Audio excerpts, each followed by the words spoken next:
balances and processes. Few early reports were incomplete or exaggerated in spite of all of our best efforts. And for this, we apologize. We will further strengthen our multi-pronged verification process and ensure that we bring you the most accurate information and importantly, without compromising national security, the safety of our heroic forces and our reporters on the front. The India Today group has a robust fact-check team. India's most referred to fact-check team on X community notes that's busting fake news on a daily basis. We will continue to invest in its resources and boots on the ground and eyes on the scene to deal with, this fog of war. Your trust drives us to uphold the highest journalistic standards. We don't take it for granted. So thank you for watching us non-stop and through a very, very long night with all of us, with me, with my colleagues, reporters, and all the teams behind the scene. And continue to stay with us as we will get you our accurate, verified coverage on what's happening between India and Pakistan. I'm slipping into a very, very short break. I'm joining you with the headlines in just a bit.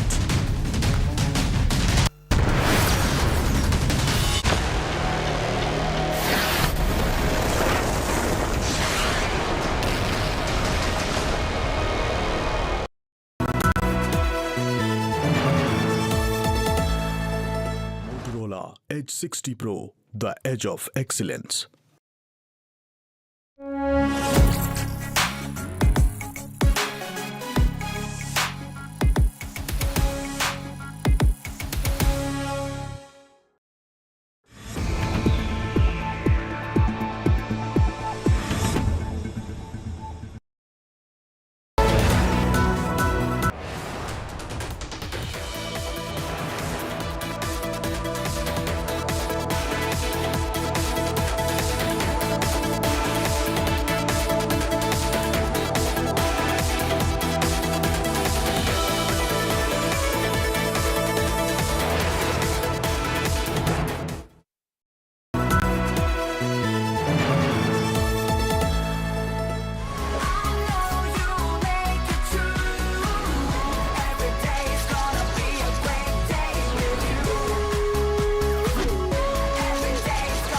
Motorola Edge 60 Pro. Hello, Moto. Motorola Edge 60 Pro, the edge of excellence. Hi, here are the top headlines presented by Motorola. Heavy tension on India-Pakistan border. 3 Pakistani fighter jets downed in Indian strike. Major meeting of Rajnath Singh with CDS and chiefs of the armed force.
Make your media plan smarter with India Today Live TV on your connected devices. Amplify your brand with 100 million smart internet viewers. To advertise, mail us at sales@aajtak.com. So sorry.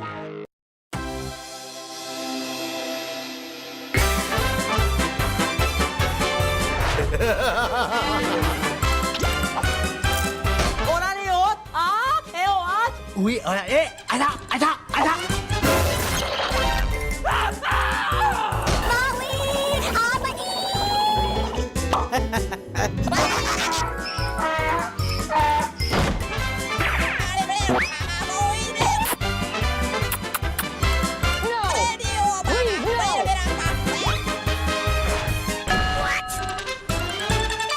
Maya oh.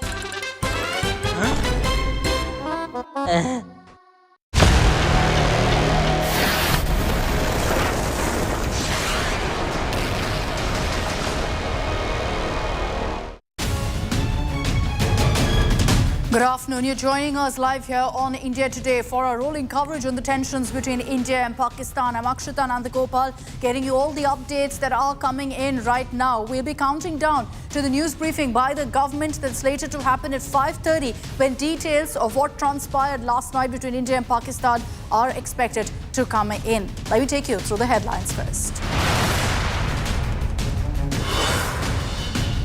India hits back after Pakistan escalation. Heavy damages to Lahore and many Pak cities, according to government sources.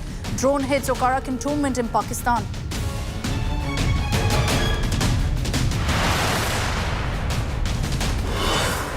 Prime Minister Modi and Mantris in huddles. Prime Minister monitors situation along border. Home Minister Amit Shah chairs border security meet. Rajnath Singh meets the three service chiefs.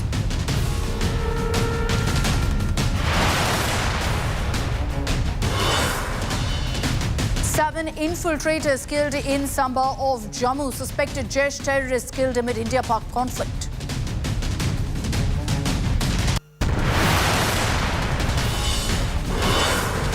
Undetonated Chinese missile in Punjab field. Chinese PL-15 air-to-air missile recovered, likely from downed Pak JF-17 jet.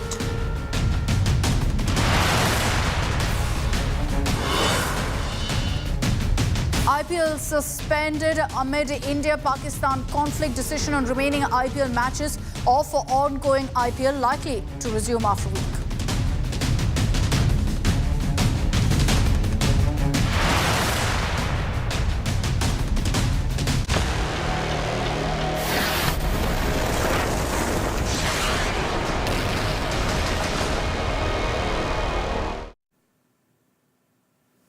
Let's begin with the updates coming in on really what's transpired in the last 24 hours. Tensions with Pakistan escalating as strikes were launched by Pakistan again at civilian establishments at Jammu, Pathankot, Udhampur and other locations.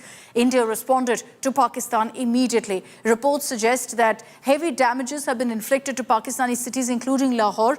The Prime Minister, the Defence Minister, the Chief of Defence Staff, the three service chiefs have been reviewing the military ops very, very closely. Now, here's what our sources are telling us, that in the counter-strike by India, there have been damages inflicted to several Pakistani cities, including Lahore. And even when Pakistan's strike at several locations at Indian states completely failed, sources also say that one Pak F-16, two JF-17 jets were shot down. So 3 Pakistani fighter jets were shot down. Sources also say that the Pakistan air surveillance system was shot down and over 50 Pakistani drones were brought down, were intercepted. Pakistan's Okara cantonment was also hit by drones as per sources. Prime Minister Modi and Defence Minister Rajnath Singh are constantly reviewing the ongoing military operations. Defence Minister Rajnath Singh is in constant touch with the three service chiefs, assessing the real-time situation. The Defence Minister has also met with the CDS, the three service chiefs, and conducted a comprehensive review. These are pictures from that particular meeting in which you see Rajnath Singh along with the Chief of Defence Staff, along with the Army Chief, the Navy Chief and the Air Force Chief.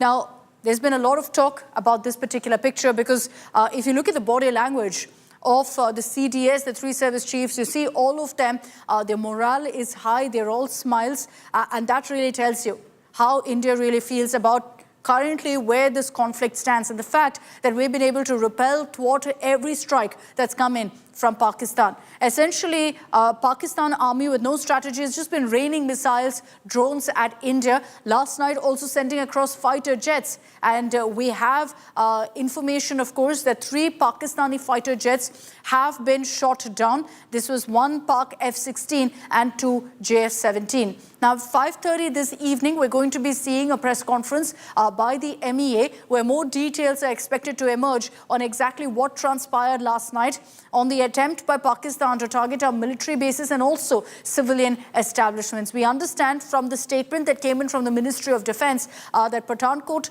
Udhampur, Jammu were the targets essentially by Pakistan this time. I want to bring in Aishwarya Paliwal for the latest updates of what's happening in New Delhi, which is where, of course, all the decision-making is taking place. Aishwarya, as has been the case for the last many days, you're seeing non-stop meetings taking place. The CDS, the 3 service chiefs, have also met with the Defence Minister. Well, one of the important things, Akshita, that we must remember is the fact that Prime Minister Narendra Modi and the top ministers, a very clear message has been sent out. In fact, Prime Minister, when he met all the leaders, he told them very clearly that you need not to panic. So that is something which all the ministries have also taken care of. In fact, if we speak about the Finance Ministry, today evening, Finance Minister Nirmala Sitharaman will speak with the banks and will also speak with the stock markets and will make sure that we do a testing of sorts. Cyber attack is something that the government very clearly is looking at. So India now is preparing itself. You need to make sure that hospitals are working. That's what JP Nadda at the moment is doing. Finance Minister making sure that there is no cyber attack on the financials of our country. Also, Defence Minister Rajnath Singh meeting the 3 defence chiefs and speaking with them, understanding where we are standing when we speak about India's defence. So all those things are being done, but the government does not want any kind of panic to take place, which is why things are going as per schedule. The meetings are going on. The government very, very clear. We need to prepare ourselves, but do not panic. That's the big message coming in from the government at the moment. Akshita. Okay, so you're seeing every ministry right now plugged into action, ensuring that all necessary steps are taken in every aspect really of this conflict and the repercussions, the ramifications it could have in different ways. So all ministries tuned in, plugged in, working to see that everything goes off smoothly and especially ensuring that there's no impact on citizens. But what we're talking about, the strikes that happened last night and how every attempt by Pakistan to target our civilians, to target military establishments was thwarted. How is that possible? This was across the stretch of North and West India when Pakistan attempted to fire drones at us, attempted to fire missiles. This aerial assault was neutralized completely by India. Our forces struck Pakistani air defense radars and systems also using anti-missile systems in a counter, a response. But let's focus for a moment on how we stopped these attempts by Pakistan.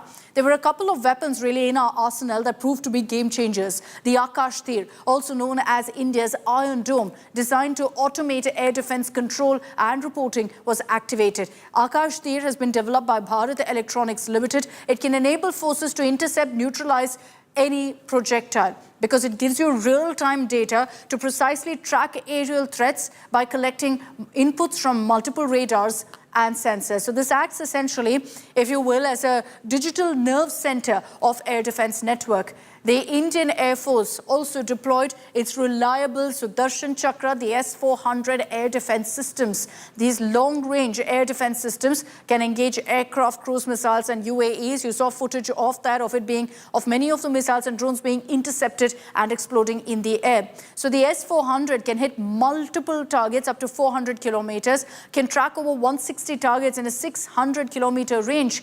It can also target 72 targets in a 400 kilometer range. India also deployed its 40 mm AA gun, upgraded with radar and sensors. The AA means anti-aircraft gun. It includes electro-optics, auto-tracking gear, can fire 240 to 300 rounds per minute, to 330 rounds per minute. Now, its effective range extends up to 4,000 meters, saturates airspace with predictive firepower. And besides that, the other weapon in our arsenal was the Shilka. These are self-propelled with 423 mm auto cannons. Radars can detect targets that are 20 kilometers away. So besides your long range, even at close proximity, the Shirka steps in. It can fire up to 4,000 rounds per minute. Let's bring in Kamaljeet Sandhu for more details on this. Kamaljeet, we clearly have a very, very robust air defense system. And that's why whenever Pakistan has resorted or attempted to strike at civilian pockets, at military establishments, we've immediately been able to intercept it so far. Not a single drone, not a single missile actually managed to hit the intended target by Pakistan. Well, these are multiple drone strikes across multiple cities in India, but this just could be the beginning because many of these are believed to be surveillance drones. They were effectively dealt with, they were neutralized. Remember, as far as India mechanism is concerned, there is a robust one, as you were mentioning about. But remember, this could just be the beginning because, remember, Pakistan may just be testing waters before they actually try and do something of a misadventure once again.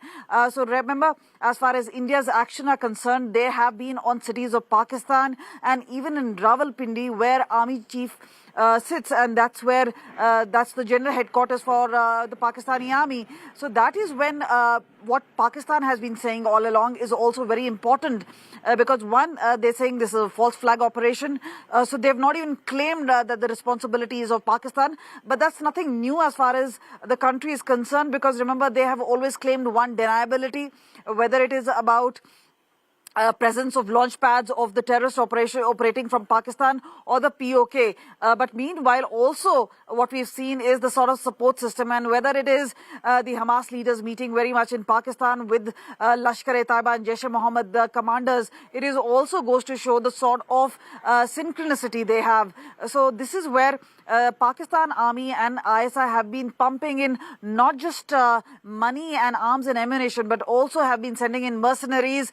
So yes, we have seen a number of infiltration, but there was one just about in the last 24 hours in Samba sector, which was foiled by the BSF. The visuals are for everybody to see about how there was a cover fire being given by the Pakistani post, which was eventually destroyed by alert BSF Jawans. So this seems to be an escalation of sorts, but remember, this may not just be over as many people are anticipating it to be. It could actually be worse because remember, Pakistan is still awaiting because they don't have any sort of a face saving just yet to show to their population, and that's the reason it does seem that they send in drones, especially surveillance drones in swarms, and this is where they were immediately neutralized, but there could be more in the offing, and that is why the security preparation, that is why the mock drills, and that is why there seems to be a lot of preparations in place. Remember the sirens going off, people being trained about this. So this is the level of alertness. But remember, as far as administration itself is concerned, largely precautionary, Kamaljeet. We've taken a lot of precautionary measures to ensure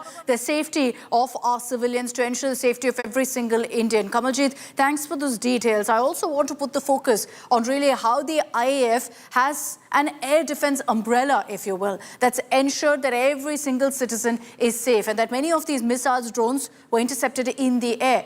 How has the Indian Air Force done this? Well, it used the Counter-Unmanned Aircraft System, or the CUAS. Also, the Pechora, which is essentially a Soviet-origin surface-to-air missile system, which the Indian Air Force relies on greatly. Then you also had the Samar, which is the surface-to-air missile for assured retaliation. It's a hybrid air defense system that's been developed by the IAF in collaboration with private bodies as well. And then you had air defense guns, all of this used by the Indian Air Force to respond to Pakistan in a measured, calibrated manner.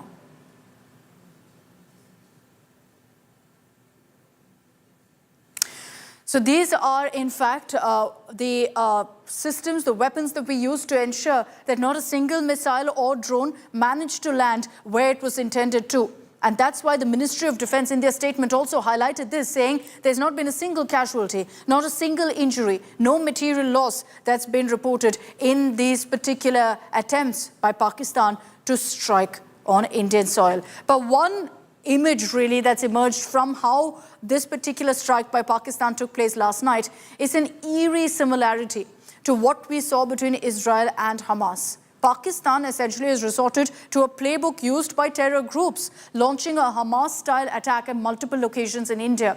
All missiles were intercepted by Indian air defense systems. Residents in affected areas reported loud explosions, flashes in the sky. but nothing more, all of it in the air. And it's been observed this was a Hamas-style attack, a Hamas-style attack, as multiple rockets were launched in quick succession. One target, non-stop rockets being fired. And these short-range rockets were used to target dense civilian areas as well. But much like Israel, India too has its own version of the Iron Dome with a plethora of arsenal air defense system that ensures we're impenetrable. After images that came in of that missile attack over Jammu surfaced, they looked so similar. We've given you that comparison also of what happened in Israel, the Hamas-style attack on Israel. This makes it clear that the Pakistan army is essentially behaving and operating like a terror group. There was an attempt clearly to overwhelm the Indian air defense system. That's why one after another missiles, drones being fired didn't happen.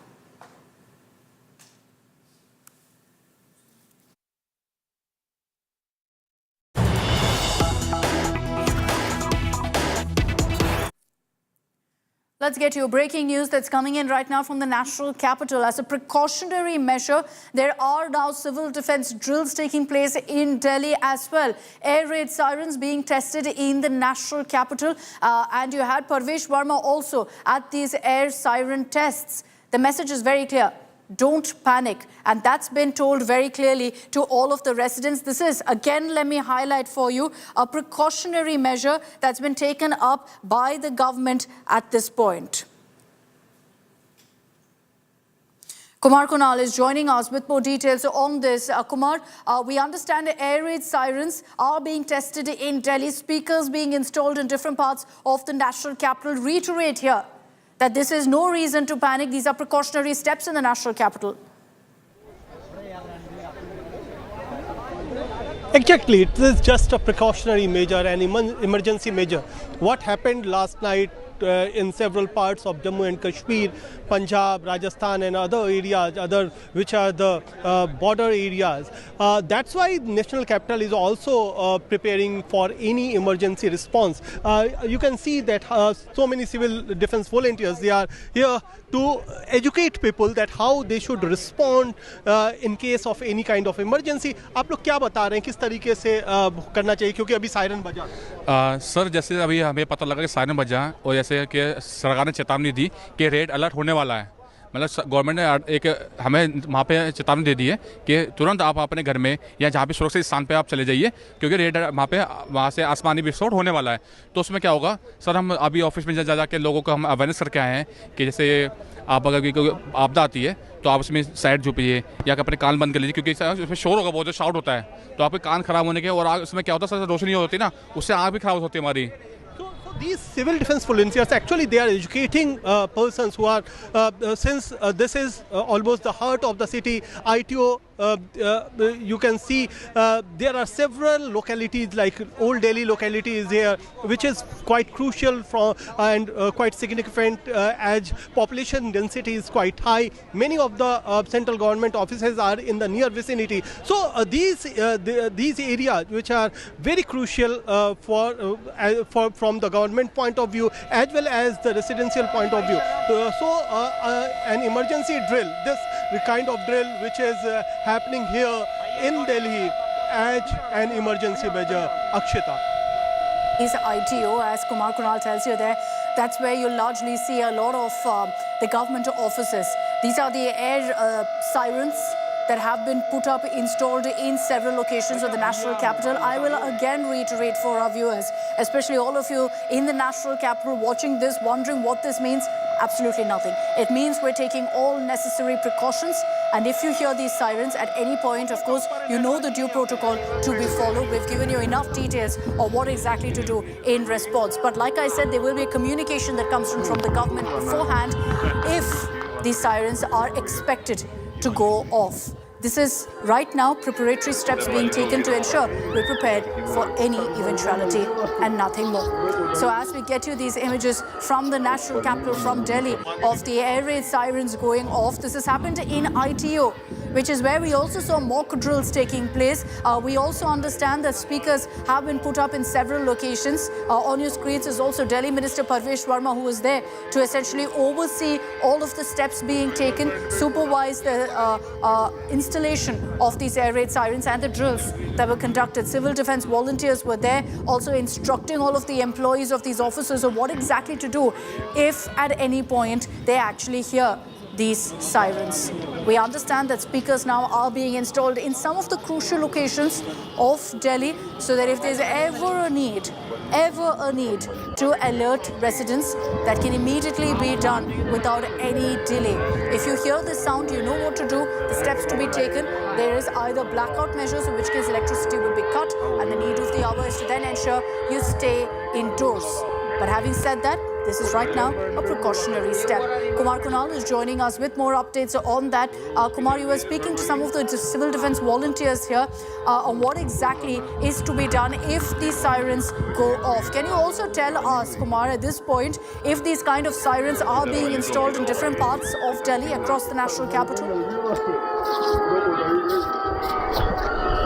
Exactly, there are 11 districts in Delhi, and all the districts administration, they have been told to install such sirens. They are being told even earlier that all the emergency measures should be there, and there in case of any emergency, all those emergency measures should come into the effect. These civil defense volunteers who are standing right behind me, they are actually being trained, and they normally looks after any kind of eventuality. If any emergency situation does arise, then they are the first respondent in all those cases. So they are actually the trained person who can guide the natives or the residents of that particular area. So actually government is saying that there is no need to panic, but always there is a need to be prepared, and as a precautionary measure, they are taking all these exercises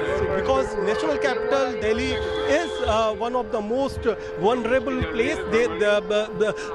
Our enemy can target national capital, so it is better to be prepared rather than taken by surprise. So we are actually getting prepared. This siren exercise is a step towards that preparedness. So all these things are happening across the capital, not just at the ITO. Since ITO is centrally located, many of the government offices, many of the buildings, many of the locations which are near to New Delhi are located in this vicinity. That's why the location is strategic, and so many people have been told to gather, and even civil defense volunteers, they are actually telling the people when the siren went on, they were actually calming down the people that they don't need to panic. There are some basic exercises which are taken care of.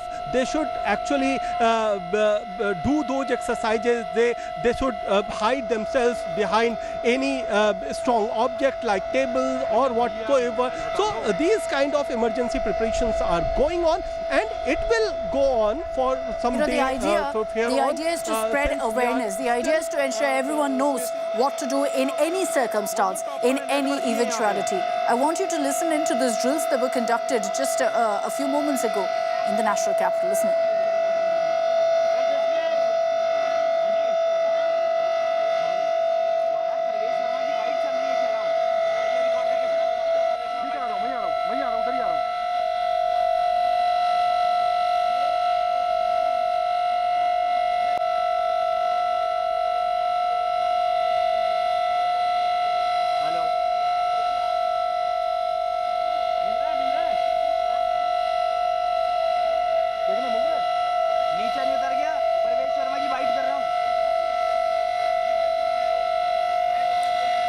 So those are the sirens going off as planned by the administration in Delhi.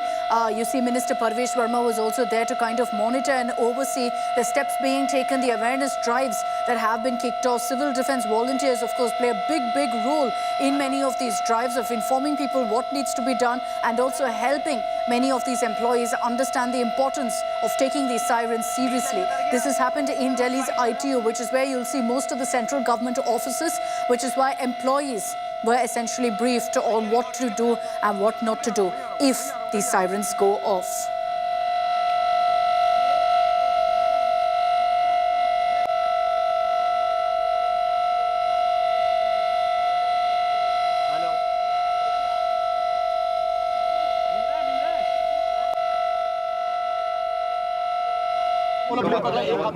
आज से दिल्ली में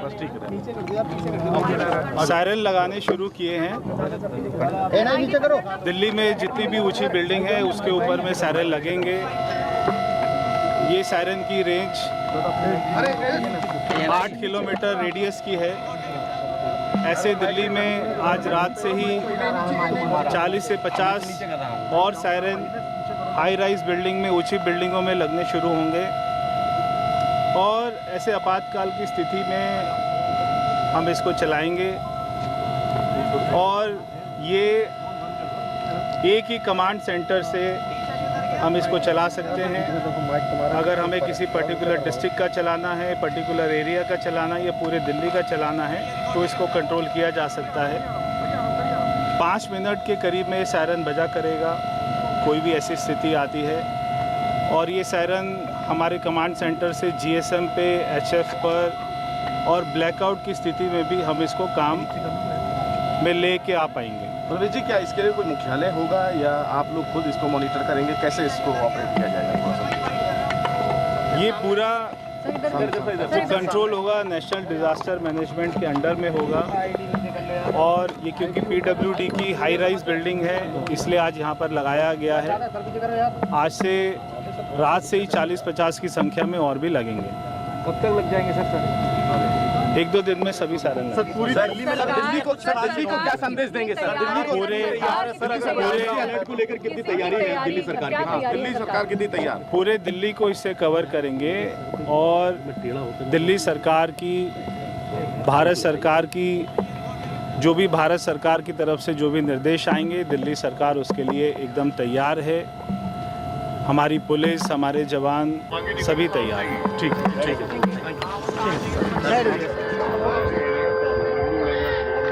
So that's the message from Delhi Minister Parvesh Verma about the need to be aware and ensure people know what to do when these air raid sirens go off. But like I said, this is a precautionary measure ensuring that citizens know what to do in any eventuality.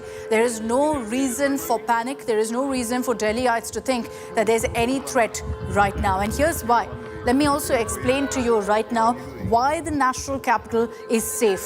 It's got huge multi-tiered, multi-layered security apparatus in place, and also besides that, a robust defense system as well. And we'll break that down for you. What keeps the national capital of the country safe? You have the Akash air defense missile. It's an indigenous system with an interception range of 25 kilometers deployed in the Delhi NCR region.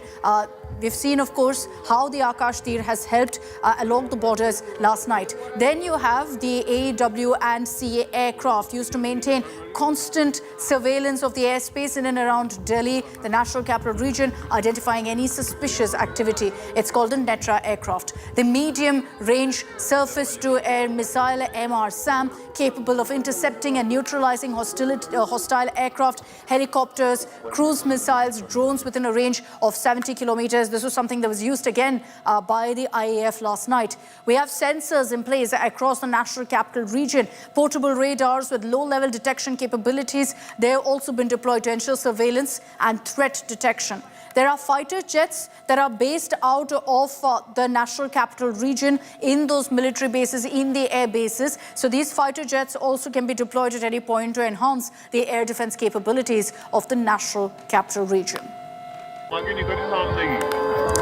Okay, let's move on and talk about what's really happening along the border areas. The last 72 hours have, of course, been extremely intense. Pakistan attempted to also infiltrate into Indian territory once again, which was successfully foiled by our forces across multiple regions. The incursion primarily targeted the Jammu region. Pakistan attempted strikes on the Jammu airport, on Jammu University, and that tells you clearly that they also wanted to target civilians in their strikes. Udhampur, Pathankot, Jaisalmer and Rajasthan, all of these were targeted.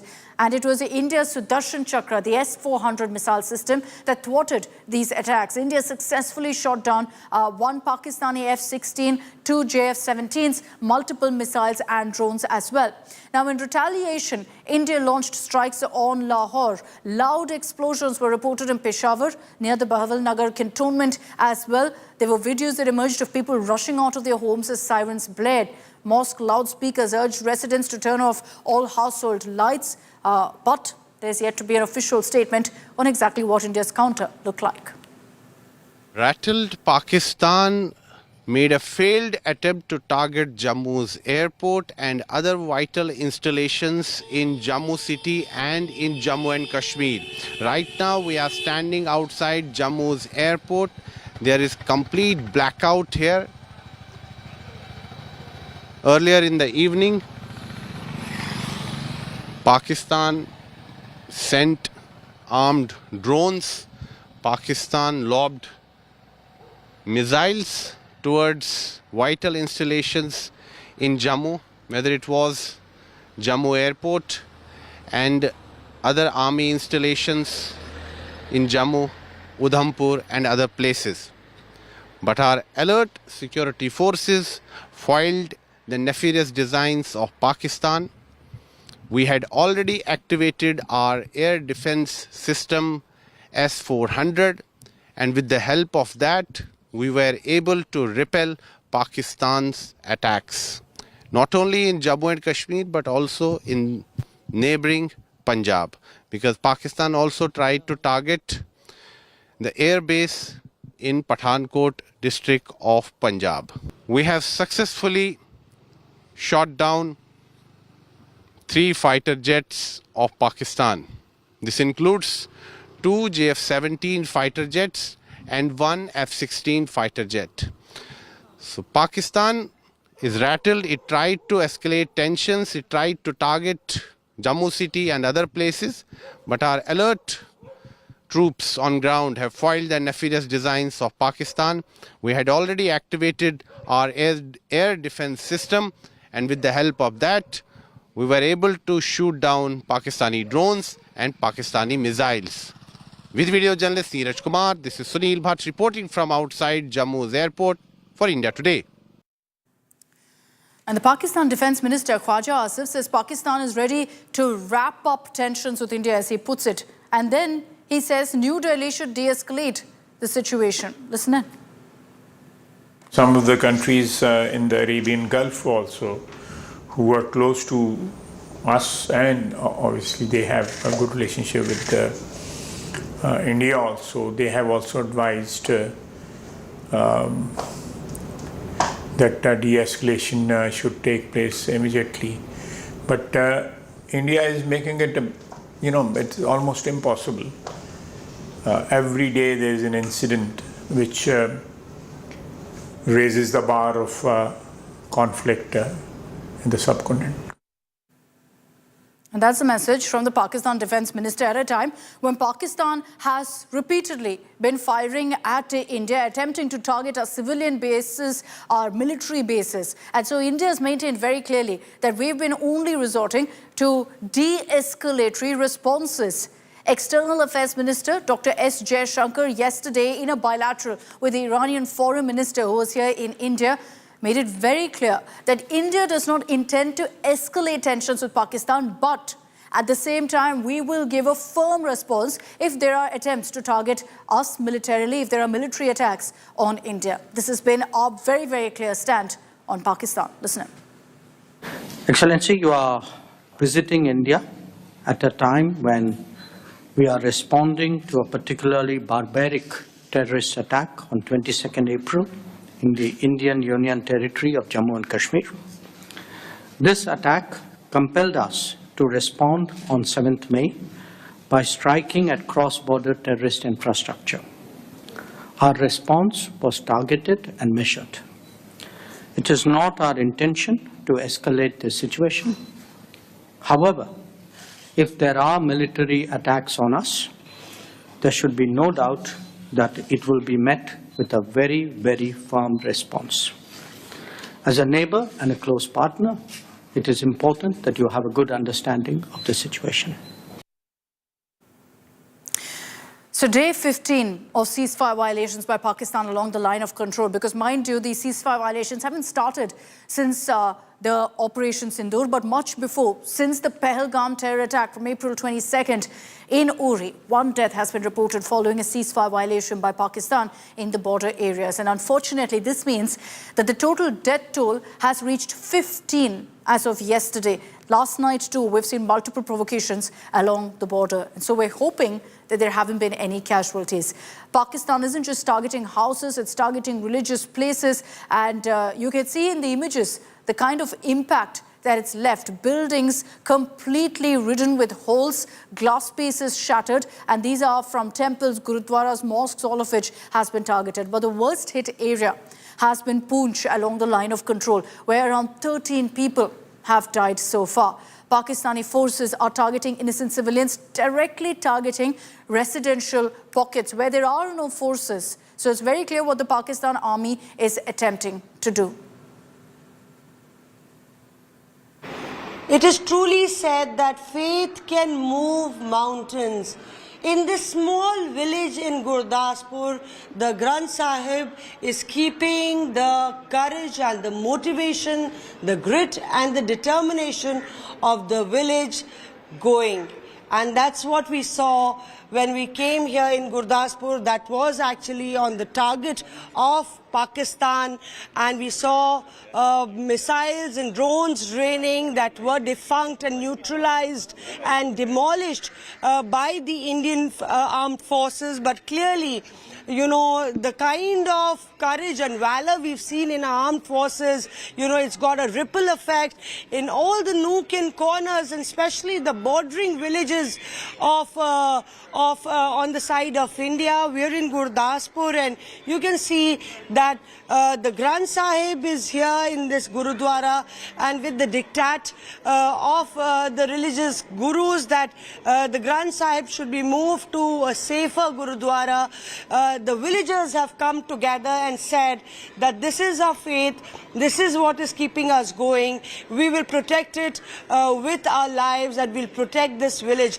Let's hear it from the firebrand ladies here in this village who've seen many wars, lived on the border, not very far away from the international border, but they've never deserted their village. बीबी आपने तो देखा है, पहले की जंग भी देखी है, तो अभी डर लग रहा है, खौफ? डर सानू कोई नहीं लगदा, ਅਸੀਂ ਬਿਲकुल नहीं डरदे, क्यों ਅਸੀਂ जाना भी कित्थे आ छड्ड के, ਇੱਥੋਂ जा नहीं सकते ਅਸੀਂ किते छड्ड के। ये पूरा घर टूट गया है। अंदर की तरफ भी हम दिखाना चाहेंगे तो ऑपरेशन सिंदूर के बाद पाकिस्तानी फौज को करारा झटका लगा है।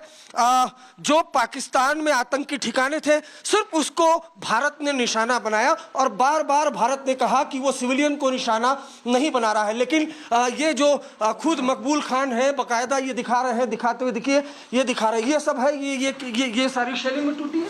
बिल्कुल शेलिंग में सर, ये बिल्कुल निशाना बनाया गया, जैसा चुन के मकान बनाया गया। आप ये देख पा रहे हैं जो मकबूल खान का ये घर है, और देखिए कितनी हैवी शेलिंग हो रही है। जो पूरा घर का काफी मजबूत ये घर है, घर के जब ये शेलिंग हुई है रात के वक्त, तो इस तरीके से जो पूरा घर के अंदर जो शेलिंग है वो अंदर घुसी, और उसके बाद, लेकिन आपको ये भी बता दूं कि जो भारतीय फौज है वो करारा जवाब भी दे रही है, और पीओके के साइड जो बंकर हैं पाकिस्तान आर्मी के, उनको उनके पर खच्चे उड़ा दिए, तो करारा जवाब मिल रहा है। अगर यहाँ एक घर के अंदर, जहाँ इस वक्त कुपवाड़ा में मौजूद हूँ, यहाँ अगर एक घर के अंदर कोई शेलिंग होती है तो भारतीय सेना उसका दुगने लेवल पर जवाब देती है। और दिखाना चाहेंगे कहाँ, देखिए यहाँ से जो शेलिंग है वो तोड़ करके आई, और सामने की तरफ भी मैं आपको दिखाना चाहूंगा। ये आसपास के जो तमाम घर हैं इनको निशाना बनाया जा रहा है, और इसीलिए मकबूल कह रहे हैं कि जो आम कश्मीरी मुसलमान हैं उनके घर को ही निशाना पाकिस्तानी फौज बना रही है। तो ये सीधे सीधे कायराना हरकत है। सामने की तरफ भी देखेंगे तो जो पूरा घर है, इन तमाम जो घर हैं उनको निशाना बनाया जा रहा है। सीधे ग्राउंड जीरो से आज तक इंडिया टुडे की हम रिपोर्ट दिखा रहे हैं। This is the line of control village in the Uri sector, and last night the entire area several villages on the Uri sector stood witness to heavy artillery and artillery attack and shelling by Pakistani forces. And right now what you see is the security forces are conducting a search operation on these sites to ensure that, if at all there are mortars or shelling components which have been fired by Pakistan which have not blasted, they are combing the entire area in order to ensure that any such material is not left. And the security forces are on the ground so it is three-pronged approach. Number one, rescuing the villagers, those who used to live in these areas, in these localities, neighborhoods. Number two, search operation on the ground to ensure no elements such as mortars are left which might have grounded out here and has not blasted, so that needs to be removed as well. But along with that, one more visual that's coming, there's a gas cylinder which has possibly blasted in the night while that shelling happened out here in this particular area. Just look at the devastation which has happened. Even the small metal particles have come on the ground, and these could have actually caused a lot of damage to individuals, to the residents out here. So it does what it does, these images, what it does two things. Number one, Pakistan's cowardly attack on Indian civilians are being exposed by these visuals right now.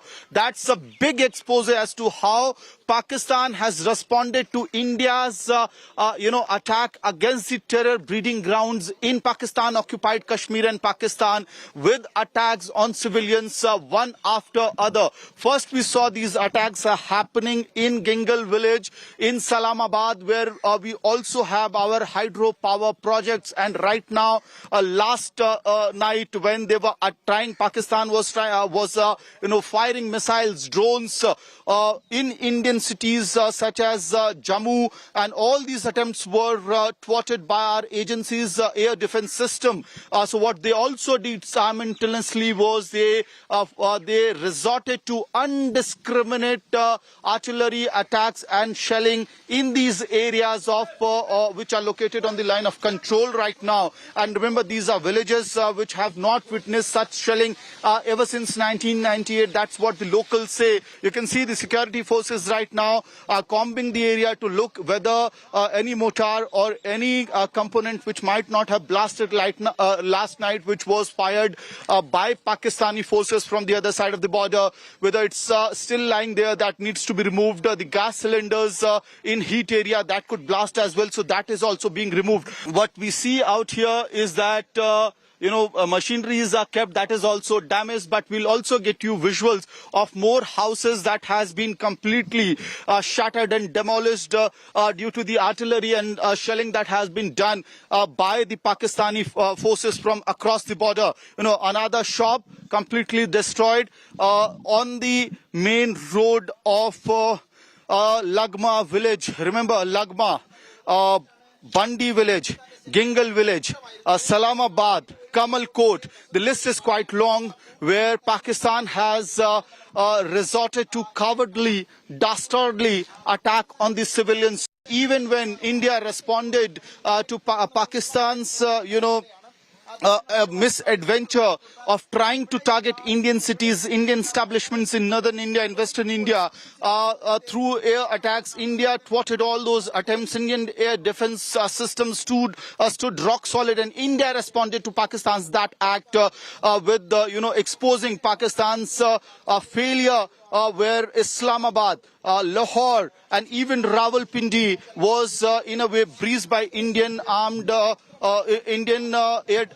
attacks, but that was not on the civilians, neither on their military establishments. But right now, what we could see on the ground is that while Pakistan, was trying to attack our cities where civilians live, like Jammu and all other areas in North India, Pathankot, several cities of Pakistan. What is happening on the ground is that they were also resorting to heavy artillery attack, shelling on the villages on line of control. Indian armed forces is on the ground to protect every citizen. It's a cowardly act, but it also exposes Pakistan's real face in front of the world as to how Pakistan is resorting when India attacked the breeding ground of terrorism in Pakistan, occupied Kashmir and Pakistan. What Pakistan did was they are targeting the innocent villagers living on the line of control in Uri sector in India and even across Jammu and Kashmir along the line of control. With video journalist Manish Jha, this is Amit Bhardwaj reporting for India Today from Baramulla. Another barbaric act of Pakistan is continuous shelling being done in the border areas at the line of control. We are in Rajouri, and this is a house which seems to be devastated. A major impact has been taken. It's a newly built house, but here you see the impact of the shell. The shell fell a couple of meters away. There's a crater there now. What you see out here is the ramification, the effect of, look at this. This is all the glass shards. These are broken pieces. We'll just try and get a sense from the owner here. Rishi is with his family. Rishi and Shruti just recently got married.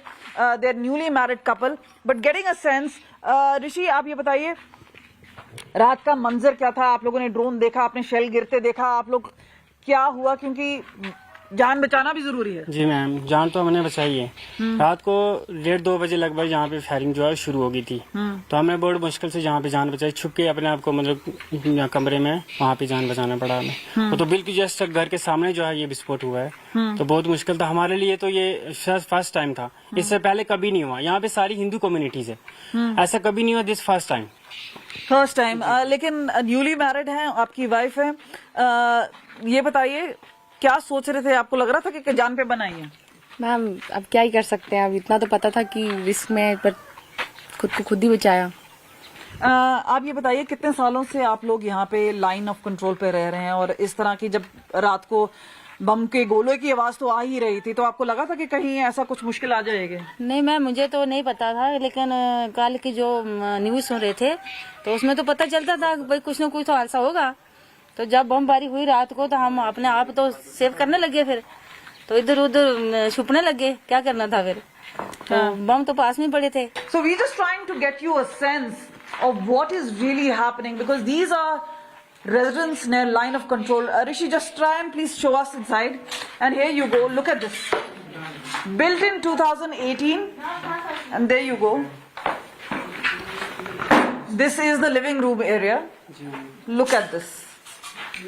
The impact is so, this is a newly built house. Look at this. We'll just go into the other rooms, because remember the impact is such, there are just glass shards everywhere. ये घर नया था तो इसी वजह से इतना impact ले पाया? नहीं मैम, ऐसा कुछ नहीं है शायद, बट हम ये नहीं कह सकते। घर नया होने की वजह से हम ये बोले कि हमारे ही घर में शेलिंग हुई है, और भी घर में शेलिंग हुई है आगे पीछे बहुत। नहीं, मैं कह रही हूँ कि नुकसान क्या कम हुआ है? क्योंकि जी नुकसान ज्यादा हुआ है। जी जी। So look at this. This is the kitchen. Look at this. All the glass shards here. Look at this. So the impact is quite heavy, but remember when you compare it, a life has been saved. These, आप लोग कहाँ अंदर छुप गए थे? पीछे वाले room में हम अपने आप को मतलब सेफ जोन में रखा, और ये जो अलमीरा था इसको स्ट्रेट में खड़े करके वो बड़े वाला जो गद्दा था उसको स्ट्रेट खड़ा किया और उसके पीछे छुप गया। So all the residents remember a normal life being disrupted, and not just here but just across Jammu and Kashmir. बहुत भरोसा है जो कि इतना कुछ कर रही है हमारे लिए, तो हमें भी चाहिए कि हम भी आर्मी का साथ दें। जी, हमें कई लोग सोच रहे हैं जाने का, आप लोग यहीं रुकेंगे? नहीं मैम, अगर कंडीशन देखेंगे कहाँ जाना है, जाएंगे तो कहाँ जाएंगे। Look at the resilience of the people. They're still smiling after all this. There's a smile on their face, because remember, it's not because there is a setback, because they know they have to live here. They have been living all their lives in this particular area. Rishi himself is a teacher, and it's also leading by example to his students. You know, you just take it right in front, and this is where they believe this is going to be a chapter. Hopefully it will end soon, but meanwhile there are losses, and perhaps only time will heal certain of these particular disastrous memories. With camera person Girish, this is Kamaljeet Sandhu in Rajouri, LOC for India Today.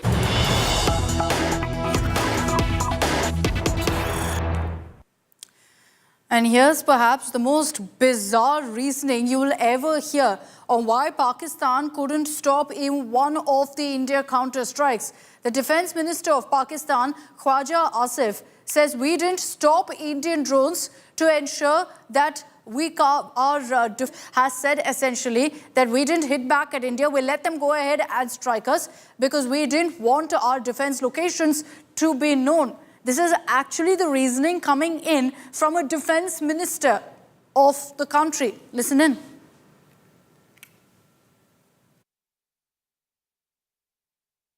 कल का जो drone हमला हुआ वो drone हमला basically हमारी जो locations हैं उसको डिटेक्ट करने के लिए जो है किया गया। वो एक टेक्निकल चीज़ है जिसको मैं उस तरह एक्सप्लेन नहीं कर सकता और इसलिए उनको इंटरसेप्ट ना किया गया ताकि हमारी लोकेशंस जो हैं वो लीक ना हो या वो लोकेट ना हो।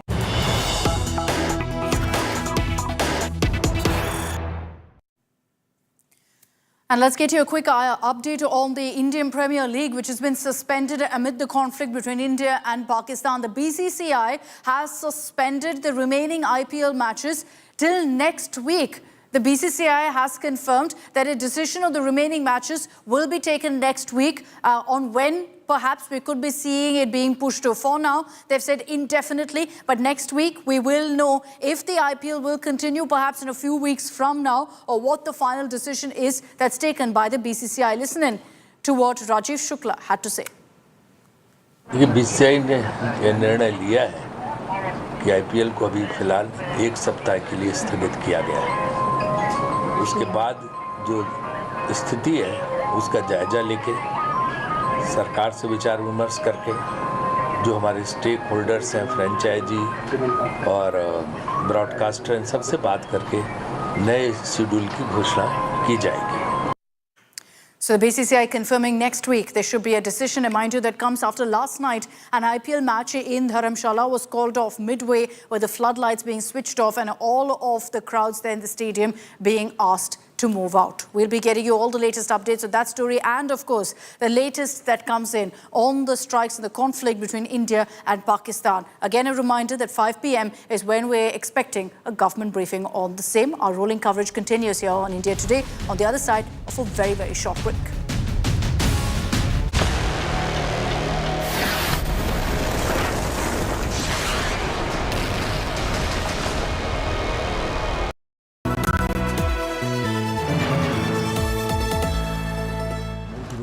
Edge 60 Pro, the edge of excellence.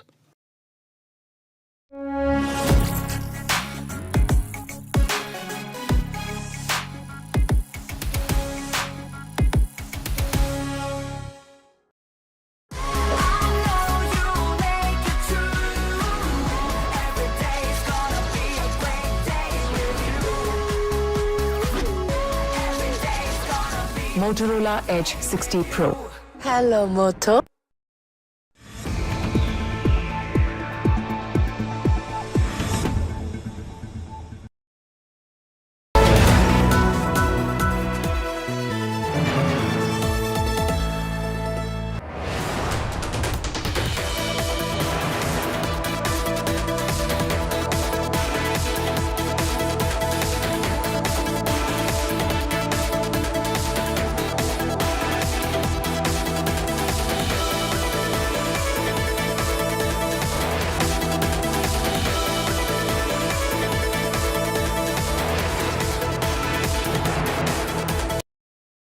Edge 60 Pro, the edge of excellence.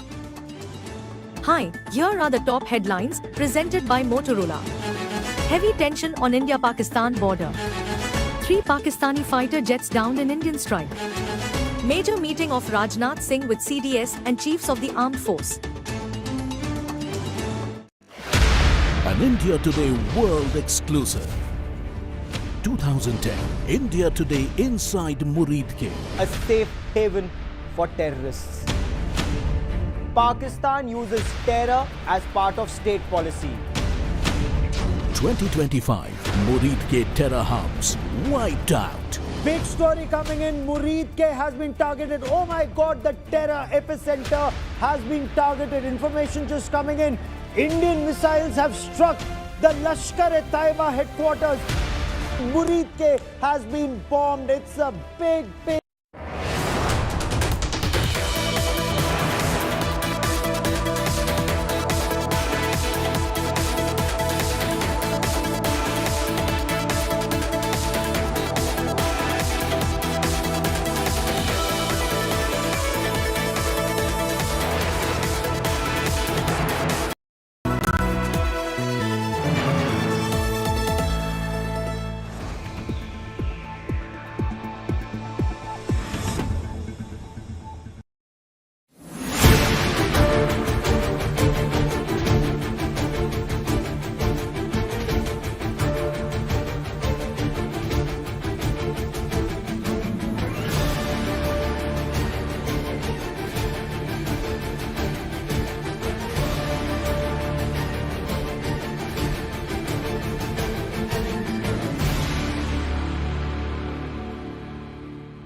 sorry.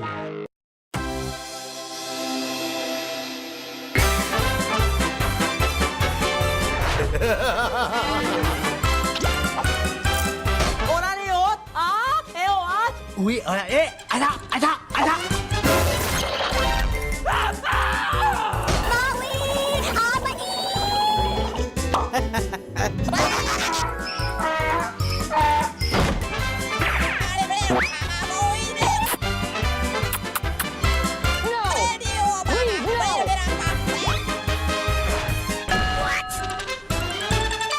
Maya, oh.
Welcome to our special and non-stop broadcast. Operation Sindoor continues to be our top focus story right here. We are on standby for a briefing from the Ministry of External Affairs that is expected at 5:30 this evening. All eyes on that, but as always, the headlines first in this edition. India hits back after Pakistan escalation. Heavy damages to Lahore and many Pakistan cities. According to government sources, drone hits Okara cantonment in Pakistan. Prime Minister Modi and Mantris in huddles. Prime Minister Modi monitors the military situation. Home Minister Amit Shah chairs border security meeting. Rajnath Singh meets Tri-Services Chief.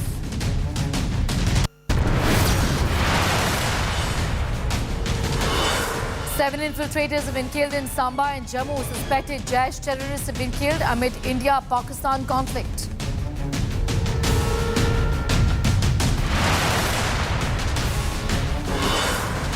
Undetonated Chinese missile in Punjab field. Chinese PL-15 air-to-air missile has been recovered.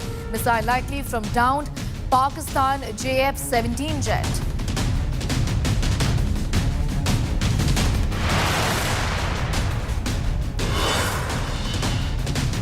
And IPL has been suspended amid India-Pakistan conflict. Decision on remaining matches of ongoing IPL to be taken after a week.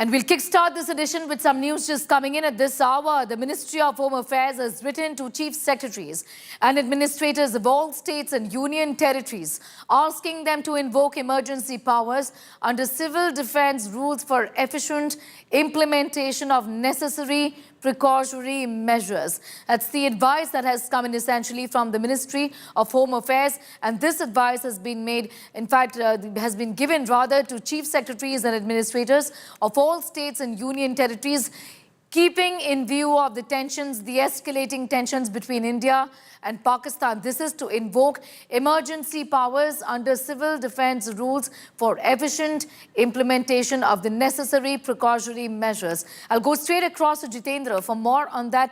Jitendra, इस advisory के हिसाब से exactly किस तरीके के emergency powers invoke किए गए हैं civil defense rules में? What is expected?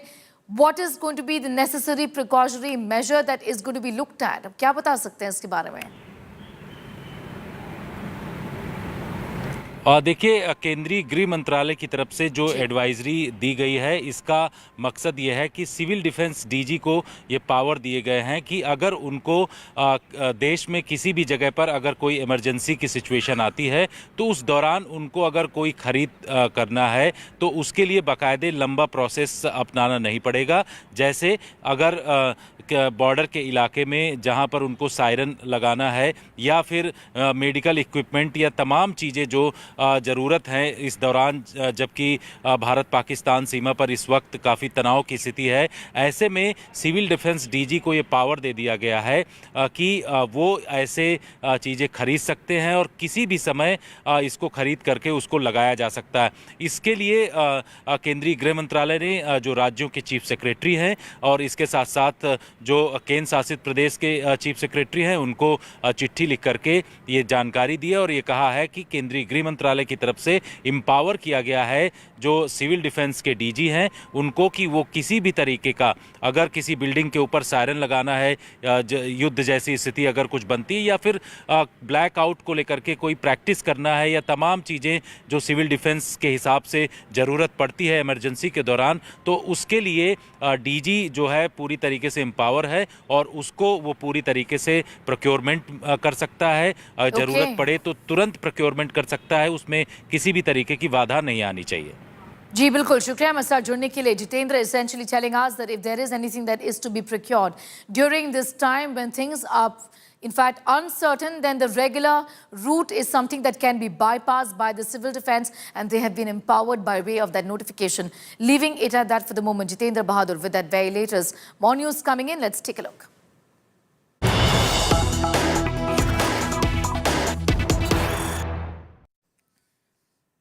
And the story is from Amritsar, where a Pakistan missile has been again defused by the Indian forces. A missile defused in a village near Amritsar. That's the big story we are breaking at this hour.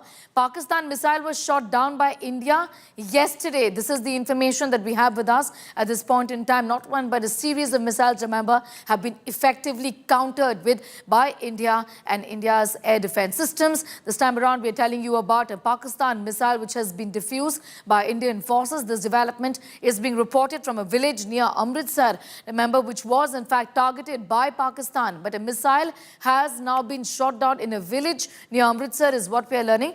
A Pakistan missile was actually shot down by India yesterday. Now the missile has been defused in a village near Amritsar, even as Pakistan continues with these misadventures. I'm going straight across to Asim Bassi, getting in more details on that story. Asim, what exactly can you tell us about how India has successfully defused this particular missile in a village near Amritsar? Share with us the details here. Well, yesterday everybody knows that Pakistan, after India hit out at Pakistan to revenge against the Pahalgam, Pakistan shot down missiles and drones in various areas, but that were basically neutralized by the Indian air defense system. One of those missile remains basically fell down in the areas of Jethual and Makhan Vindi village, which is in Amritsar district. So this explosive was found in Makhan Vindi village of Amritsar and yesterday, and after that the entire area was cordoned, the army was called up, the police was called up, and for the entire night the process was on. But today the experts came in, and this remains of the Pakistani missile were basically diffused and detonated. And you can see the kind of explosion which you can see in the visual is very, very huge. Its impact would have been very high had it fallen in some civilian area, because the place where it fell was the village Makhan Vindi, which is between this village and village Jethual, which is very densely populated. But fortunately there was no loss of human and there was no injuries, and police and army personnel did it very nicely by cordoning off people and detonating and diffusing it today. All right, Asim, I'm going to thank you for the moment getting in those details from Amritsar, where there is a village that he's referring to right now. Remember, all of this is along, in fact, very close to the Pakistan border, essentially, where a missile was effectively diffused by India. Asim saying the consequences could have been very different had this not been effectively dealt with by our forces. As Pakistan's repeated attempts to target Indian military installations continue to be thwarted very effectively by the Indian armed forces, concerns have emerged over its reliance on largely China-made military hardware to counter India's superior artillery systems. In the latest development, an undetonated Chinese PL-15 air-to-air missile was in fact recovered from a field in Punjab's Hoshiarpur. This missile is believed to have been fired by a Pakistani JF-17 fighter jet, also of Chinese origin, that was shot down by an Indian Akash missile system in the Pathankot sector. The missile failed to detonate upon impact, further highlighting the questionable reliability of Pakistan's Chinese-supplied arsenal. We're telling you about the details essentially of what has happened. Effectively, this has got to do with the quality of what Pakistan is using. There are repeated attempts, we know, to target the Indian military installations, and it continues to be thwarted effectively by the Indian armed forces, with concerns also and a lot of chatter essentially about how Pakistan has relied on largely China-made military hardware to counter India's superior artillery systems. Now, in the latest, an undetonated Chinese PL-15 air-to-air missile was actually recovered from a field in Punjab's Hoshiarpur. The missile is believed to have been fired by a Pakistani JF-17 fighter jet, also of Chinese origin, that was shot down by an Indian Akash missile system in the Pathankot sector. To tell our viewers, this missile failed to detonate upon impact, essentially speaking volumes of the quality, really, of the equipment that is being used by Pakistan, which of course is China-made. It's highlighted, really, the questionable reliability of Pakistan's Chinese-supplied arsenal. And mind you, this isn't the first time that this has happened. Questions have been raised in the past also of the artillery made in China, used by Pakistan. This time around too, this is something that is being looked at very closely and spoken about. The manner in which, Asim, this missile is believed to have been fired by Pakistani JF-17, but not successful. The attempts to wreak havoc. That clearly something that India's Akash missile system thwarted very effectively, but also putting a huge question mark on the quality of what is being used by Pakistan, isn't it? Well, definitely. In Hoshiarpur area, this PL-15 Chinese missile was found after it was shot down by the Indian air defense system. So clearly it shows, it raises question marks and definitely about the quality of weapons and armory the Pakistanis are using. And the way the attacks were fired over Jammu, Pathankot and other regions, Hoshiarpur, but everything was neutralized, speaks volumes about the prowess of the Indian air defense systems. So clearly this is a big indication that how strong and how alert we are to ensure that nobody enters our territory, and if somebody enters territory, is neutralized there and then. Yeah. Essentially, like you said, Asim, this speaks volumes of the quality of what is being used by Pakistan. Not one, but repeated attempts being made by Pakistan to target Indian military installations, and it continues to be thwarted by the Indian armed forces. Though whatever is being said online, it doesn't matter. The fact of the matter, Asim, is that effectively every single attempt was thwarted by our armed forces and very successfully functioning India's air defense systems, isn't it?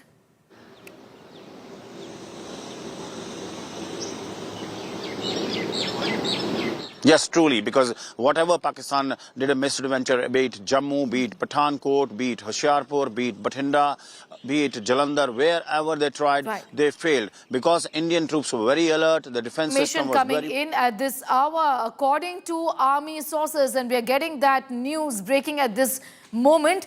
On the 8th of May, between 8 p.m. and 11:30 p.m., Pakistan carried out raids with 500 small drones in 24 cities of Jammu, Kashmir, Punjab, Rajasthan, Gujarat in India. These are details that we have with us of numerous of Pakistan's misadventures. This is through our sources within the Indian Army telling us about that Pakistan essentially targeted cities and carried out raids with 500 small drones in 24 cities across states like Jammu and Kashmir, Punjab, Rajasthan and Gujarat.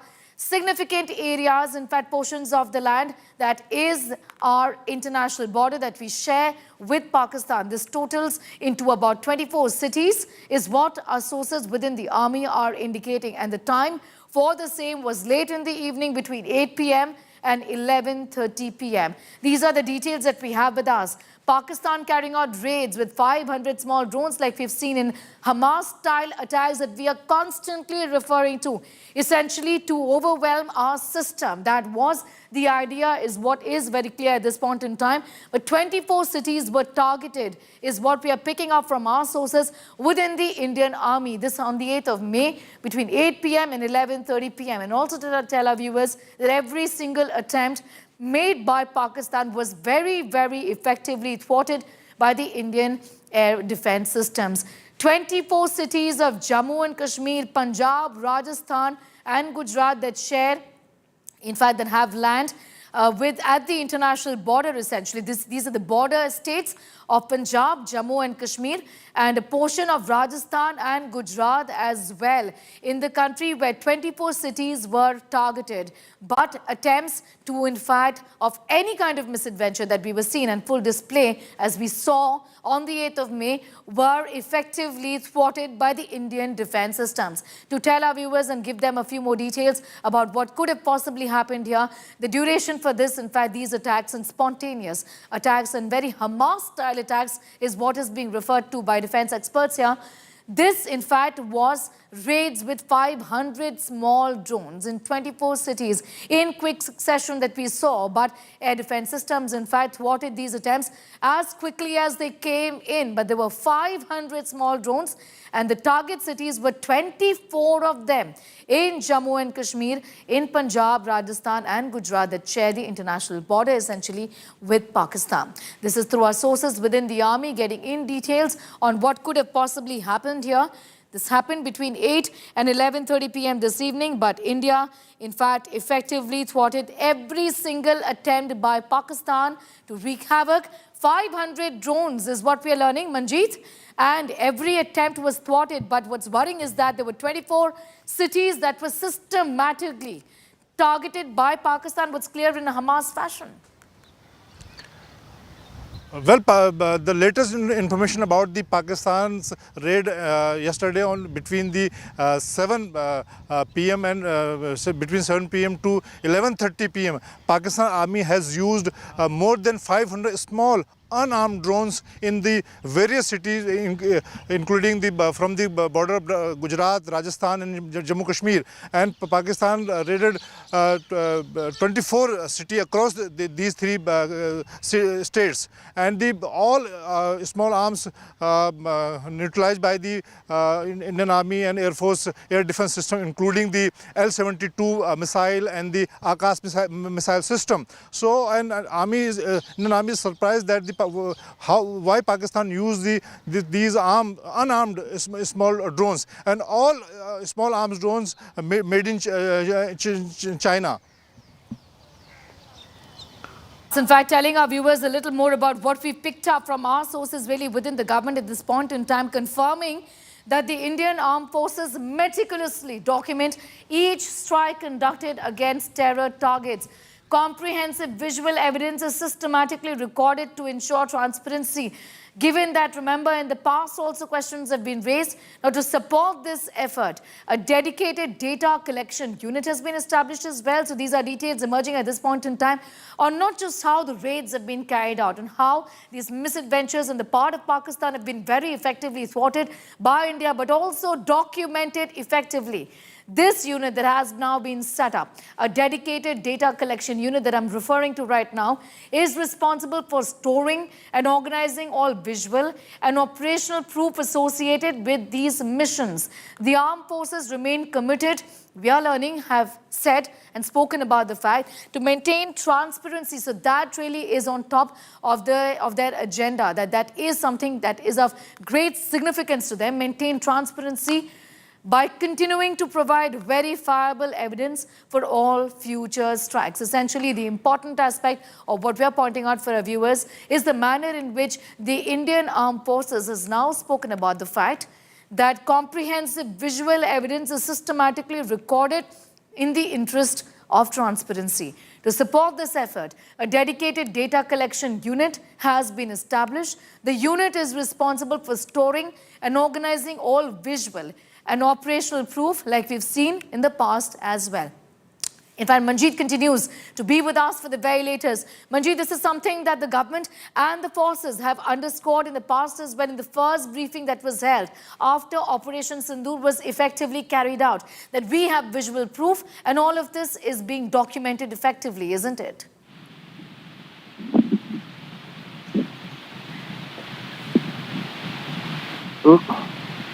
Well, the government have confirmed that the Indian Armed Forces meticulously documented each strike and conducted against the terror target, and comprehensive visual evidence, digital footprints, and recorded ensured the transparency. And the Indian agencies also collected the many the footprints and the debris of the Pakistan's missiles, drones, etc.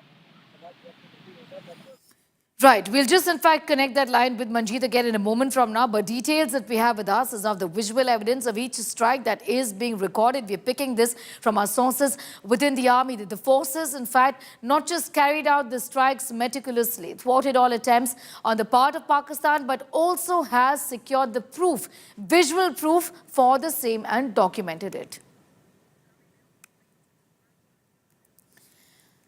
And tensions with Pakistan escalated as strikes were launched towards Jammu, Pathankot and Udhampur from Pakistan. India responded to Pakistan immediately. Reports say that heavy damages have been inflicted to Pakistan cities including Lahore, and Defence Minister, CDS and Tri-Services Chief have been reviewing the military operations, is what we're learning at this point in time. Sources tell India Today that heavy damages have been inflicted to several cities. Also that one Pakistan F-16, two JF-17 jets were shot down. Sources also say that Pakistan air surveillance system was shot down and over 50 Pakistan drones were also effectively taken down. Pakistan's Okara cantonment was also hit by drones as per sources. Prime Minister Narendra Modi, Defence Minister Rajnath Singh are continuously reviewing the ongoing military operations. Defence Minister Rajnath Singh is in constant communication, we understand, with the Tri-Services chiefs assessing the real-time situation. Defence Minister has also met with the Chief of the Defence Staff, the CDS, and Tri-Services chiefs and held a comprehensive review of the situation as of now. We're telling our viewers about the series of meetings also which is being held. Remember, Defence Minister Rajnath Singh also met with the Chief of the Defence Staff and Services Chiefs today. That meeting was done to review the current situation, even as tensions with Pakistan have continued to only escalate in the last few days or so. Strikes, remember, were launched towards Jammu, Pathankot and Udhampur from Pakistan. India, as we know and see, have responded effectively. Reports say that heavy damages have been inflicted to Pakistan cities, and this includes cities like Lahore. Now, Prime Minister, Defence Minister, the Chief of the Defence Staff and Tri-Services Chief have been reviewing the ongoing military operations. Sources have told India Today that heavy damages have been inflicted to several Pakistan cities, and this includes Lahore as well. Also, that one Pakistan F-16, two JF-17 jets were effectively shot down. I'm going straight across to Kamaljeet for more details on that. Kamal, what we're also picking at this point in time is that Pakistan's air surveillance system was in fact also affected adversely, given how successfully India's air defense system thwarted every move that was made on the part of Pakistan to wreak havoc. This, of course, started off late evening yesterday. Well, it's all out between India and Pakistan, and remember, after India had taken a retaliatory measure as far as the swarm drone attacks are concerned. First, once we found that there were drones and missiles being launched in different Indian cities, especially on defense installations, not only did we manage to effectively fend off those particular attacks, but launched a counter-offensive of sorts, and that is to rub it in, especially on Pakistan, as to what India can really effectively do. Remember, the measures are still de-escalatory. One is because, remember, there was no shooting as such, but there was a message which was sent across that whatever misadventure Pakistan was indulging in will not be tolerated. But meanwhile, what we saw yesterday was basically surveillance drone and swarm drones really being sent across multiple cities in a bid to create panic and havoc on Indian cities. But this just could be the tip of the iceberg. We could perhaps anticipate that more could be coming in. Pakistan simply could be testing just waters. But clearly, even in that, the sort of surveillance system and the sort of robust anti-missile systems and surveillance systems we have could easily fend off that particular micro drones or the swarm drones, as we call them. And this is where it means it's not all over yet, and that is why there are continuous sirens in several cities. There is also intelligence coming in that in the next few days or 24 to 48 hours could be extremely crucial, because remember what DG ISPR has said, whatever they do, it will be done and known worldwide. But clearly they are taking on India, which is much superior in military might. But at this point of time, what Pakistan is looking at is a face saving, and that is where lies the real danger, because remember, they have been doing shelling across line of control. They've been targeting innocent civilians. There is obviously a sinister plan that they have, and that is why targeting of cities and important defense installations. Remember, there have been open threats as far as even the dams are concerned, talking about water being stopped by India. So all that are open threats, but now is what Pakistan does is actually lies in their table. But meanwhile, India has launched Operation Sindoor. We have effectively, with a precision strike, struck on the terror Kamal, site. getting in those details, in fact, we're shifting quickly to some more news which is coming in at this point in time. These are developments we're reporting on from Pakistan. Let's take a look. Pakistan member of the National Assembly, Mohammad Mobeen Arif, slams Sharif.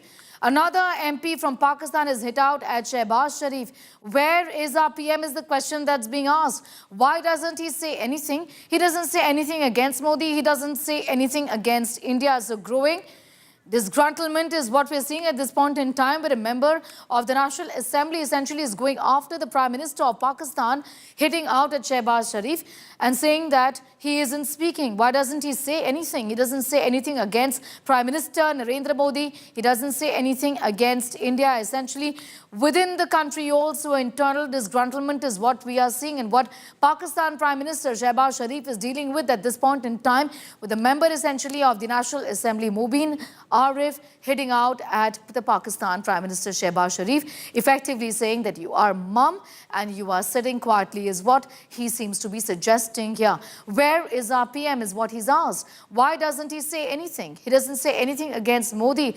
Effectively, there is a sense of disgruntlement is what's clear before us, with in fact a government representative, or rather with a representative of the people, essentially talking about the fact that the Prime Minister is missing in action. Listen in. ये पाकिस्तान के फायदे की बातें हैं, और ये जो पाकिस्तान के साथ मुखलिस लोग हैं वही कौमी यकजहती के बारे में सोच सकते हैं। इधर कोई ऐसा लीडर नहीं है कि जिसने ये आवाज इंडिया के और मोदी के खिलाफ बुलंद ना की हो। मैं सिर्फ हुकूमती बेंच से ये पूछना चाहता हूं कि आपका लीडर किधर है? उन्होंने कोई सप सौंग गया है? वो नहीं बोलता इंडिया के खिलाफ, वो भी तो कुछ बोले ना। इंग्लैंड जाके बह रहे हैं, उतो कुछ बोल लवे, और ਉਹਦੇ ਕੋਲ ਮੀਡੀਆ ਵਾਲੇ ਸਵਾਲ ਕਰਦੇ ਨੇ, ਬੜੇ ਜਵਾਬ ਦਿੰਦਾ ਹੈ ਉਹਨਾਂ ਨੂੰ। ਜਿੱਥੋਂ ਇੰਡੀਆ ਦਾ ਮੋਦੀ ਦਾ ਸਵਾਲ ਹੁੰਦਾ ਹੈ ਬਿਲਕੁਲ ਚੁੱਪ ਕਰ ਜਾਂਦਾ ਹੈ। ਜਨਾਬੇ ਚੇਅਰਮੈਨ, ਇਹ ਗੱਲ ਵੀ ਤਾਂ ਮੁਨਾਸਬ ਕੋਈ ਨਹੀਂ, ਇੰਡੀਆ ਦੇ ਖਿਲਾਫ ਬੋਲੇ। ਜੇ ਇੰਡੀਆ ਦੇ ਖਿਲਾਫ ਨਹੀਂ ਸੋ ਬੋਲਣਾ ਤਾਂ ਫਿਰ ਇੰਡੀਆ ਜਾ ਕੇ ਬਹਿ ਜਾਵੇ, ਬੀਜੇਪੀ ਚੋਂ ਇਲੈਕਸ਼ਨ ਲੜ ਲਵੇ। Right, essentially it's an MP who is now going after Prime Minister Shehbaz Sharif of Pakistan, saying that you were silent. That's the effective message there. It has come in. Now, talking a little about, in fact, politicians from Pakistan, let's give you a sense of what the Defence Minister of Pakistan now saying. When asked on why Pakistan was unsuccessful in intercepting Indian drones, he gave some sort of a bizarre reply to that question. This within the Assembly. Listen in. कल का जो drone हमला हुआ, वो drone हमला basically हमारी जो locations हैं उसको डिटेक्ट करने के लिए जो है किया गया। वो एक टेक्निकल चीज़ है जिसको मैं उस तरह एक्सप्लेन नहीं कर सकता, और इसलिए उनको इंटरसेप्ट ना किया गया ताकि हमारी लोकेशंस जो हैं वो लीक ना हो या वो लोकेट ना हो। मदारस के स्टूडेंट्स का ताल्लुक है, इसमें कोई शक नहीं है कि वो हमारी एक सेकंड डिफेंस लाइन है। वहाँ पे नौजवान जो पढ़ते हैं, अल्लाह के फजल से वो दीन के साथ भी जो है आरास्ता हैं, और उसके साथ जो है वो उनके जो वक्त ज़रूरत जो है, जिस तरह उन्होंने फरमाया कि उनको शहरी दफा के लिए या दूसरी ज़रूरतों के लिए जो है ना बिल्कुल 100% इस्तेमाल किया जा सकता है। All right, so that's what Khwaja Asif, the Defence Minister, essentially said, that we wouldn't want to give out our locations, hence the interception was not successful. A bizarre logic, really. And talking about Pakistan, staying with the country, the attempt to strike multiple military targets across northern and western India using drones and missiles. This aerial assault was neutralized by the S-400 air defense systems. In a calibrated response, Indian Armed Forces struck Pakistani air defense radars and systems using anti-missile systems. Akash Tir, also known as India's Iron Dome, similar to what Israel uses, designed to automate air defense control and reporting, was effectively activated. It's been developed, to tell our viewers, by Bharat Electronics Limited.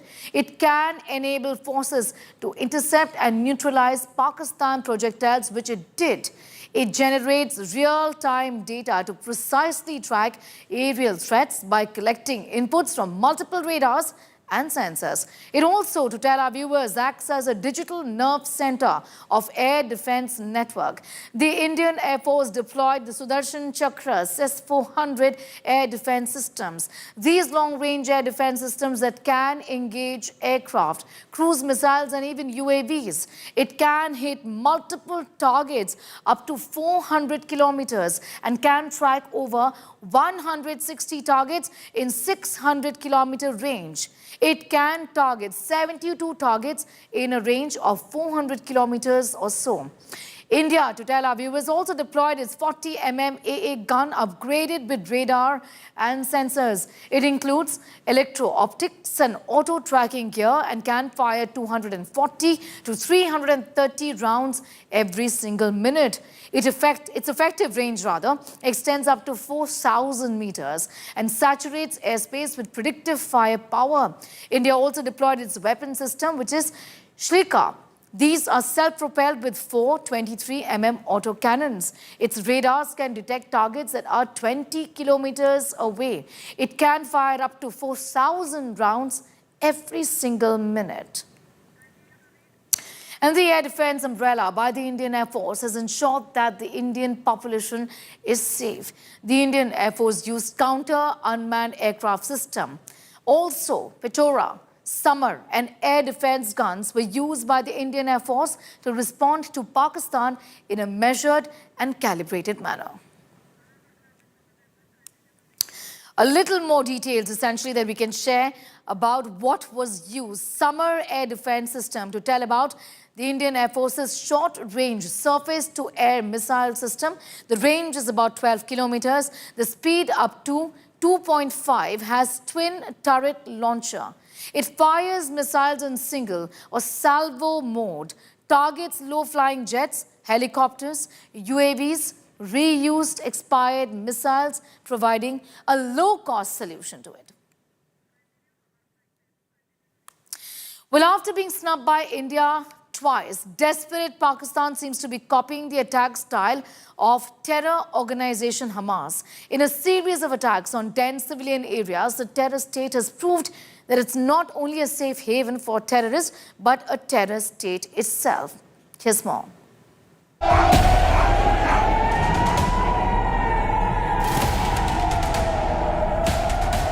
Pakistani attacks thwarted again.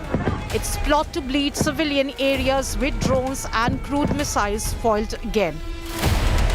But the repeated attacks by Pakistan at multiple locations has a pattern.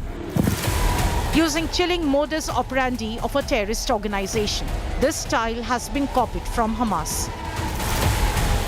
Short-range, locally assembled rockets were launched by Pakistan in quick succession to target dense civilian areas, a chapter exactly copied from Hamas' playbook. Pakistan, just like Hamas, aimed to exhaust Indian air defense system with multiple projectiles. But just like Israel's Iron Dome, India's S-400 air defense system repelled the nefarious attempt. The Hamas attack on Israel seems to have inspired Pakistan. First the attack in Pahalgam and then targeting of civilians. This is a very clear imprint. Secondly is about how targeting of civilians, especially living in line of control, a style adopted by Hamas, targeting innocent civilians. Then thereafter, what we know is the meeting of masterminds, especially Hamas leaders meeting not just top Lashkar commanders, but terrorists right in Pakistan-occupied Kashmir. Something Pakistan has supported all along are not just terror launchpad, but big terror organizations and are being safe havens there. But effectively handled well and fended off at line of control and in hinterland by Indian forces. Pakistan had recently hosted Hamas terrorists at Jaish headquarters Bahawalpur, which has now been reduced to rubble. It has been primary haven of terrorists and its role is in multiple terror strikes across the world. Is Pakistan's rogue army now directly copying activities of terror groups? Bureau Report, India Today.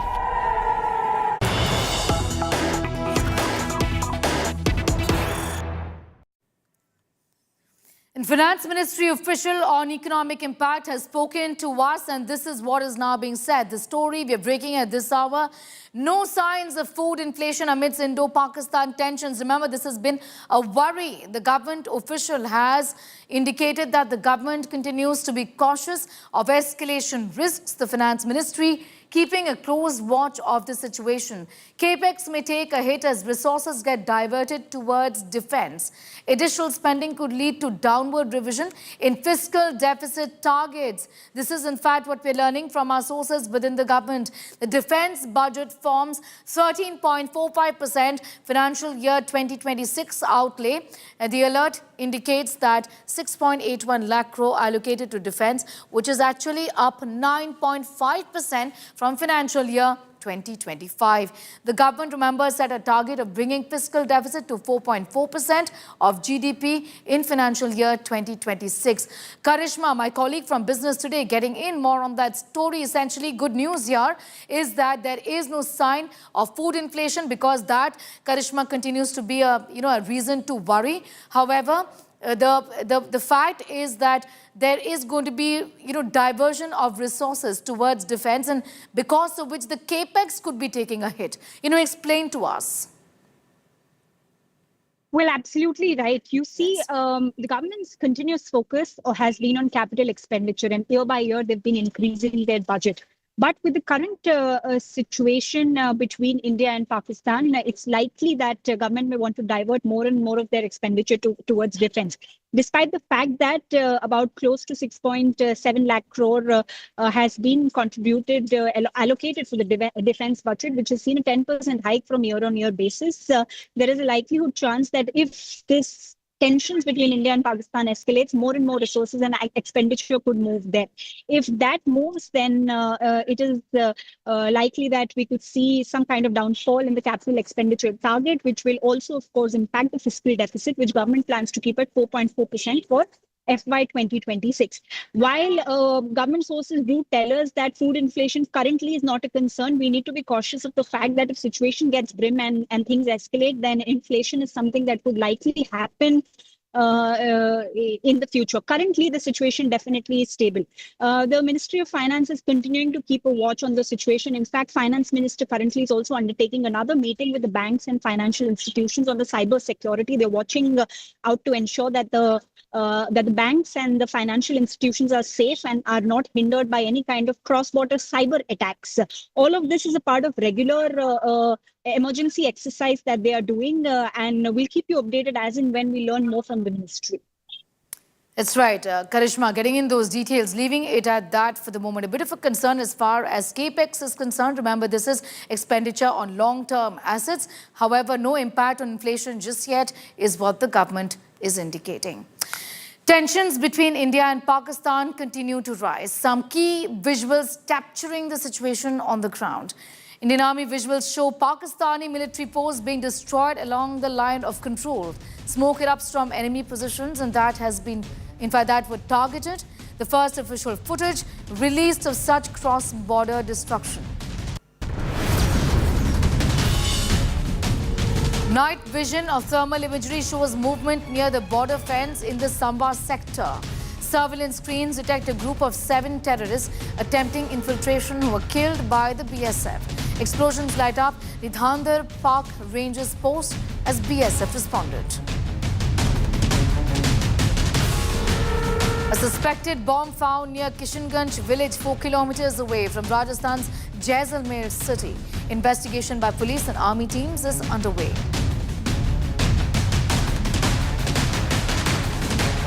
Residents of a border village along the line of control in Jammu and Kashmir grapple with the aftermath of heavy shelling by Pakistan, which resulted in extensive damage to civilian properties, including homes and shops. And lights in the Golden Temple complex had to be turned off for the first time in 54 years as part of the blackout directive given under the nationwide civil defense mock drill in the wake of escalating tensions between India and Pakistan.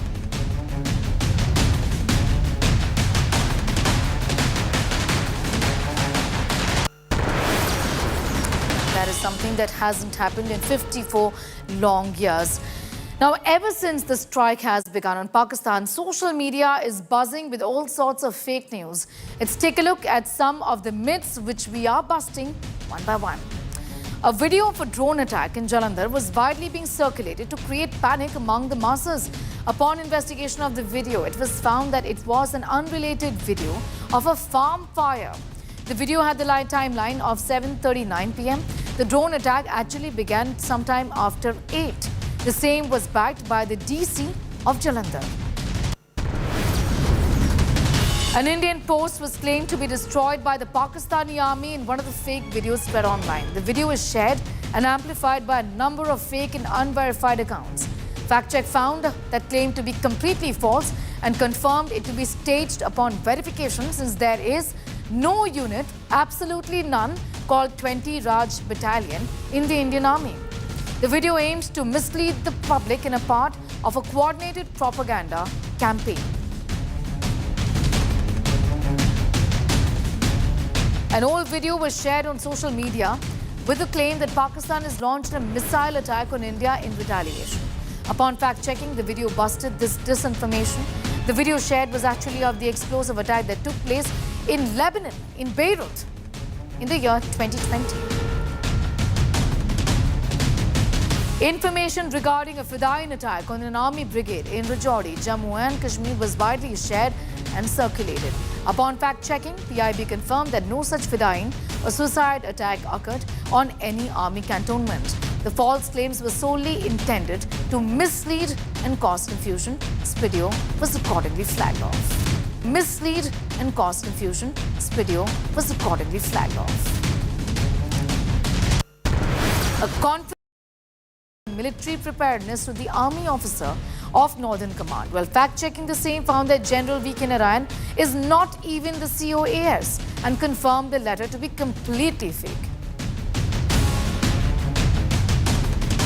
A social media post claimed that the Indian military used Ambala Air Base to attack Amritsar and its own people, its own citizens. Fact-check found the claim to be absolutely baseless and part of a concerted misinformation campaign.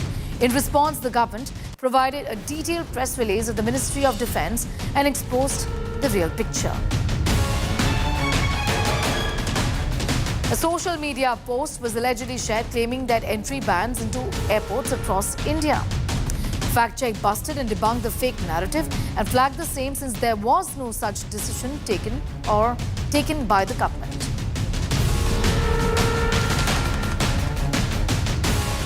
Image of multiple explosions at Jammu Air Force Base in India, that was claimed. The fact is, this image that you see on your screens right now is from the Kabul airport blast in August 2021.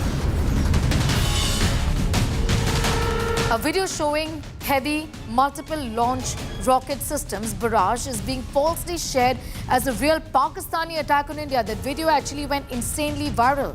On fact-checking, it was revealed that the video is from a video game and has been online for 3 years. It has no connection to the current India-Pakistan situation.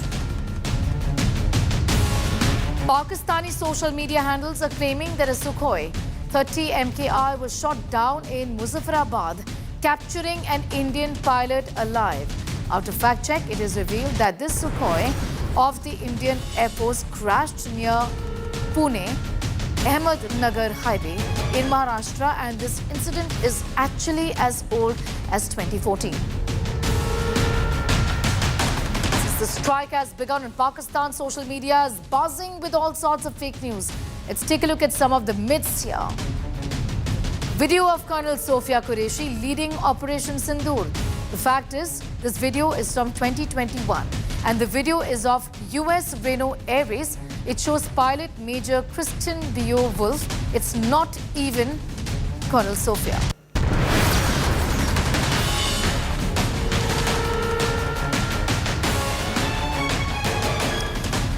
Massive army casualties at the Sanghar post opposite Pakistan's Chirikot sector. That was a claim. The fact is that the video was created from a 2007 photo where Indian Jawans carried the body of a rebel. The video of PAF attack in Amritsar on May 7, 2025. The fact is that the video, what you see on your screens right now, is actually from 2024. It shows Israel's Iron Dome intercepting rockets from Lebanon.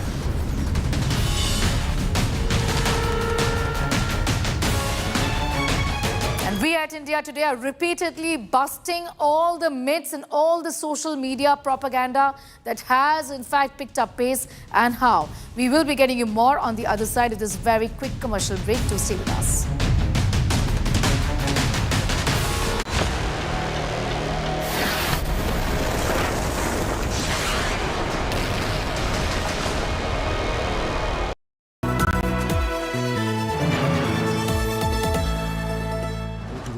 Edge 60 Pro, the edge of excellence.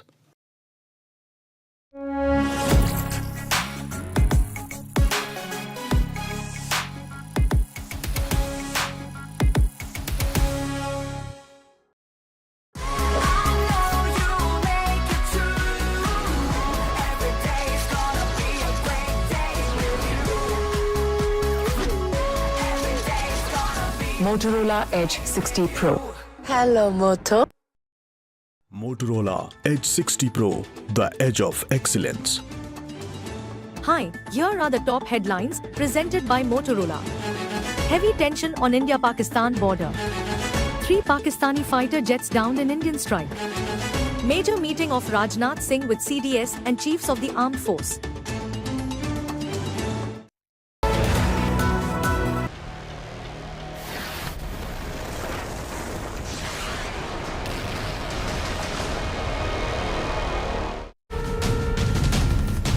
Welcome back. Amid heightened tensions between Pakistan and India, the last 72 hours have been extremely intense. On the 8th of May, Pakistan attempted to infiltrate Indian territory once again.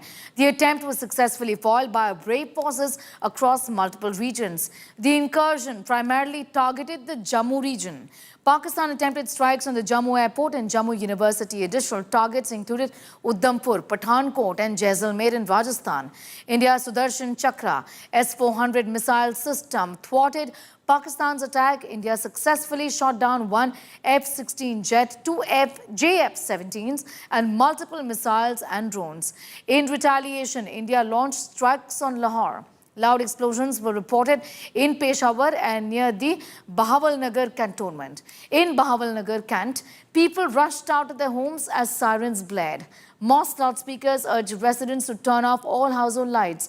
Authorities have yet to release an official statement though. A rattled Pakistan made a failed attempt to target Jammu's airport and other vital installations in Jammu city and in Jammu and Kashmir. Right now we are standing outside Jammu's airport. There is complete blackout here. Earlier in the evening, Pakistan sent armed drones.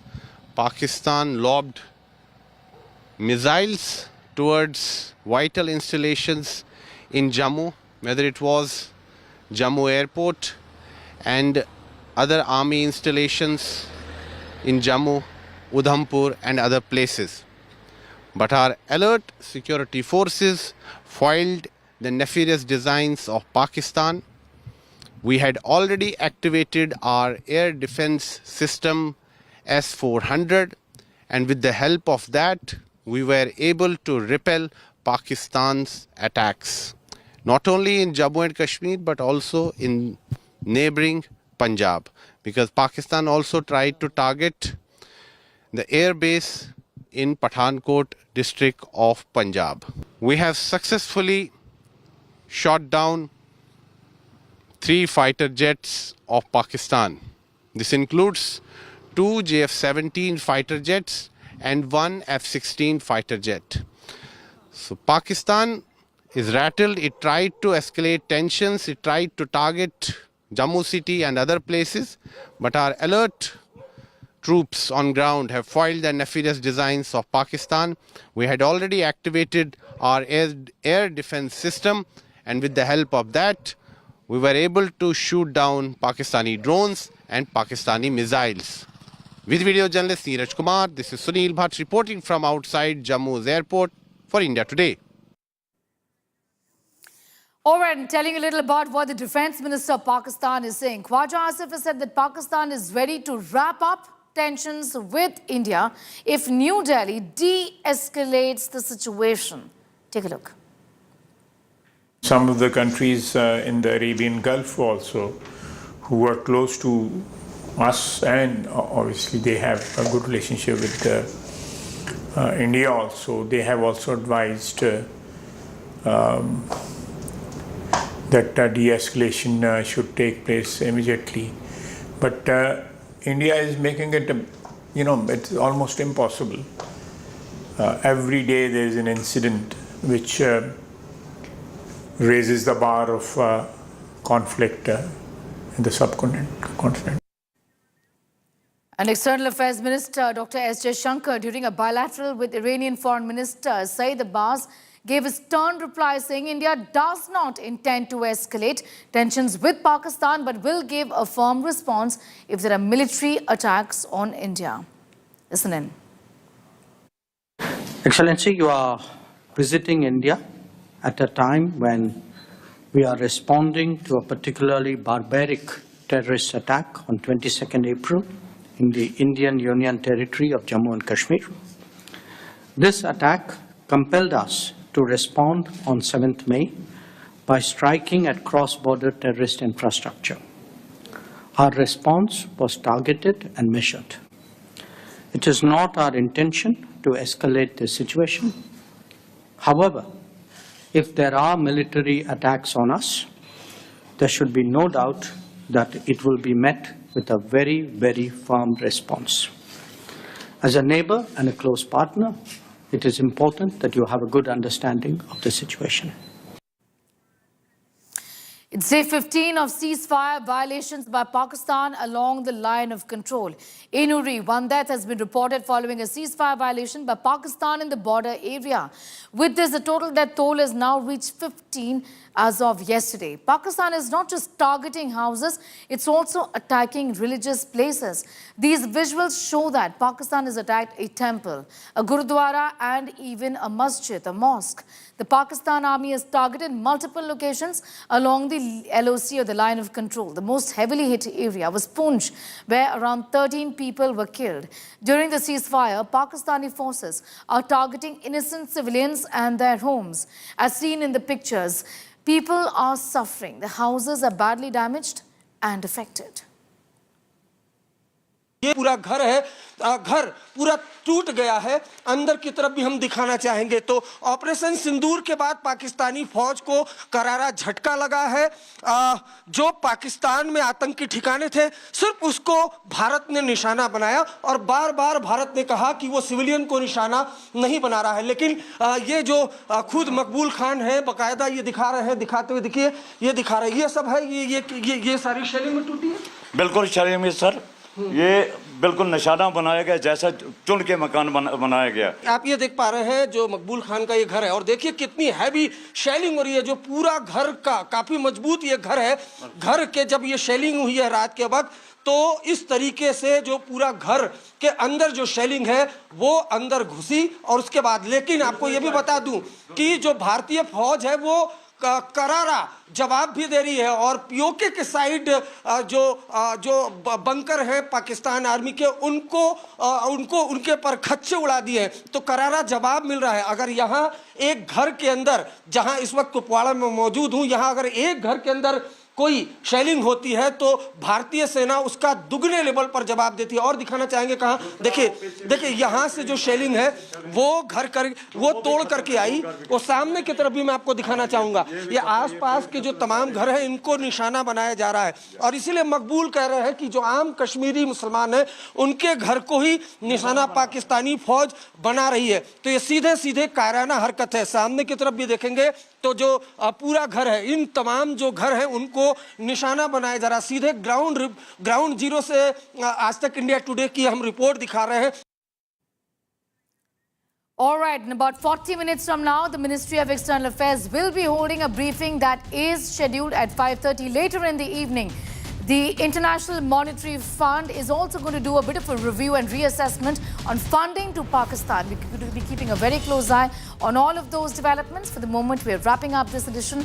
Thank you for watching.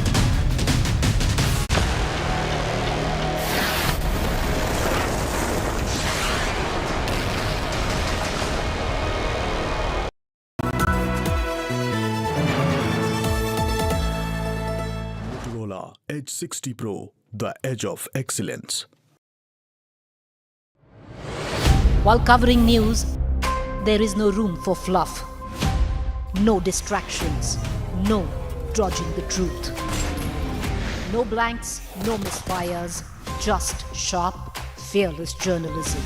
Every story, every debate, every question, straight to the point.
Weather forecast now.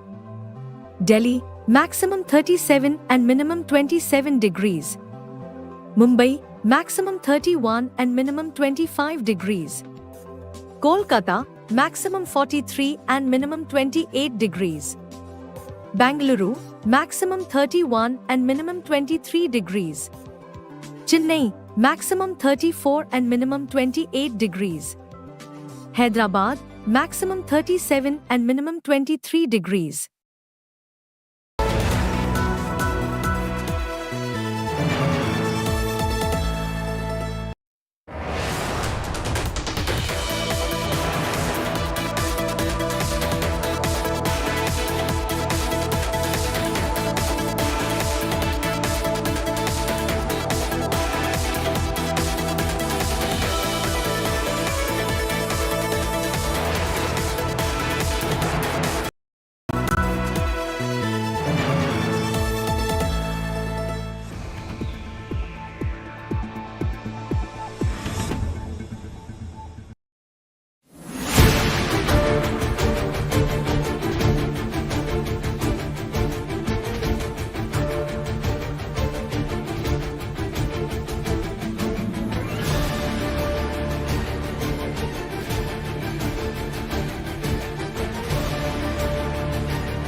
Sorry.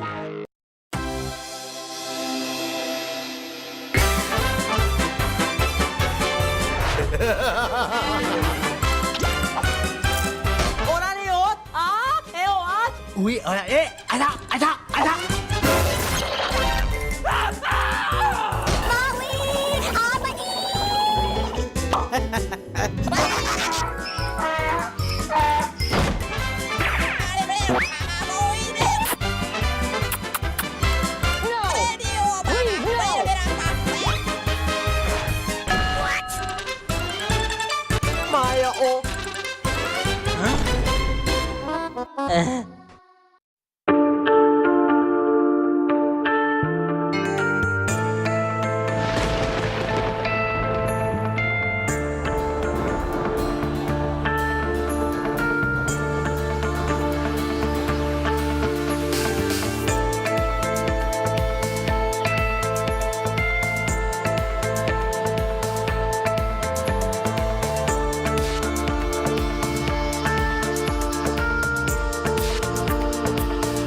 presented by Panasonic AC, trusted AC for smart homes.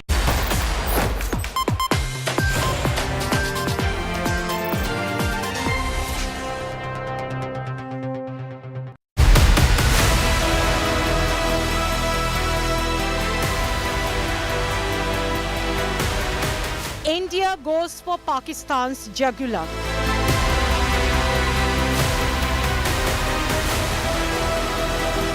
India hits back after Pakistan escalation. Pakistan missiles, drones neutralized.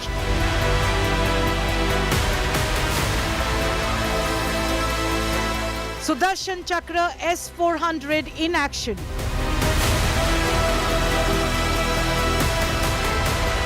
Akash missile brought down Pak JF-17 jet.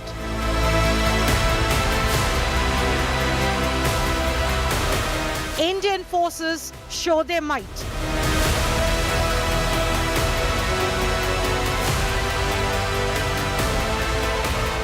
India's Operation Sindoor.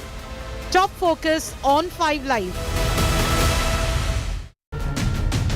After India hit Pakistan at multiple locations as part of Operation Sindoor, and that was punishing Pakistan's state-sponsored radical Islamist terror, Pakistan tried to target 24 locations in India in the past 12 hours. 24 locations.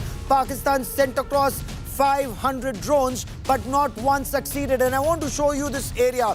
This is Jammu and Kashmir. This is Punjab. This is Rajasthan. And this is Gujarat. So all along this belt, Pakistan sent in 500 drones. Not one succeeded in penetrating that security armor, that Suraksha Kavach called the integrated missile defense shield that India has. And over the course of the next 1 hour, my colleague Sandeep Unnithan, who joins me in the India Today special broadcast, and I will get you all details along with India Today's finest team of reporters on Ground Zero. I'm Gaurav Sawant. As always, let's get started with the headlines on 5 Live.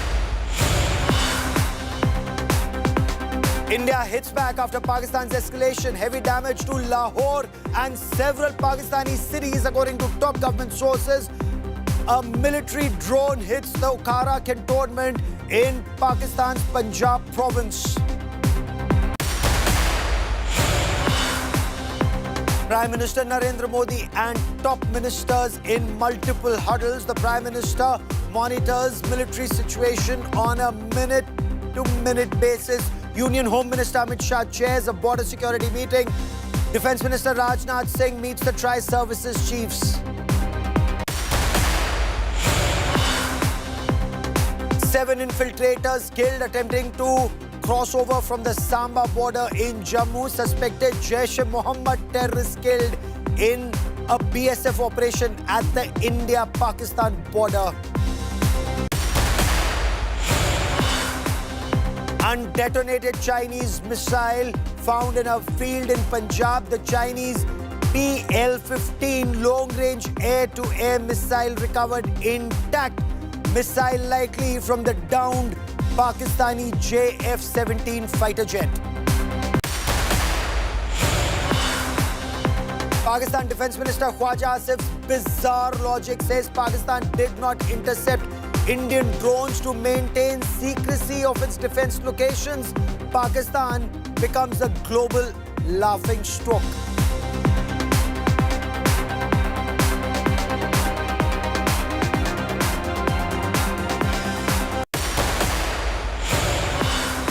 The situation along the line of control and the India-Pakistan border, all along India's western flank and Pakistan's eastern flank, remains extremely precarious. Pakistan tried to send in its drones, its rockets, its missiles and fighter jets. This is the area where Pakistan attempted to do so. So this is Jammu and Kashmir. There was an attempt near Jammu. This is Punjab. There was an attempt in multiple locations in Punjab. This is Rajasthan. And somewhere here in the Jaisalmer belt, Pakistan tried. This is Gujarat. Again in Gujarat, Pakistan tried to send in its drones, and there were 500 drones that were sent, almost like a swarm drone attack in multiple locations. But Bharat has this Abhedya Suraksha Kavach, impenetrable, completely impenetrable security blanket, so to say, a missile defense shield. And this missile defense shield not just comprises the S-400 systems from Russia, but also the indigenous Akash system and much more. Before I get you more on this big story, I want to quickly cut across to my colleague Sandeep Punithan for more on this. And Sandeep, Pakistan tried. It's not that Pakistan is not trying, it's not succeeding. Explain to us why, despite its best efforts, the Chinese technology, the weapons and systems that China has, why isn't Pakistan succeeding? Well, Gaurav, the short answer for that is the Indian Air Force's IACCS, the Integrated Air Command and Control System, which is an air defense network that covers most of northern and western India. And this grid has been built by the Air Force over several decades. Now, what it is essentially comprises of, it's got a range of missiles in different capabilities, different missile systems, the centerpiece of which you mentioned is the S-400 missile system. It's a very, very capable missile system, and the Air Force was fully aware of its capabilities. They told the government this, and this is the reason that the Narendra Modi government, way back in 2018, Gaurav, took on the United States. They took on the risk of CATSA sanctions from the United States to buy 5 of these systems from the Russian Federation. And that bold decision, that diplomatic muscle that they showed with the United States, standing up to the US pressure, has now paid off such rich dividends 7 years later. This is a huge investment for our air defense network, Gaurav. You cannot underestimate the importance of that very, very significant decision we took 7 years back. Of course, there are other components to the IACCS, which is basically a large grid. You have something called the RASP, the RASP, which is a rapidly emerging air situation picture, which connects all airborne and ground-based sensors to give a complete 360-degree picture of the entire airspace, the battle space around India, the northern and western parts of India. So the Air Force controllers on the ground can, in one fell swoop, they can look at the entire picture, down that entire location, that 3,000 kilometer border, right from Jammu and Kashmir down to Gujarat. And, you know, they have a full air situation picture, and then they can start allocating resources, which missile is going to tackle which threat. And in this case, Gaurav, the drones that the Pakistanis have attacked us with, 500 drones, most of them low-cost, drones. I mean, they're literally expendable drones. They just sent it across for propaganda purposes, I would think. Or, you know, I think Pakistan is evil as a state, and especially the army wouldn't trust them. In fact, there are many in the security apparatus in India who say several things about Pakistan, which I will tell some of you offline, because online, when they say you see somebody who's wearing a Pakistan army uniform and a snake, you know who's to be taken down first. Well, the mask has certainly fallen off the Pakistan military and its support for terrorism, Gaurav, and that is something that we've seen in the last 48 hours, where it's unprecedented, a military funeral for a terrorist, and you have soldiers standing side by side with terrorists, designated terrorists. What is the message that Pakistan is sending out to the world? As you very rightly pointed out, the mask is off. There's breaking news coming in, and I want to get you details of the big story. We will show you on camera how India downed Pakistan's swarm drone attack. This is an India Today exclusive report. You're watching real time how India saw the threat coming in and how Pakistan's attack was neutralized. These are those images that show you. This is an India Today exclusive. An Indian Army and Air Force together thwarted the April 8 drone strike by Pakistan with what is being described as one of the most successful systems, the L-70, the Akash system, the Zu-23 system. And this is like a coordinated response from the Indian Army and the Indian Air Force. Jointmanship works so perfectly. The drone attack happened, and in a timely manner. You know, there's an old saying, in the armed forces, being forewarned is being forearmed.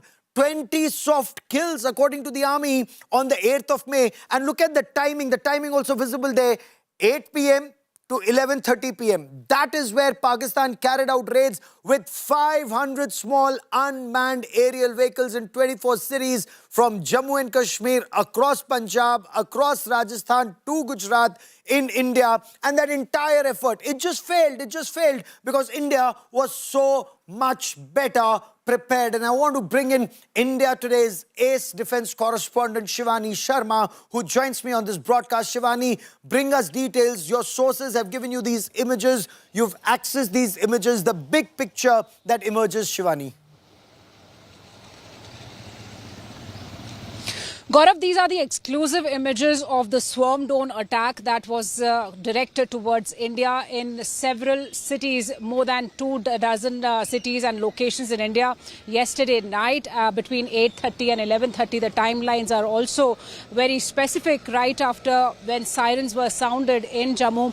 And we saw how these projectiles were moving in different locations, and the air defense system of the country thwarted all these swarm drones. So this was a big offense that Pakistan had attempted, and India neutralized the threat within no time, Gaurav. And this is how Pakistan's swarm drones and 500, not 2, not 3, but 500 swarm drones in different locations across the western border, across the states, right from Jammu and Kashmir to Punjab to Rajasthan. They were all directed towards the locations of these cities, not only the military locations, but also where the people are residing, the residents. So the civilian population was also on target, but the air defense system, which is a combination of multiple assets, starting from the S-400 to the Akash missiles, the Petrora missiles, the unarmed counter air defense systems. So all this was in place. This multiple layered air defense system neutralized the threat in no time, and this was again a failed attempt by Pakistan, the misadventure that was dealt with strongly by India. Gaurav.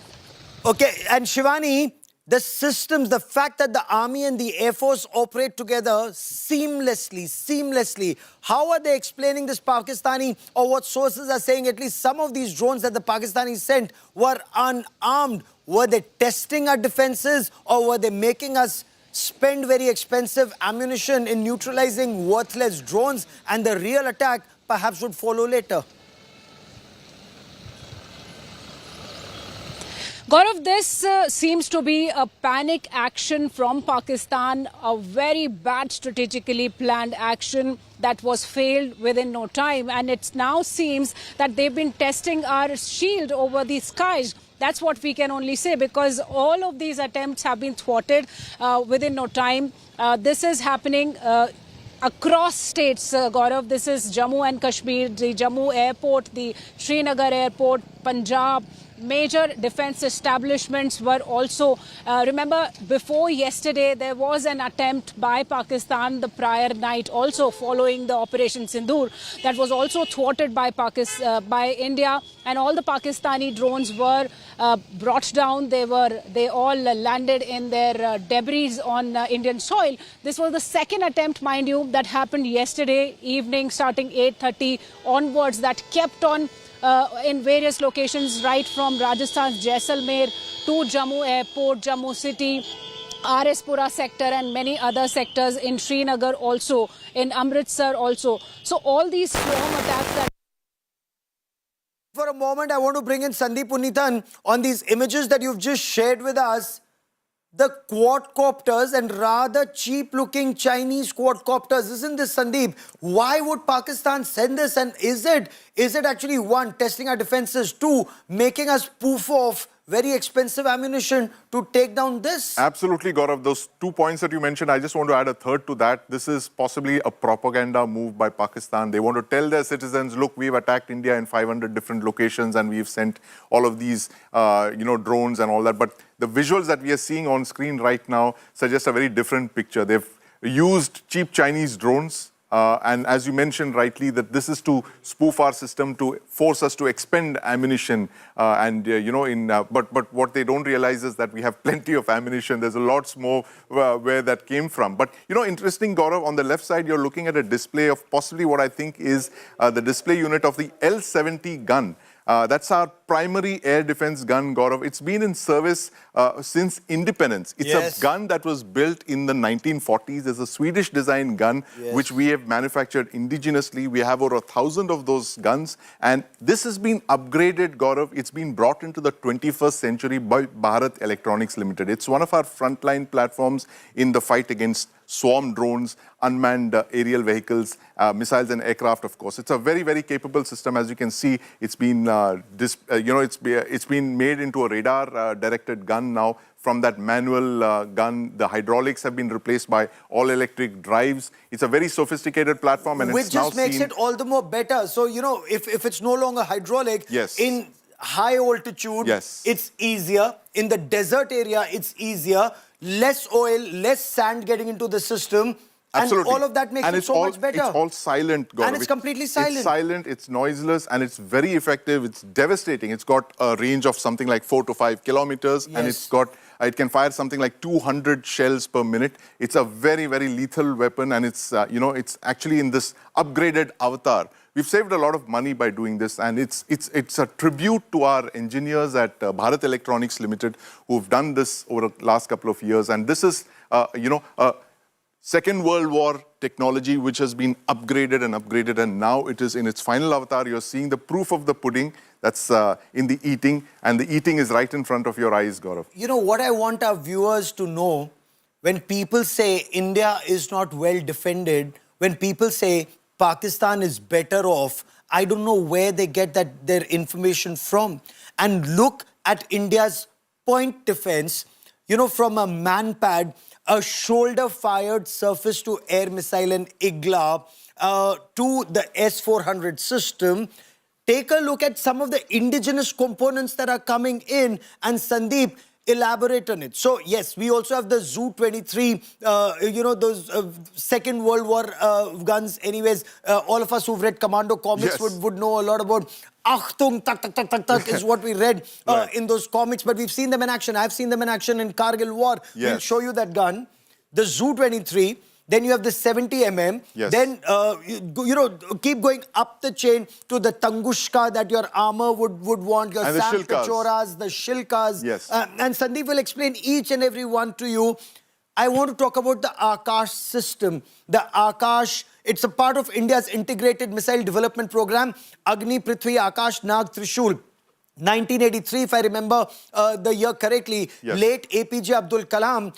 It was... He said, banana hai, India mein banana hai. Humko nahi chahiye missile videsh se. And, you know, Sandeep, so many people said, you can't do it. And he said, we will do it. We've done it. It's holding us in good stead in 2025 through a lot of problems that Akash system had. Absolutely. In fact, Gaurav, the Akash is, you know, it's a tribute to India's indigenous defense capability, because this entire system, the radar, the fire control system, the trucks, the missiles itself, of course, all of it is made in India. Therefore, we can export it as a system. It's one of the very few systems that's entirely end-to-end. It's made in India. We can export the system. And indeed, we are in talks with a number of countries in Asia and in Africa for Akash missile export. It's inexpensive. It is inexpensive. It's made in India. It's accurate. It's better than the Chinese missile. It's yes, it's much better than the Chinese missile, and it's now battle tested. It's battle tested indeed. And it's you know, the cornerstone of a completely indigenous range of missiles. You have the Akash, then you have the Akash new generation, the next generation. Extended range. Extended range. You keep building up on the capabilities, Akash, Gaurav, and that is what is the contribution of this missile system that we started way back in 1983. It's the tribute to our, you know, visionary scientists who stuck to their guns and decided to develop all of this indigenously. And today, again, Gaurav, the proof of the pudding is in the eating. The Akash is there. It's performed. It's a very, very critical component of our IACCS, and it's been used successfully in the field. And this means very well for the system and its future variants, Gaurav. You know, for those who mock Atmanirbhar Bharat in defense, do keep in mind, Ukraine was fighting Russia. Ukraine is dependent entirely on equipment that's about, for a majority of its equipment, it's dependent on Germany, England, France, United States of America, NATO coming forward and helping them. Sometimes, and I was on ground, and Sandeep, bear me out, they would be ready for the assault. The ammunition wouldn't be there. the rockets, the missiles, the tanks, the armored personnel carriers, they won't have it. So men would go into combat without their equipment and they would be cut down. Imagine if they were making in their own country, it would have helped them. That is why Make in India is so important. Yes, it's slow. Yes, it's time consuming and we need to improve. Our scientists need to improve. Our engineers need to improve. The delivery has to be there. It has to be flawless. But there is no alternative to Make in India. There's no alternative indeed, Gaurav. You hit the nail on the head. If you want to be a power of some standing, you have to build your own missile systems. You have to build your own defense capabilities. Otherwise, like you correctly pointed out, you are at the mercy of your foreign suppliers. They probably say, sell you the weapons. They might not sell you the weapons. They will decide the schedule for the delivery of the components and parts and all that. And you have to keep running back to them. And this is how big countries control narratives. They control smaller countries by this. And what you're actually doing, Gaurav, when you import weapons, you are actually importing security. And this is something that you cannot compromise on. You can't compromise on your own national security. And that is the reason there is no alternative but to develop your own weapon systems. Atmanirbhar Bharat is essential. Remember, look at Pakistan, for example. Pakistan is forced to do a sajda to China. And kowtow. Kowtow is the word, the Chinese word. Sajda is the Pakistani word. But that is what Pakistan does. Sometimes it does a sajda to the United States of America. Sometimes it does a sajda to China. Sometimes it will do a sajda to anybody else. But all it will do is a sajda. I mean, they're permanently on their knees, like right now, in front of the International Monetary Fund. They've shifted from one foreign supplier to another one. They've moved from the United States towards China. 80% of their recent arms imports, Gaurav, are of Chinese origin. So the Chinese, again, are going to be holding the screws on Pakistan. They are going to tell them what to do.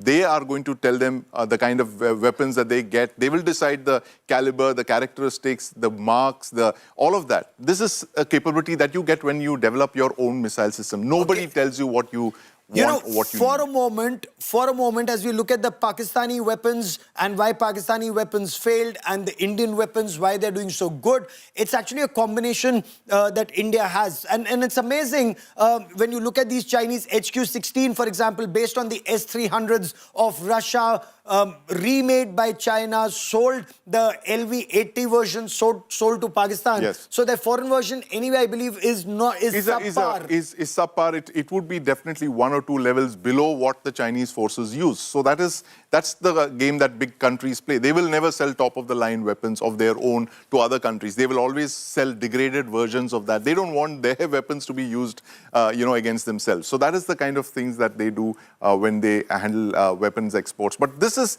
a lesson for us as well, Gaurav. The Chinese, look at the Chinese. In the last 20 or 25 years, they've gone from importing a lot of Russian hardware to now copying it, duplicating it, and now exporting them. Yes. In the face of global opposition and, of course, competing against Russian systems this themselves. image that we see on our television screens right now, the TL-15 long-range air-to-air missile. Gaurav, you are looking at one of the biggest intelligence coup in several years. Now, the United States, for one, would pay for the weight in gold for that missile that the Punjab policemen are handling over there. That's a PL-15, very long-range Chinese missile. It's rarely been seen in public. It's possibly been used, fired for the first time. And this is something that I can confirm that our scientists are looking at it very closely right now. They're examining its characteristics. This is a missile that has literally emerged from behind the bamboo curtain, Gaurav. And this has been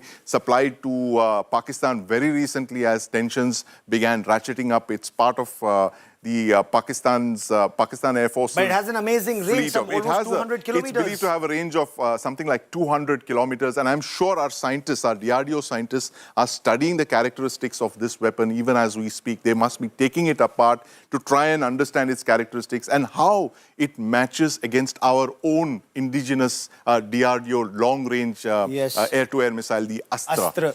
Astra. I also want to understand from you right now, the Chinese commanders would probably be slapping the Pakistani Air Force for for letting go of a PL-15 like this. Absolutely, Gaurav. Because the Chinese secrets are out in the open. Chinese secrets are out in the open, and Gaurav, I very well see the PL-15 being the top of the agenda in India-US talks in the next round of defense dialogue. The United States would ask to see these missiles because let's not forget, Gaurav, these are the kind of missiles that the United States is going to be facing if a conflict were to break out over Taiwan. Yeah. US fighters are going to be tracked and picked up by and targeted by missiles like the PL-15. I'm sure the United States would want to have a very, very close look at the PL-15. In fact, forget the United States. So from the Guam base, there's a C-130J that will be landing. Possibly a C-17, Gaurav. Or a C-17. Which would already be here, and you would have experts queuing up to study this missile. It's a very, very enigmatic missile. We've seen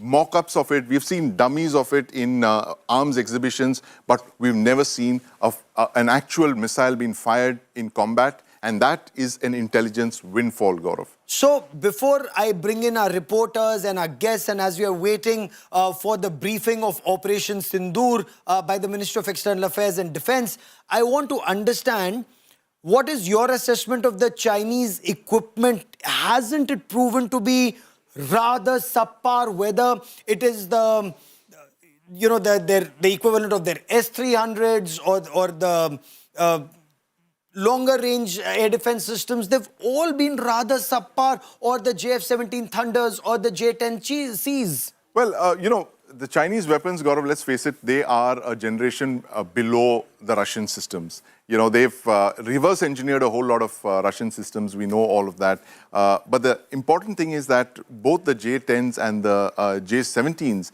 use Russian engines. Yes. Right? And that is something, they use the same engines, the RD-33 that's used by the MiG-29, for instance. So that's again, a case of China being dependent on Russia for fighter jet engines. So, I mean, these are...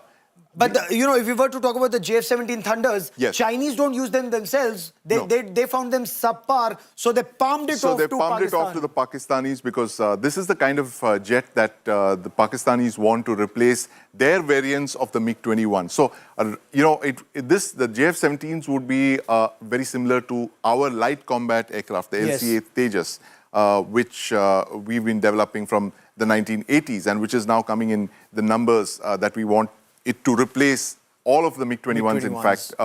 So this would be very similar to our LCA. But, like you correctly pointed out, the fact that it's not good enough to enter PLA service.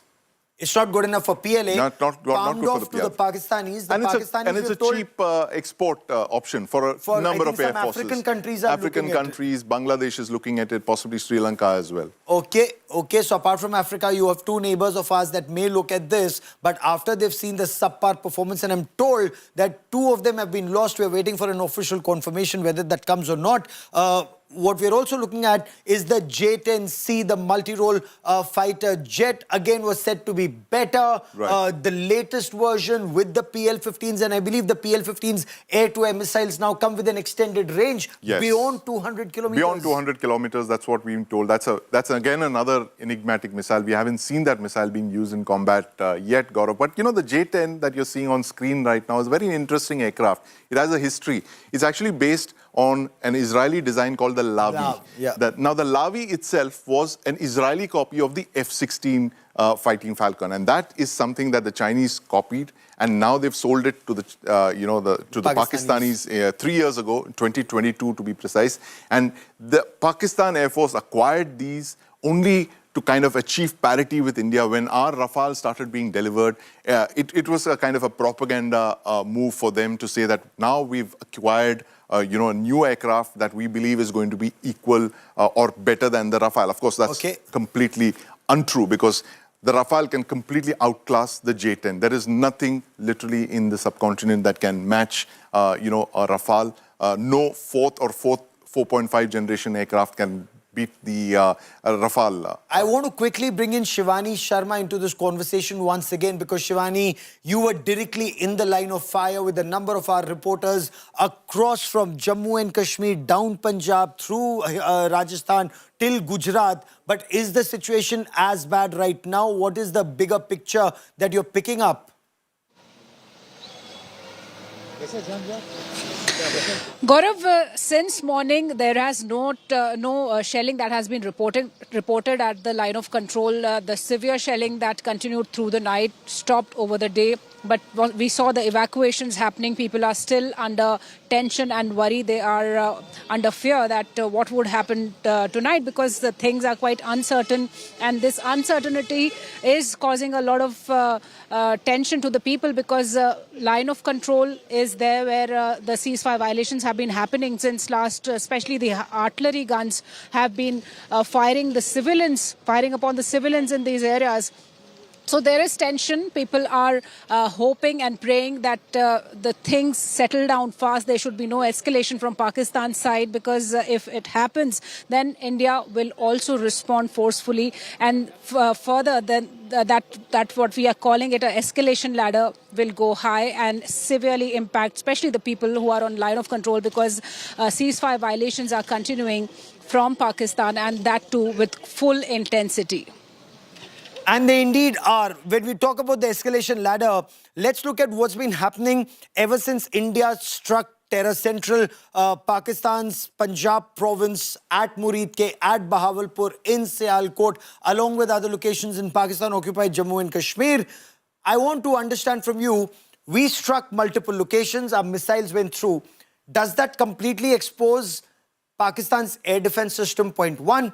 Next day, when they attempted to strike, attempts failed. When we hit back, we took down some of their missile defense systems, also struck places close to GHQ in Rawalpindi, struck Lahore, struck several other locations. Again, when last night they tried, government is, we'll hear officially from the government in just about a minute plus. Their attempts did not succeed, though they tried 26 different locations with 500 drones. Will they escalate? Are we going up the escalation ladder? Or is this some kind of a situation where they are saying they're fighting back? It does appear to be a feeble fight back, unless their real fight back happens only now. Well, Gaurav, you know, a feeble fight back is quite possible, because what has happened in the last 48 hours has completely spooked the Pakistan military. They did not wargame the possibility of such swift Indian retaliation. First Operation Sindoor, the first phase, then the second phase of Operation Sindoor. And the government doesn't seem to be backing down in the face of Pakistan's threats. And this is, as we were discussing, Gaurav, this appears to be retribution for 25 years of Pakistan using terrorism as an instrument of state policy. They're not just being called out only for Pahalgam, Gaurav. They're being called out for every single major sensational terror attack that the Pakistan military has carried out against Indian targets, against Indian civilians, massacring Indian civilians in Mumbai, in Pahalgam, in Jammu and Kashmir, in Gujarat, in Uttar Pradesh, all across India. Now is the time for payback. And this is what has spooked the Pakistan military. What gives us the impression that the Pakistan army is spooked and it's not lulling us into thinking that they're not retaliating? We relax and suddenly, because Pakistan, at least their army or their military jihad complex, that's evil. This morning, there was an infiltration attempt. 7 Jaish-e-Mohammed terrorists were killed at Samba. So, you know, I don't think either you or I, and remember, Sandeep is from Mumbai. 1993 blast, 257 people were killed. 2006 blast, 200 people were killed. 26/11, another 166 people were killed. Pakistani terror didn't stop even after that. That David Coleman Headley and Tawar Hussain Rana came back again because they wanted to bleed India again. Zaveri Bazaar was struck again. Again, there were terror attacks, not just in Mumbai, but also a German bakery in Pune. You recall 57 people were killed in the Ahmedabad blast. So, you know, I don't trust the Pakistanis. I'm sure you don't trust the Pakistani military jihad complex. What makes you think that they will not hit us or try to hit us again? Well, if they try to hit us again, Gaurav, good luck to them, because the response and retaliation is going to be instantaneous. Because if you look at it now, Gaurav, the entire 3,000-kilometer border with Pakistan is active. Our aircraft are up in the air, our AWACS are up in the air, our IACCS is active, our warships are out at sea in the North Arabian Sea, just south of Pakistan's most vulnerable soft corner, which is their sea link, their maritime supply routes, their maritime juggler that brings in all of their imports, which brings in all of their energy supplies, Gaurav. They need 500,000 barrels of oil a day, and all of that is transported via the sea. And now Gaurav, they have 4 neighbors. They have hostile relations with 3 of their 4 neighbors. They are encircled in a way, and I'm sure the Pakistan military, this is something that they had in war game for. And now we have ratcheted up the escalation ladder, and now they possibly want to look for an escape route. They want to tell their citizens, look, we've done the best that we could, and we have achieved parity with India. This whole thing of the Pakistan Army's military jihad complex, parity with India. How are things different? Look, you and I have covered Pakistan's terror for decades. We've covered Parliament attack, we've covered 26/11, we've covered attacks in Jammu and Kashmir. Why is it that it's only this time the response has been like this post-Pahalgam? Well, Gaurav, the sheer horror of the Pahalgam attack, I mean, singling out civilians based on religion, targeting the men, making the women and children watch as they're being cut down, headshots, at point blank range. They're being shot and killed with extreme mercy. And, the message that they're being given, go and tell the Prime Minister. This is the kind of horrible targeting of victims that was done. And this is the largest loss of civilian lives on Indian soil since 26/11. And it's not about just avenging Pahalgam, Gaurav. It's like India has crossed a path of, Okay, we don't I want want to cut across. Watch those usual. images, Sandeep. Images that are coming in from the Ministry of External Affairs, the Foreign Secretary, Colonel Qureshi, Wing Commander Vyomika Singh. They are both there, and it's about to start.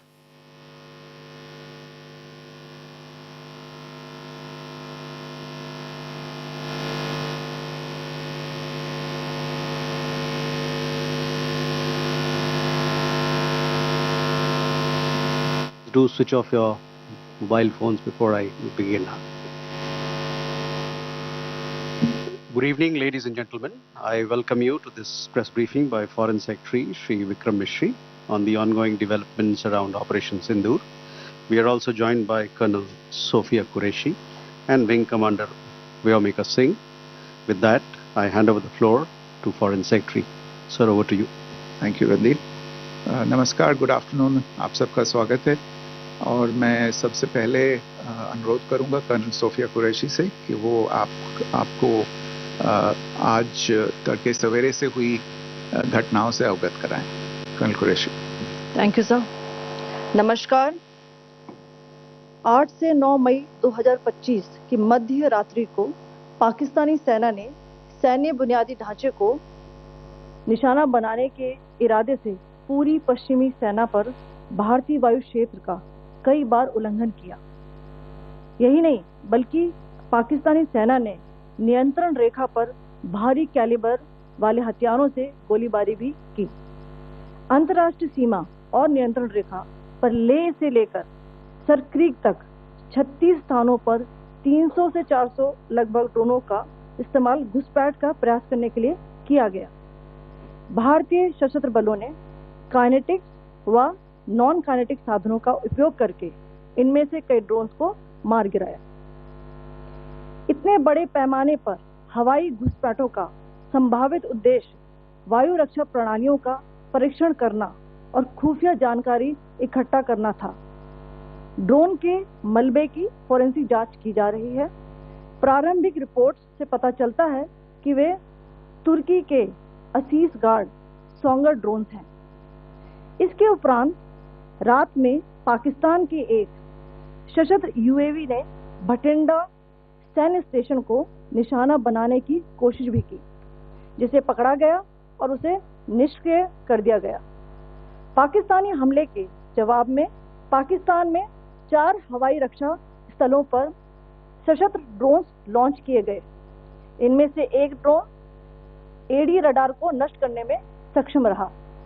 Pakistan ने जम्मू कश्मीर के तंगधार, उरी, पुंछ, मेंढर, राजौरी, अखनूर और उधमपुर में भारी calibre artillery gun और सशस्त्र drones का उपयोग करके नियंत्रण रेखा के पार गोलीबारी भी की, जिसके परिणाम स्वरूप भारतीय सेना के कुछ जवान हताहत हुए और घायल हुए।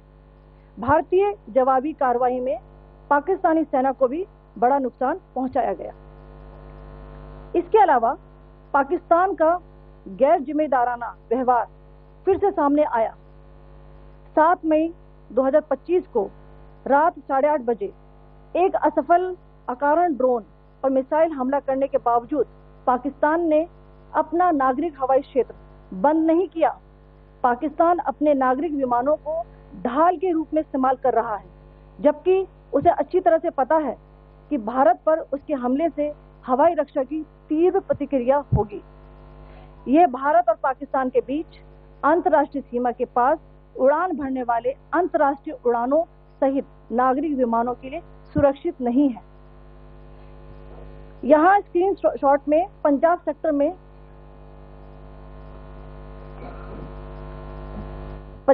में हाई एयर डिफेंस अलर्ट स्थिति के दौरान एप्लीकेशन फ्लाइट रडार 24 का डेटा दिखाया गया है। जैसा कि आप देख रहे हैं यहाँ पर भारतीय पक्ष का हवाई क्षेत्र घोषित बंद के कारण नागरिक हवाई यातायात से पूरी तरह से रहित है। कराची और लाहौर के बीच के हवाई अड्डे मार्ग पर नागरिक एयरलाइंस उड़ान भर रही है। हाई अलर्ट किया गया है विमान फ्लाइनेस एविएशन का एयरबस 320, जैसा कि आप यहाँ देख रहे हैं, जो कि शाम को 5:50 बजे दमम से शुरू हुआ और रात को 9:10 बजे लाहौर में उतरा। ये सारा डिटेल्स आप यहाँ देख रहे हैं, ये डिटेल्स यहाँ लिखा हुआ है। Can you see this?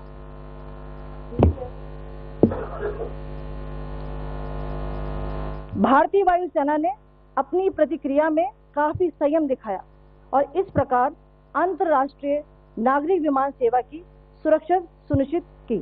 धन्यवाद। जय Hind.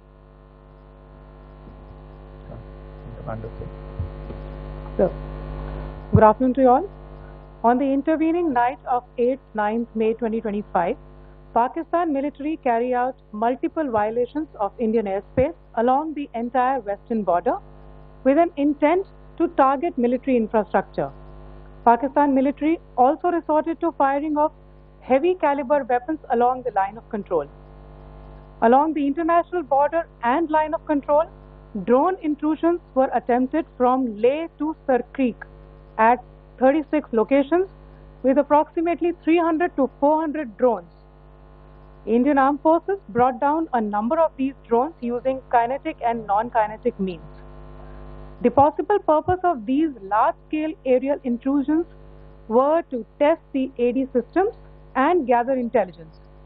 Forensic examination of the drone debris is being undertaken. Preliminary reports suggest them to be of Aziz Guard Songa drone of Turkey. Later in the night, an armed UAV of Pakistan attempted to target Bhatinda military station, which was detected and neutralized. In response to the Pakistani attack, armed drones were launched at 4 air defense sites in Pakistan. One of the drones was able to destroy an AD radar. Pakistan also carried out artillery shelling across the line of control using heavy caliber artillery guns and armed drones at Sandhar, Uri, Poonch, Mendhar, Rajouri, Akhnur and Udhampur in Jammu and Kashmir area, which resulted in some losses and injuries to Indian Army personnel. Pakistan Army also suffered major losses in Indian retaliatory fire. Additionally, Pakistan's irresponsible behavior again came to fore. Pakistan did not close its civil airspace despite it launching a failed unprovoked drone and missile attack on 7th May at 8:30 hours in the evening. Pakistan is using civil airliners as a shield, knowing fully well that its attack on India would elicit a swift air defense response. This is not safe for the unsuspecting civil airliners, including the international flights which were flying near IB between India and Pakistan. The screenshot we just showed and we shall share with you, it shows the data of the application Flight Radar 24 during a high air defense alert situation in the Punjab sector. As you have seen, the airspace on the Indian side is absolutely devoid of civil air traffic due to our declared closure. However, there are civil airlines flying the air route between Karachi and Lahore. Amongst the other civil aircraft that you can see, we have highlighted an aircraft which is Airbus 320 of Flynas Aviation, which was originated from Dammam at 1750 hours and landed later at Lahore at 2110 hours in the night. Indian Air Force demonstrated considerable restraint in its response, thus ensuring safety of international civil carriers.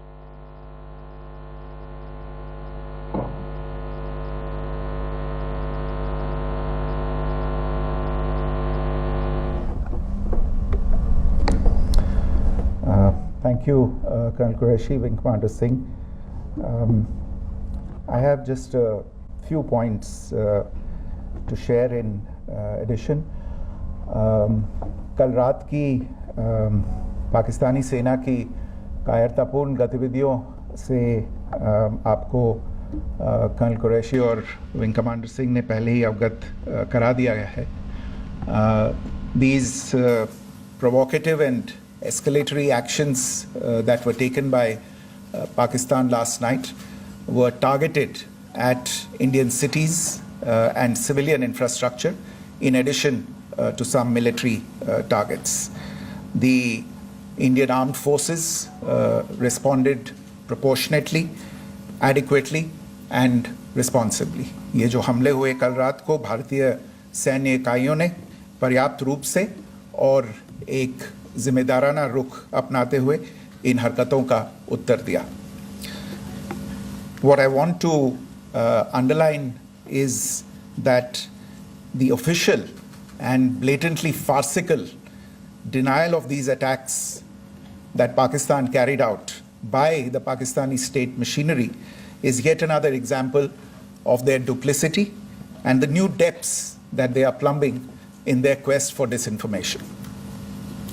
The other point in the same vein is Pakistani claims that they did not target or attack any religious places. You would recall that yesterday I shared with you an incident related to the attack on a Gurdwara in Punch. Instead of owning up to these attacks, Pakistan made the preposterous and outrageous claim that it was the Indian Armed Forces and the Indian Air Force that was targeting cities like Amritsar and trying to put the blame on Pakistan. This is nothing but a desperate attempt by Pakistan to disown its acts of aggression, but it is also true to type in its effort to deceive and mislead the world. It will not succeed. The Gurdwara in Punch in particular was attacked by Pakistan, and some local members of the Sikh community, including a Ragi of the Gurdwara, lost their lives in this incident, as I shared yesterday. TV पर आप इस हमले के चित्र देख सकते हैं. In addition, that we would attack our own cities is the kind of deranged fantasy that only the Pakistani state can come up with. Perhaps they do it because they are well versed in such action, as their history would show. The last point I wanted to make this evening is again this disinformation that is coming from Pakistan about India targeting the Nankana Sahib Gurdwara through a drone attack. This is again yet another blatant lie and part of Pakistan's disinformation campaign. As we saw in the Pahalgam attack, Pakistan is again trying desperately to impart a communal hue to the situation with an intention to create discord. Again, we are not surprised. India's steadfast unity in itself is a challenge to Pakistan. Let me stop there. I have time only for a few questions and be happy to try and answer them. The first, I call Siddharth. Siddharth, please. Hi, sir. I'm Siddharth from Beyond. So this way. Siddharth, behind, please. The other Siddharth. Yes. Hi, sir. I'm Siddharth from CNN News 18. Sir, I only want to know from you the status of Kartarpur corridor. Is it open or not? You can. I think you're all aware of the situation along the entire India-Pakistan border and the areas around the line of control. In view of the existing security scenario, the services of the Kartarpur Sahib corridor have been suspended till further directions. We'll update you as and when there is a change in the situation. You have a question here, Rishabh? So, good evening, Rishabh from Times Now. So, you spoke about religious places being hit in Jammu. There's another religious place which is a Carmelite nun church that has been hit. What do you have to say about it? If you can explain it. Yeah, actually, we do have some information about this extremely regrettable and condemnable incident during heavy shelling across the line of control in the early morning of 7th May.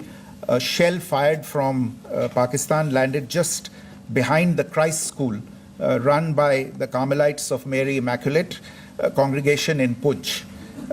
Tragically, the shell fired from Pakistan hit the home of 2 students of the Christ School. Both students unfortunately lost their lives and their parents were severely injured.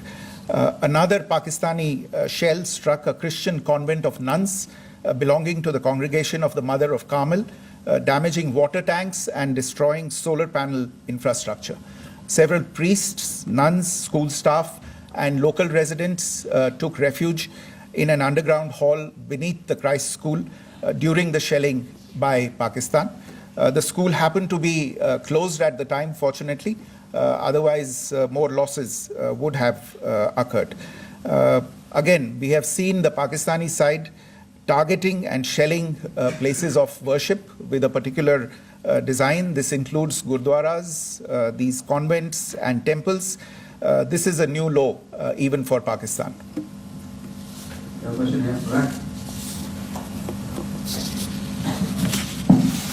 Sir Pranay Upadhyay Amar Jasi sir कल आपने इसी podium से पाकिस्तान के IMF bailout को लेकर और Indus water treaty को लेकर जो टिप्पणी की थी उसकी पाकिस्तान में काफी तीखी प्रतिक्रिया भी आई और उसके बाद हमने देखा कि पाकिस्तान की तरफ से किस तरीके से लेह से लेकर भुज तक पूरी बॉर्डर के ऊपर जो इन्वेजन था वो किया गया। मौजूदा सिचुएशन के अंदर पाकिस्तान के बेलआउट पैकेज को लेकर और पाकिस्तान के अटेम्प्ट्स को लेकर आपका क्या असेसमेंट है और दूसरा ये भी जानना चाहेंगे कि पाकिस्तान की तरफ से ये जो अटेम्प्ट किया गया था उसका भारत ने अभी तक उस तरीके का कोई जवाब नहीं दिया गया है, तो क्या भारत इसका जवाब देगा जो कार्रवाई हुई है बीते 24 घंटों में? देखिए प्रणय, जहाँ तक इंडस वाटर्स ट्रीटी का सवाल है, मैंने कल विस्तार से उसके बारे में इसकी चर्चा की है.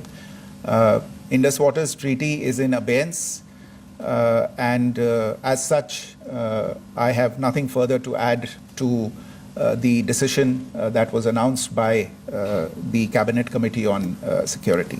जहाँ तक IMF bailout का सवाल है, आपको ज्ञान होगा कि IMF की आज मीटिंग हो रही है. हम वहाँ पे अपना पक्ष रखेंगे और जो हमारा मत है इन चीज़ों को लेके वहाँ पे साझा करेंगे दूसरे मेंबर्स के साथ. ये बोर्ड पे निर्भर है कि वहाँ पे क्या निर्णय होता है.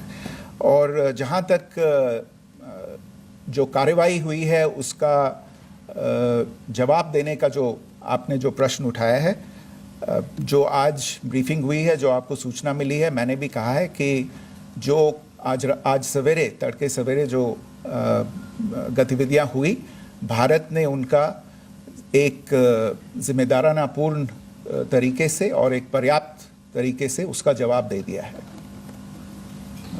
सिद्धांत. Hi sir, Siddhant from Beyond. Sir, the External Affairs Minister has spoken to many of his counterparts around the world. Yesterday he spoke to the US Secretary of State Marco Rubio. So what were the key areas of conversations during that call? Yes, the minister had a conversation with the US Secretary of State. As you can imagine, the focus of discussions was the terrorist attack in Pahalgam and the response that India mounted after that on the 7th of May. The Secretary of State shared his thoughts on these developments with the minister. The minister deeply appreciated the US's commitment to work with India in the fight against terrorism, and he also underlined the targeted measures that India had taken in connection with Op Sindoor. The minister also underlined that India would firmly counter any attempts at escalation from there. But in follow-up to that, as you are aware, there have been a number of other conversations. The minister had a conversation with the UK Foreign Secretary, David Lammy, today. There too, the discussion centered around countering terrorism, for which there must be zero tolerance. And I understand just a short while ago, the External Affairs Minister has also spoken to the Foreign Minister of Norway, Espen Barth Eide, which was also focused on recent developments stemming from the terrorist act in Pahalgam. One last question, Sudeep. Sir, once again, thank you for doing this. Shri Ranjan from Bloomberg. Once again, India had struck Bahawalpur the other day, which is also connected with the murder of one of us journalists, Daniel Pearl. If you could give us an understanding of what exactly are the reports that you're getting. You're right. Bahawalpur is the headquarters of the Jaish-e-Mohammed terrorist group that is proscribed by the United Nations. Its leader, Maulana Masood Azhar, is a proscribed individual.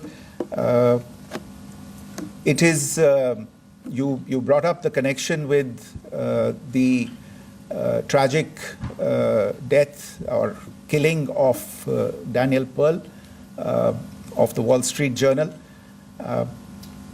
The Jaish-e-Mohammed was in some way directly or indirectly responsible for the death of Daniel Pearl. But the real connection is through Ahmed Omar Saeed Sheikh, the British Pakistani jihadi who was held in India but was finally released in 2000, and he was the person who lured Daniel Pearl to his eventually leading to his murder. So these are all obviously connected figures, connected individuals, connected institutions, and the attack on Bahawalpur, on that facility of the Jaish-e-Mohammed in Bahawalpur is, I would imagine, a fitting part of this unfortunate incident. Thank you all. Thank you, sir. With that, we come to the closure of this press briefing. Thank you very much.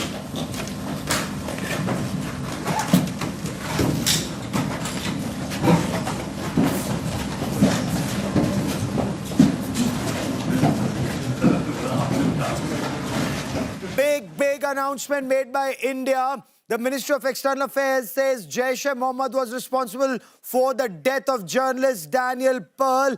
India is now moving the International Monetary Fund, making its point clear to IMF, to talking to board members, seeking that Pakistan should not get the next tranche of a bailout from the International Monetary Fund. You just heard Vikram Misri. So let's get you both sides of the story. One side, the military response. Pakistan attempted to target multiple cities across our country, and not just military installations, but as Colonel Sofia Qureshi and Wing Commander Vyomika Singh said, they even tried to target civilian installations and civilians in different parts of our country. In response, India hit back, and India has targeted a radar in Pakistan. That's the information that is coming in. Big story. Diplomatically, India is reaching out to the International Monetary Fund that funds should not be made available to Pakistan. India's point has been that Pakistan actually uses those funds for spreading terror, not just in India, but across the world. The point that's also being made, journalist Daniel Pearl, he was doing his job. a Wall Street Journal journalist, Daniel Pearl. He was lured by Omar Shahid Sheikh, kidnapped and killed.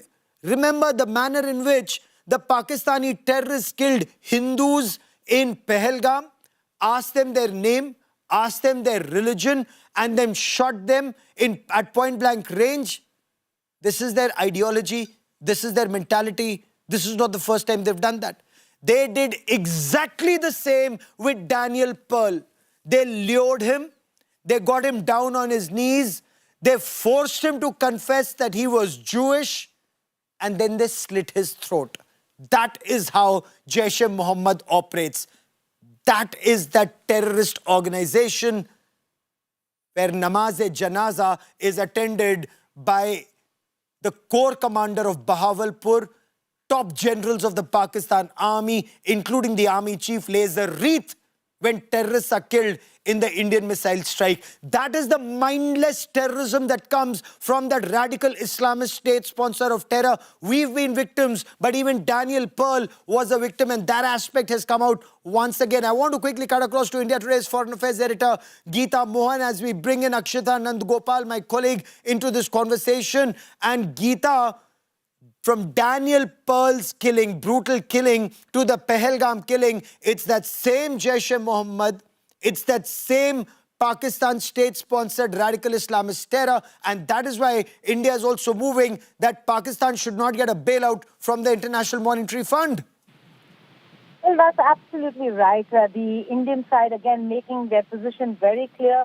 One, like we were saying in the morning itself, when we learned that there is going to be a briefing by the Ministry of External Affairs, Gaurav, that they're going to dispel all the disinformation being spread, not just on social media, source-based information, but their ministers, the information minister himself sitting and blatantly fabricating truths, lying about whether if in Pakistan carried out any action or not.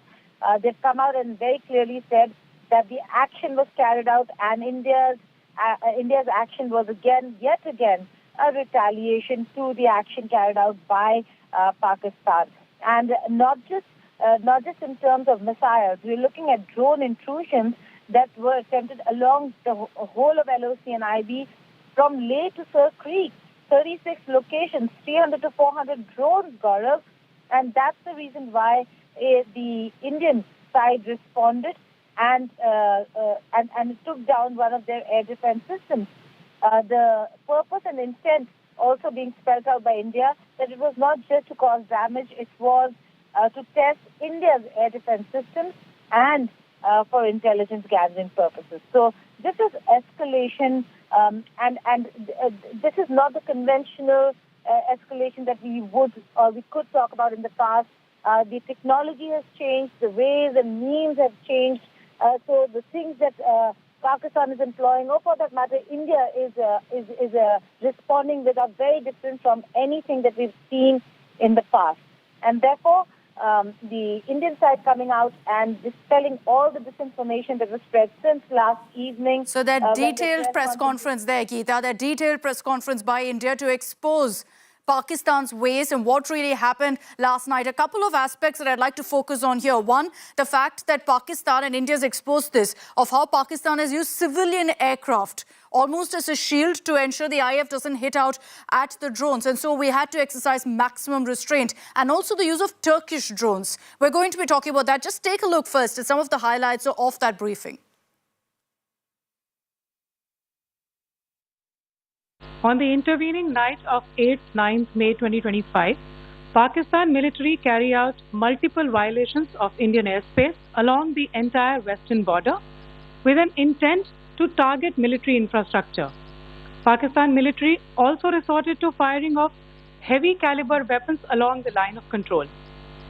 Along the international border and line of control, drone intrusions were attempted from Leh to Sir Creek at 36 locations with approximately 300 to 400 drones. Indian Armed Forces brought down a number of these drones using kinetic and non-kinetic means. Pakistan's irresponsible behavior again came to fore. Pakistan did not close its civil airspace despite it launching a failed unprovoked drone and missile attack on 7th May at 8:30 hours in the evening.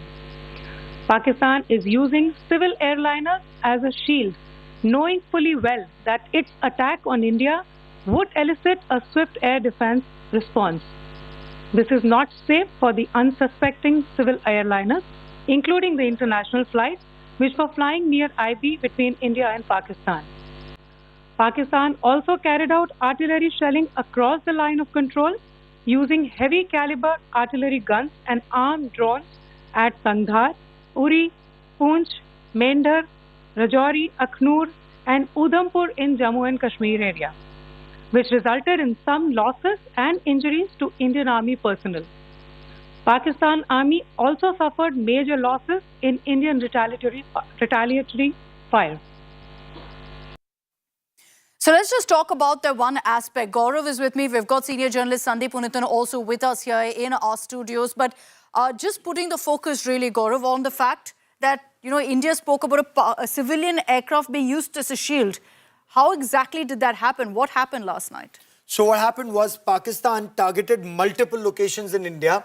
India fired countermeasures, but India could not take the kind of retaliatory action India could have because Pakistan has not closed its airspace for civilian flights. So this flight, an Airbus A320 flying from Dammam to Lahore was flying with passengers in. So India exercised restraint. Had India fired a longer range missile, that civilian aircraft could have been in the line of fire and civilians could have been killed. So Pakistan, as always, uses civilians as a shield. And in this case, it's risking lives of civilian passengers as it sends in drones and aerial, projectiles into our country. You contrast that, Sandeep, with India. Of course, we've closed off largely all airports in the north and west, keeping in mind this particular threat. You contrast that to Pakistan. So we understand that they timed the aircraft in such a manner to their strikes, essentially. And what this does is, I understand we can't fire back into Pakistani soil. We managed to intercept, but that's it. Absolutely, Akshita. And that's what the game plan appears to be, that they, exactly like they say how guerrillas operate among the people. And it becomes very difficult to target them. This seems to be the strategy over here, that they kind of engage from, between where commercial aircraft are flying, they launch drones from there, and retaliation becomes extremely difficult because you cannot target an area which is, filled with civilian passenger aircraft. It would be catastrophic, the consequences for that. But, quickly, one more point that the Foreign Secretary made, Akshita, about Pakistan deliberately targeting civilian infrastructure on our side of the border. They shelled a convent, they killed students, they targeted, other members of that convent, and they've targeted gurdwaras as well. And the Foreign Secretary, I have to agree with what he says. He says this is a new law even for Pakistan, targeting civilian infrastructure, targeting places of worship, convents and the like.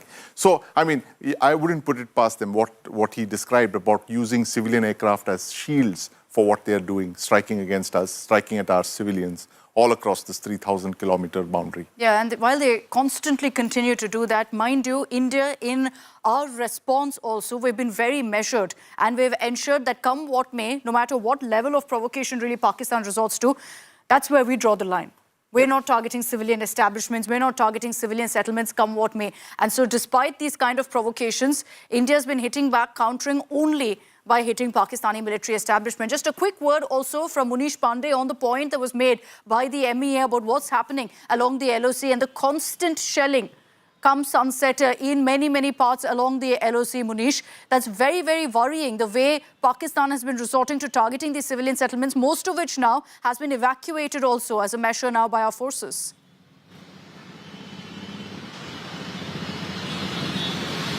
Absolutely, Akshita, and what we saw yesterday in the region of Jammu and nearby areas, that there were constant firing, not only through drones but also artillery firing, heavy shelling from Pakistan side, and it was not only limited to military establishment. It was targeted through civilian civilian areas also, and that is very worrying because there is a line. Whenever there is a war, there is a line. Whenever there is such provocations also, then there is a line. But Pakistan has seen no line, it seems, and that is why they are not only targeting military establishment but also the civilian areas also.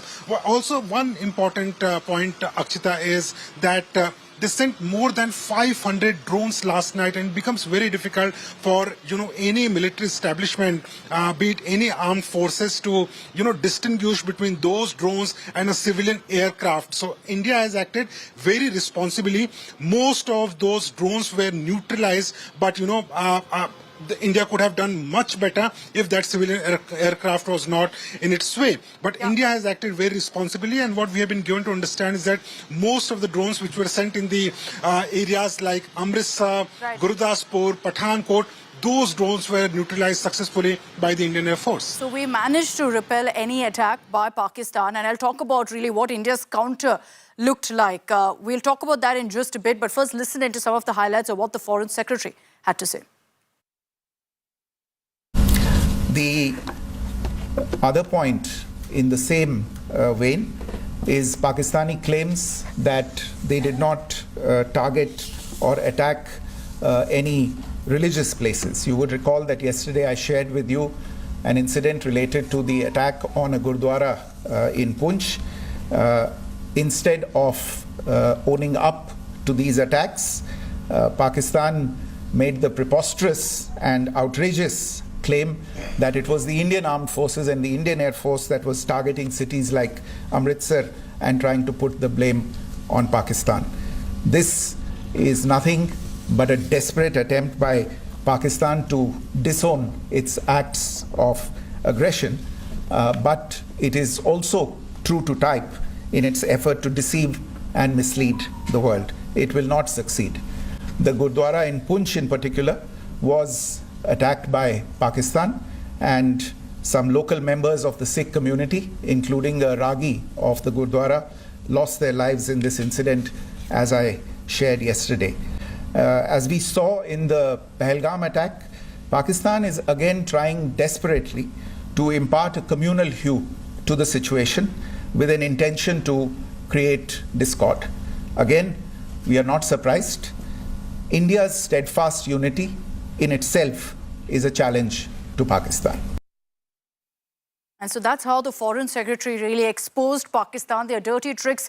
Quite expected, really, that they're also using civilians as a shield, targeting civilians in India and then using civilians as a shield as well. But let's also put the focus really on one question, the nature of counter that came in from India last night. Gaurav, what really was that about? Do we have any details of what kind of a counter-strike was launched by India last night? So India has already made it very clear that India will not escalate, but in case there's any action from Pakistan, there will be a response and a definite response. So the response this morning has been taking out an air defense system of Pakistan. Even on day one, after Pakistan attempted to target multiple installations in India, India had taken out the HQ-16 air defense system, and that was in Lahore. This time again in Pakistan's Punjab, an air defense system has been taken down. Perhaps that's the one at the Okara cantonment, and this would indicate that systematically, India is degrading Pakistan's war-fighting capabilities. When you take down a country's air defense system,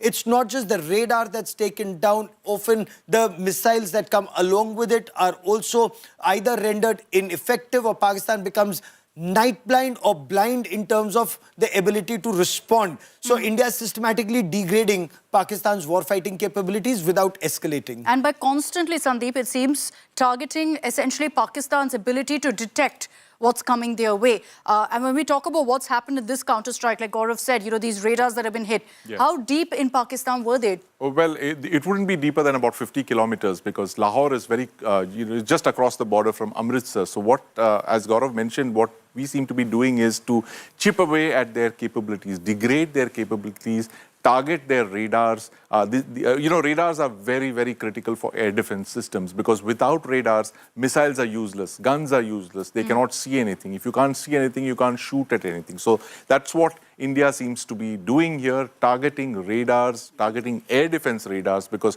if and when an Indian retaliation comes, again, it's going to be from the air, it's going to be the Air Force, or it's going to be drones. And Pakistan, the fewer radars that Pakistan has, that are operational, the lesser are the chances of it intercepting an Indian airstrike or an Indian drone strike. Okay, I just want to also right now focus on what's been happening through the last many days, the escalation and the conflict between India and Pakistan. Let's just take a look really at the escalation ladder and where things stand right now. We'll pull out that particular graphic for you and show you where things stand at this point. And there you have it. Essentially, if you look at really the different levels there, at this point, the current state of conflict is at limited battle. Gaurav, what exactly does that mean? And if there's an escalation, let's say tonight, does that mean full-scale war then? So full-scale war actually would require mobilization of troops on either side, and that troop mobilization hasn't taken place. Of course, India has post-Operation Parakram or post the attack on the Indian Parliament where mobilization took about 3 weeks, come up with a new concept called cold start. And cold start meant that you don't have to mobilize your forces, your strike corps. India has one strike corps in Bhopal, another strike corps in Mathura. And by the time they come to the battle area, they form up at battle area, it's already 3 to 4 weeks and the world doesn't give you time or like that to respond. So then it's too late. And this was as a confidence building measure with Pakistan. Pakistan has done no confidence building measures with India. We unilaterally did that in the past. Now with cold start, you have the troops needed for assault already deployed as, integrated battle groups. That means infantry, artillery, armor, engineers, signals, all that is required for battle to go air defense, to just go into battle as and when required, to the limited VP that you want to capture, the vital asset, vital point, the nodes in the enemy center, and then rest of the army fetches up for you to carry on that campaign. So even that India isn't doing just as yet. If you talk about the escalation ladder, well, Pakistan climbed the escalation ladder when it used terrorists to kill innocents in Pahalgam. We've climbed in terms of responding by taking out their missiles, defense shield. They then tried to respond at multiple civilian and military targets. That's an escalation.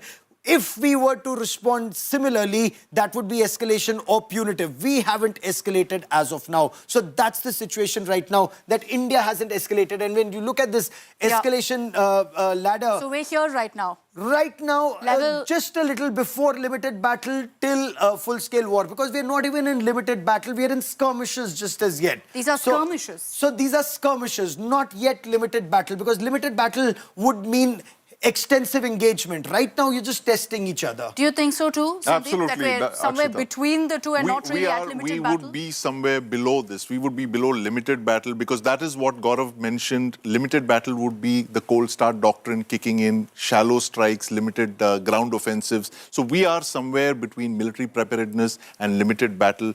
This is what we are doing with our cross-border strikes, what we've done with Operation Sindoor Phase 1 and Phase 2. So that's the situation that we are at right now. Military preparedness, to me, we seem much about that. Yes. It's beyond preparedness now, because you're seeing strikes happening. So when you're preparing, you're also degrading the enemy before you strike. So you're degrading his war-fighting capabilities. If I may, and Sandeep can bear this out, in war, there's no black and white. There are many areas of grey. Yeah. And in these areas of grey, military preparedness is when you're degrading his ability to fight. And Sandeep, weigh in on this with me. You're degrading his ability to fight. Before limited battle, there are skirmishes that go on in several sectors. So limited battle also, before limited battle goes to full-scale war, there are sector-wise. War is science. Even when there is a limited battle that's going on, before it goes to full-scale war, Kargil was a limited battle restricted only to Kargil. Yeah. It did not spread beyond, to the Jammu sector. Or if we come, Sandeep, let's explain it on this map. Beyond, to the Jammu sector. Or if we come, Sandeep, let's explain it on this map. This is the India map. When you had the 1965 and 71 war, you were engaging all along across all sectors. In 1971, you were not only engaging in these sectors, you were also engaging here in Bangladesh, and Bangladesh from all sides. That was then East Pakistan. So 71 war was full-fledged. Assault operations here, holding operations here. That was full-scale. Kargil was limited only to this. It did not even escalate from there to Punjab, to Rajasthan, to Gujarat. But that's the difference from then to now. My point is that right now we're seeing essentially conflict along this entire stretch. So then how do you define that? Because that conflict is that troop movement. See, when conflict happens, There are our strikes tanks here. will be Yes. going across, our Absolutely. soldiers will be going across. They would try and come across and we would be destroying them here. So this is where conflict happens when we have, of course, started bombing them here. And there are jets here too. So then that's my question, because you've got in Bhuj reports of a strike. You've got reports in Rajasthan as well. Well, Akshita, the thing is that as Gaurav was mentioning, that the military has not mobilized fully like they did in 1971 and they did in 2001. When Parakram happened, you had one of the largest deployments of the Indian military since 1971, where you had the Indian military deployed all along the 3,000 kilometer long border and, of course, the LC with Pakistan. You had 3 strike corps positioned there ready to, strike deep inside Pakistan. Of course, there is the first strike corps came, this is 21 strike corps from Bhopal that was positioned here in Rajasthan. Movement across, all along the border where they're poised. When the signal is given, all the strike corps move. All 3 strike corps move into Pakistan. They start doing battle with the enemy. So that's a very, very critical component of the land battle, which is when the military, India's military mobilizes fully ready to strike. That hasn't happened yet. So what we are seeing is we're looking at an alert all across the border. We're looking at skirmishes. You can call them skirmishes, air-to-air skirmishes, long-range missiles being fired, drones being fired. This is, this is the first drone war of India and Pakistan that you're seeing over the last 48 hours or so. So it's actually we are several rungs away from even a full-scale mobilization of the soldiers. So what will it take? And I just want to bring it back to this, Gaurav and Sandeep. Where right now you're saying somewhere between this. At what step of what Pakistan does do you think it becomes limited battle? The word war has been used a lot right now. And both of you are telling me we can't just use that at this point. No, because it hasn't reached that stage just as yet. Right now, both sides are testing each other. We are testing them. We're like, at times, poking them to tell them we're degrading your war-fighting capability. They are trying, they're not succeeding. If there are some things, if they've sent in 500 drones, often we are being told that those drones are the cheap Chinese drone without ammunition. So they are making us spoof of our very expensive ammunition. Some of them, of course, got thankfully made in India, so we don't have to spend precious foreign exchange. But then we are poofing off. We did poof off quite a bit of ammunition to neutralize the threat yesterday. It was essential because we didn't know it could have come in and destroyed any of our civilians. What we could have done, had we wanted to escalate, was then send in similar 500 drones across and targeted them. But they would have seen that as escalation. And we are still giving Pakistan an opportunity. The enemy is not the people of Pakistan. The enemy is that military jihad complex represented by General Asim Munir, Hafiz Muhammad Saeed, that Maulana of terror Masood Azhar, and a lot more. So we want them to be neutralized by the people of Pakistan, hopefully. If not, we are willing to do that job for them. And what's been very clear, and this is the message that the ME also has put out, Mr. Vikram Misri has said very clearly that our strikes and our response has been non-escalatory, which is why I'm asking at this point, if this were to climb up in the escalation ladder to a limited battle, what's the one provocation or the strike or the attempt that Pakistan makes that will make that scale up, Sandeep? Well, Akshita, it has to be a very high visibility terror attack of the kind that Pakistan has been carrying out in the last 25 years. It has to be a very large number of civilians that they've killed like they did, or attack a very symbolic target like Parliament in 2001, 26/11, Mumbai. It could be another, Pulwama or Pahalgam, a suicide attack, God forbid. If any of these were to happen, that would be considered an escalation, and India would have no option but to mobilize its forces and go in for, moving forces for the cold start option. With the cold start is shallow military strikes using the ground component, using the land forces, striking across all fronts with Pakistan. But if I may, before it even comes to limited battle to full scale, right now what we can also do, and it's very interesting, again, war is science, One, there is, first you have an aim and there is maintenance of aim. If aim is, look at Pakistan, it is such a narrow country. From north to south, within 2 hours you can cover it by air. From here to here, it's very, very narrow. So if you want to squeeze this country, you just start deploying your navy closer here. And this is just 1,000 odd kilometers that you can completely put your ships here, put your ships here, put your ships here, put your ships here, and start live firing exercises. So no oil will come to Karachi, no oil will come to Gwadar. Jiwani, Gwadar, Pasni, Karachi, Ormara. These are the 5 major ports in Pakistan. You blockade him, he will choke to death and surrender without fighting a war. That will be the final step, is what everyone's saying. If we go ahead and deploy our navy, it's then going ahead and opening a new front against Pakistan. Absolutely. And you essentially cripple Pakistan then. Well, it's already begun. If you look at it's already begun. You are seeing exercises. We are seeing here the Navy being deployed in the North Arabian Sea because the Navy has issued no times for extensive missile firing exercises all along the North Arabian Sea. And that indicates that if they were missile firing of the ranges that have been shown, that would mean a large number of ships. We are not giving you numbers, but there are a large number of naval warships out there in the North Arabian Sea, even as we speak, ready to open that maritime front if Pakistan chooses to escalate. So right now, the distance between Indian Navy here and the Pakistan Navy here, they are carrying out their exercises, we are carrying out our exercises, and the difference here is barely 35 nautical miles. Absolutely. That's about 70, 80 kilometers at the most. It's a little over visual range, and all of the fleets are actually parked out there because they're far out at sea. Yeah. We don't kind of get the visibility. The Navy rarely gets the kind of visibility that it should get, but this is the situation as it's unfolding in the North Arabian Sea. This is happening right now, even as we Pakistani speak. warships, The Indian warships yeah. are exercising right there. They're conducting live missile So almost tests. eyeball to eyeball there too. In this location, so their attempt is they will So the keep Pakistan firing naval here. fleet is here.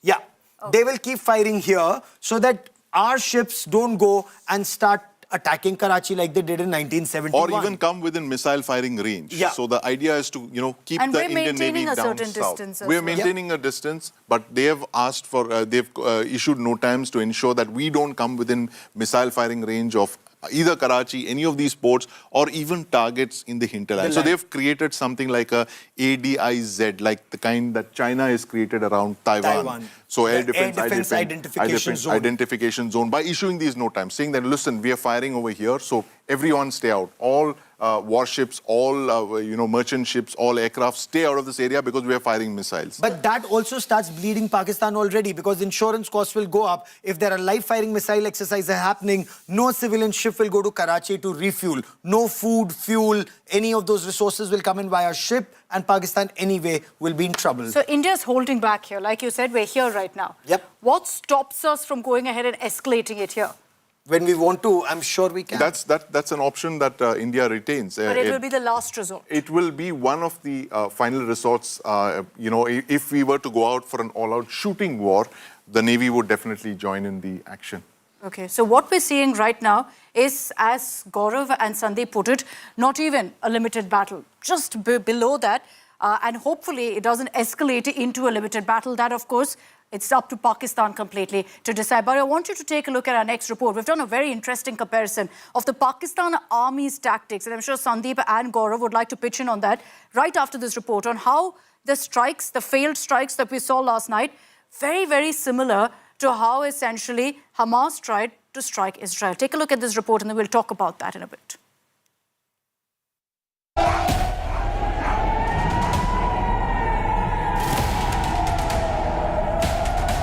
Pakistani attacks thwarted again. Its plot to bleed civilian areas with drones and crude missiles foiled again.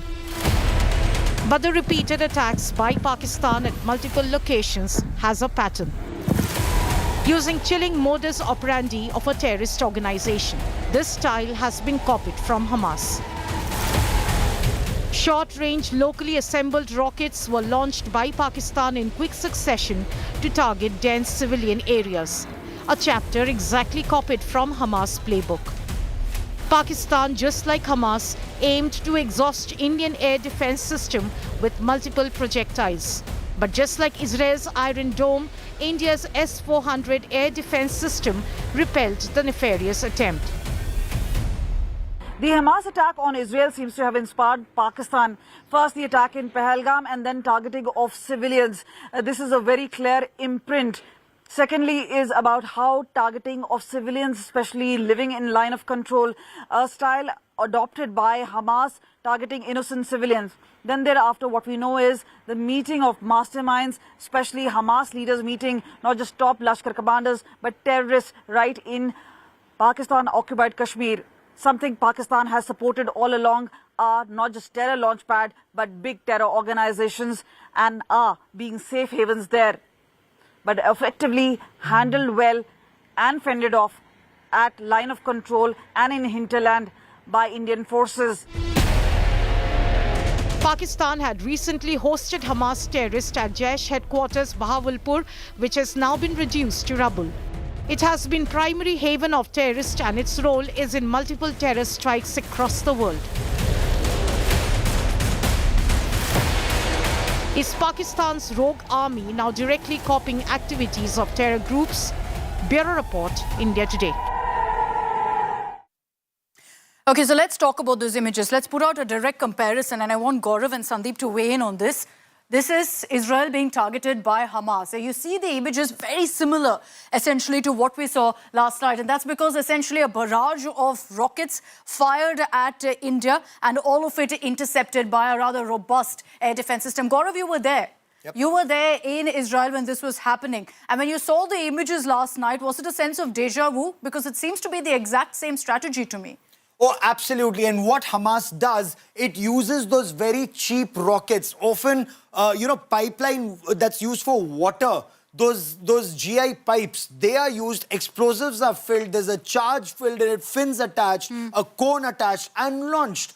It's almost like a country-made mortar. Absolutely. So that's what the Hamas terrorists do, and they fire a barrage, zook, zook, zook, zook, zook, zook, in quick succession. And Israel has to fire very expensive Iron Dome missiles. So, these rockets that cost a couple of $100, just a couple of $100, and an Iron Dome missile which costs many thousands of dollars, which is millions of dollars that's going in.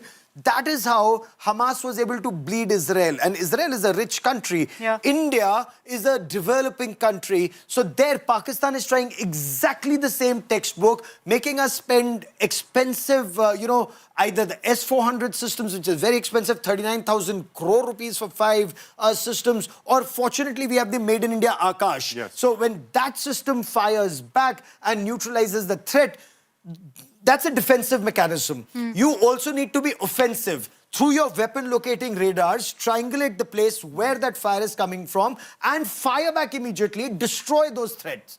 At source, what you did in Muridke, what you did in Balakot, what you did in Bahawalpur is the only way to punish Pakistan state-sponsored radical Islamist terror. So isn't it, Sandeep? If we're seeing this as a strategy, as Gaurav put it, Sandeep, to kind of ensure that we keep using our air defense system, and so therefore ensure that you cripple us in that way. Do you think that in the next few days, then Pakistan is going to continue this of firing rockets non-stop? Absolutely. Either that or drones. This seems to be their playbook, that they want to swarm our air defense system with cheap drones. And we've seen drones of all varieties being used. So it's not costing Pakistan anything? It doesn't cost them as much, but as the MEA spokesperson said, they've used everything from Turkish drones, which are top-of-the-line equipment, right down to the kind of drones that we saw that are used, the Chinese DJI Mavic kind of drones, a small quadcopter kind of drone. So they're using everything to swamp our AD systems, to light up our AD systems, to target our AD systems, and also, as Gaurav mentioned, to force us to poof off ammunition so that we run out of ammunition and they can kind of attack. Then how do you counter that, though, then? Because we have to protect. Hit them at source. Look, India's always been restrained. I covered the Kargil war, so did Sandy in 1999. Every time India has been very restrained. Kargil, then Prime Minister Atal Bihari Vajpayee did not order the Air Force, to cross the LC and hit terror at source or hit Pakistan Army at source. The Narendra Modi government is very different. They ordered the Air Force to go hit Balakot and hit terror through missiles at source. You need to do that. That's the only way. Instead of you bleeding, the enemy must bleed. If he bleeds harder, he's a poor country. He cannot sustain it. Bleed him till he stops using terror as an instrument of state policy. The current approach of India, would you call it restraint? Because there has been talk that, we're being non-escalatory. We are responding, essentially, to Pakistan. They hit us, we hit them back. Absolutely. So do you think we're still being restrained? We are still very restrained, especially in the face of very grave provocation. If you take the Foreign Secretary's words, he said that, they've hit new lows in the battle that the Pakistanis are fighting because they are targeting civilians, they're targeting places of worship, they're targeting temples, they're targeting gurudwaras, and they're targeting convents. Convents as well. This is, so, literally, as I was telling Gaurav earlier, the mask seems to have fallen off the Pakistan military. There is no distinction between the Pakistan military now and the terrorists that they rear. And that we saw in full evidence when you saw that state funeral for a terrorist with a coffin wrapped in the Pakistan flag. Unprecedented event. And the chief of the army staff Yes. laying a wreath. Can you imagine Pakistan army chief and the corps commander present there at the funeral and laying a wreath, and army men in uniform standing there for the namaz-e-janaza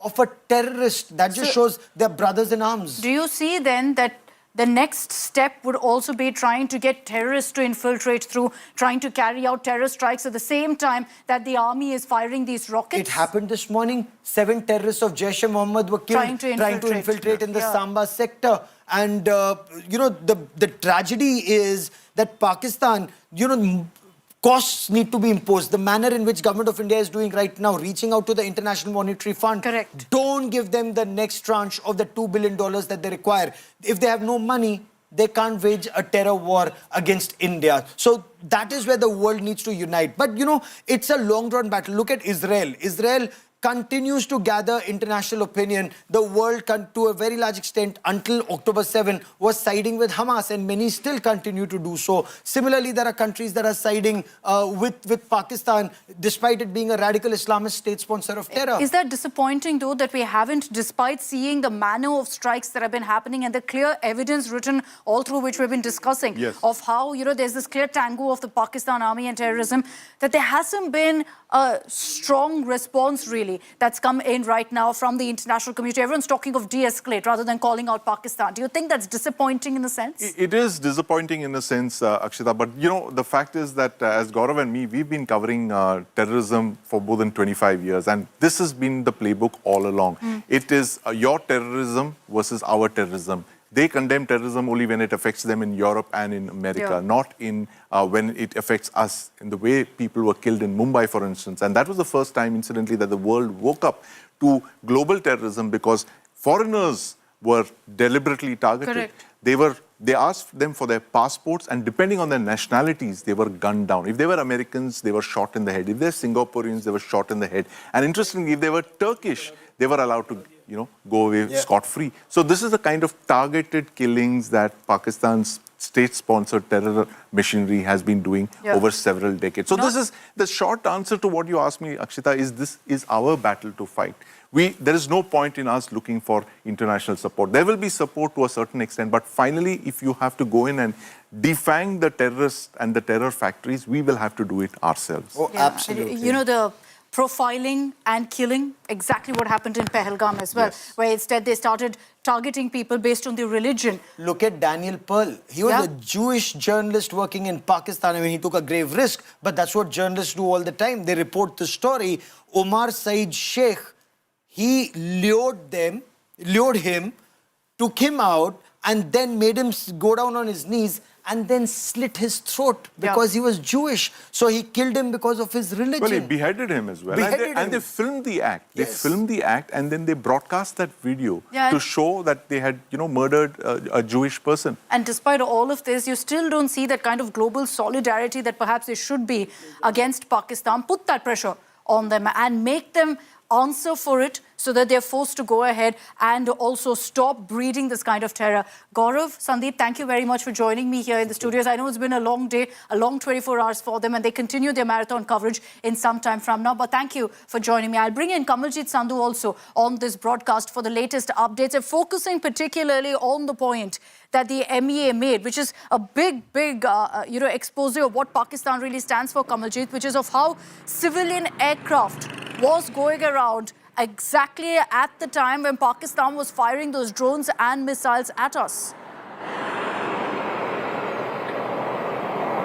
Well, absolutely. The sinister design of Pakistan is very well exposed now. And remember, even though they have claimed deniability any role, but that's an old tactics as far as Pakistan is concerned. There are safe havens of terror organization, be it Lashkar-e-Taiba, Jaish-e-Mohammed, and even Osama bin Laden being found in Pakistan. So all this really points out towards how the Pakistan ISI, the Pakistan Army, one, they have indulged in low intensity conflict for past 3 decades. But remember, as far as the government is concerned, they have had a threshold, and that is why what we've seen is there are ramifications, be it Uri attack, Pulwama attack, and now the Pahalgam attack, which has taken place with terror organization with its imprints in Pakistan, launching cross-border terror attacks. So in that particular sense, what is also seen is the Hamas-style attack, where how Hamas in October 2023 had attacked Israeli parts, both launching civilian as well as military strikes. But here also what we see is that the civilians are being targeted,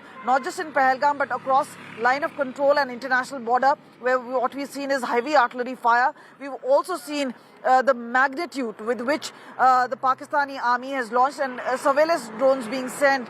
But remember, as far as India is concerned, which is superior in terms of military might in every senses, there has been thwarting and neutralizing of all these threats coming from across the border. No, we've been very measured in our response. That's very clear at this point, because even as you've been seeing these constant strikes by Pakistan, we've hit back in our counter one of their radars. And therefore, we continue to maintain we will not target civilian establishments. The IAF, as the MEA also told us, has shown great restraint last night when Pakistan was resorting to the strikes because of the civilian aircraft that was hovering around in that particular area. Kamalji, thanks very much for joining us with those details. I was referring earlier to the fact that there seems to be a lack of global solidarity and messaging to Pakistan. Today, in just about 1 hour from now, at 7:30 Indian Standard Time, is when the International Monetary Fund will take a decision on whether they're going to be giving the bailout package to Pakistan. Pakistan, of course, has been in financial doldrums. The economy is a mess, and they've been seeking money from the IMF. They want a big, fat loan. Pakistan is facing a perfect storm of financial collapse and rising tensions with India, which is why they need it more than ever. India has been pushing, saying do not give a country that harbors terrorists a bailout package.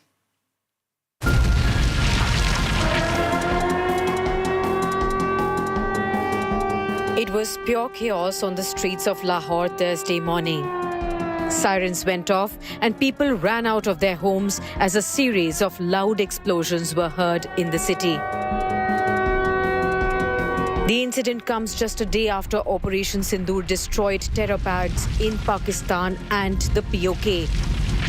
And reports trickle in of a swarm drone attack on Lahore's air defense systems. Clearly, Pakistan's confidence is shaken. For the first time in several years, trading was suspended at the Karachi Stock Exchange after the KSE 30 index plunged more than 7% in trade today. Investors are feeling the pain as well. The Karachi Stock Exchange was at 36,403 at its close on 22nd of April, the day of the Pahalgam massacre. By 6th of May, it had fallen 5%. Operation Sindoor led to a bloodbath on KSE, with the index falling more than 6% in intraday trade. Finally, it closed with a fall of 3%. Today again, the sell-off was deeper, with the index plunging nearly 9% in trade. Pakistan's fragile economy is ill-equipped to face any hostilities with India. Investors started selling stocks immediately after Pahalgam attacks, and for the first time in the past few years, trading was suspended. Pakistan is staring into a financial abyss. With foreign reserves of barely $15 billion and a balance of payments, crisis looming, all eyes are now on the 9th of May, meeting of the IMF, where its executive board will decide whether to approve a crucial $1.3 billion tranche as part of a broader $7 billion bailout. Pakistan's key economic indicators continue to flash red. Its GDP growth is expected at just 2.6% this year. Its inflation is above 5%, hurting household budgets. Its public debt is more than 80% of the GDP, and the Pakistani rupee remains under severe pressure, and imports continue to outpace earnings. And now, in the backdrop of the Pahalgam massacre, India is pushing back diplomatically. India has formally urged the IMF to reconsider funding to Pakistan, citing risks that the funds may be diverted or misused. The message, aid without accountability may worsen regional instability. At the heart of India's concern is Pakistan's disproportionate defense spending. In 2024-2025, nearly 17.5% of Pakistan's budget, over 2 lakh crore rupees, was allocated to defense, while only a fraction went to health and education. Pakistan also spends more on interest payments than on development, with nearly half of its revenue consumed by debt servicing. The IMF faces a dilemma. While it recognizes Pakistan's economic fragility and wants to avoid default, there's rising pressure to ensure transparency and fiscal discipline. The 9th of May vote will also consider whether Pakistan has met reform benchmarks tied to energy, pricing, taxation, and anti-corruption mechanisms. For Pakistan's 24 crore people, this isn't just about geopolitics. It is about survival. A stalled IMF deal could send inflation soaring and sink the rupee further, triggering a wider humanitarian crisis. But as war clouds linger over the subcontinent, the world's financial institutions now face a tough call. Can they support Pakistan's economy without funding instability? The IMF decision will not just decide Pakistan's economic fate, it may shape South Asia's security calculus for years to come. Bureau Report, Business Today Television. So we'll get to those updates that come in at 7:30 this evening on whether the IMF chooses to reject Pakistan's request for a bailout package or not. I'm slipping into a very short break. On the other side, we'll get you a live update from our borders where Pakistan again has resorted to violating the ceasefire. That update coming your way in just a few moments.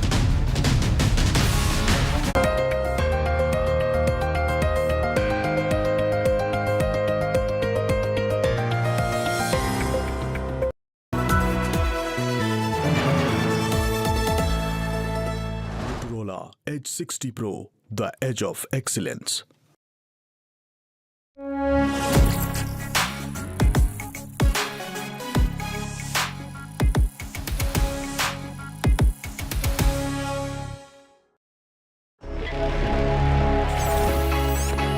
Long night? You have no idea. I got you.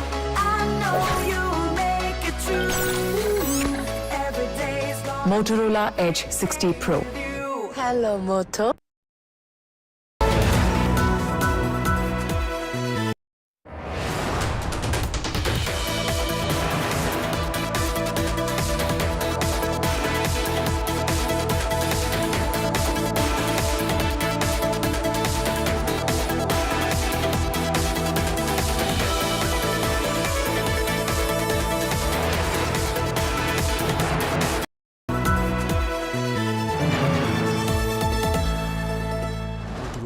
Edge 60 Pro, the edge of excellence.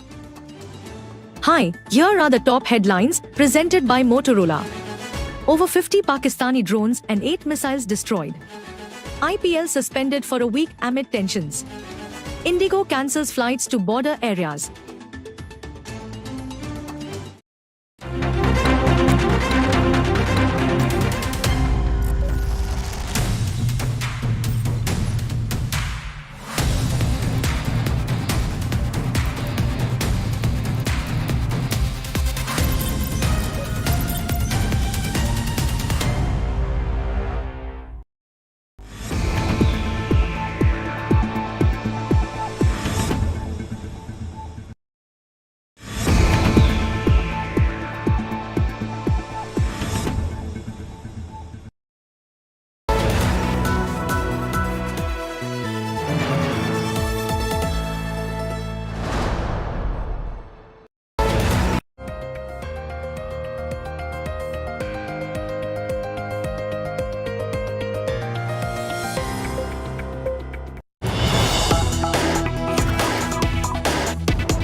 Let's get you big breaking news that's coming in from Delhi, where the three service chiefs are meeting with Prime Minister Modi. This is the big breaking news that's coming in right now. The meeting is happening at the Prime Minister's residence, and keeping in mind all that's been happening along the border, you are essentially seeing this meeting perhaps as a briefing also of what's taking place right now. Remember that the three service chiefs had met earlier with Defence Minister Rajnath Singh, also with the Chief of Defence Staff.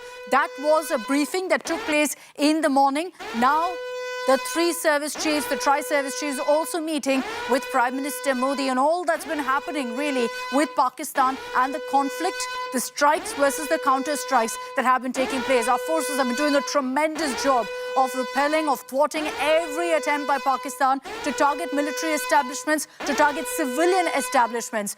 All of that has been repelled. And so now our forces are also briefing the Prime Minister on exactly what's the situation currently and the next course of action. Let me bring in Aishwarya Paliwal for more details on this. Aishwarya, that meeting currently underway. You had the three service chiefs meeting with the Defence Minister earlier and now with the Prime Minister.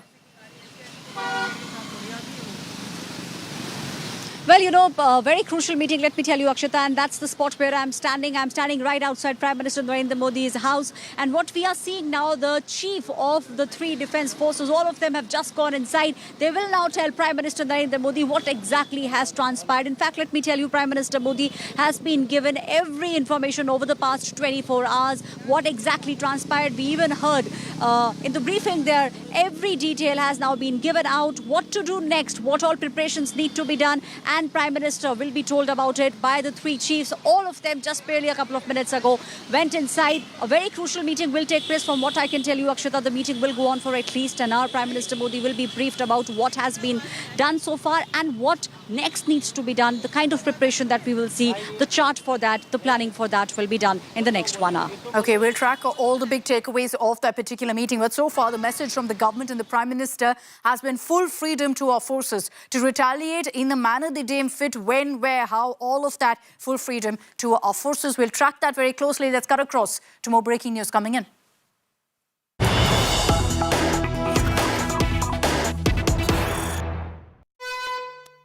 Another day that Pakistan again has resorted to ceasefire violations, opening fire along the LOC, and once again, it's the worst-hit area of Poonch that is seeing heavy shelling being reported by the Pakistan Army. We also understand in Uri is where we're seeing ceasefire violations being reported. At this point, remember, in Uri and Poonch, where the civilian settlements are, is where we're seeing maximum shelling by the Pakistan Army. They intend to target civilian settlements. They want to target innocents. And we've been seeing this since April 22nd, since the Pahalgam terror attack. We'll get you a report also right now on what's the situation there. But heavy shelling has already begun with Pakistan resorting to ceasefire violations. This has been essentially what they've been doing for the last many weeks. And unfortunately, as a result of them firing and also resorting to shelling in villages in Poonch and Uri along the LOC, we've been seeing maximum civilian casualties, the death toll at 15 plus now. Just from the last few weeks, there are children, senior citizens, all of whom have been affected. There are many pockets here along the LOC where our forces have also ensured full evacuation because it's no longer safe for these civilians to be based in these areas, with Pakistan clearly doing whatever it takes to target civilians along the entire border. So while we are reporting right now on the situation along the line of control, we can confirm for you that heavy shelling has been reported in Uri. Now, every single day, we've been seeing these kind of provocations by Pakistan, the Pakistan Army resorting to shelling as soon as the sun goes down. And now in Uri, there's been confirmation that there's been shelling being reported in this entire stretch as well, in the villages in Uri particularly.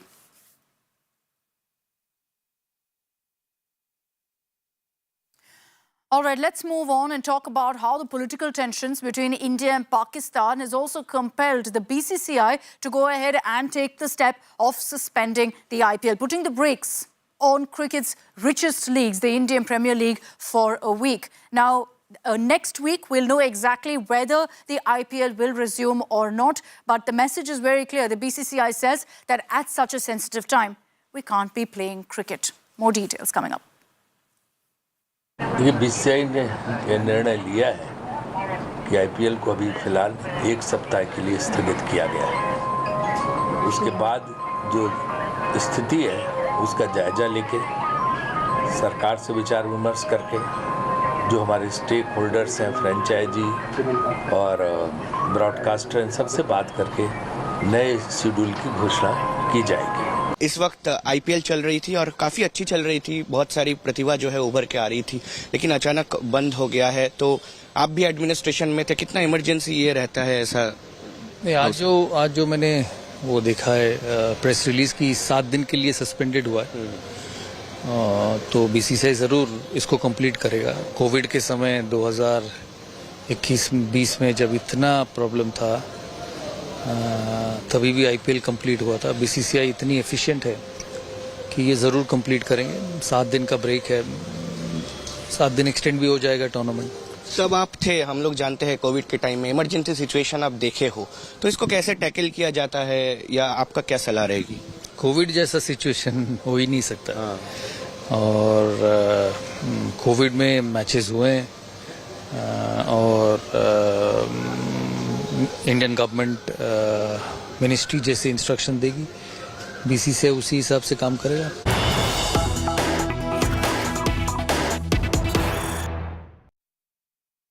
And meanwhile, in another massive setback for Pakistan, remember that the PSL was called off because of the conflict between India and Pakistan, but they wanted to actually shift this out of Pakistan and to UAE. What we're hearing from our sources is that the UAE is likely to reject Pakistan's plea to host the PSL there. Pakistan had sought that Dubai be the venue for PSL, but sources telling us that the UAE is likely to shut the door on the Pakistan Cricket Board's plan of hosting PSL in Dubai. Another setback for Pakistan. It really shows you what their standing is right now in the world order. The fact that UAE has also chosen to dismiss their plea for the PSL to be held in Dubai. That's all we have time for on this edition of Super 6. On the other side of a very, very short break, we continue getting you all the updates, the latest on the India-Pakistan conflict. We'll be getting you ground reports on the situation currently along the India-Pakistan border. On the other side, very short.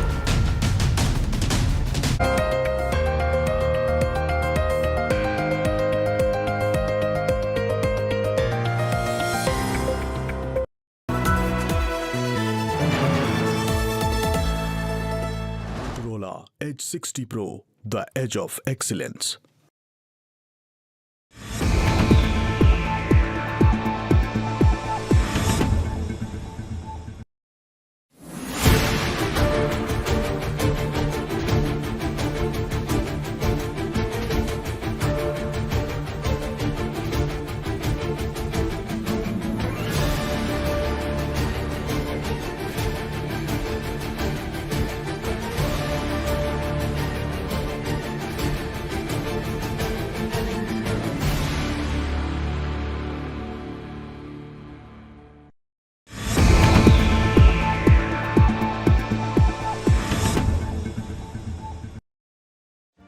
Make your media plan smarter with India Today Live TV on your connected devices.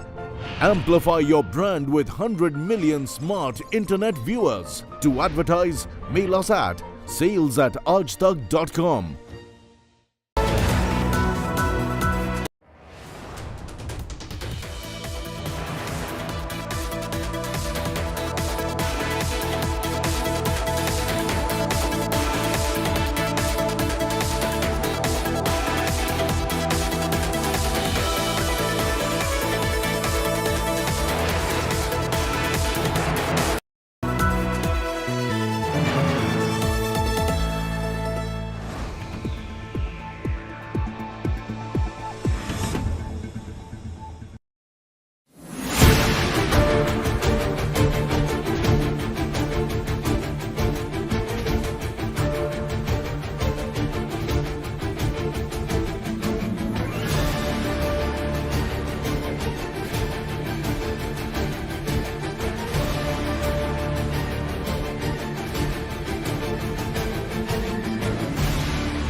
Weather forecast now. Delhi, maximum 37 and minimum 27 degrees. Mumbai, maximum 31 and minimum 25 degrees. Kolkata, maximum 43 and minimum 28 degrees. Bangalore, maximum 31 and minimum 26 degrees. Chennai, maximum 35 and minimum 28 degrees. Hyderabad, maximum 37 and minimum 23 degrees. Oh, sorry.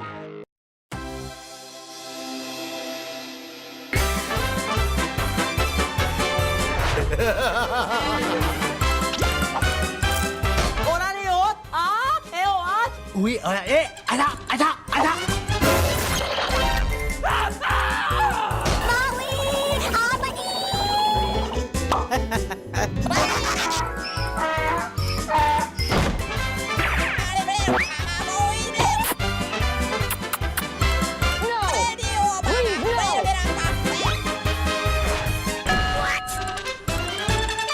Maya, oh.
Co-powered by Aditya Birla Sun Life AMC Limited.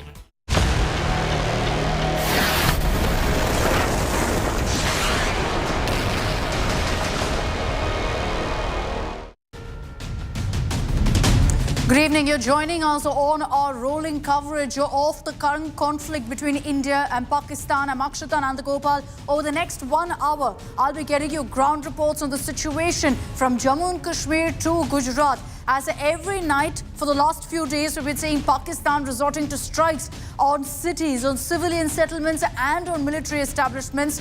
We'll be tracking the latest updates of what's the situation currently in all of the border towns. Our biggest team of reporters are on the ground. They're going to be joining me over the course of the next 60 minutes. Let's begin this broadcast with the headlines first. India exposes Pakistan's dirty tricks. Pakistan used civilian planes to shield themselves, tried to attack places of worship and spark communal tension.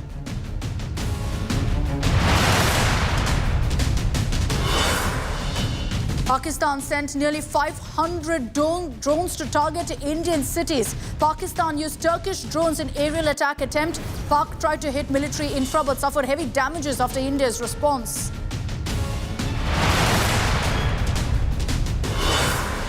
Prime Minister Modi and Mantris in huddles. Prime Minister Modi monitors situation. Home Minister Amit Shah chairs border security meet. Rajnath meets the three service chiefs.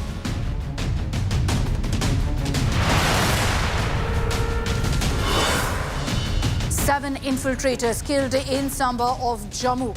Suspected Jaish terrorist killed amid India-Pak conflict.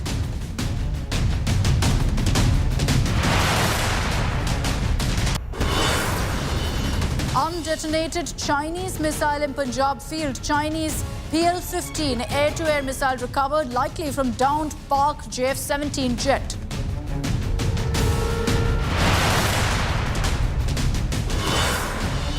Pakistan Defence Minister's bizarre logic says Pakistan didn't intercept Indian drones to maintain secrecy of its defence locations. Pakistan is now a global laughing stock.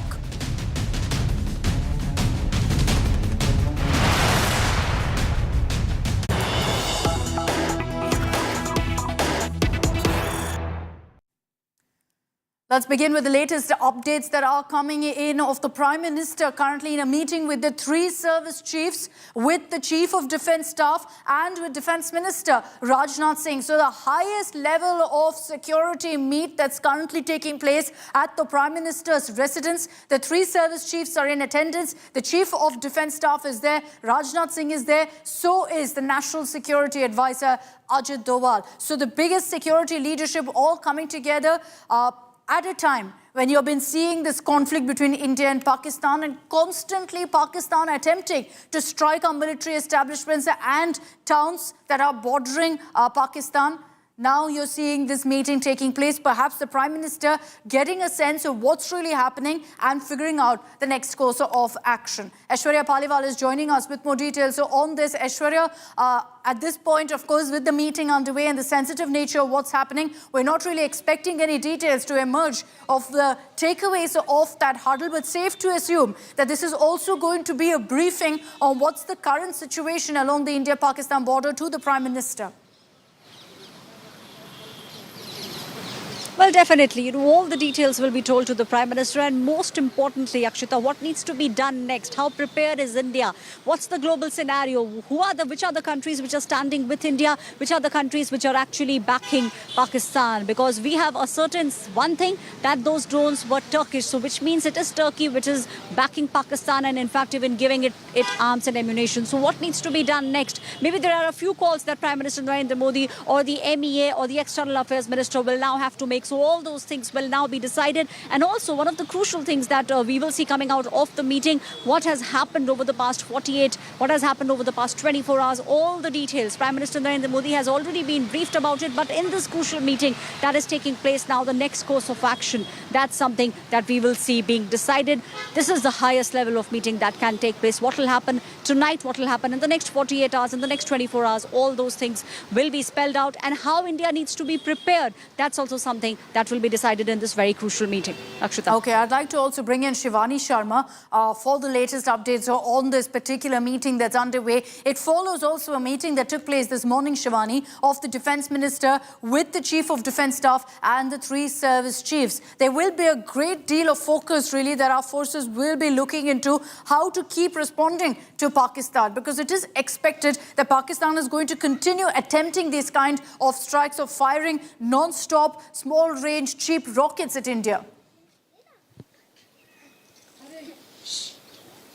Akshita, Prime Minister Narendra Modi has been monitoring the whole operation since it started last evening, and this is also a part of protocol. When we see the defence chiefs meeting the Prime Minister earlier in the day, we saw how a review meeting happened with the Defence Minister and the 3 service chiefs, and once again now we are seeing that Prime Minister is meeting the service chiefs, but he has been monitoring and he was being conveyed about of all the developments of this operation through the night and also in the morning. So he is tracking every detail, but this meeting, as we see, is a part of the protocol too, Akshita, because here the service chiefs are meeting, the NSA is meeting Prime Minister Narendra Modi, and he is being briefed about the whole operation that is still going on, the vigil India maintains along the borders, both in the skies and on the land, what Pakistan has been doing. Meanwhile, when I'm reporting from Uri, I must tell our viewers that the shelling here has once again started, Akshita, while there are deliberations on in New Delhi. But Prime Minister Narendra Modi is closely tracking all the details of these operations.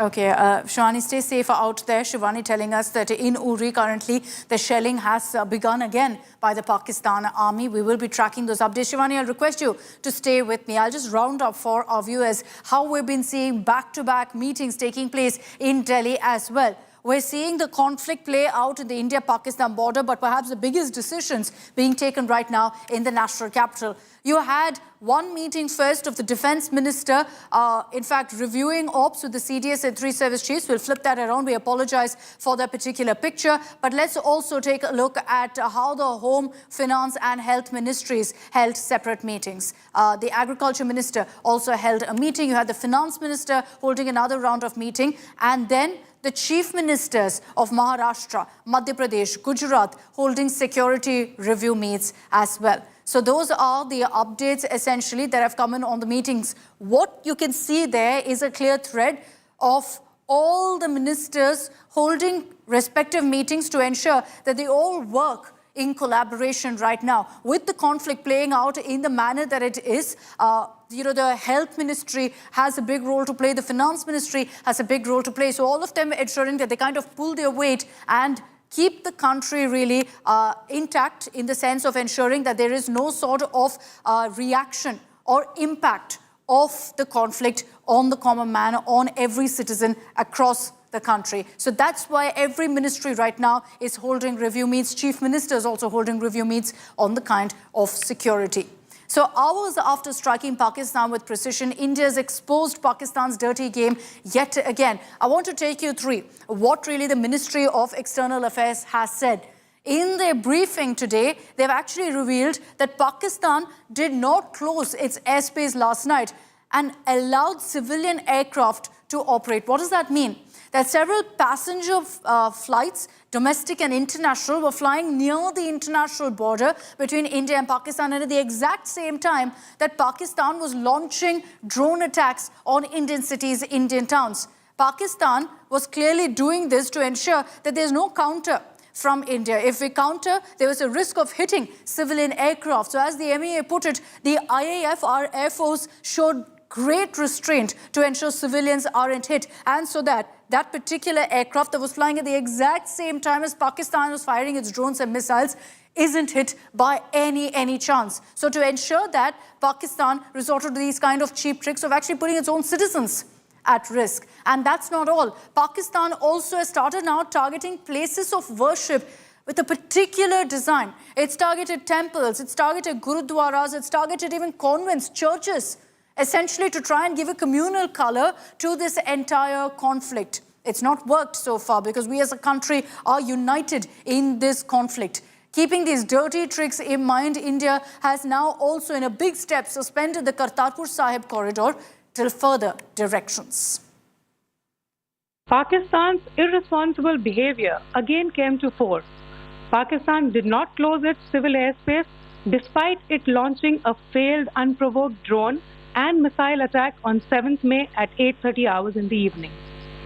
Pakistan is using civil airliners as a shield, knowing fully well that its attack on India would elicit a swift air defense response. This is not safe for the unsuspecting civil airliners, including the international flights, which were flying near IB between India and Pakistan.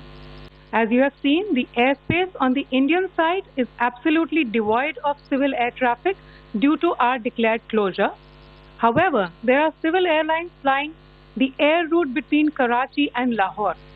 Amongst the other civil aircraft that you can see, we have highlighted an aircraft which is Airbus 320 of Flynas Aviation, which was originated from Dammam at 1750 hours and landed later at Lahore at 2110 hours in the night.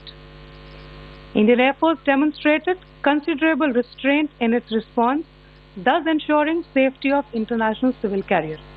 These provocative and escalatory actions that were taken by Pakistan last night were targeted at Indian cities and civilian infrastructure, in addition to some military targets. The Indian Armed Forces responded proportionately, adequately, and responsibly. As we saw in the Pahalgam attack, Pakistan is again trying desperately to impart a communal hue to the situation with an intention to create discord. Again, we are not surprised. India's steadfast unity in itself is a challenge to Pakistan. In addition, that we would attack our own cities is the kind of deranged fantasy that only the Pakistani state can come up with. Perhaps they do it because they are well versed in such action as their history would show. The Gurdwara in Poonch in particular was attacked by Pakistan, and some local members of the Sikh community, including a Ragi of the Gurdwara, lost their lives in this incident, as I shared yesterday.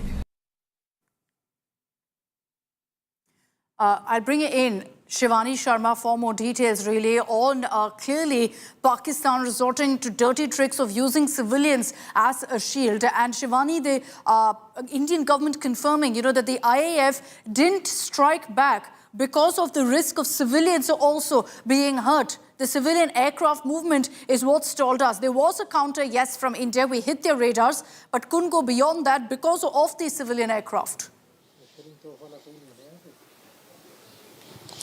Certainly, Akshita, Pakistan has not only put its own airliners, but the international airliners at risk by not closing the airspace because it knew that there will be retaliatory action after it will be attacking India with those swarm drones or around 400 to 500 drones. And it deliberately did not do so because it now wanted to use these airliners as a shield for itself because it knows India will not be attacking the innocent people who were flying on these aircraft. So this is once again a very dirty trick that Pakistan has played and has been exposed ever and ever again each time, Akshita.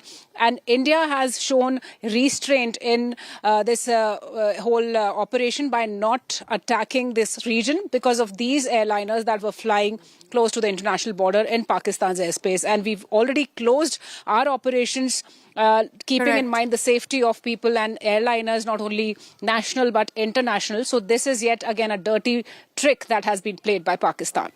We've ensured civilians are safe. We're not playing with their lives, which is why we've closed off most of the airports along North and West India, fearing that there could be a strike by Pakistan. They're not about it. They continue to target civilians brazenly, not just Indians, but clearly willing to put their own at risk as well. Shivani getting us those details. I just want to also focus on another aspect of the briefing, which is that you had Wing Commander Vyomika Singh, Colonel Sophia Qureshi, highlighting the kind of drones that were used by Pakistan.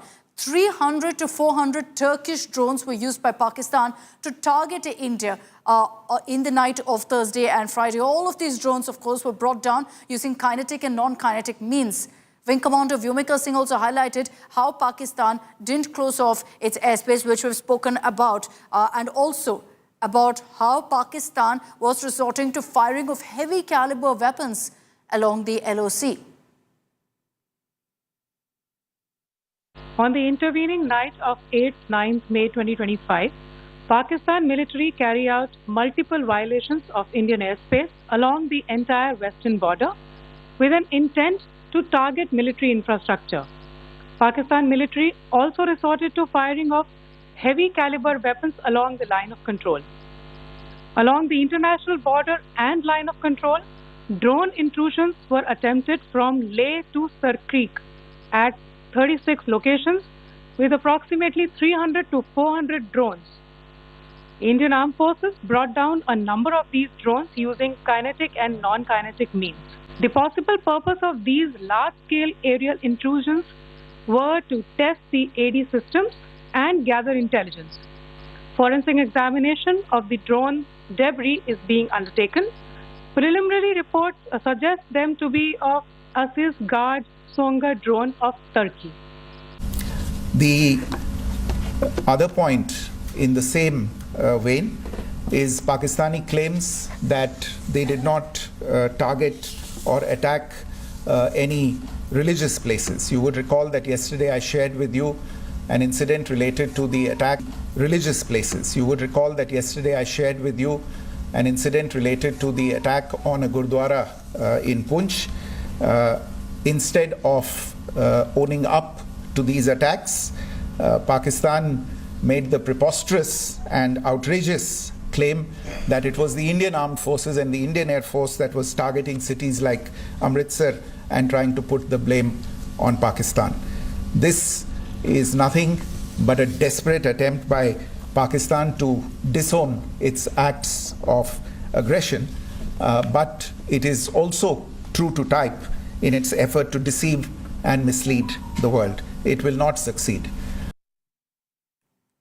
Okay, let's get you a quick update that's coming in right now of the Prime Minister having met a group of armed forces veterans today. This happened earlier today when the Prime Minister had an extensive interaction with veterans on various issues of the current situation. So who was a part of this meeting? We understand that former Air Force chiefs, former Army chiefs, former Navy chiefs, other veterans who've extensively served the country, all of them were a part of this huddle. I'll bring in Shivani for more on that. Important really, Shivani, to highlight this particular development. Perhaps the Prime Minister also picking their brains. These are veterans who've served in the country for decades together. Their experience also will help India in this conflict. Akshita, veterans indeed are, they have great experience, and when the country is undertaking such an unprecedented kind of operation, it's important to know about what they think, and it's important to keep them into confidence, because Prime Minister has been keeping into confidence everybody, the political parties, the veterans here he met today.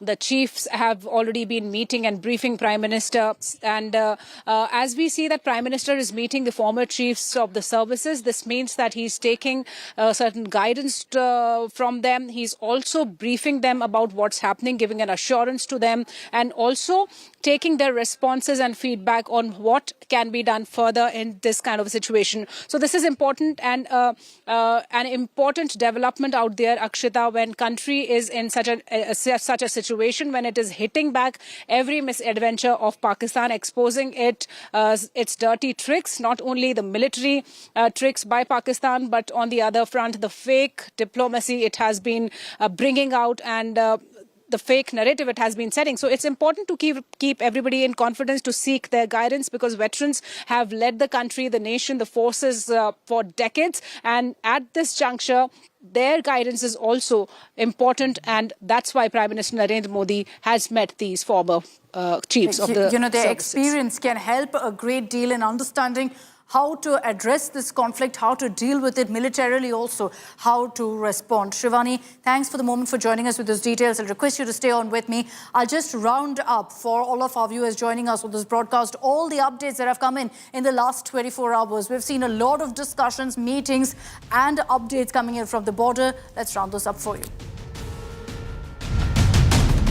Hours after India thwarted a wave of drone and missile attacks by Pakistan targeting military installations, Defence Minister Rajnath Singh met the Chief of Defence Staff, General Anil Chauhan, and the 3 service chiefs in Delhi.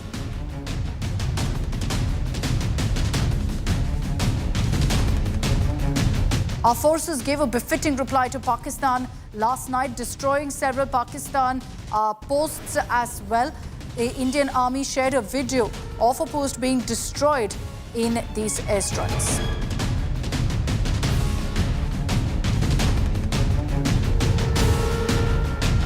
Amid the escalating tensions, BSF foiled a major infiltration bid. This is in Jammu and Kashmir, Samba.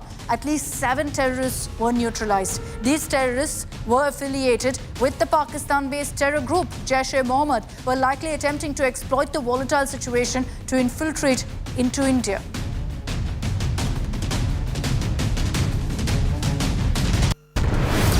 The government has granted the army chief expanded authority to go ahead and mobilize the territorial army amid escalating tensions with Pakistan. The territorial army is known essentially as the second line of defense and can be asked to assist our forces in times of conflict, in times of tension.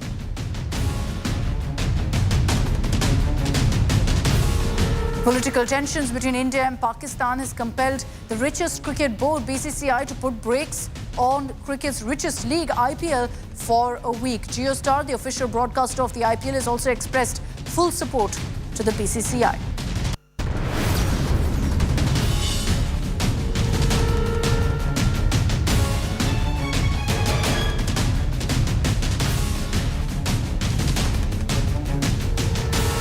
India's largest oil firm, the Indian Oil Corporation, has allayed the fears of citizens and has said that ample stocks of petrol, diesel and cooking gas, LPG, are available in the country.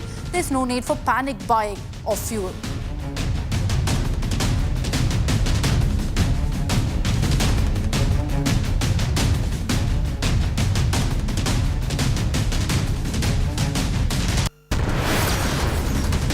Amid growing concerns over the potential threat of cyber attacks. Finance Minister Nirmala Sitharaman chaired a review meet to assess the cyber security preparedness of India's banks and financial institutions. During the meeting, Nirmala Sitharaman asked all banks to remain fully alert and prepared to deal with any eventuality or crisis.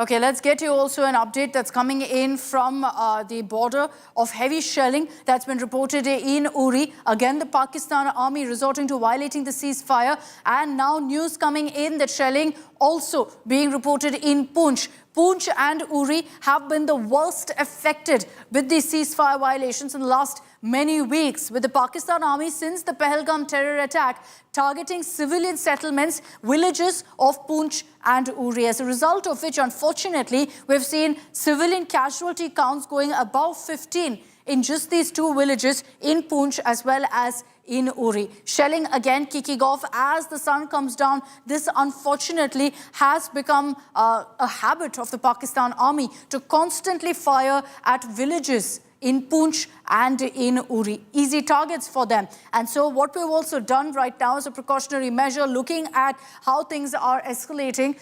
Most of these civilian settlements, these pockets, have been evacuated right now to ensure that the casualty count doesn't go up and the civilians who live in these areas are immediately moved to safer spots. Kamaljeet Sandhu is joining us with more details on the current situation. Kamaljeet, already news trickling in of ceasefire violations by the Pakistan army from April 22nd. We've been constantly reporting on every single night the Pakistan army resorting to this kind of a provocation. Right now we understand shelling being reported in Uri as well as in Poonch, Kamaljeet. Overnight, over a fortnight now, there has been constant RT shelling as well as crossfire arm exchange. So there is where there is information coming in that in Poonch city itself, there is shelling going on now. Remember, it's Thursday. By Friday, we do expect the intensity could be much more. But very clearly, there seems to be a high alert. Shops are all shut, both in Poonch as well as in Rajouri. A blackout will be happening in a short while from now as the sun really sets here. But clearly, tensions are mounting, definitely, because situation remains uncertain, unprecedented to a certain extent. What we've seen in overnight shelling is a more number of people whose houses have been impacted. There have been some injuries, but clearly, it's an uncertain life at line of control, especially when people who are actually facing Pakistan-occupied Kashmir right across. Now there are artillery units of Pakistan which are facing the Indian civilians, and this is where they have been targeting innocent civilians across line of control. This is obviously a violation of treaty, but remember the ceasefire came into effect way back in November 2003. But meanwhile, as things become turbulent between India and Pakistan and escalating tension, what we've seen is not just blackouts happening, sirens going off, but also that there is a ground situation where people have actually left homes to move to safer places. But not everybody can afford to do that. A lot of people we spoke to are actually the brave hearts who continue to stay, several of them utilizing even community bunkers. But Poonch in specific is very, very close to the line of control. The town itself is in direct fire, and that is why we know as far as the school getting targeted, the Gurdwara, the Gita Mandir, all that getting targeted and getting a fire from across. And this is where life becomes really uncertain as far as those residents are concerned. But definitely there is the strength of the Indian army. We know the police has been standing its ground. The hospitals at this point of time are fully functional. But clearly, as far as Pakistan's nefarious designs are concerned, we know there is a constant effort, especially when they fire artillery shells on innocent civilians. All right, Kamalji, just stay with me. Let's just take a look at what happened last night. The images that came in essentially of Pakistan attempting to strike different parts of India along north and west. And as we get you those updates really of what happened last night versus what's the situation now, I'd like to introduce all of our reporters on this broadcast. We've got Munish Pandey, Kamaljit Sandhu, who's been reporting for us. Of course, Amit Bharadwaj, Mir Fareed, Maushmi Singh, Asim Bassi also with us. Thank you all for joining us. And I understand, of course, that many of you are right now at the border towns and border positions, which did see Pakistan attempting to strike these towns earlier, which is why we're also not going to be giving out details for our viewers as to exactly where our reporters are joining us from, because these are very sensitive locations. Let me begin first with Munish Pandey. Munish, it's been since last night, about 35 minutes, which is when we saw those strikes or attempted strikes taking place. Since then, it's been largely peaceful, but we understand that there are a number of steps being taken, precautionary steps right now for tonight as well.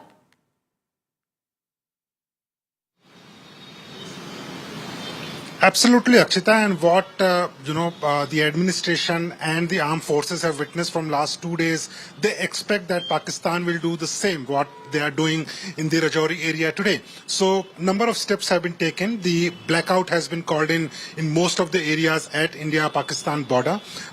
Today, while I was in the India-Pakistan border, what we saw that there was a missile fired from the Pakistani side, which was partially undefused, and at 11 o'clock this morning, the army went and defused that particular missile. Also, there were drone attacks which were carried out by the Pakistani side, but it was again neutralized by the Indian Air Force. So the armed forces are retaliating in the befitting manner, but as far as Pakistan is concerned, right from using the artillery to the drones to the missiles, they are using everything. So far, India is, behaving responsibly, and armed forces have neutralized all those drones, but it is expected that Pakistan will not stop here. They will again try to do the same, and that is why even this night is going to be extremely crucial as far as where I am located right now, Akshita.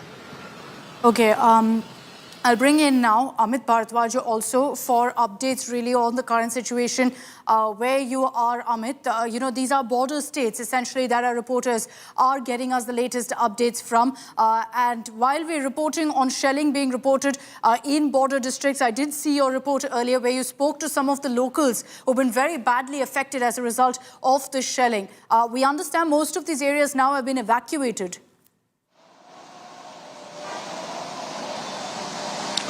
Right, Akshata. That's what the administration has been doing all through the day today, because you also had Jammu and Kashmir LG Manoj Sinha on the ground trying to assess the situation on the ground as to how things are unfolding, what is the amount of damage, how the evacuation is being carried out, especially from the villages which is far off from the Uri town. There's an army picket out there, a checkpoint after the Uri town, and these are the villages which has been actually heavily damaged by the artillery and shelling which has been done in indiscriminate manner by the Pakistani forces.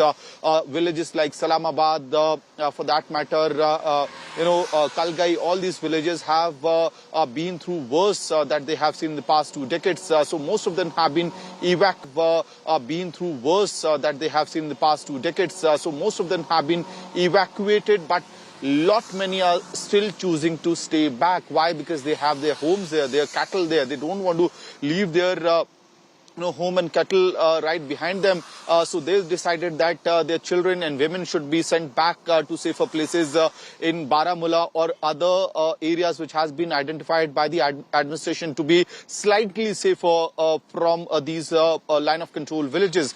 Nothing is out of line of fire. One thing, but second thing that needs to be really outlined out here is that when I was traveling through Baramulla up till the line of control villages through the day, every local was continuously talking about that, because this shelling is not happening, artillery attack is not happening, it means an uneasy calm, and they were hoping for worse that could come by the evening, and exactly that is what is happening along the line of control villages right now. Heavy artillery and shelling is being fired from the other side. Obviously, the Indian forces would be responding in befitting manner to this cowardly attacks, but we also need to understand that which areas are under fire right now in Uri sector, in the Pir Panjal area. These are areas where villages have been living, civilian infrastructure is in place, but also hydro projects of India are located, military bases are located. So, in a very strategic manner, Pakistan is not only attacking our innocent civilians who have not seen this kind of artillery or shelling for the past 2 decades, but they are also trying, at least there's an attempt to reach our establishments, which so far our forces have been unsuccessful so far. And, a step towards that, which has also greatly helped, is that air defense system we have, but also keeping in mind the basic precautionary measures. Amir Farid is joining us live from Jammu and Kashmir. We're not giving specific locations. Let me reiterate that. We're not giving specific locations of where our reporters are because of the sensitive times that we're living in of this conflict right now. So, Amir, across Jammu and Kashmir right now, there is a state of high alert. Authorities leaving nothing to chance. So even whether Pakistan attempts to strike tonight or no, we don't know. But we are ensuring we're fully prepared, come what may.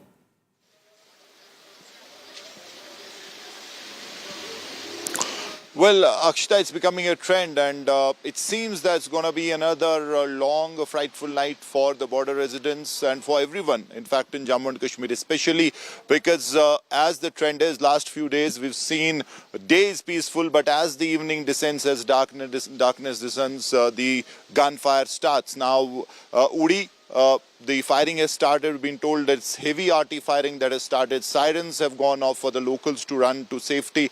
Already there are many people who have been taken back from the forward lines, from the line of fire, taken to shelters, bomb shelters, and then also in Poonch we're getting reports that firing has restarted. So this is a trend. It's being followed from last many days, and it seems that as the night progresses, this intensity of fire is only going to increase, and we may probably see more and more sectors being involved by Pakistan Army. Now we also know that they have the Chinese imprints on whatever Pakistan is doing right now as far as their weapon systems are concerned is clear.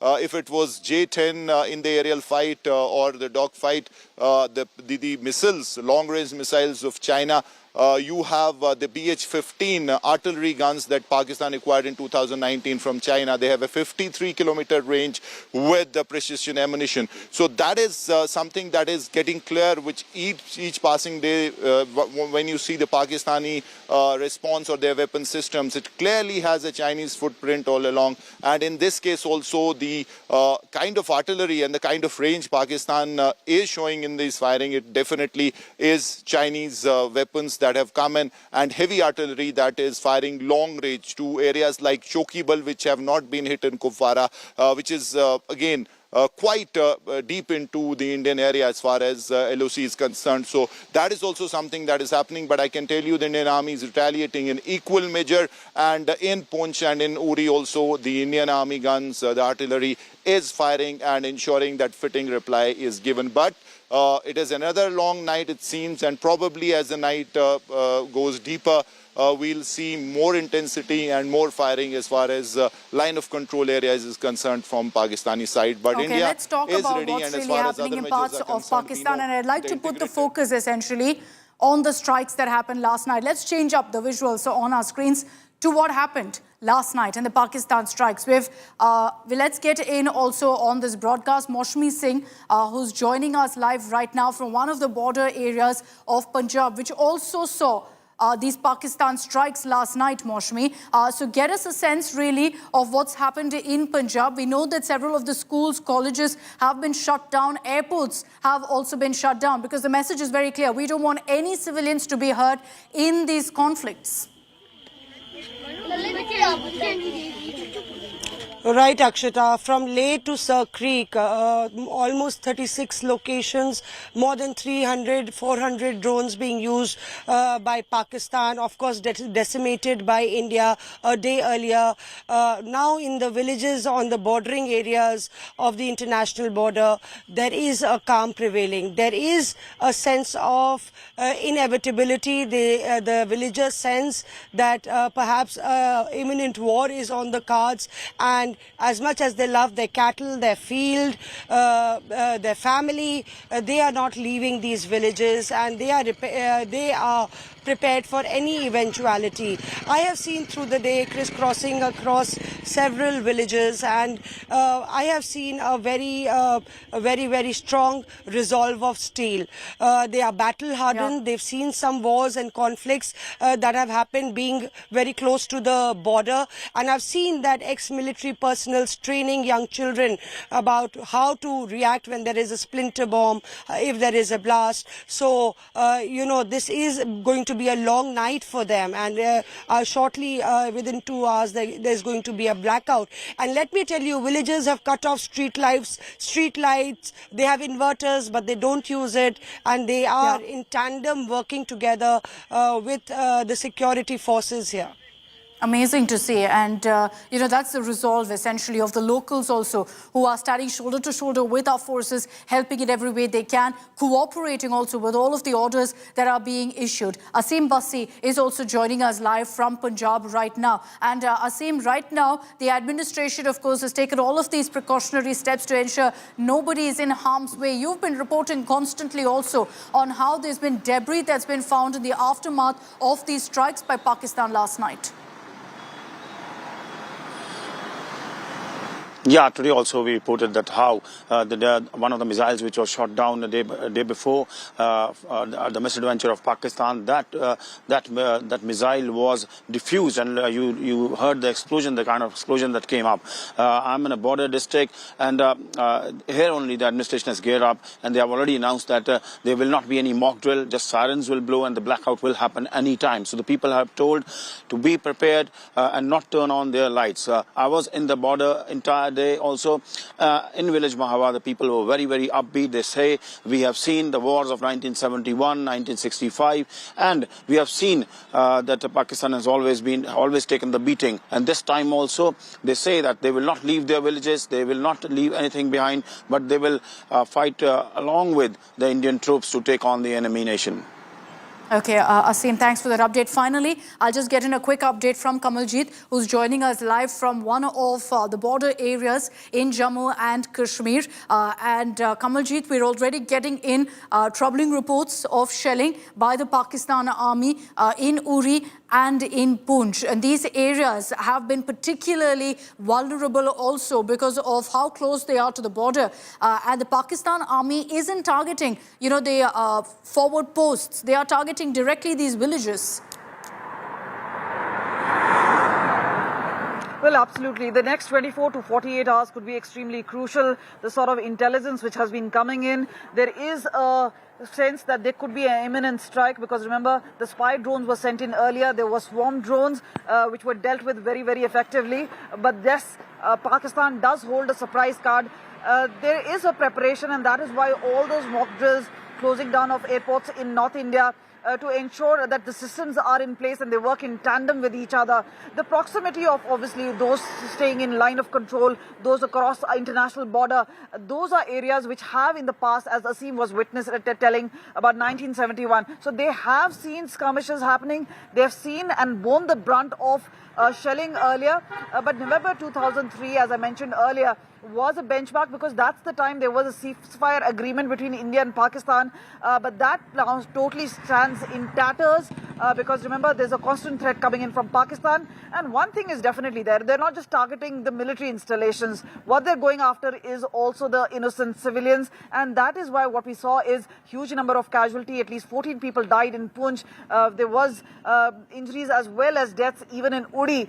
So these are the two sectors which have taken maximum brunt as far as Pakistan shelling is concerned, and there's no end to it, because remember, there is an uncertain situation and that may persist for the next few days. But what we've been told is the next 24 to 48 hours could be extremely sensitive and crucial, especially in these particular sectors, as well as some of the major metro cities that could also be under the radar as far as Pakistan is concerned. We hope not, Kamaljeet, and we will hope that we see a peaceful night go through. What we've been seeing is Pakistan resorting to shelling ceasefire violations along the LOC, coupled with these kind of missile and drone strikes to kind of target our forces from every possible corner. And yet we've been able to repel every one of these strikes. Thank you all very much. Stay safe out there. We'll keep coming across to Munish, Kamaljeet, Amit, Mir, Moshmi and Asim for all of those updates as they very bravely deployed across these border towns that are being targeted right now by the Pakistan forces. We'll see really what happens tonight. Like I said, we hope that things remain peaceful tonight across these border towns. Of course, all of that relies on how Pakistan chooses to respond and whether they will resort to, again, attempting to strike civilian areas and military establishments, cutting across Jammu and Kashmir, Punjab, Rajasthan and Gujarat. I'm slipping into a very, very short break here on India Today. We're going to continue getting you a sense of what's happening on the ground on the other side for a very short break.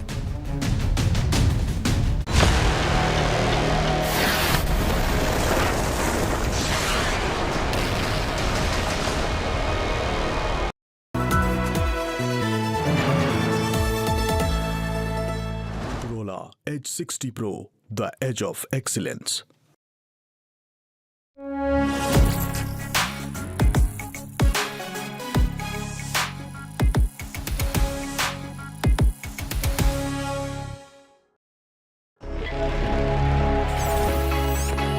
Long night? You have no idea. I got you.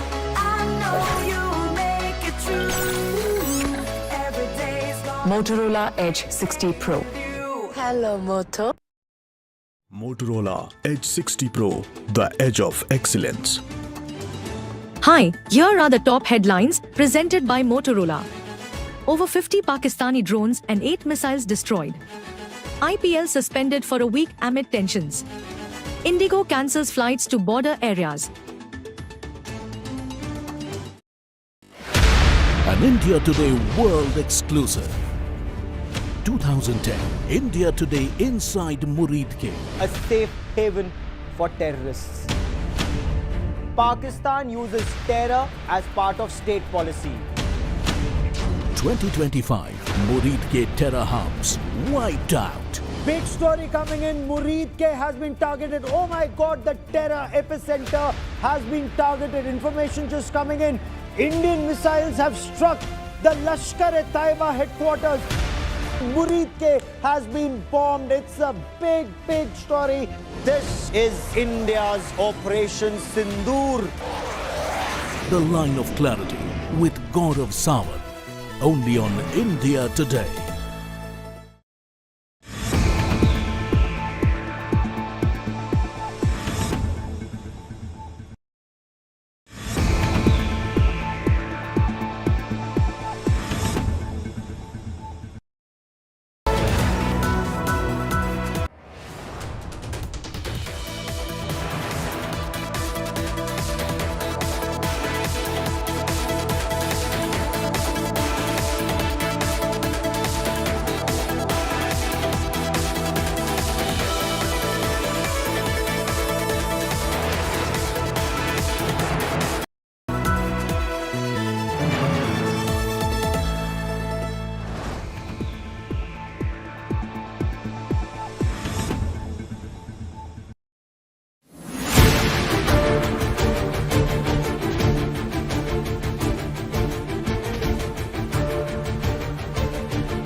The shrapnel marks on these walls reminds me the picture that I witnessed in 2019 post Balakot airstrike by Indian forces on the terror camps in Pakistan. What I see here, that how Pakistan used long guns, the long barrels, to target the civilian areas, and these are the documented evidence. The footprints of their act is quite visible in Poonch, and this is exactly what unfolded during 2019 when they targeted civilian areas. As in Poonch, what is known for that Pakistan having advantage of the height, they often target civilian areas after 29, and this create literally a panic and sense of fear amongst the people. They're targeting civilian areas with the long guns, and this shows that how scared Pakistan was after the airstrike carried against the terror camps, which was in response of the Pahalgam terror attack.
And amid tensions between India and Pakistan, India making it clear to Pakistan that they must ensure they weed out terror from the country.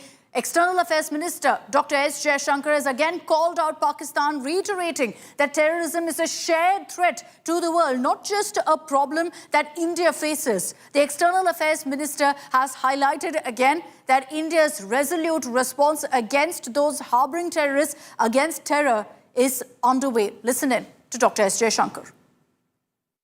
We also meet at a time when India is confronting the challenge of terrorism, one that is a shared threat to the international community. I thank those who have expressed solidarity with us and understand the resolute response that is underway. So India stands very, very clear on the conflict with Pakistan, that we will not allow terrorism to seep into our soil, and stand by and watch. Now, ever since the strikes began on Pakistan, social media is buzzing with all sorts of fake news. And we separate for you fact versus fiction. Let's take a look at some of the myths busted. Now, the first one on your screens, a video claiming to be of a drone attack in Jalandhar was widely being circulated to create panic as well. I'm sure you received this on your WhatsApp. Upon investigation of this video, it's been exposed to be an unrelated video of a farm fire, not of a drone attack. The video, when we investigated, had the timeline of 7:39 p.m., while the drone attack began much later. The same was also backed by the DC of Jalandhar. We reached out to him to confirm what this footage was. He said it's not of a drone attack. Let's get to our next fact check.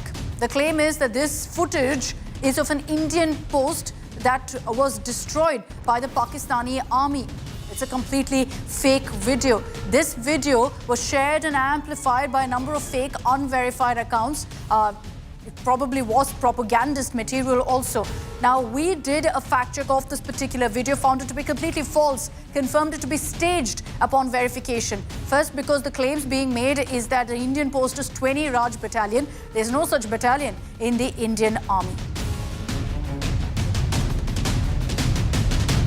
Our next fact check is of an old video being shared on social media. You'd have seen this one all over your social media accounts, with the claim that Pakistan has launched a missile attack on India in retaliation. Upon fact-checking this video, it's clear disinformation. This video is actually of an explosion that took place in Beirut of Lebanon back in the year 2020, now resurfaced and being claimed as a Pak missile attack. Completely fake.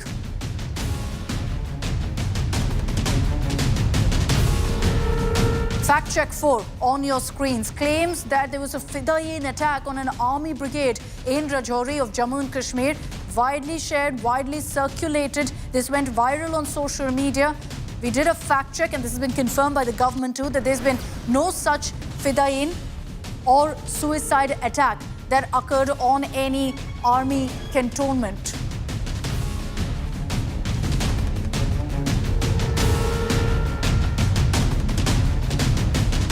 A confidential letter claimed Chief of the Army Staff General V.K. Narayan had sent a confidential letter regarding military preparedness to the Army Officer of the Northern Command. Several loopholes here. First, the most basic is that General V.K. Narayan is not the Chief of Army Staff currently. It is General Dwivedi. So there is the first loophole. This letter is completely fake, manufactured.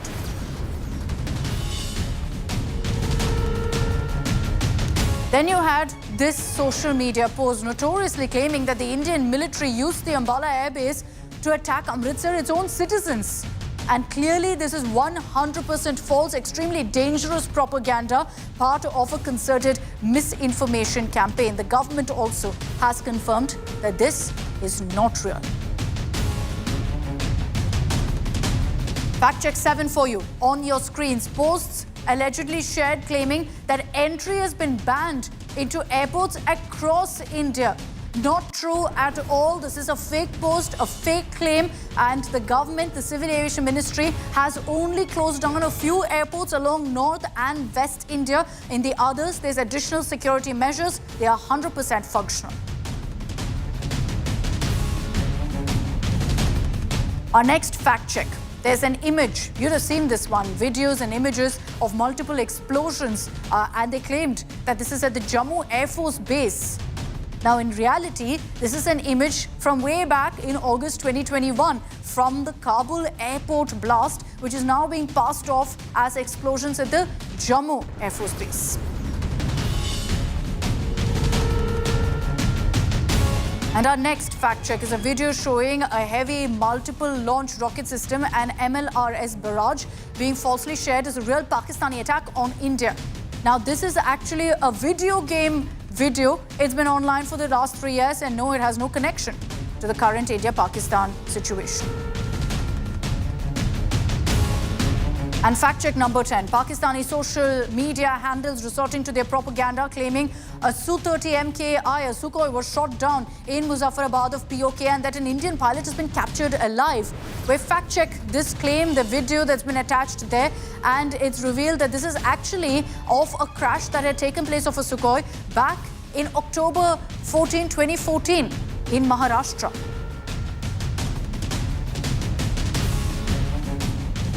Important to highlight that in the fog of war, there are all sorts of claims, counterclaims being made. Do not fall for propaganda. And here on India Today, you can count on us to give you accurate, verified information.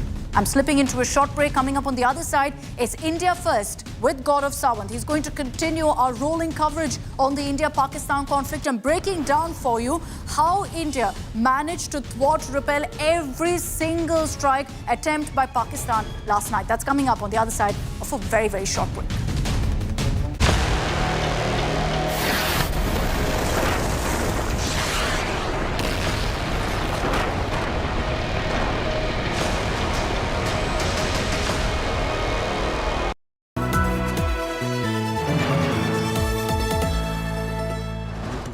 Edge 60 Pro, the edge of excellence.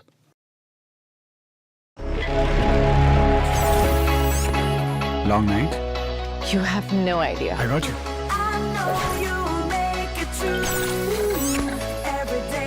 Motorola Edge 60 Pro. Hello, Moto.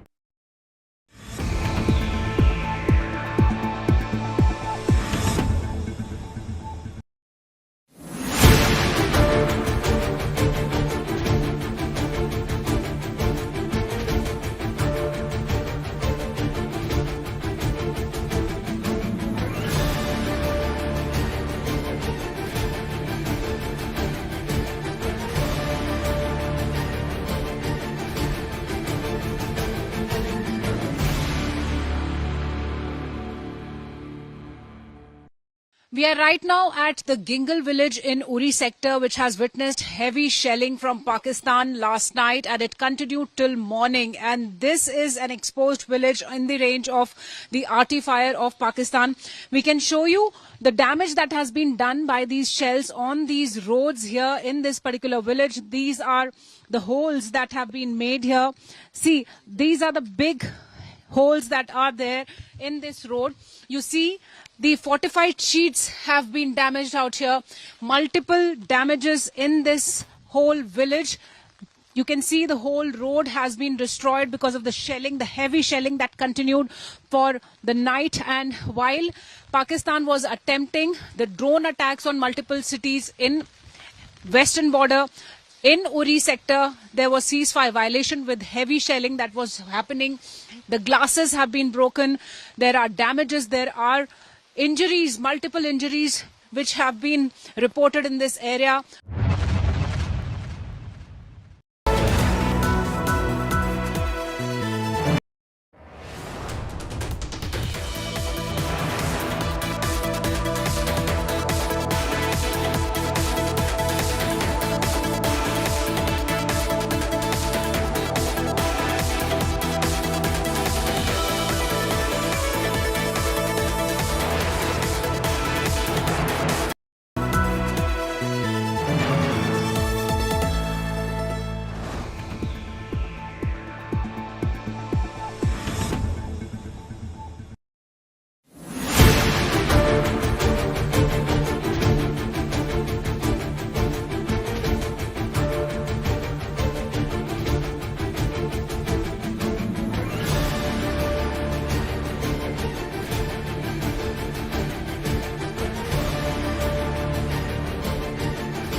a story of courage emerges from grief. Even as a family mourns the brutal murder of a father, Santosh Deshmukh, 18-year-old, Vaibhavi Deshmukh has shown extraordinary resilience by scoring over 85% in her class 12th exams.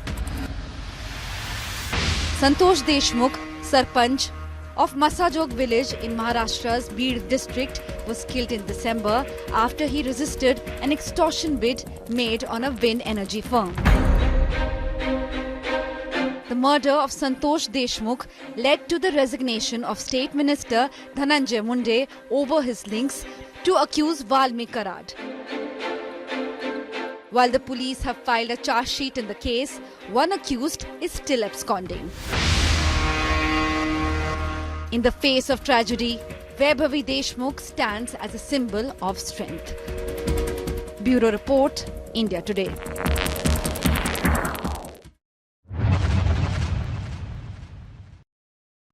Co-powered by the bold look of Kohler. No stress Phenolics.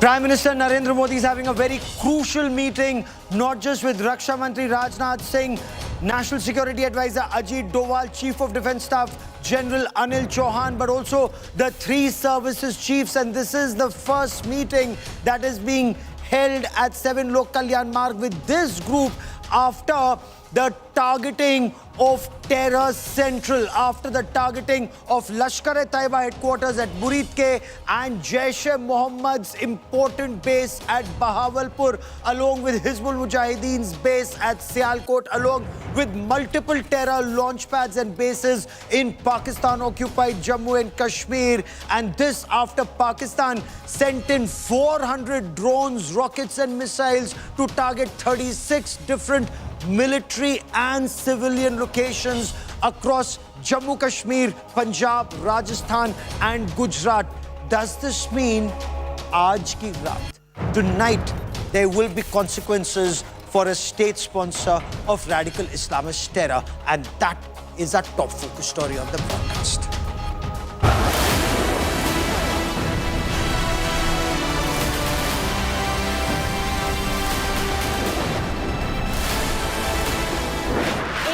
Hits back after Pakistan escalation. Airbus 320, जैसा कि आप यहाँ देख रहे हैं.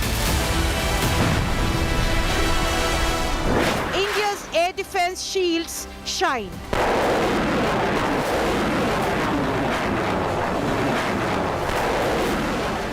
Made in India, Akash crushes Pakistan's strikes.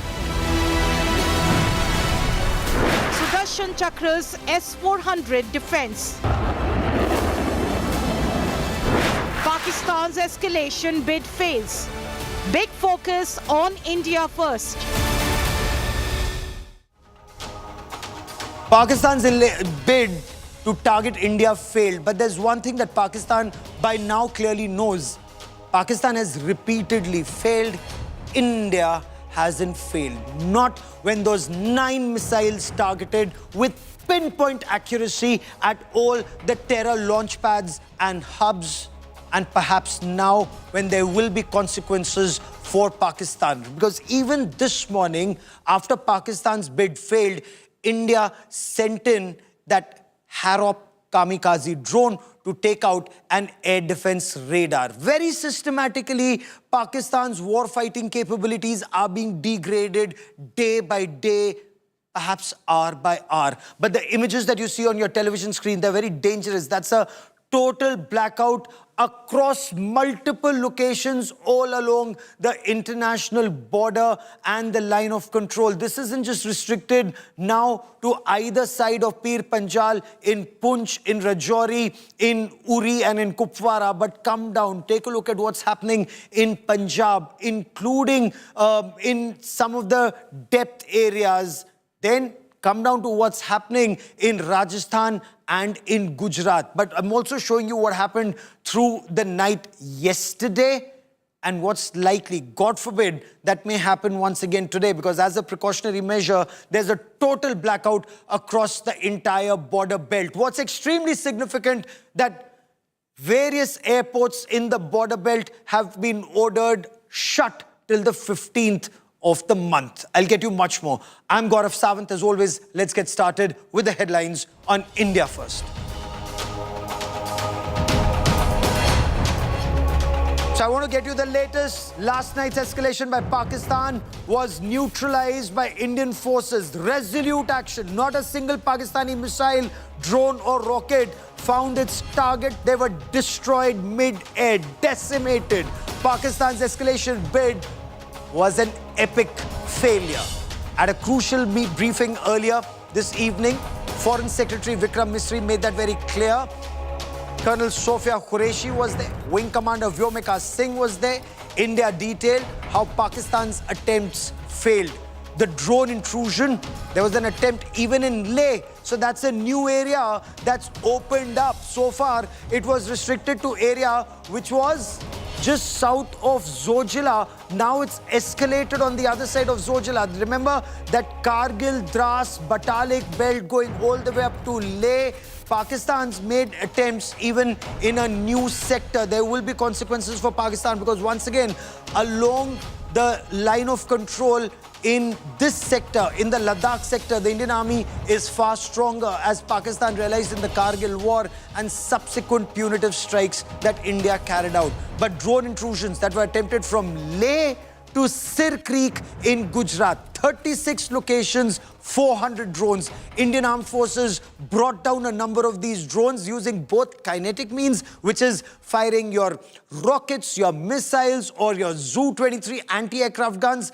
Killer precision these weapons have. I've seen them in action, not just in Kargil, but even subsequently for point defense. They're accurate. Some of them have been modified, and during the course of the broadcast, we'll tell you about some of these beautiful weapons of war and their deadly precision with which they destroy the enemy assets. I'll also tell you about the non-kinetic means, the jammers that have been used, and that is where India's technological advantage, made in India technology, holds India in great stead. In response to the Pakistani attack, armed drones were launched at 4 Pakistani air defense sites in broad daylight today. And what we were officially told by Government of India, in Pakistan's Punjab province, one of those defense radars, air defense radars of Pakistan, AD radar, that was destroyed. I'll tell you more about it during the broadcast, but first, let's listen in to what the government said. On the intervening night of 8th-9th May 2025, Pakistan military carried out multiple violations of Indian airspace along the entire western border with an intent to target military infrastructure. Pakistan military also resorted to firing of heavy caliber weapons along the line of control. Along the international border and line of control, drone intrusions were attempted from Leh to Sir Creek at 36 locations with approximately 300 to 400 drones. Indian Armed Forces brought down a number of these drones using kinetic and non-kinetic means. The possible purpose of these large-scale aerial intrusions were to test the AD systems and gather intelligence. Forensic examination of the drone debris is being undertaken. Preliminary reports suggest them to be of Aziz Guard Songa drone of Turkey. So what was India's weapon of choice? In fact, there were multiple, and this is actually India's big strength that Pakistan lacks. Made in India weapons, made in Russia weapons. I'm telling you about all of these in one go. So I want to begin by first talking about the S-400 systems. Take a look at the world's most advanced air defense shield that India has, the S-400 system. And why is the S-400 perhaps the best long-range air defense systems in the world. It's better, arguably, and that's what those who use it say, better than America's THAAD system, the Terminal High Altitude Air Defense System of America. So the S-400 system, as you can see, is road mobile. It's based on these vehicles that can quickly be moved from one area to another. One are these canisters which have the missiles. The other is the command and control structure. And the third are those radars. So they scan multiple targets simultaneously up to 600 kilometers away and can destroy them up to 400 kilometers away. What are those targets that they can destroy? They can destroy an incoming aircraft. They can destroy an incoming cruise missile, a ballistic missile, an unmanned aerial vehicle.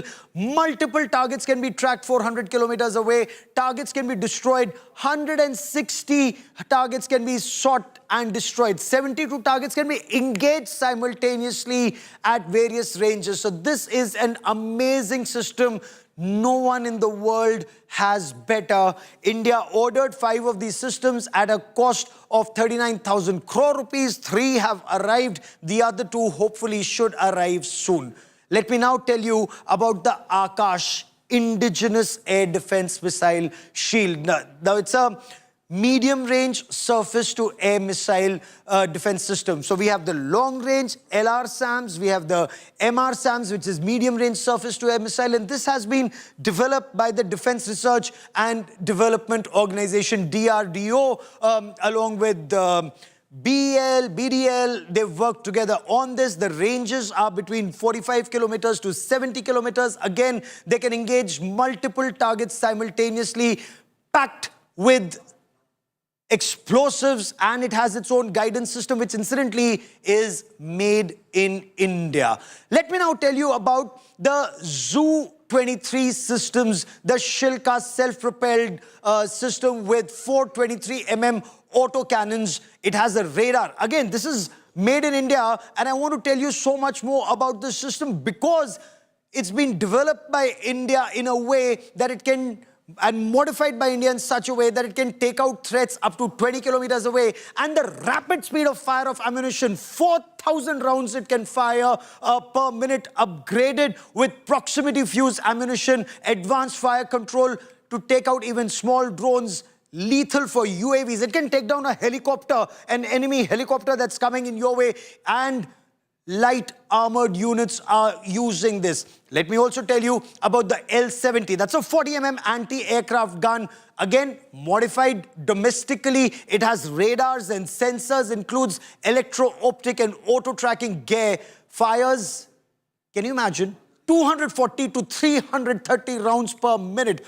Effective range, once again, up to 4 kilometers away. So some of these are much older weapons and systems, but they have been modified within the country. They can actually saturate the airspace with predictive firepower. So can any Pakistani drone or rocket or missile come into your country when you have this kind of system? And who better than my colleague Sandeep Unnithan to tell us more about this system by system right now on this special broadcast. Sandeep, tell us about this entire gamut, the entire gamut of India's air defense system. And Sandeep, it's all integrated. Absolutely, Gaurav. It has what we call an integrated air defense command and control network that's controlled by the Indian Air Force.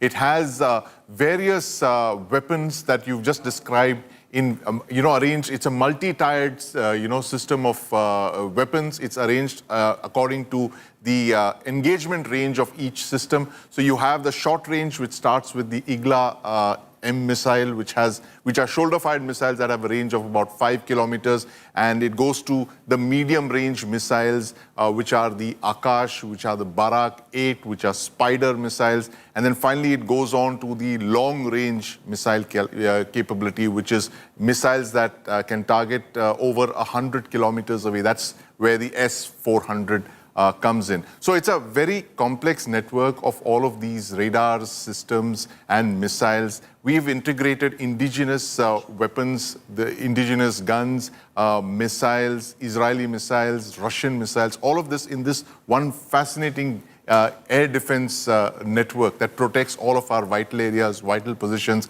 And we saw some of that kick into action yesterday when Pakistan launched that, massive barrage of drones. And the other aspect of this air defense network, Gaurav, is now given how, high threat, the kind of threat level that we are facing with drones, you have a counter UAS grid that's being set up. We saw the first mention of that yesterday in the press note where the Defense Ministry said that the counter UAS drone system had shot down several incoming drones. And now this counter UAS system uses hard kill and soft kill measures, the hard kill being fast firing guns, the soft kill being jammers, electronic warfare systems that analyze the threat as it comes in and neutralizes them. So it's overall it's a very complicated air defense network that we have set up, Gaurav, a very comprehensive multi-layered, multi-channel air defense network that we've set up over several decades. And this is only going to get better, Gaurav. And you know what's absolutely fascinating, Sandeep? It's not a single service operation. The Army can do it, the Air Force can do it, and they do it together in such a beautiful way. The Army for tactical operations and the Air Force for strategic operations, and yet so beautifully integrated. Like some of the stuff that's been that was taken down, the enemy drones that were coming in were taken down by the Zu-23s.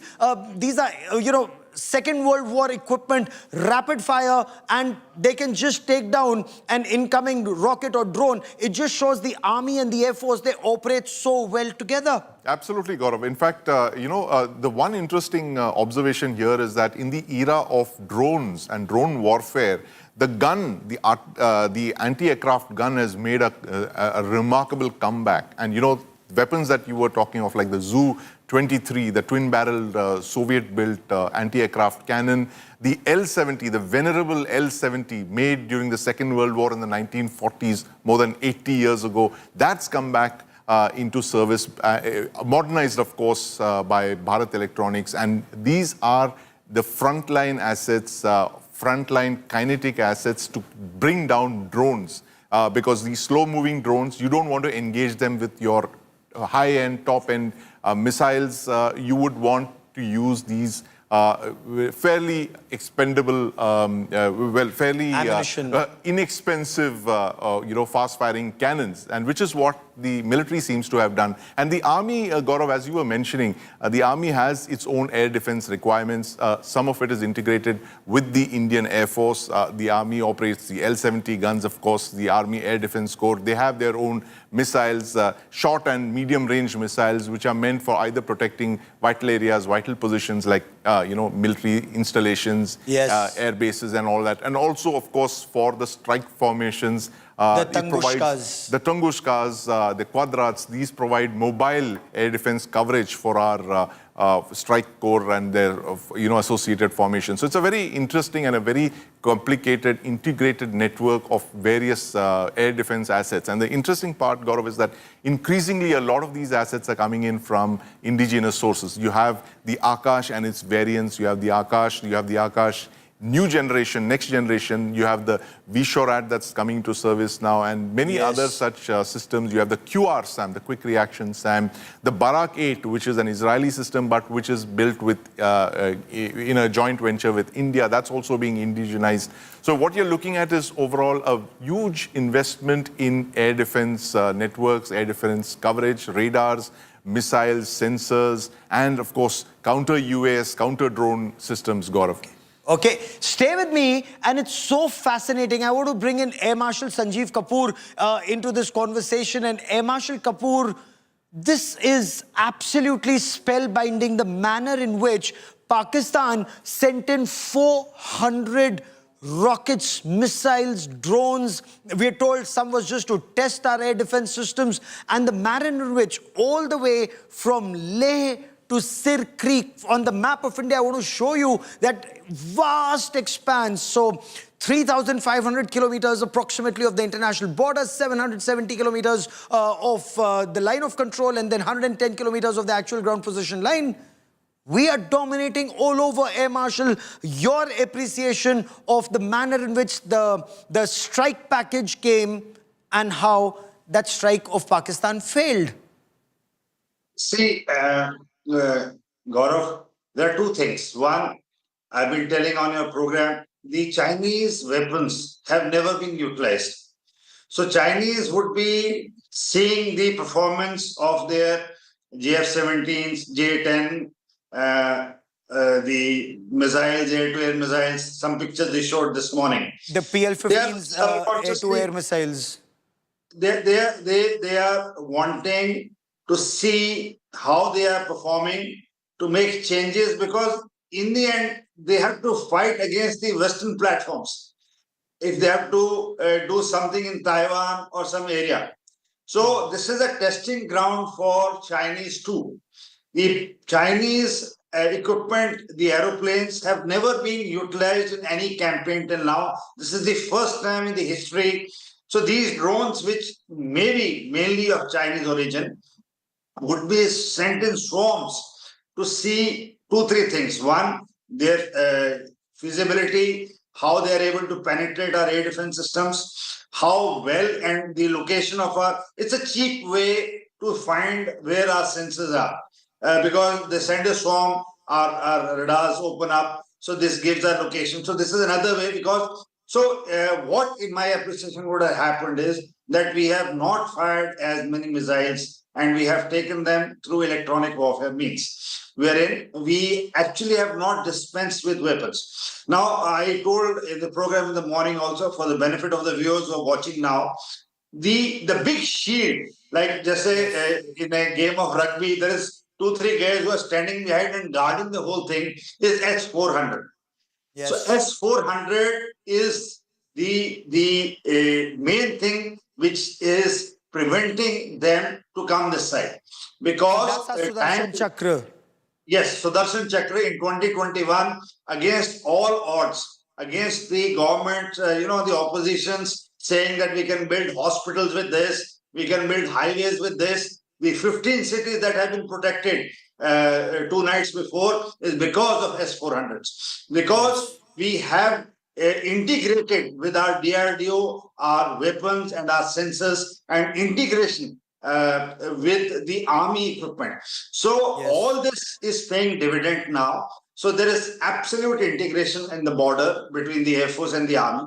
Plus, You're making a very important point. And on the Chinese equipment that you speak of, for the benefit of our viewers, I want each and every viewer to understand how China has armed Pakistan, as many would argue, only to fight India. Now, take a look at some of the equipment that the Pakistanis are using in the current fight. And I want to begin by talking about that missile, that air-to-air missile, PL-15, air-to-air missile which was recovered from a field in Hoshiarpur. Now, this missile is believed to have been fired from a Pakistani JF-17 Thunder aircraft, again of Chinese origin. It was shot down from what sources in the Indian Air Force tell India Today, from the Akash Made in India air defense system, missile air defense shield.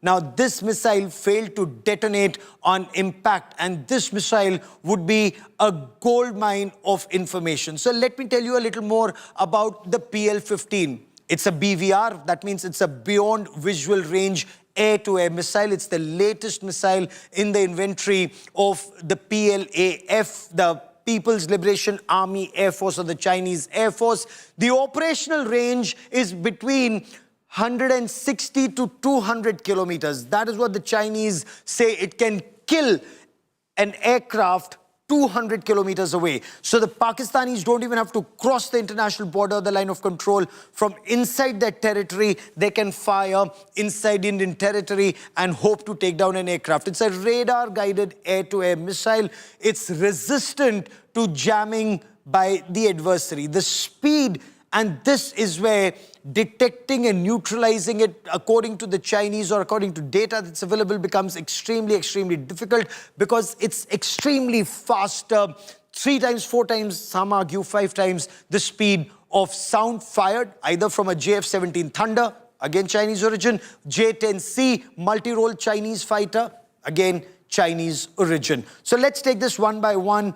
The recovery of this missile air-to-air missile and virtually intact, Sandeep. A gold mine not just for India, but also for the United States of America. Absolutely, Gaurav. Intelligence gold mine, you nailed it. This is possibly one of the most significant recoveries in this current standoff. Our scientists are studying it even as we speak because they want to understand the capabilities of this beyond visual range missile, which people have only heard of. We've seen mock-up models of it in air exhibitions, but we've never seen a real PL-15. And the most interested people in this missile, the United States would be very, very interested in seeing this missile up close, Gaurav. They would want to see the kind of, the metallurgy of the missile, how it's able to fly so fast, and what are the kind of sensors, and most importantly, what are the kind of seekers that this missile uses to lock onto the target. Because, Gaurav, this is the kind of air-to-air weaponry that the United States is going to face if and when there is a conflict over Taiwan in East Asia. So this is something that the United States would want to look at very, very closely, study this. Possibly it could be high on the agenda of any future India-US joint collaboration effort, or even any kind of, technology exchange, you can call it that. They would want to look at this missile system very closely, study it, and, develop countermeasures to this, Gaurav. Air Marshal, how curious would you be to take a peek inside this missile and to know what's inside and the threat that it poses? Oh my God, you have such a big smile on your face. It's actually a gold mine. You're willing to pay its weight in gold to study this. The most happiest people would be the Air Force people and the DRDO scientists. And I'm sure coming to the point, I just wanted to add a point in the last discussion is that the Chinese have their own FC-1s, which they have named as JF-17. Now, the beauty is that Camra Aeronautical Complex, along with Chengdu of China, have not manufactured the FC-1s, are not flying in China. They have made a low-end variant in Pakistan, in Camra. And what are they doing? They have churned out 150 of them, and from Pakistan, they are exporting it to Myanmar and Nigeria. So, these aeroplanes, these weapons, these equipments have not been used. And the efficacy is what we're worrying the Chinese too. Now, this PL-15, which you have just shown, must have sent shivers down the Chinese leadership because, to give away a near intact weapon to an adversary, for them to, see and, analyze and then put the preventive things in their own devices is a big thing. And it is an upgraded version of PL-10. So both for PL-10 and PL-15, this would be of a great interest to us, I'm sure. Okay, let's now get to the other big system, which has been, as many argue, a failure, or at least failed to protect the skies around Lahore, and that's the HQ-16, the missile air defense shield around Lahore. Again, this is a Chinese air defense missile shield based on the Russian Buk missile system, or Buk as some argue, deployed for protection of Lahore city. It's a medium-range surface-to-air missile shield capable of destroying targets up to 40 kilometers away, and it's deployed not just around Lahore, deployed around Islamabad, deployed around Karachi. It is to protect your VAVPs or vital assets and vital points. It was destroyed by a single Harop kamikaze drone strike. And Sandeep, it's not a very good missile defense shield if it can't even protect itself. How will it protect Lahore city? Well, Gaurav, the Defense Minister of Pakistan had a very interesting observation on this. He said that they didn't switch on their radars to intercept these kamikaze drones because they didn't want to reveal their locations. that's a laughable assertion, Gaurav, because, I mean, if you're not going to stop anything that's coming in, you know that there's a kamikaze drone that's shrieking in its, terminal descent, and you do nothing to stop it, and your radar systems are knocked out, your missile batteries are taken out. So it isn't a very effective radar or a missile system if it isn't, switched on, Gaurav. So, but coming back to the system, the HQ series missiles that Pakistan has acquired from China is part of its, its move over the last decade to upgrade its air defense network. They have been very woefully inadequate in air defense. They had, very antiquated Western systems, Swedish and French, European air defense networks and systems and missiles. They've slowly been upgrading that with the HQ-9, series of missiles. And in fact, they started getting these honky systems post the 2019 Balakot airstrikes. That's when they found they were so vulnerable. Yes. In 2025, they're equally vulnerable, if not more. But, I'm glad you mentioned Khwaja Asif, Pakistan's defense minister, and his rather lame excuse. And don't hear it from Sandeep. Don't hear it from me. Hear it from Khwaja Asif himself. कल का जो drone हमला हुआ वो drone हमला basically हमारी जो locations हैं उसको डिटेक्ट करने के लिए जो है किया गया। एक टेक्निकल चीज़ है जिसको मैं उस तरह एक्सप्लेन नहीं कर सकता, और इसलिए उनको इंटरसेप्ट ना किया गया ताकि हमारी लोकेशंस जो हैं वो लीक ना हो या वो लोकेट ना हो। Okay, so Khwaja Asif says we have radars, but we did not switch on our radars because we didn't want to compromise our positions. Air Marshal, what do you make of his rather, is it a lame excuse, or you also have a big smile on your face? Sandeep had a big smile on his face, but I would take Khwaja Asif very seriously because nobody else in Pakistan at least takes him seriously. But go on, Air Marshal, you respond to what Khwaja Asif said. When my children were small and you asked them why you didn't do the homework, they says the tip of the pencil broke. So you have to find some excuse for not doing a thing the way it is supposed to be done. So the problem is the gullible public at large in the country. Okay, give me a moment, sir. Give me a moment, sir. These are images of Prime Minister Narendra Modi in conversation. That's the Chief of Naval Staff. The Prime Minister looks very stern. That's the Chief of Air Staff, Air Chief Marshal A.P. Singh, General Upendra Dwivedi, Chief of Army Staff, General Anil Chauhan, Chief of Air Staff. You also see the National Security Advisor, Ajit Doval, looking very stern. When the Prime Minister looks stern, when Ajit Doval, the National Security Advisor, looks very stern, well, there is reason for Pakistan to be very, very worried in these pictures. And I want to bring in Sandeep. Sandeep, analyze the body language. General Anil Chauhan has a gentle smile on his face. And when a soldier smiles, then there is reason to be concerned. Absolutely, Gaurav. Either he's completely relaxed about what's playing out right now, or they have an ace up their sleeves. But, I'm very interested in what Admiral Dinesh Tripathi is writing right now. He seems to be the only one in the room who's taking down notes. And Gaurav, this is for you. Is it the Navy's turn this time to, spring a surprise on Pakistan from the Northern Arabian Sea?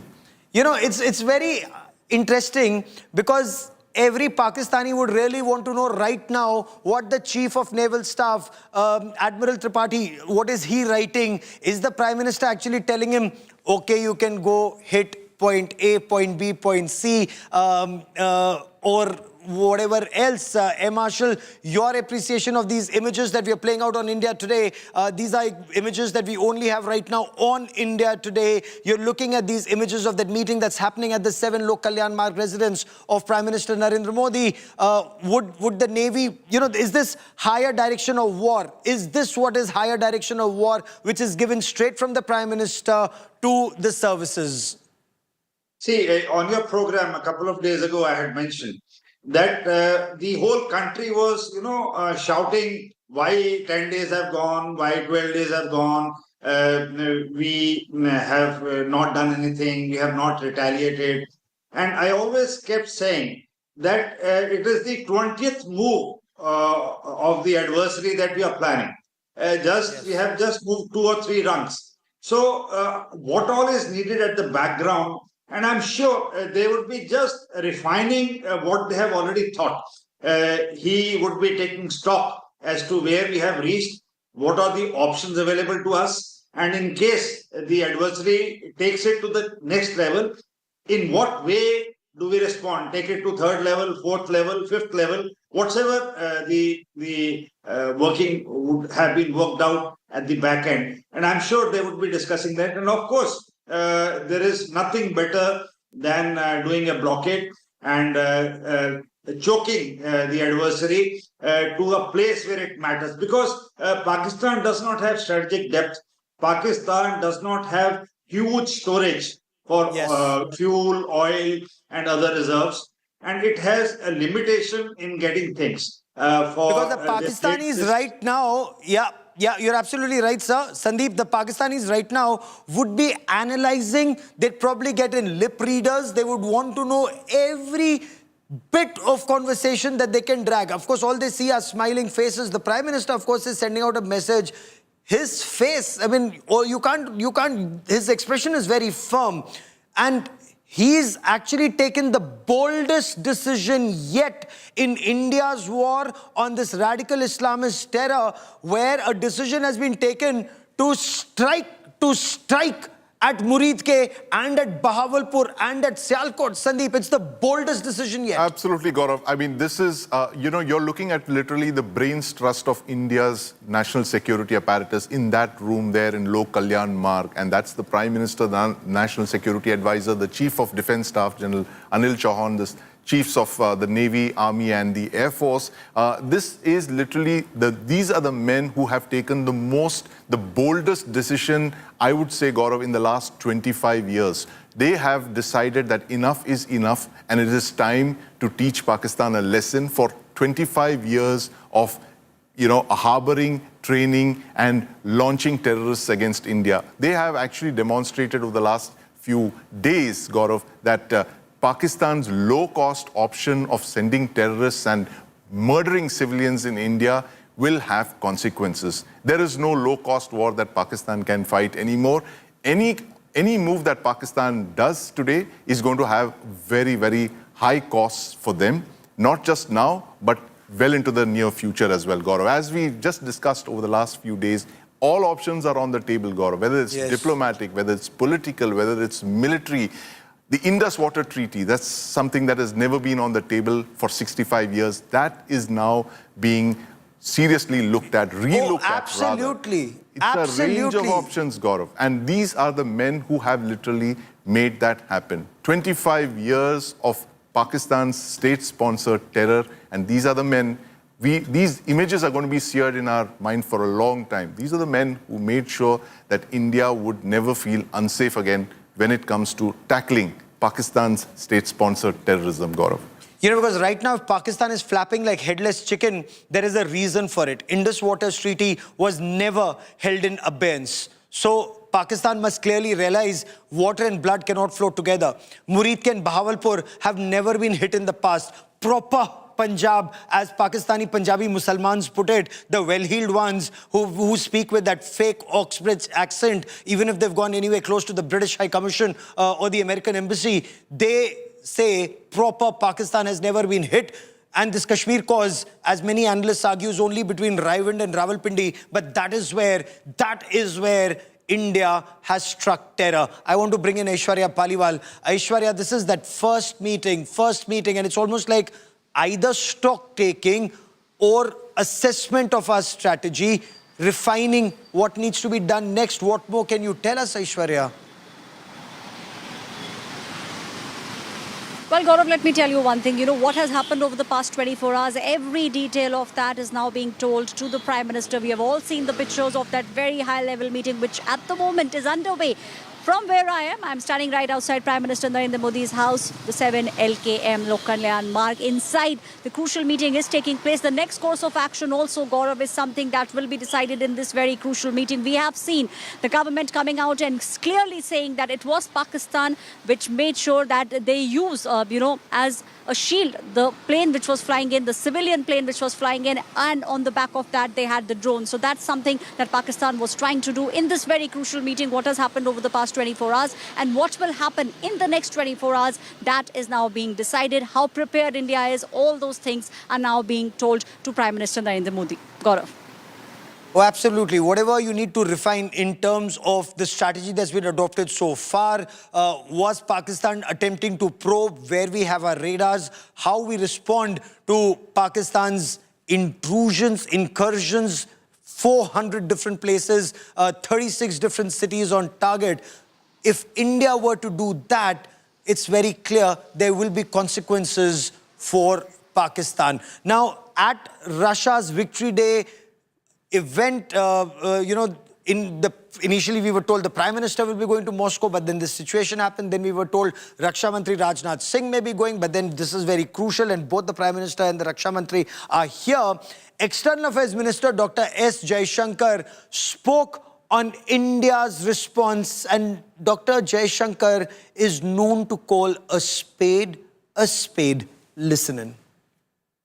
We also meet at a time when India is confronting the challenge of terrorism, one that is a shared threat to the international community. I thank those who have expressed solidarity with us and understand the resolute response that is underway. Russia's solidarity, India's resolute response. Sandeep, these are words, but they carry deep meaning. India-Russia partnership exemplified not just in the S-400 systems, which has held India in great stead, or the Su-30 MKIs, the fighter jets that we use, but in a lot more military hardware, intelligence sharing. We may be close to the Americans, but we are not far from the Russians either. Russians have always been our friends, Gaurav. I mean, right from the days of the Soviet Union and the Indo-Soviet Peace and Friendship Treaty of August 1971, they had our backs when we had our backs to the wall, Gaurav. We were facing not just Pakistan, but we were facing China and the United States as well. That's two of the five P5 countries in the 1971 war, and the Russians stood by us, the Soviet Union, of course, at that time. And Russia is one country, Gaurav, that gives us the kind of technology that most nations would not even allow us to see. For instance, it is the only country that has transferred nuclear-powered attack submarines. It has helped us build strategic submarines. All of this is in the public domain, Gaurav, I can say this. When it comes to the India-Russia military partnership, the sky is the limit, Gaurav. It is how much we can absorb from them, whether it is in terms of, fifth-generation fighter aircraft technology, hypersonic missile technology, the nuclear submarine technology that I spoke about, the cutting edge, the most advanced Russian systems are available for us to collaborate on, to manufacture, and to build on our own. The BrahMos system, Gaurav, Yes. that is literally the bedrock of Indo-Russian, joint collaborations and manufacturing and production. It's been in service for more than 2 decades, and it's being jointly And it's now produced. being exported. And it's our export trump card. It's, of course, a Russian missile, but we have managed to manufacture large components of it here.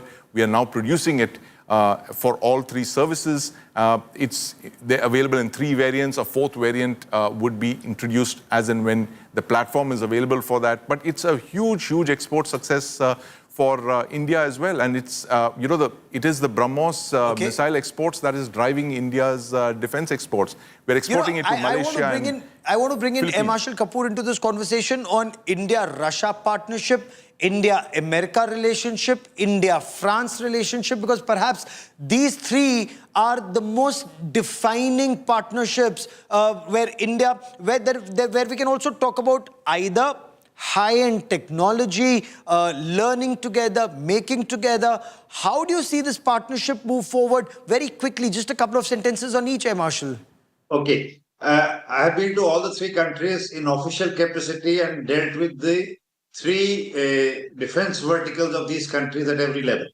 So my personal analysis, the Americans will never ever part with any high-end technology. They will never. Even the platforms which you have got, their milking of EW sensors, the main thing, we have to send it back there. So they are not willing to share anything, the Americans. The French is our closest NATO ally.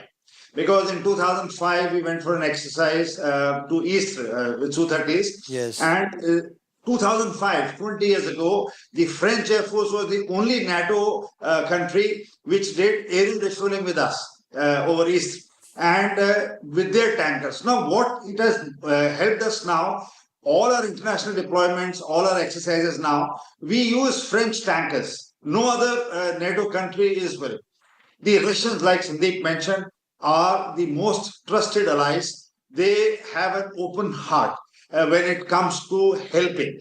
And they have a very soft corner. When you go around Russia, when you go around small cities, towns, and the erstwhile USSR countries, and moment you tell anybody that I'm from India, they have open arms.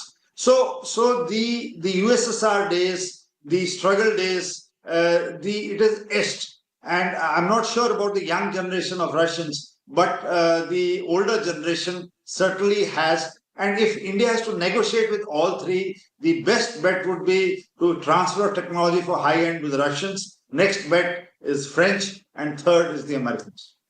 With the fighter jet engines is a debate that we shall have another time, because right now we're talking about the capabilities of the adversary, perhaps something that our government right now would be looking at with great satisfaction. Okay, so there's more information that is coming in. Big story that is coming in.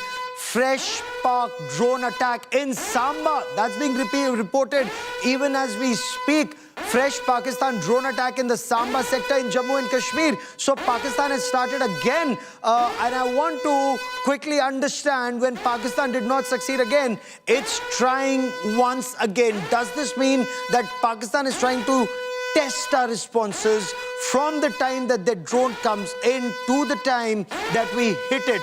Do they have their radars now scanning to see when our radars come up so that they can ping our radars and get to know where our radars are? I want to quickly cut across and bring in Mir Farid. Mir, there must have been intelligence, because in this entire border belt, lights were turned out by the administration, and right now is this information. What more do we know of a drone attack in Samba sector?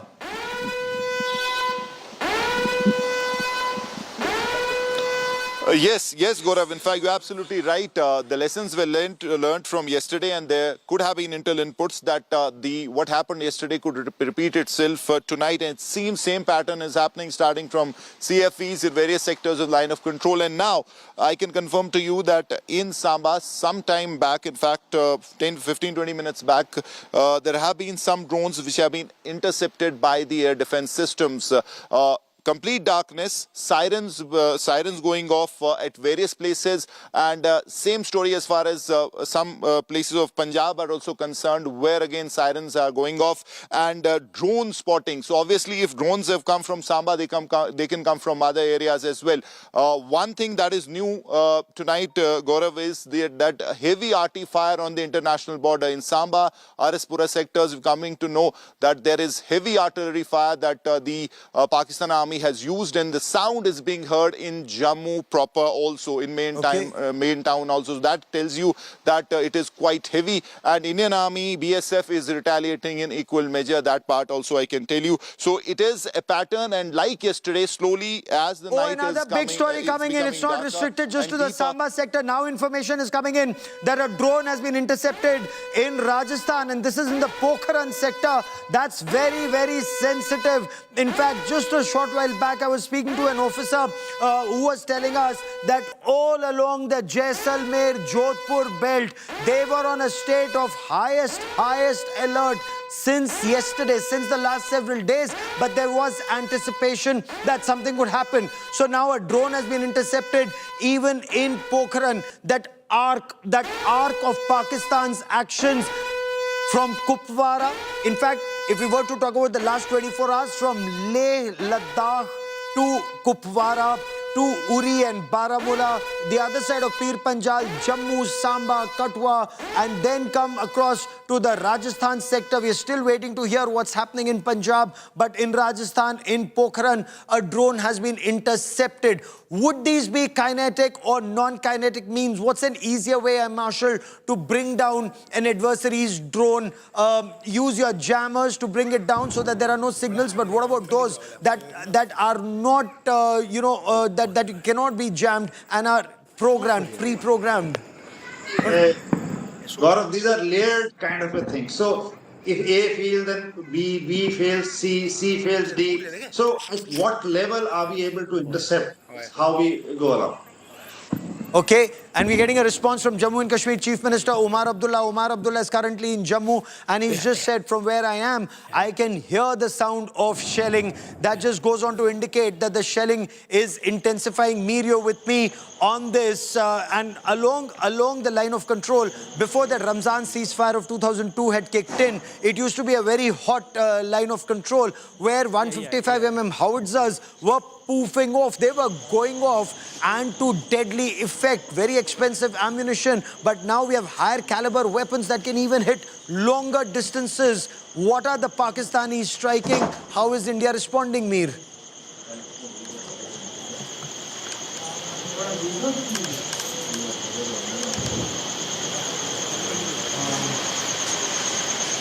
Okay, give me a moment as I reestablish that link with Mir Farid. Remember, he's in an area where you have to be very careful when you speak and when it's better to go down in a bunker. Sandeep, you and I have reported together from the either side of Pir Panjal when the Bofors was still going off. Now we have better weapons and the targets clearly pre-programmed.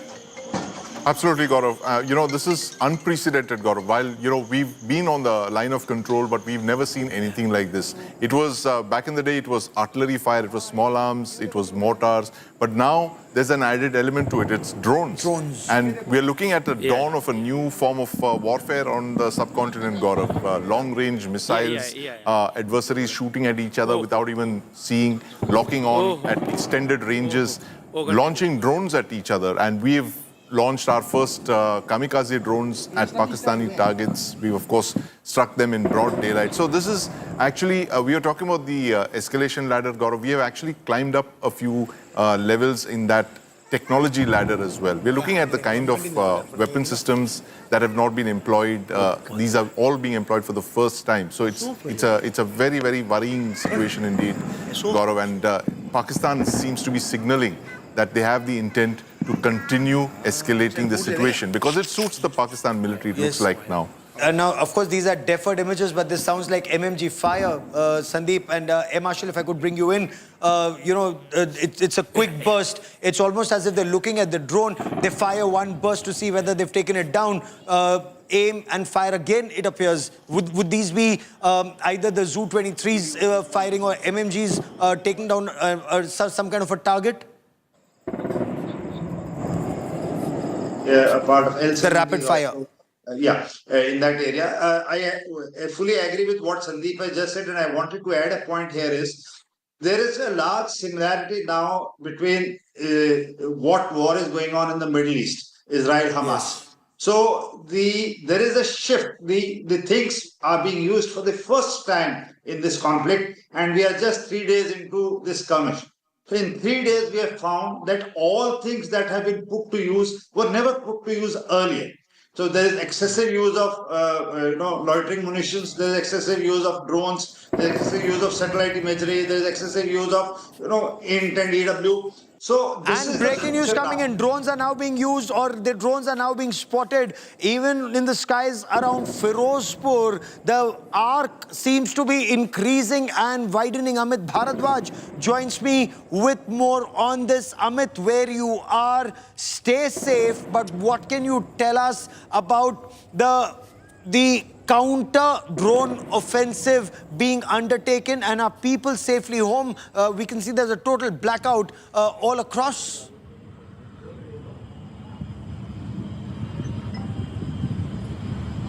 Amit, can because, you hear me? you see, Yes, go on. it's been 30 minutes Aman. now that Firozpur.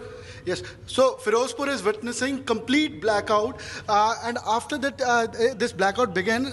We saw the drone movements, and we'll try to dim this light of the camera, and we'll try to show you up in the sky that from this side, particularly from Pakistan sides, and adjacent to this 30-degree angle from this particular straight side, multiple drones or flying objects with an explosive been been witnessed and also been seen by the local residents as well, and there are several sounds as well that's been heard, and continuously we are seeing that the drones that are going across, and that they've been diffused by the air defense, and also here in Firozpur the air raid siren was also sounded when this flying drones were seen in the sky. So if we just focus here on the sky, so after several minutes you'll see the red lights of the flying objects, and after which they are diffused. So here there's a complete blackout. You'll see because we are on a particular location. Yes.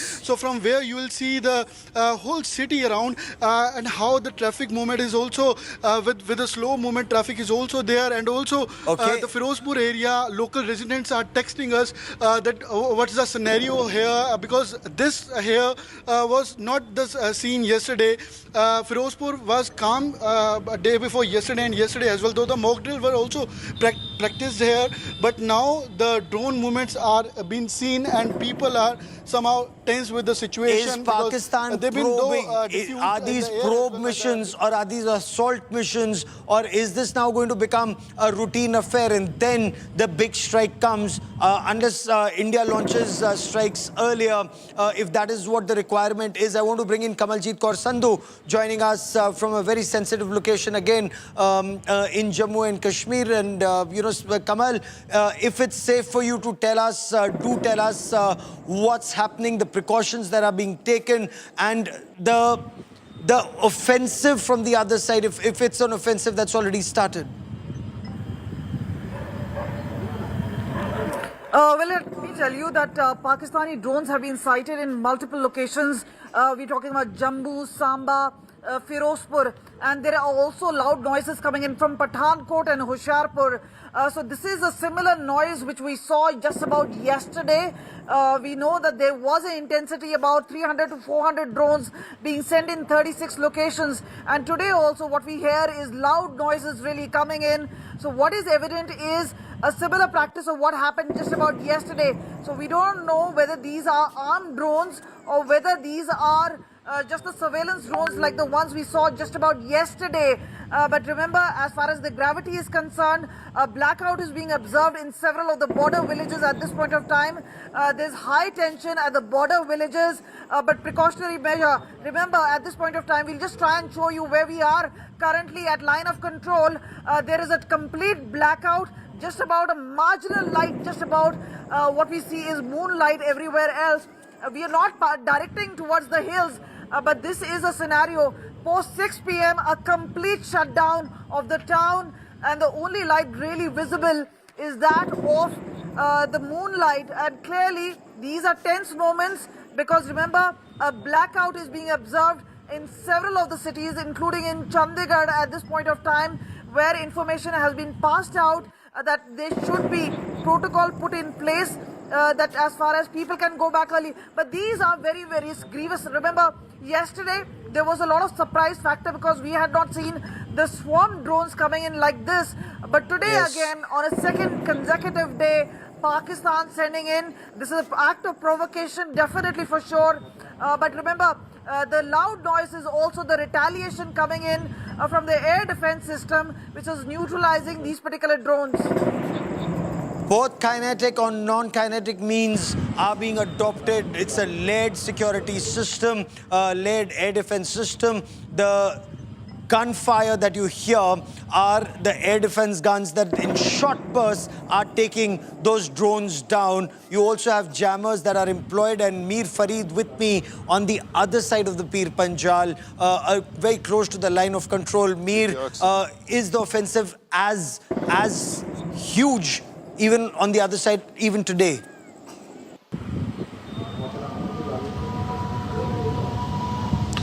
Well, Gaurav, it seems it's building up to that because drones have been spotted in multiple sectors. Then you also have heavy artillery fire. Now, this is something new from yesterday because if you talk of the Samba sector, Araspora, this is international border, and Pakistan thus far had not touched the international border.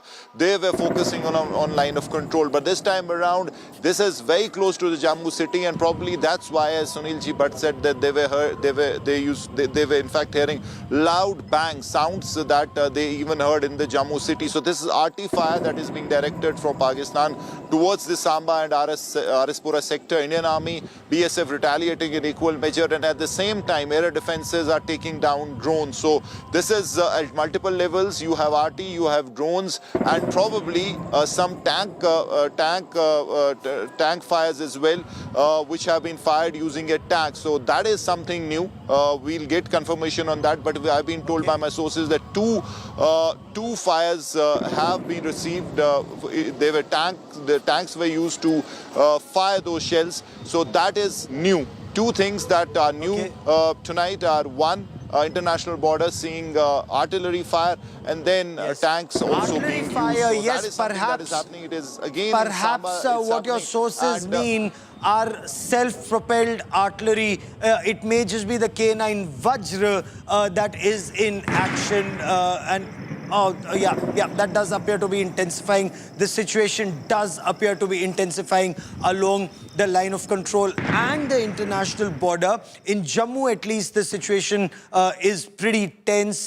Drone sightings and attempts to take down the drone is taking place at multiple locations. Now, remember, the army is much better deployed. The army is much better armed along the line of control and the international border, and also the weapons of choice with the pace of modernization that is taking place. You now have the K9 Vajra, which perhaps some think is a tank, but it's a artillery 155 mm. It's not towed, it's tracked. Tracked artillery is equally important in battle, especially in some areas. Thanks very much, Gaurav Sawant, who's been tracking this story along with Sandeep Unithan, and our entire team of reporters are tracking every moment. Just about exactly at the very same time, yesterday we'd seen a drone attack from the Pakistani forces across several parts of Jammu as well as Rajasthan.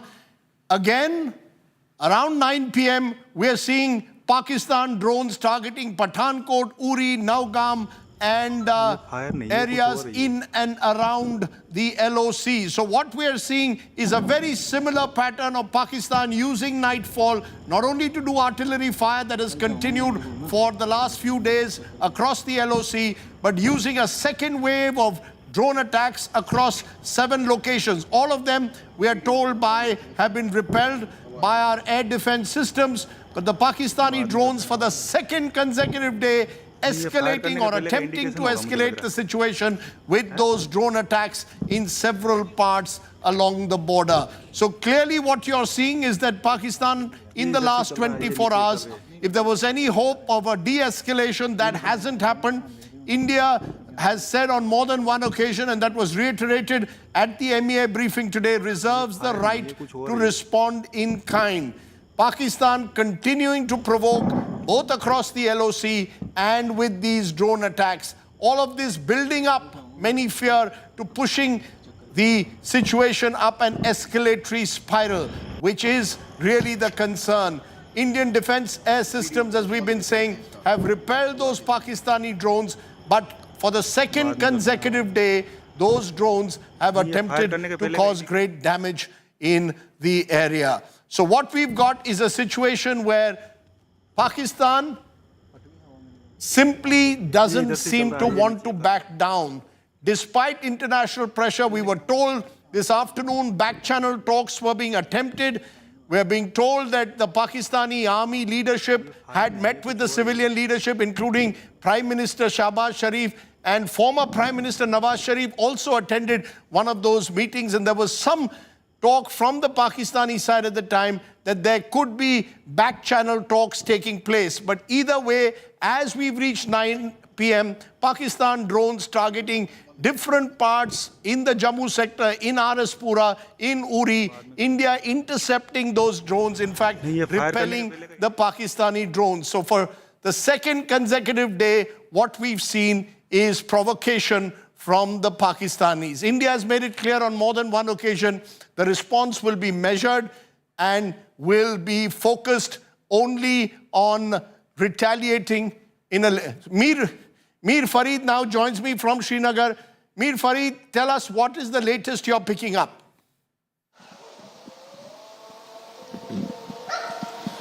Rajdeep, it's escalating again, and it seems the scenes of yesterday night, evening are being repeated today.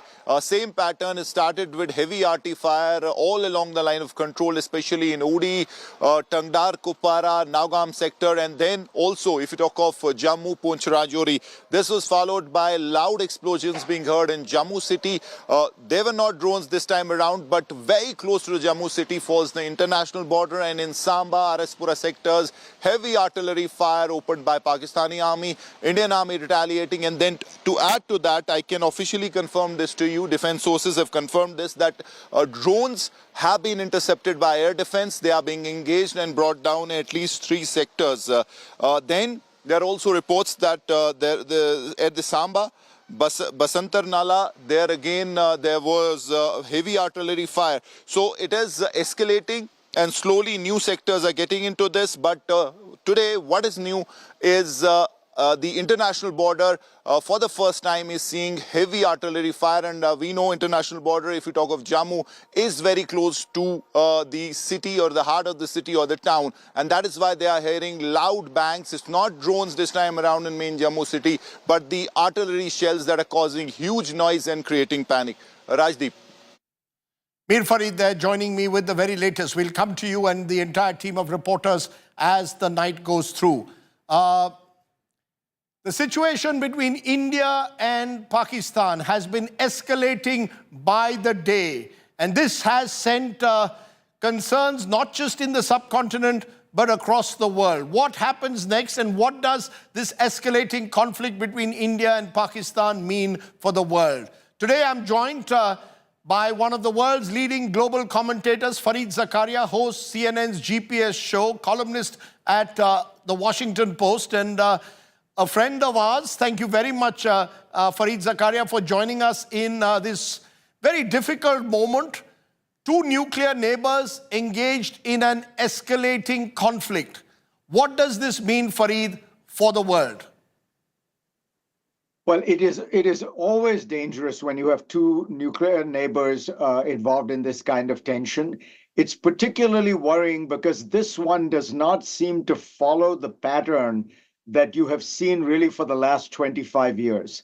Ever since both India and Pakistan developed nuclear capacity, nuclear weapons capacity, there has been a tendency to have managed escalation and managed de-escalation, where both sides realize that there are dangers here of escalating and that it could get out of hand. And so there's always been a somewhat choreographed process by which these hostilities are managed.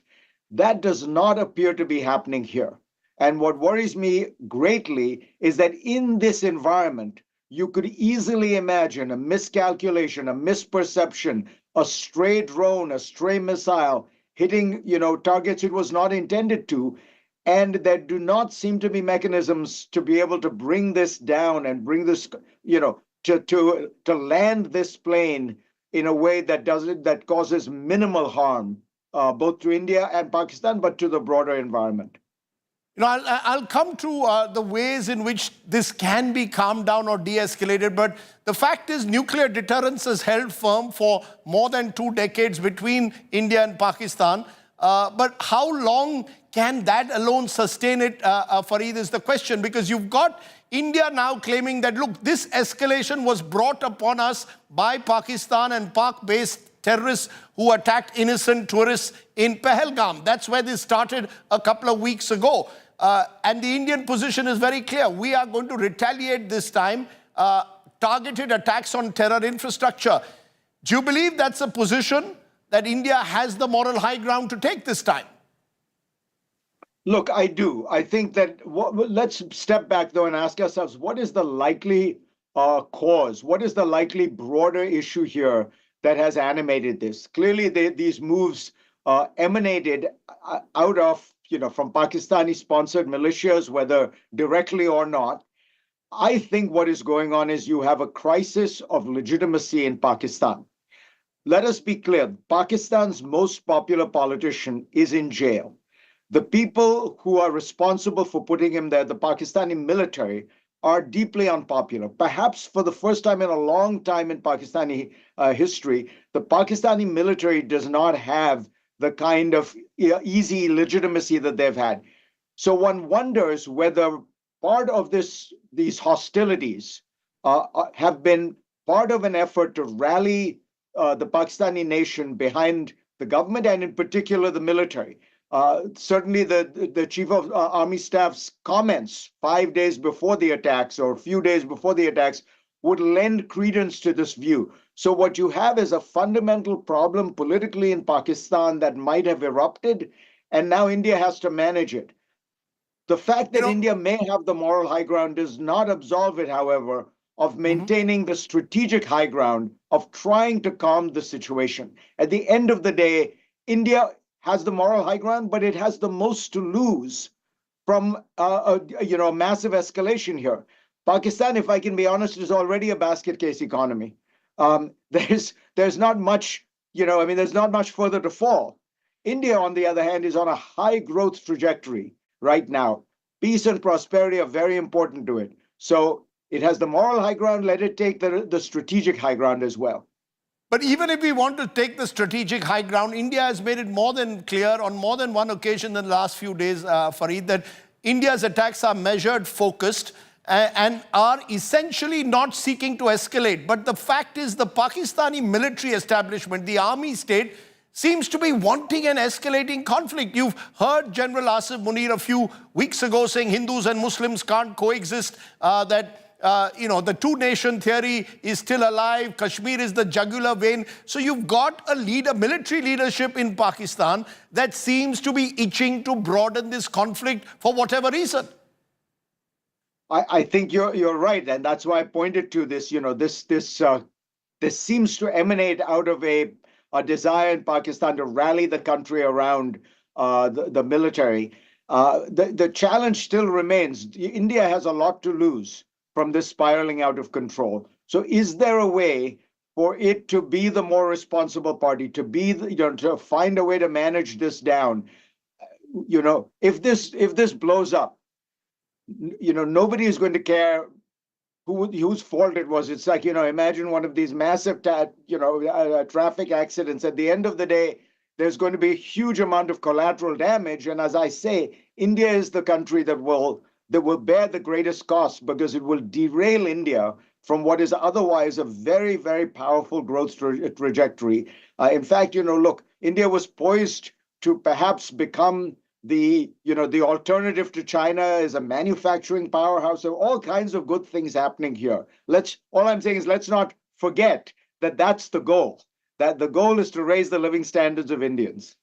But how does India de-escalate when your neighbor seems to be constantly provoking? Even as you and I speak now, there have been more drone attacks from across the border. So it almost seems as if the enemy state on the other side, or Pakistan, is pushing India into an escalating spiral. How do you de-escalate when one side seems determined to escalate it further? Part of the challenge here is that we have lost the United States as a kind of useful intermediary, as a country that could talk to both sides and try to manage this de-escalation down so that you communicate to both sides, you calm them down. You saw Marco Rubio, the Secretary of State, lean into that kind of role initially, and that seemed to represent the traditional American role that the United States has played for the last several decades, every time one of these things has happened. But then a few hours later, J.D. Vance, the vice president, essentially washes his hands off the whole situation and says, the U.S. doesn't want to get involved. So there you see the tension in America between the old traditional engaged superpower and the now more isolationist wing of the Republican Party and Vance saying, we're washing our hands of this, do whatever you want. So because of that, you don't have a party that's trusted. And frankly, the U.S. is now less trusted by Pakistan than it was 10 or 15 years ago. The Pakistanis believe the U.S. has become entirely pro-Indian. So you have a problem. Normally in these situations, what is helpful is an intermediary, someone who can speak to both sides. And that doesn't exist right now. You see, that is precisely the problem, Fareed, that you've struck at. The Trump administration, the impression we get in India, doesn't want to get deeply involved. I remember during Kargil, President Bill Clinton actually made a serious effort and eventually succeeded in brokering a peace. For Donald Trump, is the region not important? Is he too preoccupied with other issues? We heard the State Department spokesperson saying, yes, we all stand up against terror, but we want this tit-for-tat retaliatory action to stop, almost once again hyphenating India and Pakistan. Is the Trump administration conscious of Indian sensibilities? And is it a top priority for this administration, given that it's got issues both domestically and with the Russia-Ukraine conflict? Yeah, I wouldn't read too much into the statements being put out by the State Department and by the Trump administration, because frankly, I think they're just not that interested in the world. It is a kind of Fortress America mentality, which says whatever's going on outside, let it happen. We don't really care very much. And the danger here is that this is a place where the United States has very effectively used its diplomatic and moral authority to calm tensions down. I think, I hope this is not the case, but this may be the new world we're in, a world without a superpower, a world without a country that tries to manage these tensions, and these local conflicts can therefore spiral. And that is the danger here very clearly. So, given what you're saying, that the United States seems reluctant, dare I say, to play some kind of a global policeman, certainly in the context of South Asia, who does India turn to? Because India has made it very clear in the past, we are not going to allow Pakistan to internationalize Kashmir, which has been an attempt made by the Pakistanis from time to time. Who does India turn to try and rein in the Pakistani military leadership from doing the kind of misadventure or miscalculation that you spoke about earlier? Well, you ask a very good question. If they're with, this is a kind of broader question for the world in a way, because if you don't have the United States, who do you have? As you say, India is not going to trust. I mean, what are the options? The UN, India has a long history of not wanting the UN involved in this. China, certainly the Chinese have influence with Pakistan, but India would not trust China as a intermediary at all. The European Union, they're just they're not really a single entity. They don't have powerful geopolitical, geomilitary presence. So this is the post-American world that I worried about. You are seeing it in South Asia, and what it means is dangers of conflict spiraling out of control. I return to the reality. India is the bigger, the more powerful, the richer country, and it has the most to lose. So I'm hoping in some way India has the capacity. And you are right, Rajdeep. India is trying to signal a more measured approach. And you have to hope that at some point that Pakistan realizes that this is not a conflict they can win. The other issue that this Indian leadership, Narendra Modi's leadership, says, look, we are not going to adopt a doctrine of strategic restraint of the kind that we saw when Mr. Vajpayee was Prime Minister, or Manmohan Singh. You saw what happened after 26/11 in Mumbai. India adopted a policy by and large of strategic interest while trying to diplomatically isolate Pakistan. India under Modi, Uri, then Balakot, now in Pahalgam, has gone up an escalatory ladder saying we'll give kinetic action. Enough is enough when it comes to Pak-based terror. Is that a dangerous approach at one level to take, or the right approach to take? Because how do you then stop the terror emanating out of Pakistan? Look, this has been the problem for 50 years, as you know, Rajdeep. The Pakistani military has played this game of encouraging an ecosystem of militant groups and jihadis some of which it controls, some of which it may not control, but it's spawned a whole world of terror and militancy. Now, how do you put the genie back in the bottle? The worry I have is that if you find it, I understand the logic behind hitting hard and all that. The danger is these things can spiral out of control. It's very easy to start a war. It is very hard to stop it. Think about all, the US in Iraq, in Afghanistan. Think of the Israelis now in Gaza, where they have been saying, where they perfectly understandably had the moral justification to hit back after the October 7th attack. But it's now been a year and a half. They keep, it's easy to start these things. It's very hard then to in some way wind them down. But do you believe that kinetic action is the way to take on cross-border terrorism?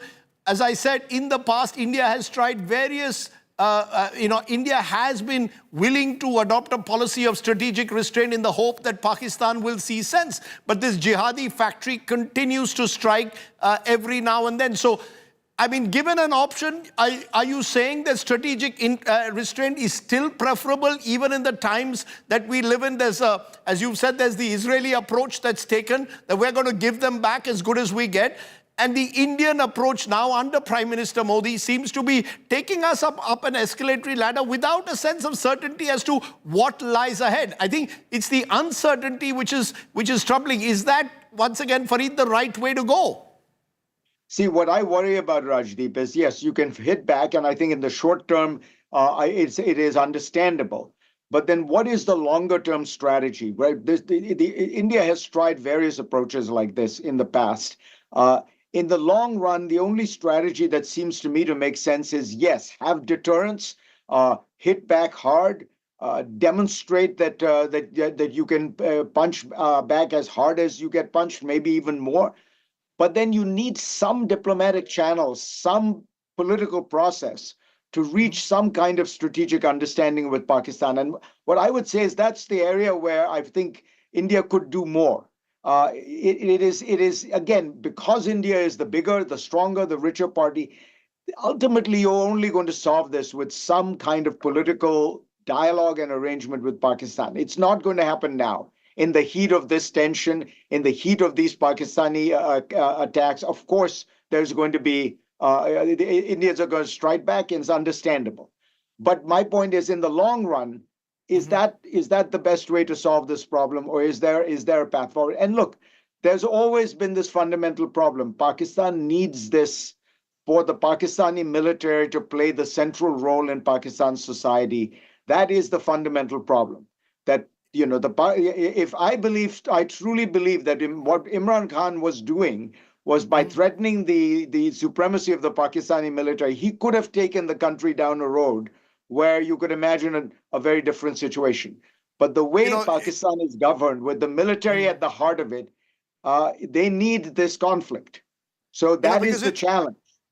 Because it's often said, Fareed, that every country has an army.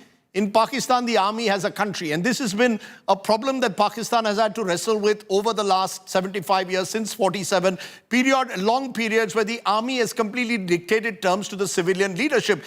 Is that the fundamental skewed nature of Pakistan? Some call it a failed state, others call it a dysfunctional state. How would you see Pakistan today?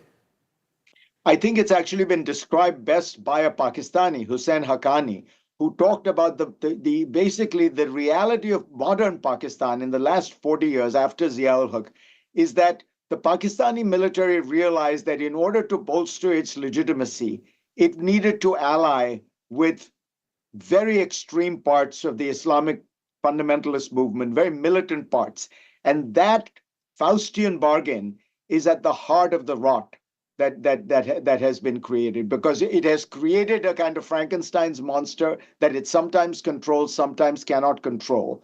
And they've never found a way to dial back from that. And so that's the heart of the problem. And I do have a lot of sympathy, therefore, with people who say that India just needs to keep deterrence up, just keep, push back. The exact amount you have to push back, we could argue about, because I don't want this to escalate. But I do think it is important to search for some kind of political, process that can at least, for example, in moments of crisis like this, where there would be a channel or a hotline or something like that. To me, what is so sad about the situation and so dangerous is not only are the two countries whipping themselves up into a nationalist fervor, there's very little communication, not just at the top between the leadership, not even at the military for miscommunication, but even the two media ecosystems of the two countries exist now in kind of two hermetically sealed, systems. They know almost nothing about what's going on. The whole, which makes it all the more dangerous. That's brilliantly put there, Farid. I want to come to another aspect to it, which is China. You've mentioned already in the show so far on 3 different occasions, India emerging as this strong economy, possibly as China plus one as an alternate to China for manufacturing and supply links. At a moment like this, China, which has often seen Pakistan as an ally, some would call it almost as a vassal state of China. Do you believe that the Chinese are playing also a dangerous game here, allowing this instability to perpetuate? Maybe, dare one say, and there's been speculation, goading Pakistan into this escalating conflict with India? Yes, look, and I don't think it's strategically wise for the Chinese. Frankly, if the Chinese were to be more strategically enlightened about this, they would try to play the role of an honest broker. They would rein in the Pakistanis. They would use the enormous influence they have with Pakistan, and that would earn them some credibility with India. If the Chinese really want to think about playing a clever game here, the way to deal with the challenge from America would be to improve ties with India. To improve the relationship between India and China.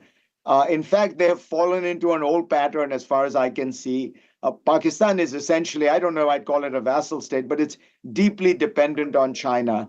And the military has become even more dependent as they worry about the fact that they're going to lose America as their great weapon supplier. That is what the Pakistani military believes, that India will essentially become the American military power of choice. They will lose out, so they've moved to China.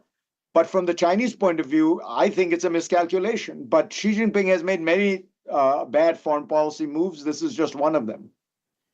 India also, Farid, in the last couple of weeks has looked at other ways in which to put pressure on Pakistan. There's diplomatic pressure. There's also the major move taken of holding the Indus Water Treaty in abeyance, seeing water as a weapon. Do you believe, therefore, in today's world, we need to look at other ways in which countries are put under pressure to fall in line? The world talks about zero tolerance against terror, but when it comes to Pak-based terror, is seen to have allowed Pakistan to get away with impunity for too long. Do you believe, therefore, weapons like water work? And why does the world, if I may ask that, not take Pak-based terror with the same seriousness as it would as terror directed against the Western world? First, the Indus waters issue, I think you're exactly right. This is and this is new, as you know, Rajdeep. India has not done this in the past, and it signals, I think, how seriously it takes this. I do believe that is the kind of thing that India should do to try to signal the seriousness of this situation, and also as a way to, eventually have some carrots on the table that it can provide were there to be some kind of political process by which you can in some way stabilize the situation. Look, as far as the way in which the world treats this, to be fair, the world generally has recognized that this is terrorism, that it does seem to have links to Pakistan. I would put it this way: the world doesn't like to get involved in this. That's different from saying the world is tolerating it. The world sees this as a messy situation between these two very powerful nationalistic countries. And, J.D. Vance's approach is probably speaks for a lot of people, which is, we just don't want to get involved. It's an unfortunate approach because the U.S. has always been the country that could diffuse the challenge. Mm-hmm. But in general, people look at this and say, we're going to just take 2 steps back and let the Indians and Pakistanis handle this. You know, the reason I came to the double standards about terror, it was very interesting when the Pakistani defense minister was interviewed on Sky News about questions about Pakistan sponsoring terror. What does he say? Look, we've been doing the dirty work for the United States and various Western nations, including Britain, for the last several decades, virtually pointing out that post the Afghan war in the late 70s, Pakistan became, in a sense, the epicenter of terror. And that's the concern. And that terror has not just been restricted now to attacks on India. Pakistan also has got caught up in this entire terror cycle. So, you see, the Western world, as Pakistan argues, used us in Afghanistan, and now, therefore, has no moral right, in a way, to tell us how to deal with the jihadi factories. Well, I saw that interview, Rajdeep, and it illustrates precisely the problem, which is that there are still elements in the Pakistani military that believe that in fighting Islamic jihadi groups, the Pakistani military, were doing America a favor, rather than recognizing that by fighting these Pakistani these jihadi groups, whom they have funded and encouraged and spawned for 50, 70 years, they were saving their own country. And that what they really need to do is to do more of that and to dismantle these groups so that not only do they not pose a threat to India, they don't pose a threat to Pakistan and to the viability of a normal, stable, democratic country. I mean, the idea that the Pakistani military thinks that, you know, the only reason they should be getting rid of crazy, nihilistic, religiously, millenarian terrorists is as a favor to the West is mind-boggling. So what you would like a society in which which these people are teeming all over the place? And by the way, he may have forgotten they've caused the deaths of tens of thousands of Pakistanis along the way, and they don't regard the Pakistani military as some great avatar, of virtue. The whole thing, to me, reflected the problem in Pakistan, which is they don't get the idea that having this jihadi, fifth column or whatever you want to call it, is actually bad for Pakistan. It's not. They should save their own country. Perhaps also ensures the relevance of the Pakistan army. But Fareed, as we come to the end, I just want a couple of more quick questions. One, in Pahalgam, what worried people was that there was a religious profiling. People were killed after being asked their religion. And this, was perhaps a deliberate attempt by the jihadi factory and their sponsors in Pakistan to stoke a Hindu-Muslim divide in India. Fortunately, India has united.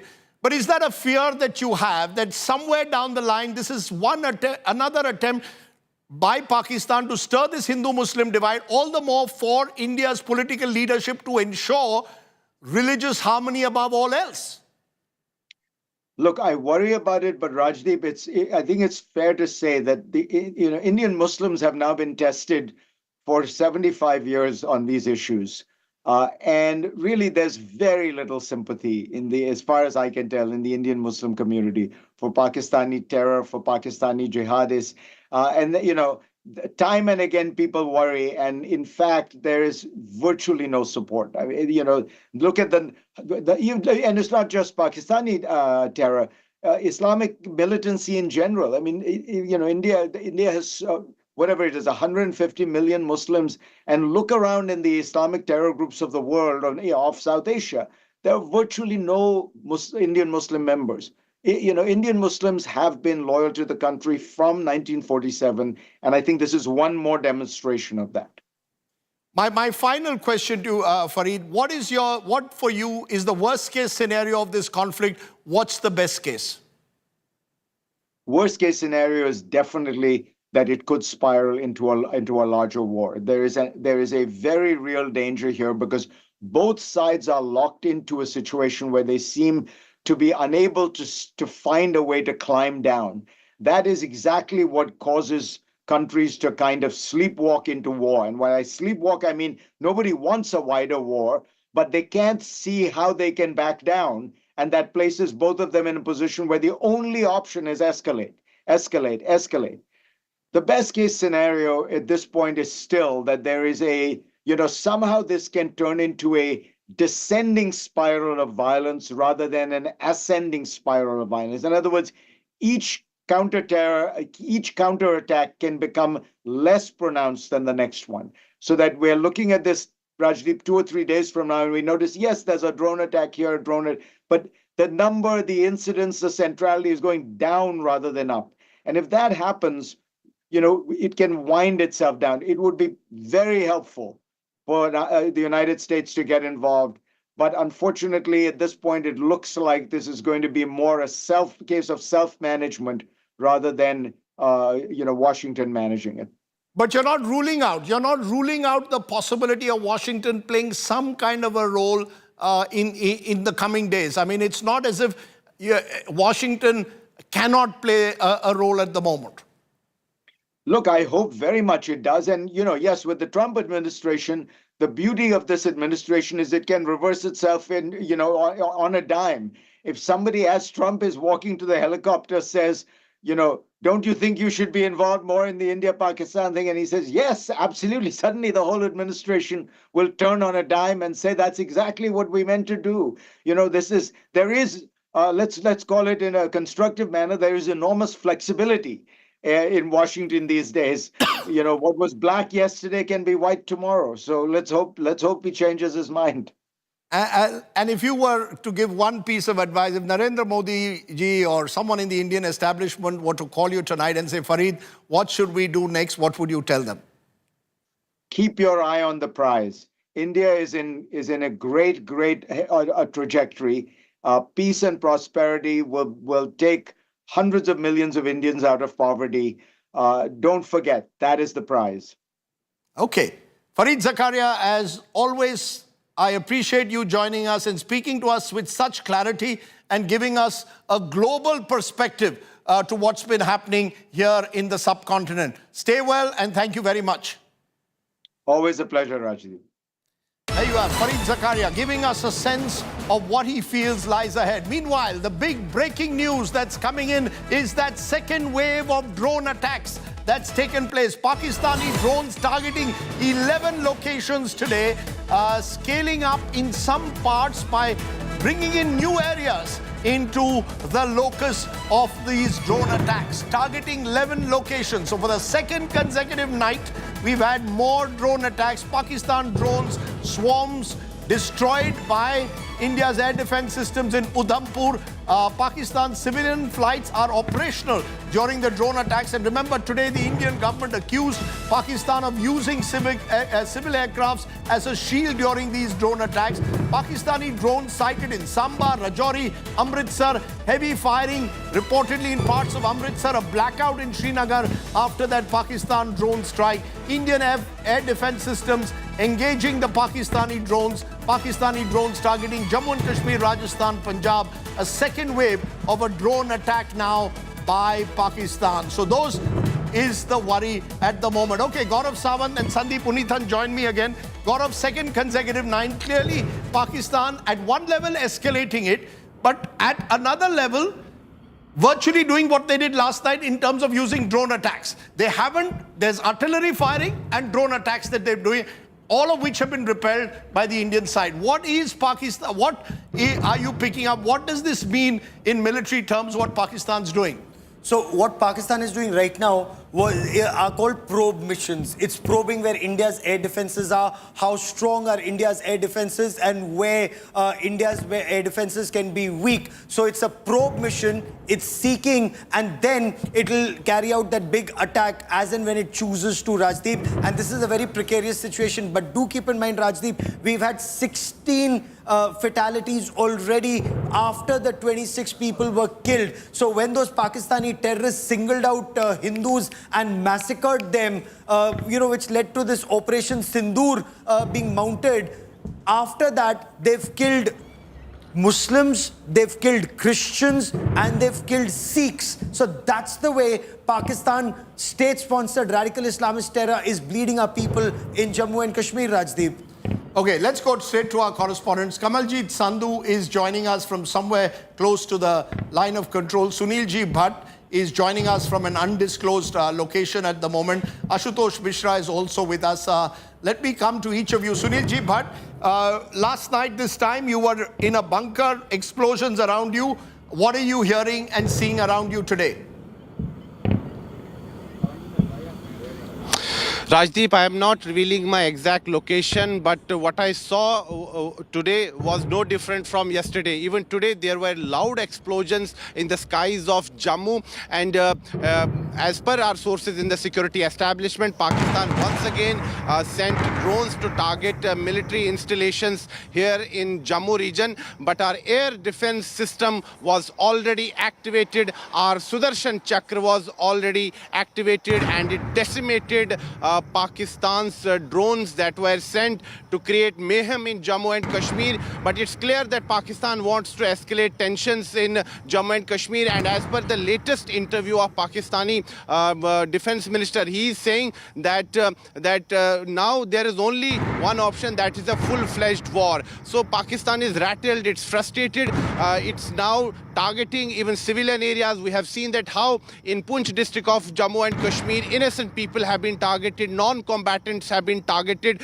and the administration is making all kind of arrangements. People have been evacuated, relief camps have been set up, and all kind of facilities are being provided to the people there. Jammu and Kashmir Chief Minister Umar Abdullah, was in Srinagar. He came to Jammu today by road and he visited the relief camps. He took stock of the situation. He also visited Government Medical College Jammu, where he also inquired about the health of the people who were injured in Pakistani shelling. But there is panic in Jammu city. That is why administration is time and again issuing advisories and asking people not to panic. They should remain alert. There is nothing to worry. The only thing they should do is that they should confine themselves to their homes. Security forces are doing their job. They are on high alert. But this evening there were siren sound after siren sound, and then there were loud explosions. I myself saw these explosions and the drone activity that was happening, and our alert troops on ground have foiled the nefarious designs of the enemy. The situation remains very sensitive in Jammu. It's blackout is still there, but the administration is appealing to people that they should not panic. They should confine themselves to their homes. There is nothing to worry. You're saying there's nothing to worry at the moment. Let me bring Kamaljeet Sandhu in at the moment. Kamaljeet, you've also had a tough 2 days. What do you pick? Is this an escalation over yesterday or very similar? Well, it's quite similar to what happened yesterday. These are surveillance drones. These are swarm drones. This is something of a mischief done by Pakistan, because remember, this is what they're trying to test patience of India at this point of time. Remember, multi-city drone attack which is taking place. But remember, these are not with payloads. So in particular, these are there as part of spies. And this is what an anticipated move by them is. As per intelligence, this could be a deception because they eventually can kind of target other cities as well. The other is that if they're targeting 36 locations as they did yesterday with 300 to 400 these kind of drones being sent across, it also means that they could eventually launch an official target just about in few of the locations. So this is what is being thought out by intelligence agencies, but clearly all troops are alert, especially at line of control. Remember, there is a dual problem here because one, there's a heavy artillery shelling, especially at across line of control, maybe in Uri and Poonch sectors, the other sectors being also impacted. The other bit is obviously the latest is the conventional warfare where drones have made an entry and the sort of mischief being done by Pakistan at this point of time. But remember, this is only a short span of time where forces can really react to it, and that is why all the air defense system has already been activated. But the next few hours or days could be extremely crucial. We were already anticipating 24 to 48 hours. But remember, Pakistan has already said that this is not it. That they said once we will respond, India would know, the world would know. So something is definitely in the offing. We don't know what it is. But meanwhile, it is Indian forces preparedness which is in place. And that is why they're very quickly countering these particular drones which are coming into the Indian airspace. Okay, we also have Ashutosh Mishra joining us. Ashutosh, you're also at an undisclosed location, presumably blackouts there as well. What are you hearing around you? Rajdeep, just a short while ago, we heard artillery firing in Naushera sector. So Naushera sector being a very large this sector. In fact, drones were also spotted passing towards another sector from this area. In fact, intermittent, we can hear the medium arms being fired and also shelling, artillery shelling, which is a very loud noise that can be heard, and that's exactly why we are taking shelter in the safe areas. So clearly, it's a time when the people are literally panicked and scared. There is a sense of fear, and even in those areas like Arispura and other where they haven't heard at least more than a decade these kind of firing or these kind of aggression by Pakistan, and this is continuously happening 2 days from Jammu to entire western sector, that Pakistan, the way it is engaging, and subsequently, of course, there is a response by proportionate response by the Indian Armed Forces as well. The Air Force striking down the source of aggression. But clearly, what we say that whatever able to send so far, Pakistan, it is not ready to back off. And even on today that we see for at least 30 minutes, the way they're showing the aggression, there is a evacuation process. Let me also give you the brief detail about the operation that were carried out. The entire line of control area where we are in somewhere these sectors, I've been traveling all these areas. There's a preparedness to deal with such kind of, and remember Rajdeep, there was always experts been saying that now even the conventional war like this will be only fought by the air assets, and thus we see the cheap drones, the swam drones, and which were easy to understand. It is probably provided by Turkey, because they have the expertise in these kind of swam drone making, and that's we have seen they are also providing to Iran and other such nation. Right. Now these drones are being attacked, targeting the military installations, targeting the airstrips that we see. There were massive evacuation that were done by the administration. People have been evacuated. The blackout has been announced. All these areas there is no electricity to ensure that these drones, we camouflage our territory, we camouflage, and to make a literally blind to the any projectile that is come, or even the fighter jets if they at all dare to enter in the Indian territory. Right. Okay. I appreciate all of you joining us. Stay safe. I want to ask both Sandeep and Gaurav the big question.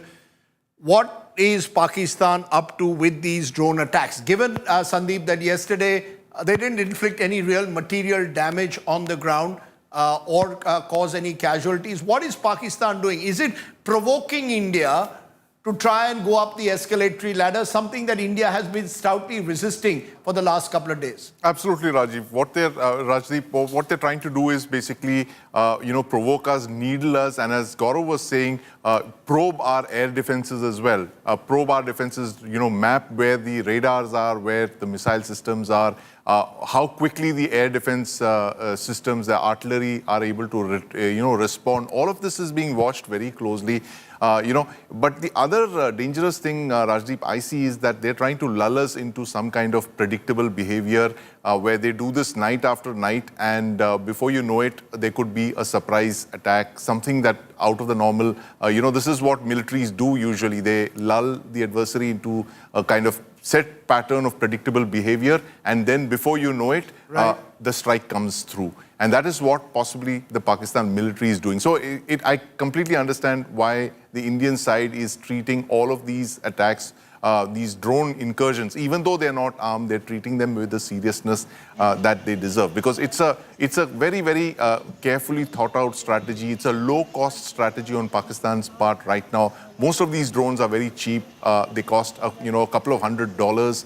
But the kind of effort that we are, doing in acquiring these targets, shooting off ammunition and all that, they're trying to make this into a low-cost, long attrition game. Basically what they're doing, Rajiv, is back in the day, many years back, it used to be a small arms fire along the line of control and sometimes in the international border as well. Pakistan has gradually moved up from small arms into these kind of drone incursions, to cause panic, to terrorize the civilian population. And, when you see air defense guns going off, sirens, blaring, blackouts being declared, that has an effect on the population. And that seems to be Pakistan's immediate game for the present, Rajdeep.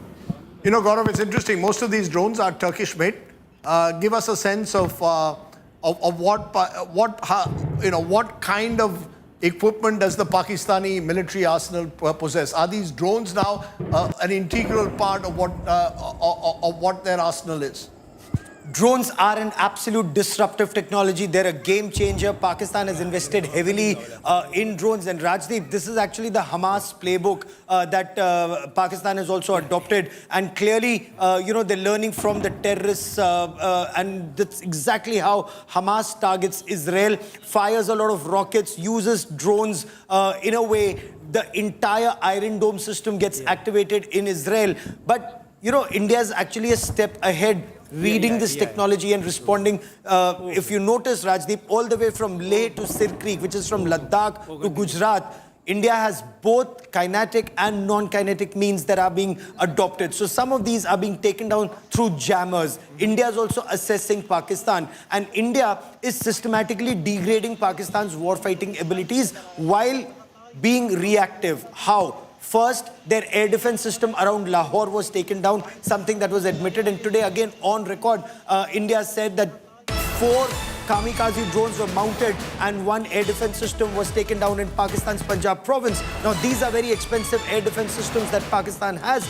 They cost anything between 1,600 to 1,800 crore rupees. And where is the replacement? So that is where Pakistan also becomes equally vulnerable should there be a counter-assault from the Indian side. So both sides are literally testing each other's capabilities. Hold your thoughts, gentlemen. After India, just to tell you what's been happening on the ground through the day.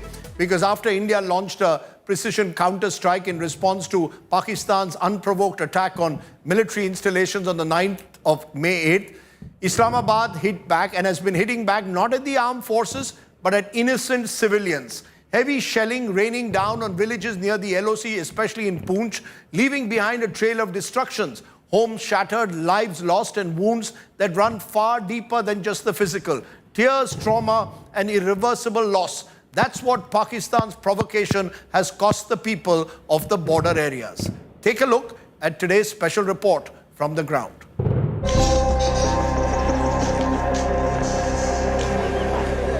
Relentless artillery shelling by Pakistan along the line of control. In the line of fire, innocent civilians. Newly married, Rishi and Shruti recount how Thursday night turned out to be a night of horror for them.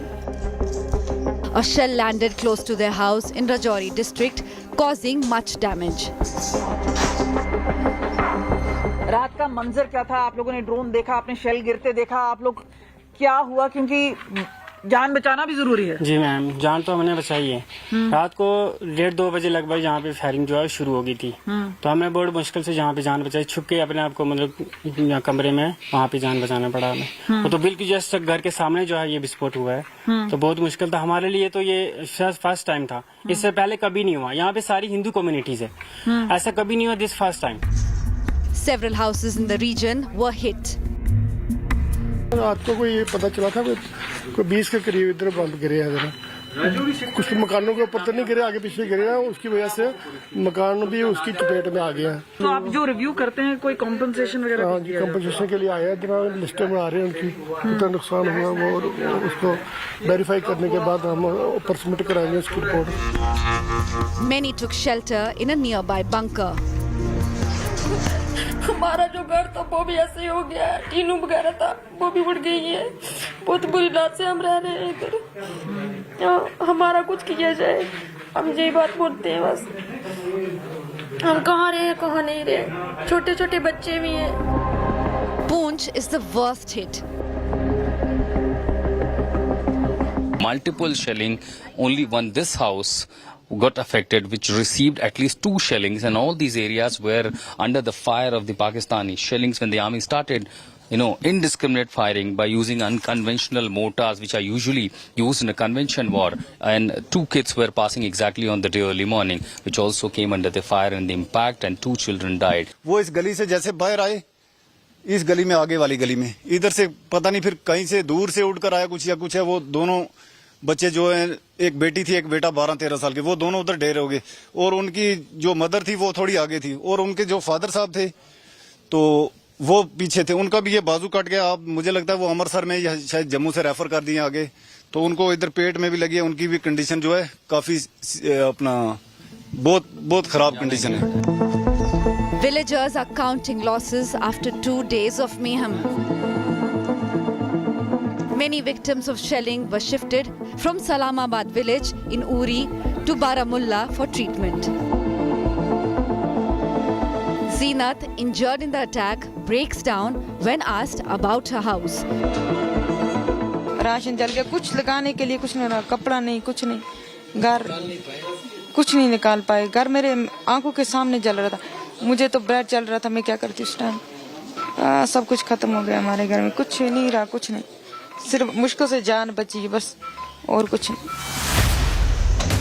With Pakistan suffering major setbacks in the last 2 days of conflict, incidentally sparked off by the terror attack on tourists in Pahalgam on April 22nd, villages along the line of control are likely to face more heat in the coming days. With Ashutosh Mishra, Kamaljeet Sandhu and Amit Bhardwaj, Bureau Report, India Today. Okay, the other big news at the moment is that India's Foreign Minister, External Affairs Minister S. Jaishankar has reached the Prime Minister's residence, conversation there with the NSA. There have been reports since this afternoon of some attempt made at back-channel talks. We heard that yesterday as well. But those diplomatic moves have not made much headway, and Pakistan clearly, as we've been saying, has been trying to push India up the escalatory spiral.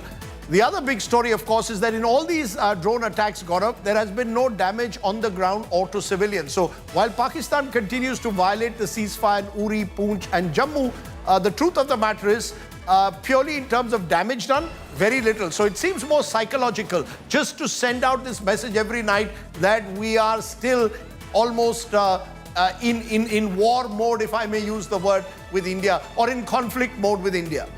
It indeed is, Rajdeep, and very serious conflict mode. Look at the manner in which all along India's border belt with Pakistan, airports have been shut down, 24 airports shut down till the 15th morning. That's point one. Point two, each night there's a blackout. Each night markets, and look at that Sector 17 market in Chandigarh, bustling market till 10:30, 11 at night, shut down at 5. So you're absolutely right that something's also cooking. But this is something that plays out two ways, Rajdeep. While a lot of information from Pakistan is sketchy, but the fact that there have been strikes in Pakistan, including at the air defense system, and the fact that the defense minister comes up with a lame excuse that they didn't switch on their radars because they didn't want to give away their position, does seem to indicate that Pakistan remains in a state of disarray. But since it is a radical Islamist terror state, it knows how to, wade through that disarray. We are a prosperous democracy, so that's where the conflict comes. They don't have much to lose. We have a lot to lose, but then we also have a lot to gain, Rajdeep. Fareed Zakaria made the point to me, and I think that, needs reiteration. India is actually in a sweet spot at the moment. Yes. India is in a position at the moment to take the economy forward. We do not want war or the prospect of war or an escalating conflict to derail us from our primary goal, which is the economy. So that is the challenge in a way that India has at the moment. But I'm joined by my colleague Akshita Nandgopal at the moment from the newsroom. Akshita, what do you have for us? Rajdeep, we, had a mention of by the Foreign Secretary, Mr. Vikram Misri, in his briefing this evening, where he mentioned how last night, during the failed attempts by Pakistan to target our civilian settlements and military establishments with drones and missiles, you also had civilian aircraft moving in Pakistan airspace at the same time. So we decided to track down and see if that's the case today as well. And look what we have here. Now, I'll highlight a couple of things for you in this particular map, where we're tracking live flight movement along north and west of India, completely empty because we've shut down our airports, not risking civilian aircraft traveling in this particular area now. Contrast that to Pakistan right now, Rajdeep, Gaurav. You do see movement of civilian aircraft. What I particularly want to highlight here is this particular aircraft, very, very close to the border, headed to Lahore, in fact. This is a flight which is right now headed to Lahore. It's a Boeing 777. So again, very, very close to where these drone and missile strikes are happening. What India highlighted is exactly this, that last night too, just as Pakistan was firing these drones, missiles at us, you had a flight, a civilian civilian aircraft moving towards Lahore. And therefore, the IAF, the Indian Air Force, exercised maximum restraint to ensure that there would be no chance of a civilian aircraft being hit by any counter that we also put forth. So same tactic essentially that Pakistan is using again, where they keep their airspace open, allow civilian aircraft to move through, putting their own civilians also at risk as a result. Right, there you've got Akshita giving us those details. That is very worrying. What was told in that briefing that Pakistan was using civilian aircraft as shields for these drone attacks? Explain that, Sandeep, for us. What does that mean? Well, Rajdeep, as Gaurav just said, that when there are tensions, nations, especially when you have a dense AD environment, you have threats, drones, missiles, fighter jets being flown around, nations usually shut down their airspace, as India has done. We've shut down 24 airports. There's an entire swath of Indian territory where you won't see aircraft flying right from Jammu and Kashmir all the way down to Gujarat. That's nearly 3,000 kilometers of the border with Pakistan. But Pakistan, after closing its airspace on the first day, has chosen to open its airspace to commercial aircraft, thereby providing their actions like these drone strikes, these drone probing missions, covering them, shielding them from possible retaliation by India. And this is a very dangerous situation, Rajdeep. It complicates our response to Pakistan's drone incursions on possibly their military retaliation as well, because what would happen, we all know what happened in Ukraine about 10 years back when there was an air defense missile that brought down MH15, a Malaysian airliner. And that's why, passengers, aircraft usually steer clear of conflict zones like this one. But in this case, Pakistan has chosen, it seems, to endanger civilian aircraft by allowing them to fly with impunity, as Akshita has just shown on that flight radar display. We're just getting breaking news. The Indian Air Force has shot down a Pakistani drone in Avantipura in South Kashmir. Remember, there's an Air Force base there. And remember, it's South Kashmir where it all started. In a way, with what happened in Pahalgam a couple of weeks ago, Pakistan's escalatory spiral began from that terror attack of the TRF, offshoot of the Lashkar-e-Toiba. It began from there. And now you're seeing today Pakistan, its drones targeting or tried to hit the Avantipura Air Force base in South Kashmir, and that has been responded to by the Indian Air Force. So clearly, Gaurav, compared to yesterday, where remember the Pakistanis tried to go to Jaisalmer, Jammu city, there have been many more new places along the in the border areas that these Pakistani drones have been used. Oh, absolutely. And this one has been able to come deep inside. Avantipur is South Kashmir. So all the way from the line of control, crossing through central Kashmir, reaching South Kashmir, and taken down just close to the Avantipur airbase, which is a very sensitive airbase as far as the Indian Air Force is concerned. It just goes on to indicate, as the government pointed out, they're using the Turkish drones, state-of-the-art drones, and Turkey has done extremely well in their drone technology. Turkey has an absolutely outstanding aviation industry. They've provided a lot of drones to Pakistan. Their flights have been landing routinely in Pakistan, and this should be a cause for concern for policymakers. If the drones can come in so deep, this is an indication that the Chinar Corps headquarters is not very far, or the Victor Force headquarters. So all of this does make a very, very dangerous situation, as they did, Rajdeep, even in Leh, in Ladakh. I just want to make one caveat though. Gaurav and I were on air last night till midnight, and I just want to say, and perhaps do a bit of a mea culpa, and maybe we were in the studio, so please appreciate that it was an evolving situation. We spoke about F-16s being shot down, JF-17s being JF-17 Thunders being shot down. There were those kind of reports which, as has turned out, are not true, and are at least not proven at the moment. Not proven at the moment. We don't have confirmation on that. And purely as someone who's done this for years, I am apologetic. I want you to know that. It wasn't deliberate by any stretch of imagination. The last thing you want is to provoke a conflict. All we want to do is report it as we are seeing it. And that's what we'll try and do. We will try and put even more filters to make sure that the news you get is authentic. There was talk of a Rajouri terror attack. That's not that was not confirmed, turned out to be untrue in that case. I think we need to be more cautious. So I think from Gaurav and my perspective, I think we are very clear. We want to try and give you the news. We may have differing views on issues. I agree with you. But on the news itself, we want to be very careful, cautious, but we will try and make sure that we get the right news. And remember, it's our reporters who are on the ground, who are giving you really the real factual information. None of them are even prone to hyperbole, and all of them are in very, very difficult situations. Please appreciate the terrain in which our reporters are working at the moment.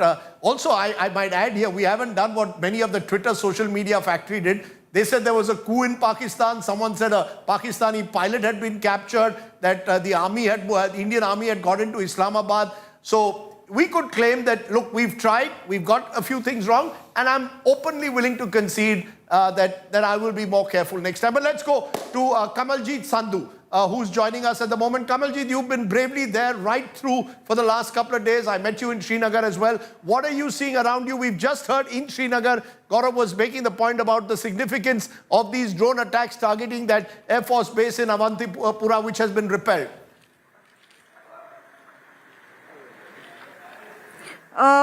Blast sounds are being heard in Srinagar at this point of time, but let me tell you, I'm at line of control and situation is no different. And it seems even in Avantipura in South Kashmir, which is an army base, this is where also loud sounds were heard, and what we've been told is that the drones tried to actually attack that particular site, and it was not only fended off, it was neutralized, and at least 15-20 rounds were fired. So where we are, whatever drones we have sighted, they come in swarms, and this is where what we've seen is an immediate action of the air defense system, and those drones are really brought down. Now, is this sort of a mischief? That is a big question, because it seems that these particular drones are without the payload. Remember, the firing has not been done by the drones, or at least not been sighted by any of us at this point of time.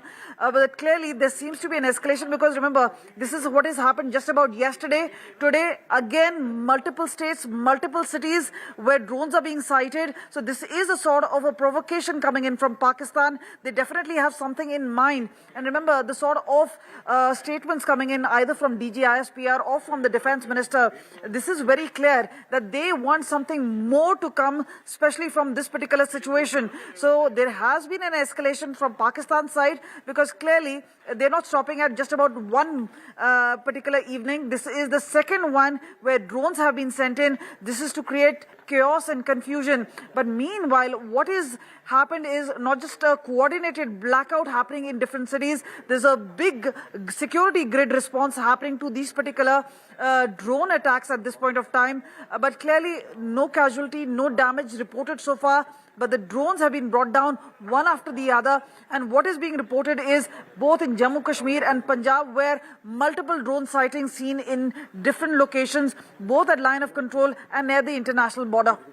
You know, Rajdeep, what's also very significant at this point of time was an infiltration attempt this morning, which was caught on camera. And according to the Border Security Force, these were a group of 7 Jaish-e-Mohammed terrorists who were trying to infiltrate. They were spotted on camera through the handheld thermal imagers and neutralized. So there is threat not just of Pakistani drones, but Pakistani terrorists too. And that's been a familiar practice that the Pakistanis have adopted, isn't it? That they've used cross-border shelling in the past to push in infiltration. Yes. And they've done it usually soon after the snows melt every year over the years in Jammu and Kashmir. They attempted it this morning, as Gaurav says, and that was foiled. So clearly Pakistan attempting to provoke India into escalating this conflict. The question is, how long can India then adopt this policy of restraint? It's been very restrained in terms of singling out terror infrastructure at the outset and giving measured retaliation subsequently. Of course,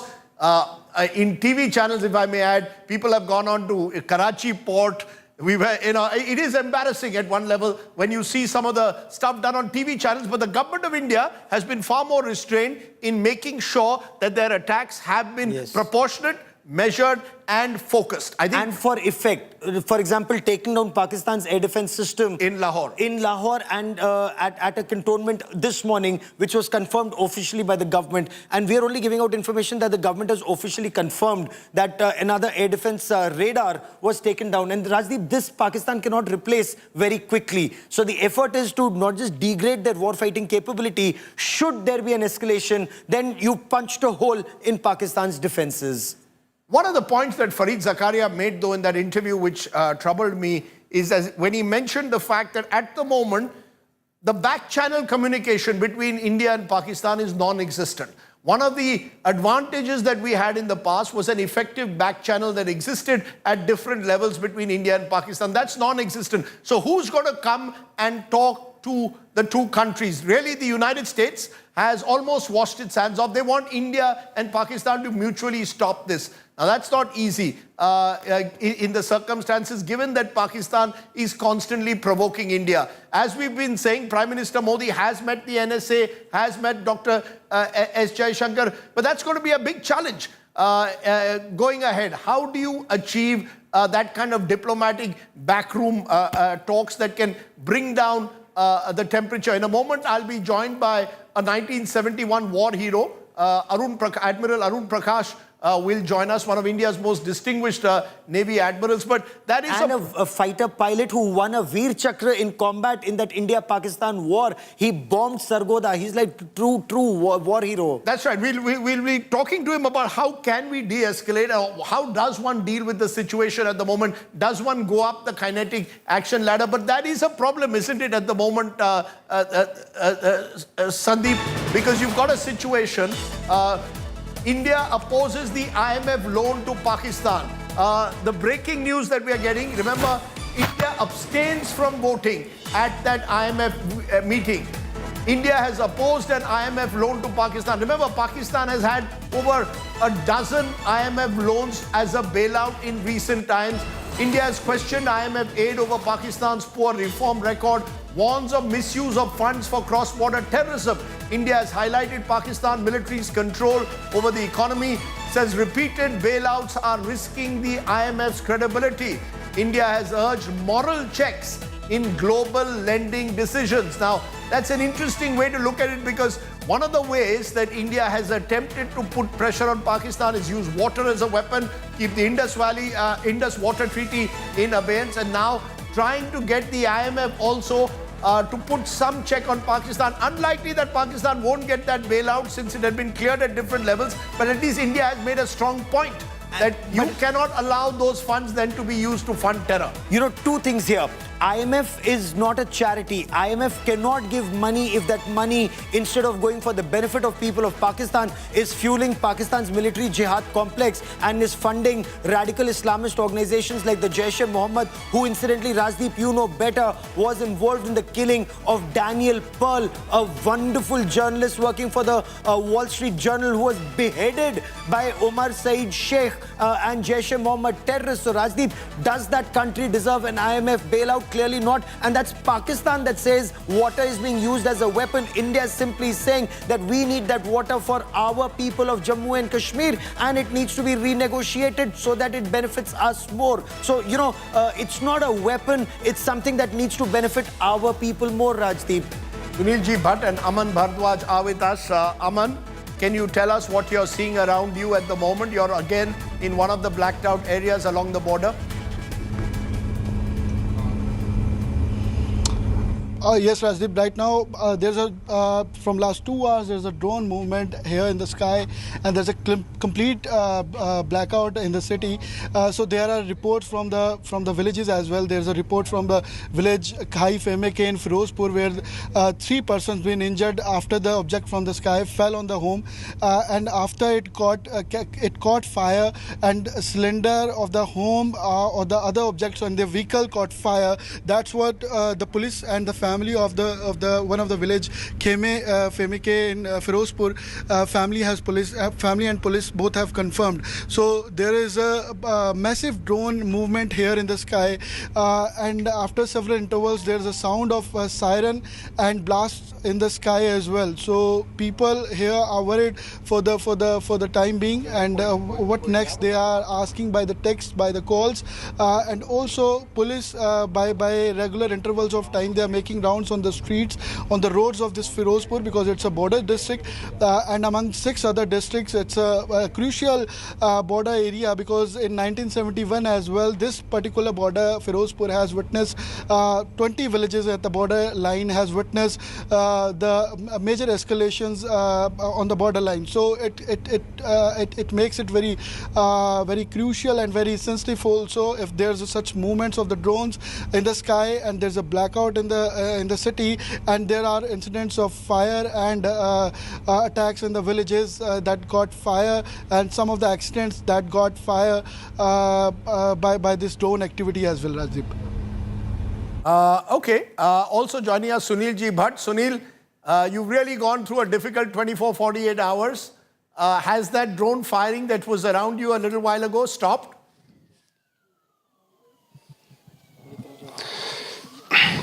Right now I am at an undisclosed location in Jammu, and even now I can hear the sounds of siren, and intermittently explosions can also be heard. So that means there is some activity going on in the skies.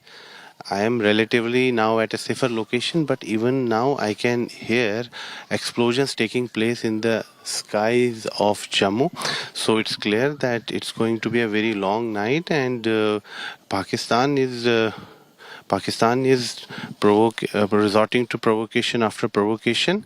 And earlier we used to see that Pakistan used to resort to shelling in the border towns, in border villages, but now even in Jammu city drone activity is being witnessed, and we have already activated our air defense system, and with the help of that we have been able to neutralize this threat. But for almost 20 to 30 minutes there was a lull, but now we are again hearing sounds of sirens, and intermittently we can also hear sounds of explosions here in Jammu city. And Rajdeep, I have also you've spoken to my sources. Pakistan has resorted to heavy shelling in the border areas, whether it's a line of control in Poonch district or even in Jammu district's Araspura sector. So civilian areas are being targeted by Pakistan. Pakistan is resorting to heavy shelling, and innocent people are being targeted, non-combatants are being targeted, and even now I can hear sounds of explosions intermittently. And it's very important to note that Pakistan's Defense Minister Khwaja Asif, in his latest interview to a news channel in Pakistan, has said that chances of de-escalation are now minimum, and full-fledged war is the only option. So Pakistan is rattled, it's frustrated, now it's issuing threats, and it's for last 2 days we are witnessing that Pakistan is sending drones to create mayhem in Jammu and Kashmir, but our troops are on alert mode, and we have activated our air defense system. Pakistan is biting dust, and we are foiling the nefarious designs of the enemy. Okay, we're getting our reporters to give us situations on the ground from different parts. Just to tell you that those images we are getting are deferred images. We've been very cautious not to use live images. That's from Khai Feme village, district Firozpur. On the border, an object fell on a house. The diffuse elements from the drone fell on their home, after which their home has caught fire. We keep saying this, innocents get caught. It's civilians who've suffered the most. There was the Ministry of External Affairs pointed out to a Christian-run, missionary-run school where people were the school was targeted by Pakistani artillery firing along the border, and people have lost their lives. There's a Gurdwara, Gurdwara where people have lost their lives. 2 children have lost their life in that missionary school. So you've got a situation where civilians, innocent civilians, are losing their lives. Let's go to Gurdaspur at the moment along the Punjab border with Pakistan, where I'm joined by Maushmi Singh. I just want to tell you, Maushmi drove all night to be in Gurdaspur. She's quite remarkable in her energy. And I think, Maushmi, tell us what you've been seeing around you this night today. Right, Rajdeep, you know, we've been here in and around crisscrossing villages and right, I can tell you at about when the blackout started, we started hearing a lot of sounds and it was raining drones, almost 15 to 20 blasts we heard in the air. We spotted some and all of them decimated by the Indian Army. And we've seen in this border district, you know, there have been villages who have been really looking at this imminent war that's unfolding. They feel that the war is coming, but at the same time, you know, there is a lot of resolve in them that they have to stand up to it. They are preparing for it. Even right now, there's a complete blackout in this entire area. We've also got our windows rolled up, and you know, you spoke about driving all night. It's nothing, in fact, in front of the valor and the resilience that our forces have shown, Rajdeep. And you know, almost matching that, and you know, it's like a trickle effect. We've seen citizens in small villages, you know, how they are, you know, gathering their energy, their stamina and courage to face whatever lies ahead. You know, the security personnel, the civil staff, defense staff, just you know, boosting their morale, and they're all up in you know, very, very strong spirits here in Gurdaspur and the entire belt. You know, you've got therefore an entire belt, Gaurav, from Rajasthan, Punjab, Jammu and Kashmir, which night after night for the last 72 hours have been witnessing blackouts and have been targeted. It's those in the border areas who tend to suffer the most every time these attacks take place. Oh, absolutely, Rajdeep. I mean, look at this. It's 770 kilometers of the line of control from Jammu all the way to Leh that's now impacted. It's 3,500 kilometers of the international border between India and Pakistan that's impacted. And 24 airports being shut down, marketplaces shut down, these homes burning. It does impact the economy differently. But then there has to be a solution to dealing with Pakistan's state-sponsored radical Islamist terror, Rajdeep. And when you look at those images of Pakistan army attending funeral of terrorists of Jaish-e-Mohammed and Hizbul Mujahideen and Lashkar-e-Taiba, that military jihad complex in Pakistan has to be dealt with somewhere, Rajdeep, even if it means going up the escalation ladder or perhaps not going up that escalation ladder, Rajdeep, that may bleed Pakistan even more. Should India go up the escalatory ladder or not? What lies ahead? I am joined at this moment by someone who, as Gaurav said, was a 1971 war hero, former naval chief. Admiral Arun Prakash joins me. Appreciate you joining us, sir. Admiral Prakash, we are seeing in the last 24 hours growing escalation in this India-Pakistan conflict. Pakistan using drones, missiles to target Indian military establishments. India in return neutralizing Lahore's air defense system, radar systems. How do you see what's happened over the last 24 hours? Are we seeing an inevitable escalation in this conflict, Admiral Prakash? Well, escalation was something that should have been factored in right from the very beginning by our military planners, and I'm sure it has been. So India has delivered a message, a long overdue message, that this nonsense of so-called cross-border terrorism has gone on long enough, and it's time for the Pakistani deep state, that is the ISI and Pak army, to step back and stop it. So the message has been delivered in the form of attacks, kinetic attacks on 9 different locations, supposed to be hideouts or training establishments of these terrorist organizations. So that message has been sent across. Now it is up to Pakistan to acknowledge it and say, all right, we've got your message and we'll do something about it. On the other hand, Pakistan could well say that, all right, you attacked our homeland and we are going to respond. I mean, that's a step that must have been taken into account by our military planners when they launched these 9 strikes into POK and Pakistan. But does this escalation now worry you, given what's at stake? You've said in a recent article that the initial wave of these kinetic attacks may need to be followed up with more attacks. and the public should be prepared for attrition, loss of life, and the distinct possibility of escalation. Are you worried that this could now spiral out of control?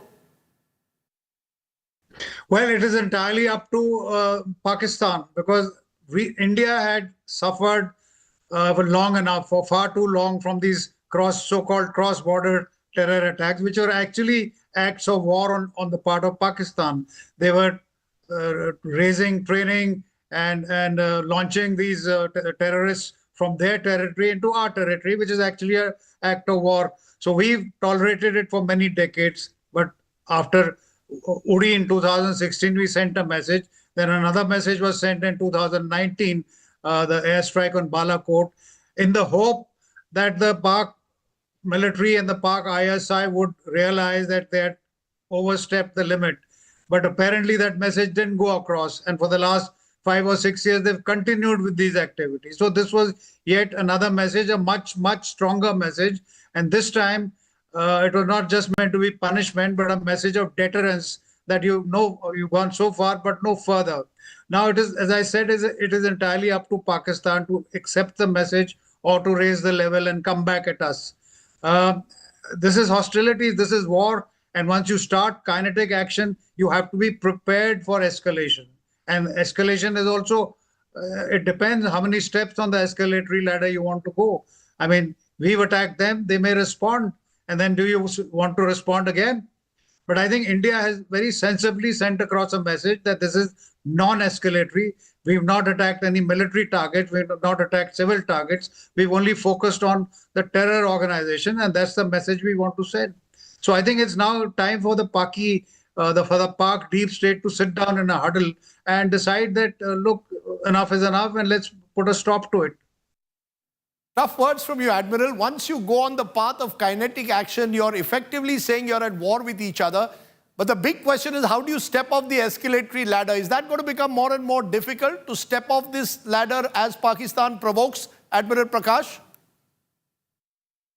Yes, it is. And I think we should be prepared for that. I mean, air defense, if you are using aircraft to launch attacks, then their air defenses are our adversary. So taking out their air defense is a precaution that we had to take.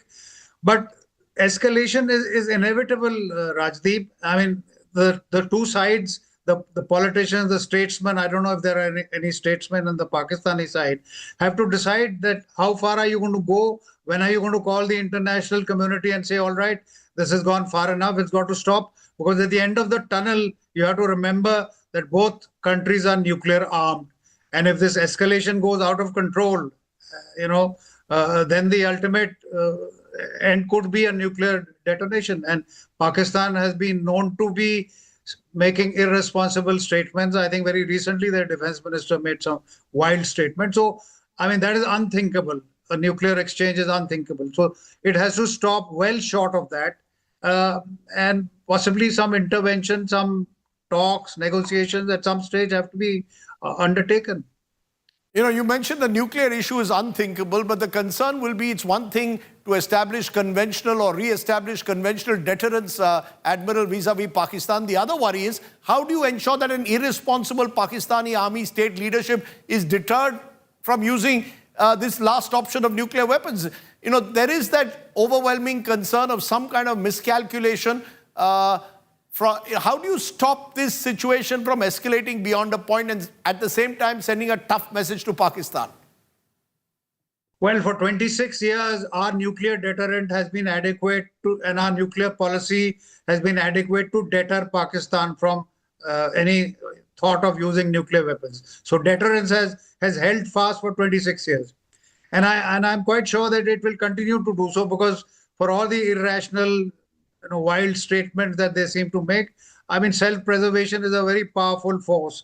So if Pakistan starts anything, even at the tactical level, the response they will get, India has stated quite clearly in its doctrine that any use of nuclear weapons, whether tactical, strategic, whatever, will invite an overwhelming and a devastating response. So that is on the table, that any thought of using a nuclear weapon, no matter how small or big, where Pakistan will lose a city or a large chunk of its population. So their pretense of being irrational, I think, is a big act. no country wants to be, sort of and lose a huge chunk of its population. So I am fairly confident that we will not reach that stage. Now, how to get off ramps from this building up of tension on both sides, where to get off gracefully is something that the statesmen, maybe, negotiations, third-party negotiations, something like that has to be done. We've sent a clear message, a kinetic message, that we don't want any more cross-border terrorism. The guilty party is Pakistan. It is up to them either to accept this message and say, all right, we'll think about it, or to escalate it and then decide how far they want to escalate, because if they escalate, they will get harder and harder knocks from the Indian side. That is inevitable. One final question, Admiral Prakash. We've seen in the last couple of days, Pakistan use artillery fire to target innocent civilians. India has responded in kind, not just the armed forces. We've seen our air power striking Pakistani terror bases, Muridke, Bawalpur, other places. What about naval power? You're seen as one of India's most distinguished naval admirals. Is naval power also an option if Pakistan chooses to escalate beyond a point? Well, yes, if it comes to that, I mean, if it's a graduated escalation, then the naval power can certainly, because naval power takes a little time to have effect, because it will affect the economy. Now, let's remember, when we think of Pakistan doing reckless things, that they're a much smaller country, smaller population, economy which is in deep, deep trouble. They're taking loans only to pay off other loans. They have ethnic problems, huge internal domestic problems. So they are not in a state to be overly aggressive. And if this whole thing, this hostilities stretch out for a longer time, then pressure can be brought to bear on them from seawards also. Their economic, their energy, their trade, food, etc., much of it comes from abroad by sea. So the Indian Navy can swing into action. Even before that, the Indian Navy can also take kinetic action, special forces, they've got long-range missiles, etc. So it all depends on what our government and our military planners have got in store for them. There must be a planned, escalatory, calibrated step 1, step 2, step 3. So the Navy will have a role to play if it comes to that, but in a longer term.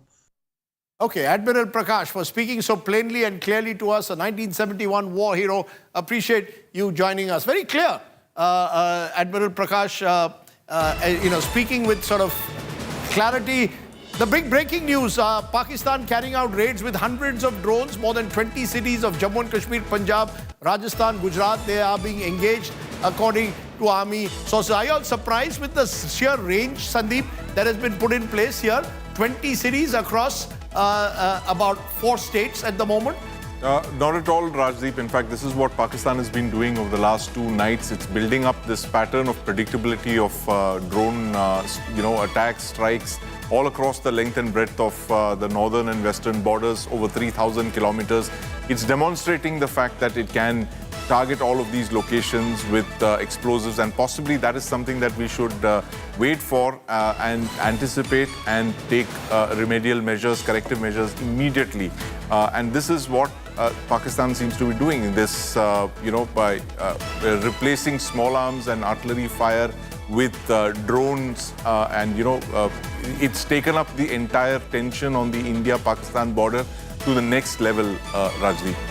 Gaurav, your sense, has Pakistan between last night and today taken it to another level? So last night it was 36 different cities, 400 attempts by Pakistan, drones, rockets and missiles. Today, the night is still young, Rajdeep. This will go on till late at night, perhaps early in the morning. But early in the morning is when our systems will be absolutely alert, because they could either try rockets, missiles, or maybe a fighter jet raid. God forbid, because there will be consequences should Pakistan seek to escalate. But this is not yet escalation, Rajdeep. When you look at the escalation ladder, either kinetic or non-kinetic, this is still preparation for that escalation. You're just trying to assess each other. You're just trying to assess who's stronger, where, what will my next move be. So in that chessboard, both the armies are now putting their pieces together, and then the move will happen, and that will be very sudden, and then the escalation may just be very sudden. But before that, if you also notice, Rajdeep,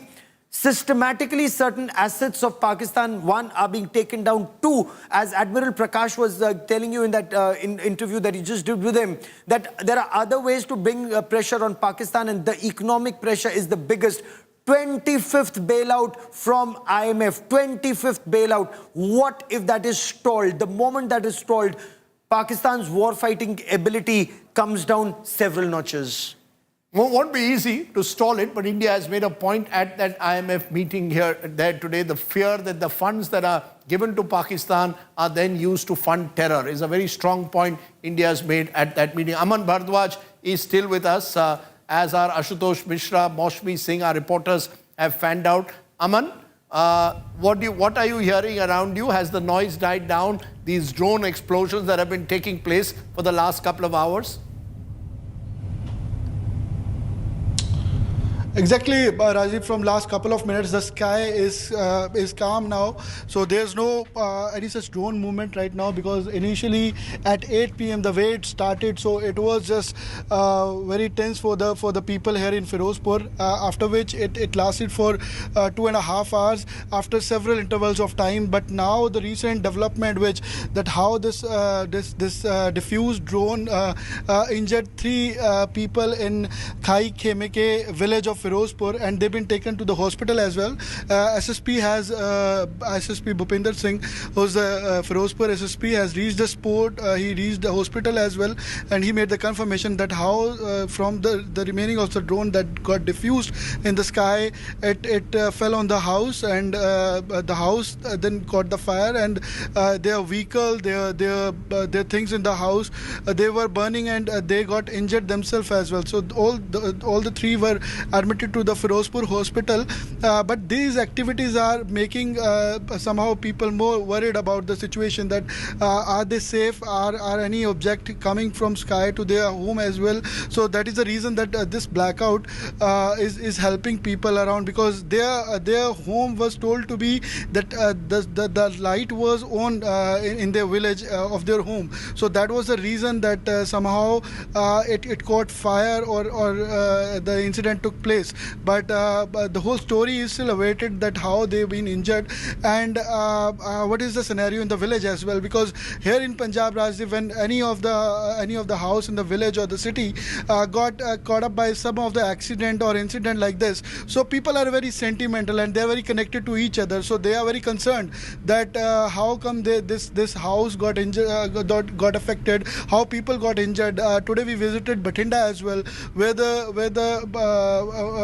missile hit the farms, and people, their home was very affected with the shells from the missile. So these sort of things, and people from their villages coming to their home, they were inquiring the present scenario, their health, their condition, because most of the people here in rural Punjab or Firozpur or border area are villagers, are farmers, and they tend to witness these sort of things. They have also witnessed 1971's war. They tend to witness this the flood situation here. So they are very connected to each other, and this sort of scenario make emotional dent on their psyche, that are they safe on the border area or not. But the drone activity you see here in the sky, you'll see complete blackout. The sky is calmed down. There's no drone movement as such now, the way it started, but still it's concerning, making situation sensitive and crucial, that is that drone movement will be there after a couple of minutes, or will it be it's done for today. I'm just going to stop you, Aman. From last 2 I'm going to stop you, Aman, at the moment. I'm going to go to some of our other correspondents as well. Let me go to Maushmi Singh. Maushmi, as Aman is saying, there is fear naturally among the villagers there because of these drone attacks. Tell us when you've been talking to them, is that a dominant emotion, fear?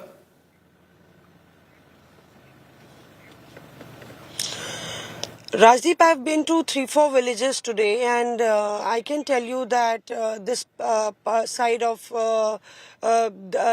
Punjab, the villagers are really prepared. They've seen during the Kargil war how tension prevailed, and most of them talk about 1971, the elderly, and say that we are training our young ones not to be scared. And more so, they are rooted to their village. They know that they have no other home but this one, and that's why I see a preparedness, a mental preparedness when we talk about war or a long haul as far as this prevailing tension is concerned.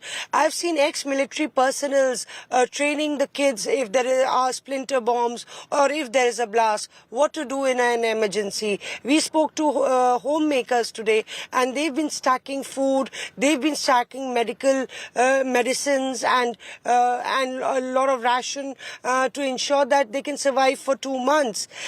But the underlying factor is that they do appeal that there should be some talk and some sense prevailing as far as Pakistan is concerned. They know that Pakistan is a repeat offender, but they hope for peace, that there should be talk across the table.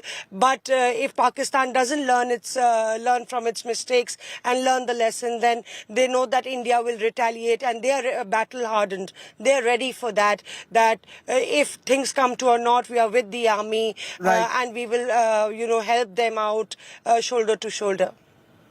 Okay, Gaurav, before we go to Kamalji, do you want to explain the air defense systems that India is using to neutralize Pakistan drones? Gaurav's going to explain that for you. Take a look. So what was India's weapon of choice? In fact, there were multiple, and this is actually India's big strength that Pakistan lacks.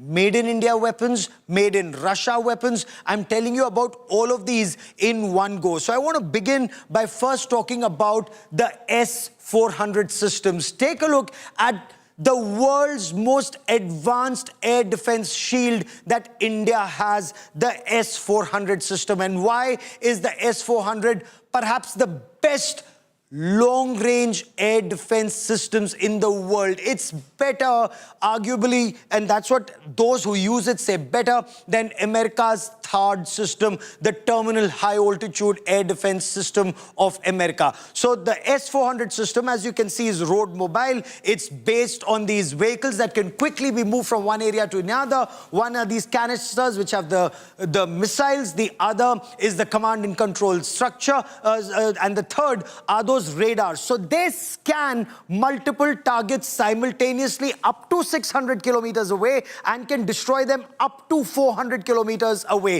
What are those targets that they can destroy? They can destroy an incoming aircraft. They can destroy an incoming cruise missile, a ballistic missile, an unmanned aerial vehicle. Multiple targets can be tracked 400 kilometers away. Targets can be destroyed. 160 targets can be shot and destroyed. 72 targets can be engaged simultaneously at various ranges. So this is an amazing system. No one in the world has better. India ordered 5 of these systems at a cost of 39,000 crore rupees. 3 have arrived. The other 2 hopefully should arrive soon. Let me now tell you about the Akash indigenous air defense missile shield. Now it's a medium-range surface-to-air missile defense system. So we have the long-range LR-SAMs, we have the MR-SAMs, which is medium-range surface-to-air missile, and this has been developed by the Defense Research and Development Organization, DRDO, along with BDL, they've worked together on this. The ranges are between 45 kilometers to 70 kilometers. Again, they can engage multiple targets simultaneously, packed with explosives, and it has its own guidance system, which incidentally is made in India. Let me now tell you about the Zu-23 systems, the Shilka self-propelled system with 423mm autocannons. It has a radar. Again, this is made in India, and I want to tell you so much more about this system because it's been developed by India in a way that it can and modified by India in such a way that it can take out threats up to 20 kilometers away. And the rapid speed of fire of ammunition, 4,000 rounds it can fire per minute, upgraded with proximity fuse ammunition, advanced fire control to take out even small drones, lethal for UAVs. It can take down a helicopter, an enemy helicopter that's coming in your way, and light armored units are using this. Let me also tell you about the L-70. That's a 40mm anti-aircraft gun. Again, modified domestically. It has radars and sensors, includes electro-optic and auto-tracking gear. Fires, can you imagine? 240 to 330 rounds per minute. Effective range, once again, up to 4 kilometers away. So some of these are much older weapons and systems, but they have been modified within the country. They can actually saturate the airspace with predictive firepower. At a crucial briefing earlier this evening by Foreign Secretary Vikram Misri, Colonel Sophia Qureshi and Wing Commander Vyomika Singh, India detailed how it had thwarted Pakistan's attack last night. Listen in. On the intervening night of 8th-9th May 2025, Pakistan military carried out multiple violations of Indian airspace along the entire western border with an intent to target military infrastructure. Pakistan military also resorted to firing of heavy caliber weapons along the line of control. Along the international border and line of control, drone intrusions were attempted from Leh to Sar Creek at 36 locations with approximately 300 to 400 drones. Indian Armed Forces brought down a number of these drones using kinetic and non-kinetic means. The possible purpose of these large-scale aerial intrusions were to test the AD systems and gather intelligence. Forensic examination of the drone debris is being undertaken. Preliminary reports suggest them to be of Aziz Guard Songa drone of Turkey.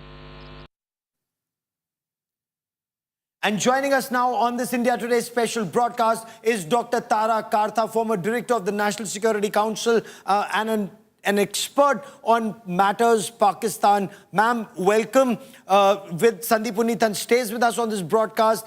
Ma'am, what do you make of Pakistan's drone probes once again today? They've targeted several cities, virtually probe missions quite like yesterday. What is Pakistan attempting to do in your appreciation? I think this might sound a little odd, but I think they are reserving their fire. There's a lot more they could have done in this interim period, which they haven't done. I mean, to us sitting here, because we are unused to this, right? We are unused to anything at all, like anywhere close to this happening. But if they are, then they are in it for the long haul, or it's a continuous nuisance value which they will inflict on you over the long period of time. These are the two options they have. But then what is coming up, as you know, is the IMF meeting, which has, IMF has its own, what shall I say, its own parameters, its own, what is the word? What it's supposed to do. It cannot, by its charter, fund a country which is at war. That is, I mean, you read the IMF charter. It says sound economic and stable policies. Is that what Pakistan is doing now? So it's very interesting. It's very interesting, Doctor. The fact is, India has abstained from voting. I just read Jairam Ramesh has tweeted saying India should have voted against Pakistan. And tweet, he's tweeted strongly saying this was an opportunity to say no to a loan to Pakistan. Now, we don't know whether they'll get the loan or not, but are you linking that to what we are seeing over the last couple of days? I mean, you seem to be suggesting that Pakistan is in for the long haul. Now, that's worrying at one level. Are you saying every day they're going to try and do these drone attacks? There surely must come a time when they realize that it's not getting them anywhere, or is the attempt to provoke India into a wider conflict? See, that's what I've been saying on your channel, that they have been trying, the whole pattern of events has been trying to push you into a conflict. And we've been very, very careful. We are going step by careful step, and they're trying to goad you. But as of the last, maybe, I mean, since this is a 24-hour developing thing, I'm wondering if I get the sense they're holding back their fire. They're not using their top drones. You see, so if they are not using it, either they feel it's not yet time, or they're not willing to escalate. But till date, from the date of the Pakistan Army's chief, the ridiculous speech, to the Pahalgam attack, to the events as of now, I don't so far see a single step back. So the only assumption. That's an important point, that they're not taking a step back. Sandeep, how are you seeing this? Are you seeing this as a gradual escalation day by Pakistan to goad India into a wider conflict, India showing restraint? Absolutely, Rajdeep. And I completely agree with Dr. Tara Karta's assessment of the situation. Pakistan seems to be holding its high-end drones, as any military would do. They would not expend it for the real Future conflict, if it should break out. So what they're sending out on these probing missions are really the low-end stuff, the cheap Chinese drones that, a few $1,000s, the kind that are used by professionals. DJI Mavic kind of drones, the same kind of drones that they use to transport drugs and ammunition into India, in Punjab and in Jammu and Kashmir. That is the kind of probing missions that they're sending out these drones for, to test our defenses. And of course, they don't want to use any of their top level, high level, the cutting-edge Turkish drones, the military-grade drones, that they want to keep aside for a contingency which could unfold in the next couple of days. But, like I said earlier, Rajdeep, this is what they're building up, a predictable pattern of activity, drone activity, possibly to lull us into some kind of complacency and create some kind of a smoke screen through which they could then punch in fighter aircraft or cruise missiles or what have you. But it clearly demonstrates one thing, Rajdeep, that, if you've seen the statements that have been coming out of India's side over the three big statements that Foreign Secretary Vikram Misri made over 3 days, every one of those statements has an element of de-escalation built into them. But despite every such statement, the Pakistanis have chosen only to escalate, to continue with these kind of attacks, these kind of probing missions, sending drones into Indian airspace. And they're very clearly demonstrating their intent to play this in the long, play this game over the next couple of days, Rajdeep. But, if I may, Rajdeep, Dr. Tara Kartha, Pakistan does not have the kind of funds that are required to be in a sustained conflict, or is Pakistan being bankrolled, the way Ukraine was being bankrolled to fight Russia with weapons being given by NATO. Are weapons being given to Pakistan, as we very clearly see, from their air defense system to their fighter jets, to their long-range missiles, to their drones, either by China or by Turkey. And India made it very clear today that India knows they're getting their drones from Turkey. So Turkey is playing a very dirty game here as far as India is concerned, and China has been playing a game which is subpar for a very long time. So are we then actually in a way fighting China through Pakistan? That's a very interesting question. As far as I can only go by evidence. Their weapons have come from Pakistan for years. So has their nuclear capability. So has their missile capability. That's been going on for years. Say in the last 10 days, what have we seen? We've seen statements supportive of Pakistan from China. We've seen some excellent intelligence from Pakistan. I don't know where that's coming from. So I'm just giving you the facts as I see them. They predicted your attacks 2 days ahead of time. And some other aspects as well. Their drones are the reason that the missiles which were supplied to them, the P-18s, I think. The PL-15, the long-range air-to-air missile. Yeah. I've heard there was a so-called calculated leak which I saw. I think it's a calculated leak which said that the missile supplied is not in the full range. So let's see where that goes. I honestly don't think China would want us to go to open war. But this kind of debilitating drone attacks, they'll be okay with. So that much we can go on. But there is also two interesting aspects. One is they've talked of the recent Pak IMF report has talked of a 38% increase in remittances Who gets 38% increase in remittances? That's amazing. Number two is that in our exercises of going through the Pak defense budget, the economic budget throughout the thing, I remember we saw one footnote, that was all, which said military loans to Pakistan from China. Some, I forget how many billions it was. It was just a footnote. Then again, we went through the whole budget. I couldn't find where that money was. So very interesting, Rajdeep. So there is this conspiracy theory that's been doing the rounds about the China factor. Yep. I asked that to Fareed Zakaria as well.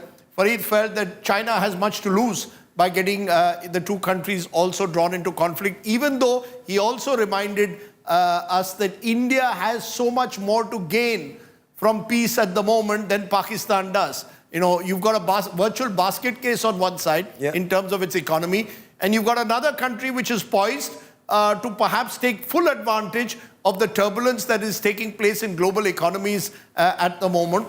And therefore, this is a moment for India to maybe find a way to get the Pakistanis back on track to ensure that they do not allow these elements within Pakistan, their army state leadership, to try and derail the efforts that are being made to somehow de-escalate, or indeed to ensure that India is allowed to take full advantage of its position in the world economy. So I think the next few days, this China factor, I mean, who is funding this entire Pakistan campaign is going to be asked. And whether India can actually outthink and outdo them in the manner in which some of the war efforts have gone on so far. Because remember, if Pakistan is trying to provoke India into escalation, Rajdeep, don't you think the Narendra Modi government has succeeded in not being provoked into an escalation? They've succeeded in striking the terror, launch pads, training camps, headquarters, struck at their defenses, and yet that escalation hasn't happened. I think the challenge is, can kinetic action and strategic restraint coexist? Oh, absolutely. Can you use your moments for restraint, and can you use your moments for kinetic action, and can you choose them wisely? Dr. Kanta, we've run out of time. Good to have you on the show and throwing up some interesting observations there. Sandeep, wonderful to get all your insights. Thank you very much. And Gaurav and I have gone through 2 hours without arguing with each other, which is quite an achievement. Well, it's absolutely, but I agree with everything you say anyways. You and I had a dispute, had a debate over whether Kashmir was at the heart of this entire, that the long-term solution was in ensuring peace in Kashmir. And of course, that has been picked up by right-wing Twitter armies to suggest that Gaurav has put me in my place. Maybe he has. But either way, I think it is my belief that eventually the long-term solutions lie in ensuring peace in the valley, and we can discuss those solutions at another day. But at the moment, the focus is on Pakistan's attempt to try and provoke India, and how India has consistently, over the last few days, resisted those pressures to allow this conflict to escalate.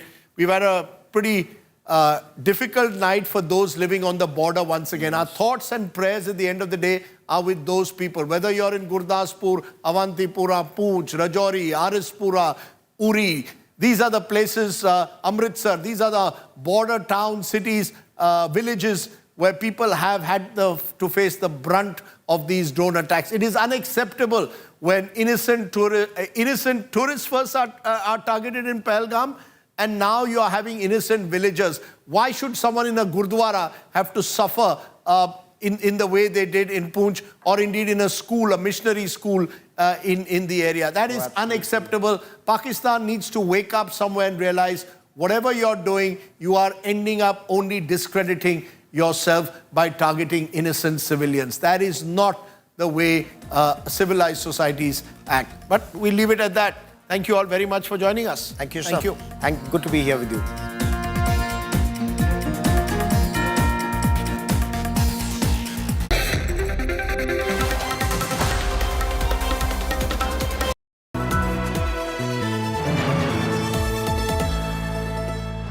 Motorola Edge 60 Pro, the edge of excellence.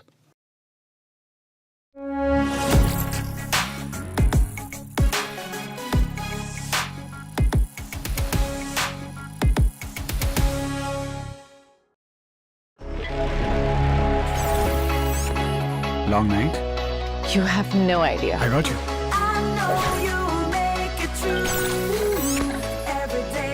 Motorola Edge 60 Pro. Hello, Moto. Motorola Edge 60 Pro, the edge of excellence. Hi, here are the top headlines presented by Motorola. Over 50 Pakistani drones and 8 missiles destroyed. IPL suspended for a week amid tensions. Indigo cancels flights to border areas. An India Today world exclusive. 2010 India Today inside Muridke. A safe haven for terrorists. Pakistan uses terror as part of state policy. 2025 Muridke terror hubs wiped out. Big story coming in. Muridke has been targeted. Oh my God, the terror epicenter has been targeted. Information just coming in. Indian missiles have struck the Lashkar-e-Taiba headquarters. Muridke has been bombed. It's a big, big story. This is India's Operation Sindoor. The line of clarity with Gaurav Sawant. Only on India Today.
Another barbaric act of Pakistan is continuous shelling being done in the border areas at the line of control. We are in Rajouri, and this is a house which seems to be devastated.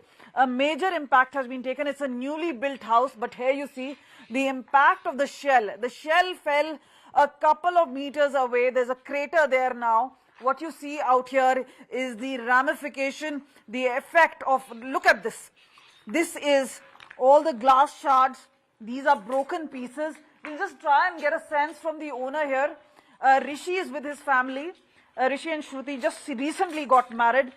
They're newly married couple. But getting a sense, Rishi, आप ये बताइए, रात का मंजर क्या था? आप लोगों ने ड्रोन देखा, आपने शेल गिरते देखा, आप लोग क्या हुआ? क्योंकि जान बचाना भी जरूरी है। जी मैम, जान तो हमने बचाई है। रात को 1:30-2 बजे लगभग यहाँ पे फायरिंग जो है शुरू हो गई थी, तो हमने बड़ी मुश्किल से यहाँ पे जान बचाई, छुप के अपने आप को मतलब कमरे में वहाँ पे जान बचाना पड़ा हमें। तो बिल्कुल जस्ट घर के सामने जो है ये विस्फोट हुआ है, तो बहुत मुश्किल था हमारे लिए। तो ये फर्स्ट टाइम था, इससे पहले कभी नहीं हुआ। यहाँ पे सारी हिंदू कम्युनिटीज है, ऐसा कभी नहीं हुआ, दिस फर्स्ट टाइम।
हमारी यह कार्रवाई बेहद सोच समझकर सधे हुए तरीके से की गई है।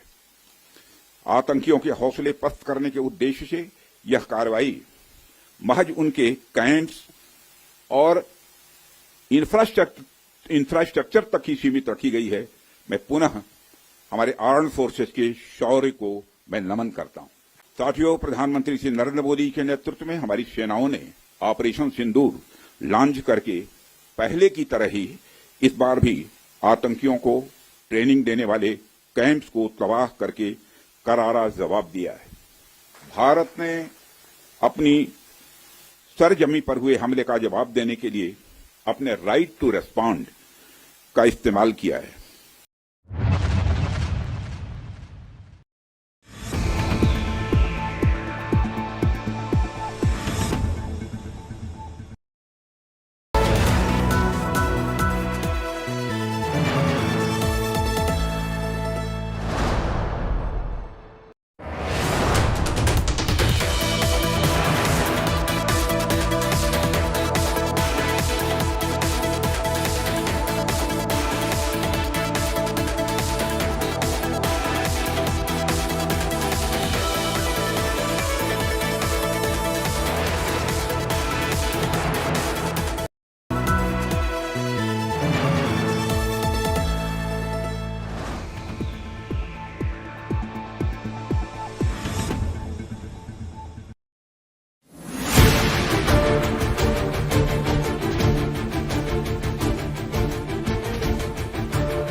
Make your media plan smarter with India Today Live TV on your connected devices.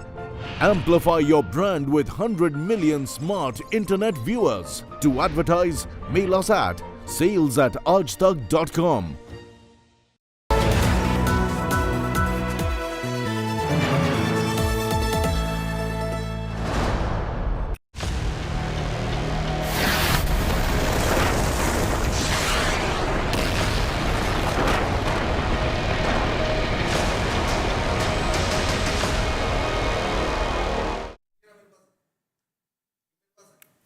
Hello and welcome. You're watching India Today. I'm Akshita Nandagopal. You're joining us for our rolling coverage on the latest as far as the India-Pakistan conflict is concerned. A fresh attempted drone strike by Pakistan being reported as several parts of the country in the north and west are seeing fresh drone strikes by Pakistan, all being thwarted as we speak by our alert forces. We'll be getting you those live updates from different parts of North and West India that are facing these drone strikes. But let's begin with breaking news that's coming in. The White House has reacted to what's happening between India and Pakistan with a message that President Trump wants to see it de-escalate. So the White House saying that President Trump wants de-escalation right now. The question is whether something will be done about this by America. As you've had the US Vice President making it very clear, J.D. Vance making it very clear that this is none of America's business. And so they're going to let India and Pakistan deal with it their way. And now you've got a statement from the White House saying we want this to end. We want President Trump wants it to de-escalate the conflict between India and Pakistan. Our Foreign Affairs Editor Geeta Mohan is joining us with more details on this. Geeta, you had a statement that came in just a few days ago from the Vice President of America saying, look, this is none of our business. This is an issue between India and Pakistan. Today you have the White House saying the President wants to ensure this de-escalation, wants to see de-escalation between India and Pakistan. So how do we really look into this statement? Well, Akshita, very clearly, J.D. Vance said, made a statement that he thought and was in all probability in his personal capacity, because that's not how diplomacy is being conducted between India and the United States of America. Firstly, not the first time that Donald Trump is seeking de-escalation. Not so long ago, he had said it's a shame that they've not ended it. There has been a tit for tat. They did what they had to. Now the two countries should stop. And then you have Marco Rubio, who is the man, man engaging India and the United States of and Pakistan. In India's case, External Affairs Minister Dr. Jaishankar. In Pakistan's case, Pakistan Premier Shehbaz Sharif. And seeking de-escalation. So the briefing that is still underway, the spokesperson just making that clear and reiterating that President Trump wants de-escalation because this is not helping anyone. Okay, also look at the larger picture over here, Akshita. Who does this benefit? They are going into talks with China, the United States of America. They're looking at reducing tariff from 145 to 80 because America is bleeding. And to stop that bleeding, America needs India. India right now is not completely available, and that certainly is hurting the United States of America and its advantage China. So in all this, China stands to gain, America stands to lose a lot, and America needs India. So they do want and are seeking de-escalation. You know, the question then that arises is whether America also will step in to kind of mediate between India and Pakistan. And considering, Geeta, you're also saying that America is reliant on India's partnership right now. Does it look like then America could take India's side in the sense of pulling up Pakistan? Well, very interestingly, Akshita, United States of America did pull up Pakistan. The statements, the readouts that came from the State Department after the conversations that Marco Rubio had with Jaishankar and with Shehbaz Sharif clearly said that on the one hand, the readout on India said that they stand with India in the support and fight against terrorism. And on the other hand, the readout on Pakistan very clearly said that condoling the death of civilians, but also in the same breath said Pakistan needs to stop terror. So recognizing that terrorism is the reason why the two countries are where they are at today.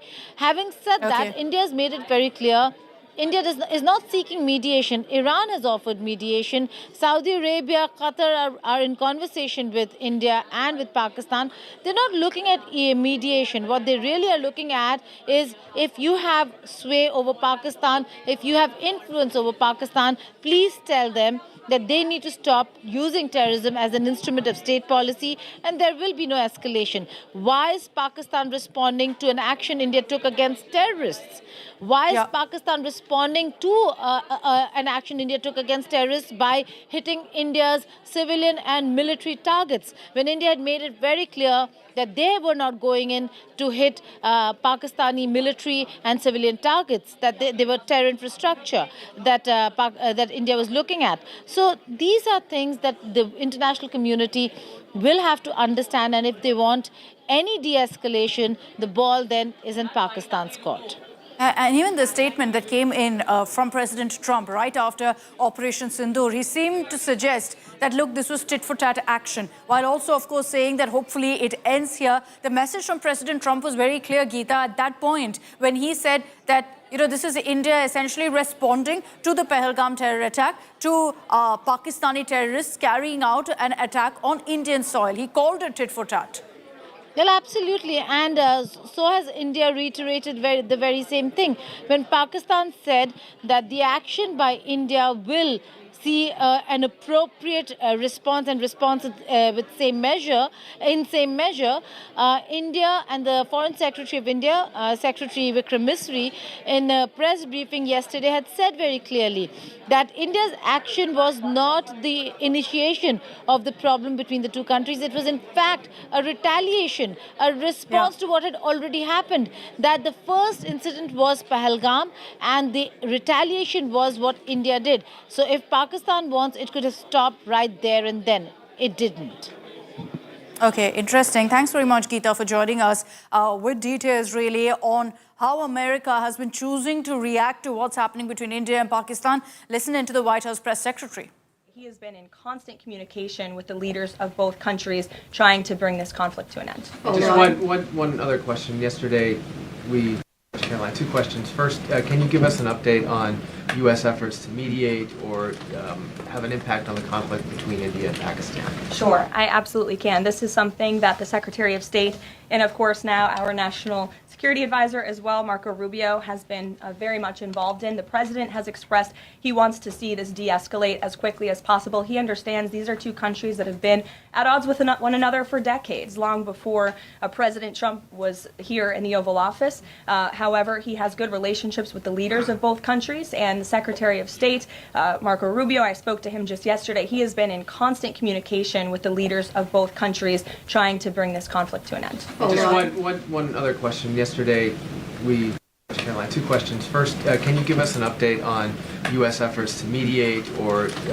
have an impact on the conflict between India and Pakistan? Sure, I absolutely can. This is something that the Secretary of State and, of course, now our National Security Advisor as well, Marco Rubio, has been very much involved in. The president has expressed he wants to see this de-escalate as quickly as possible. He understands these are two countries that have been at odds with one another for decades, long before President Trump was here in the Oval Office. However, he has good relationships with the leaders of both countries, and the Secretary of State, Marco Rubio, I spoke to him just yesterday. He has been in constant communication with the leaders of both countries, trying to bring this conflict to an end. Just one other question. Yesterday, Caroline, two questions. First, can you give us an update on U.S. efforts to mediate or have an impact on the conflict between India and Pakistan? Sure, I absolutely can. This is something that the Secretary of State and, of course, now... Just heard there from the White House press secretary when she says that we're very closely tracking the situation. We're speaking to both sides right now, and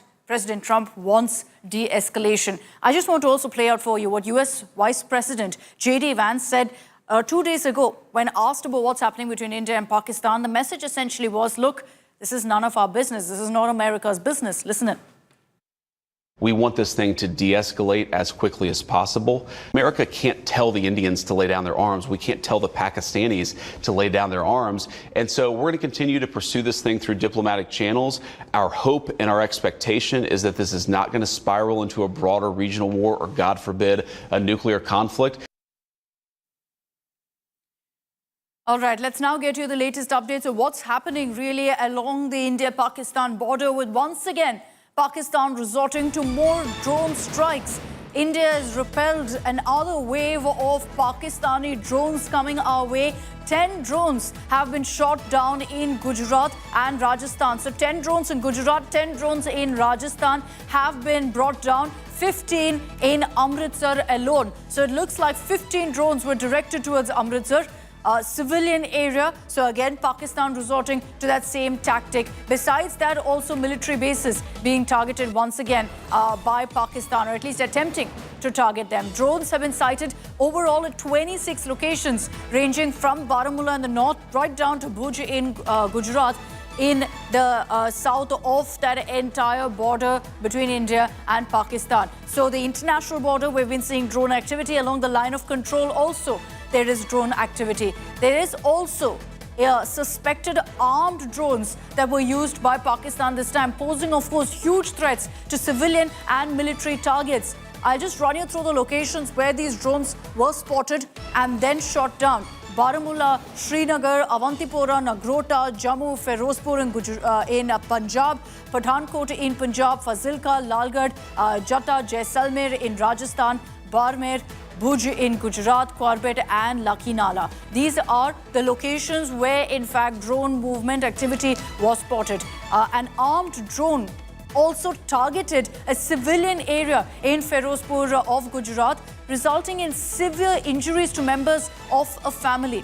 And now the confirmation coming in that all of those who've been injured have been provided medical assistance. The area has been sanitized by our forces. This is a statement that's coming from the army, and the army maintains they are maintaining at this point a high state of alert, and all such aerial threats are being tracked and engaged using counter-drone systems. The situation is under close and constant watch. Prompt action is being taken whenever necessary. The army in that statement has also said citizens, especially in border areas, are advised to remain indoors, limit unnecessary movement and strictly follow safety instructions issued by local authorities. There is no need to panic. I'll highlight that bit of the statement. No need to panic. Heightened vigilance and precaution are essential. So what we understand from the statement that's just come out is that at 26 locations, drones were spotted, Pakistani drones, all of them brought down, but for one incident in Firozpur, where you had a drone targeting a civilian area and unfortunately members of a family being injured in that particular incident. Let me bring in right now on this broadcast Mir Farid as well as Amit Bharadwaj for the latest on this. Amit, I'm going to come across to you first. We understand that now in this statement by the army, they've confirmed that 26 locations were where these drones from Pakistan were spotted. One incident being reported in Punjab that's worrying, Amit, right now. Right, Akshata, day 2, rather night 2, and Pakistan is resorting to similar sinister plan that it had done last night as well. Across the India-Pakistan border, be it Gujarat, Rajasthan or Jammu and Kashmir or Punjab for that matter, drones are being used against Indian soil by the Pakistani forces.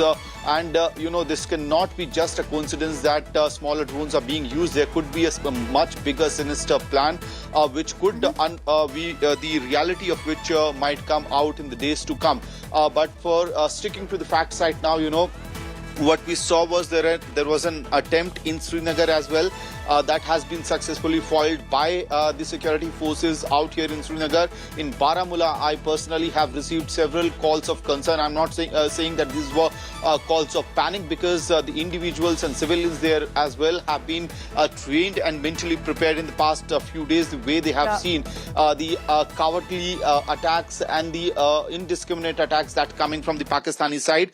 So there are reports of drone elements also in Baramulla area, but the good news right now is that each of these drones has been dealt with by our security forces. Yes, there's an unfortunate incident that has been reported in Punjab's Firozpur, but medical attention is being given to the affected family. Back to you.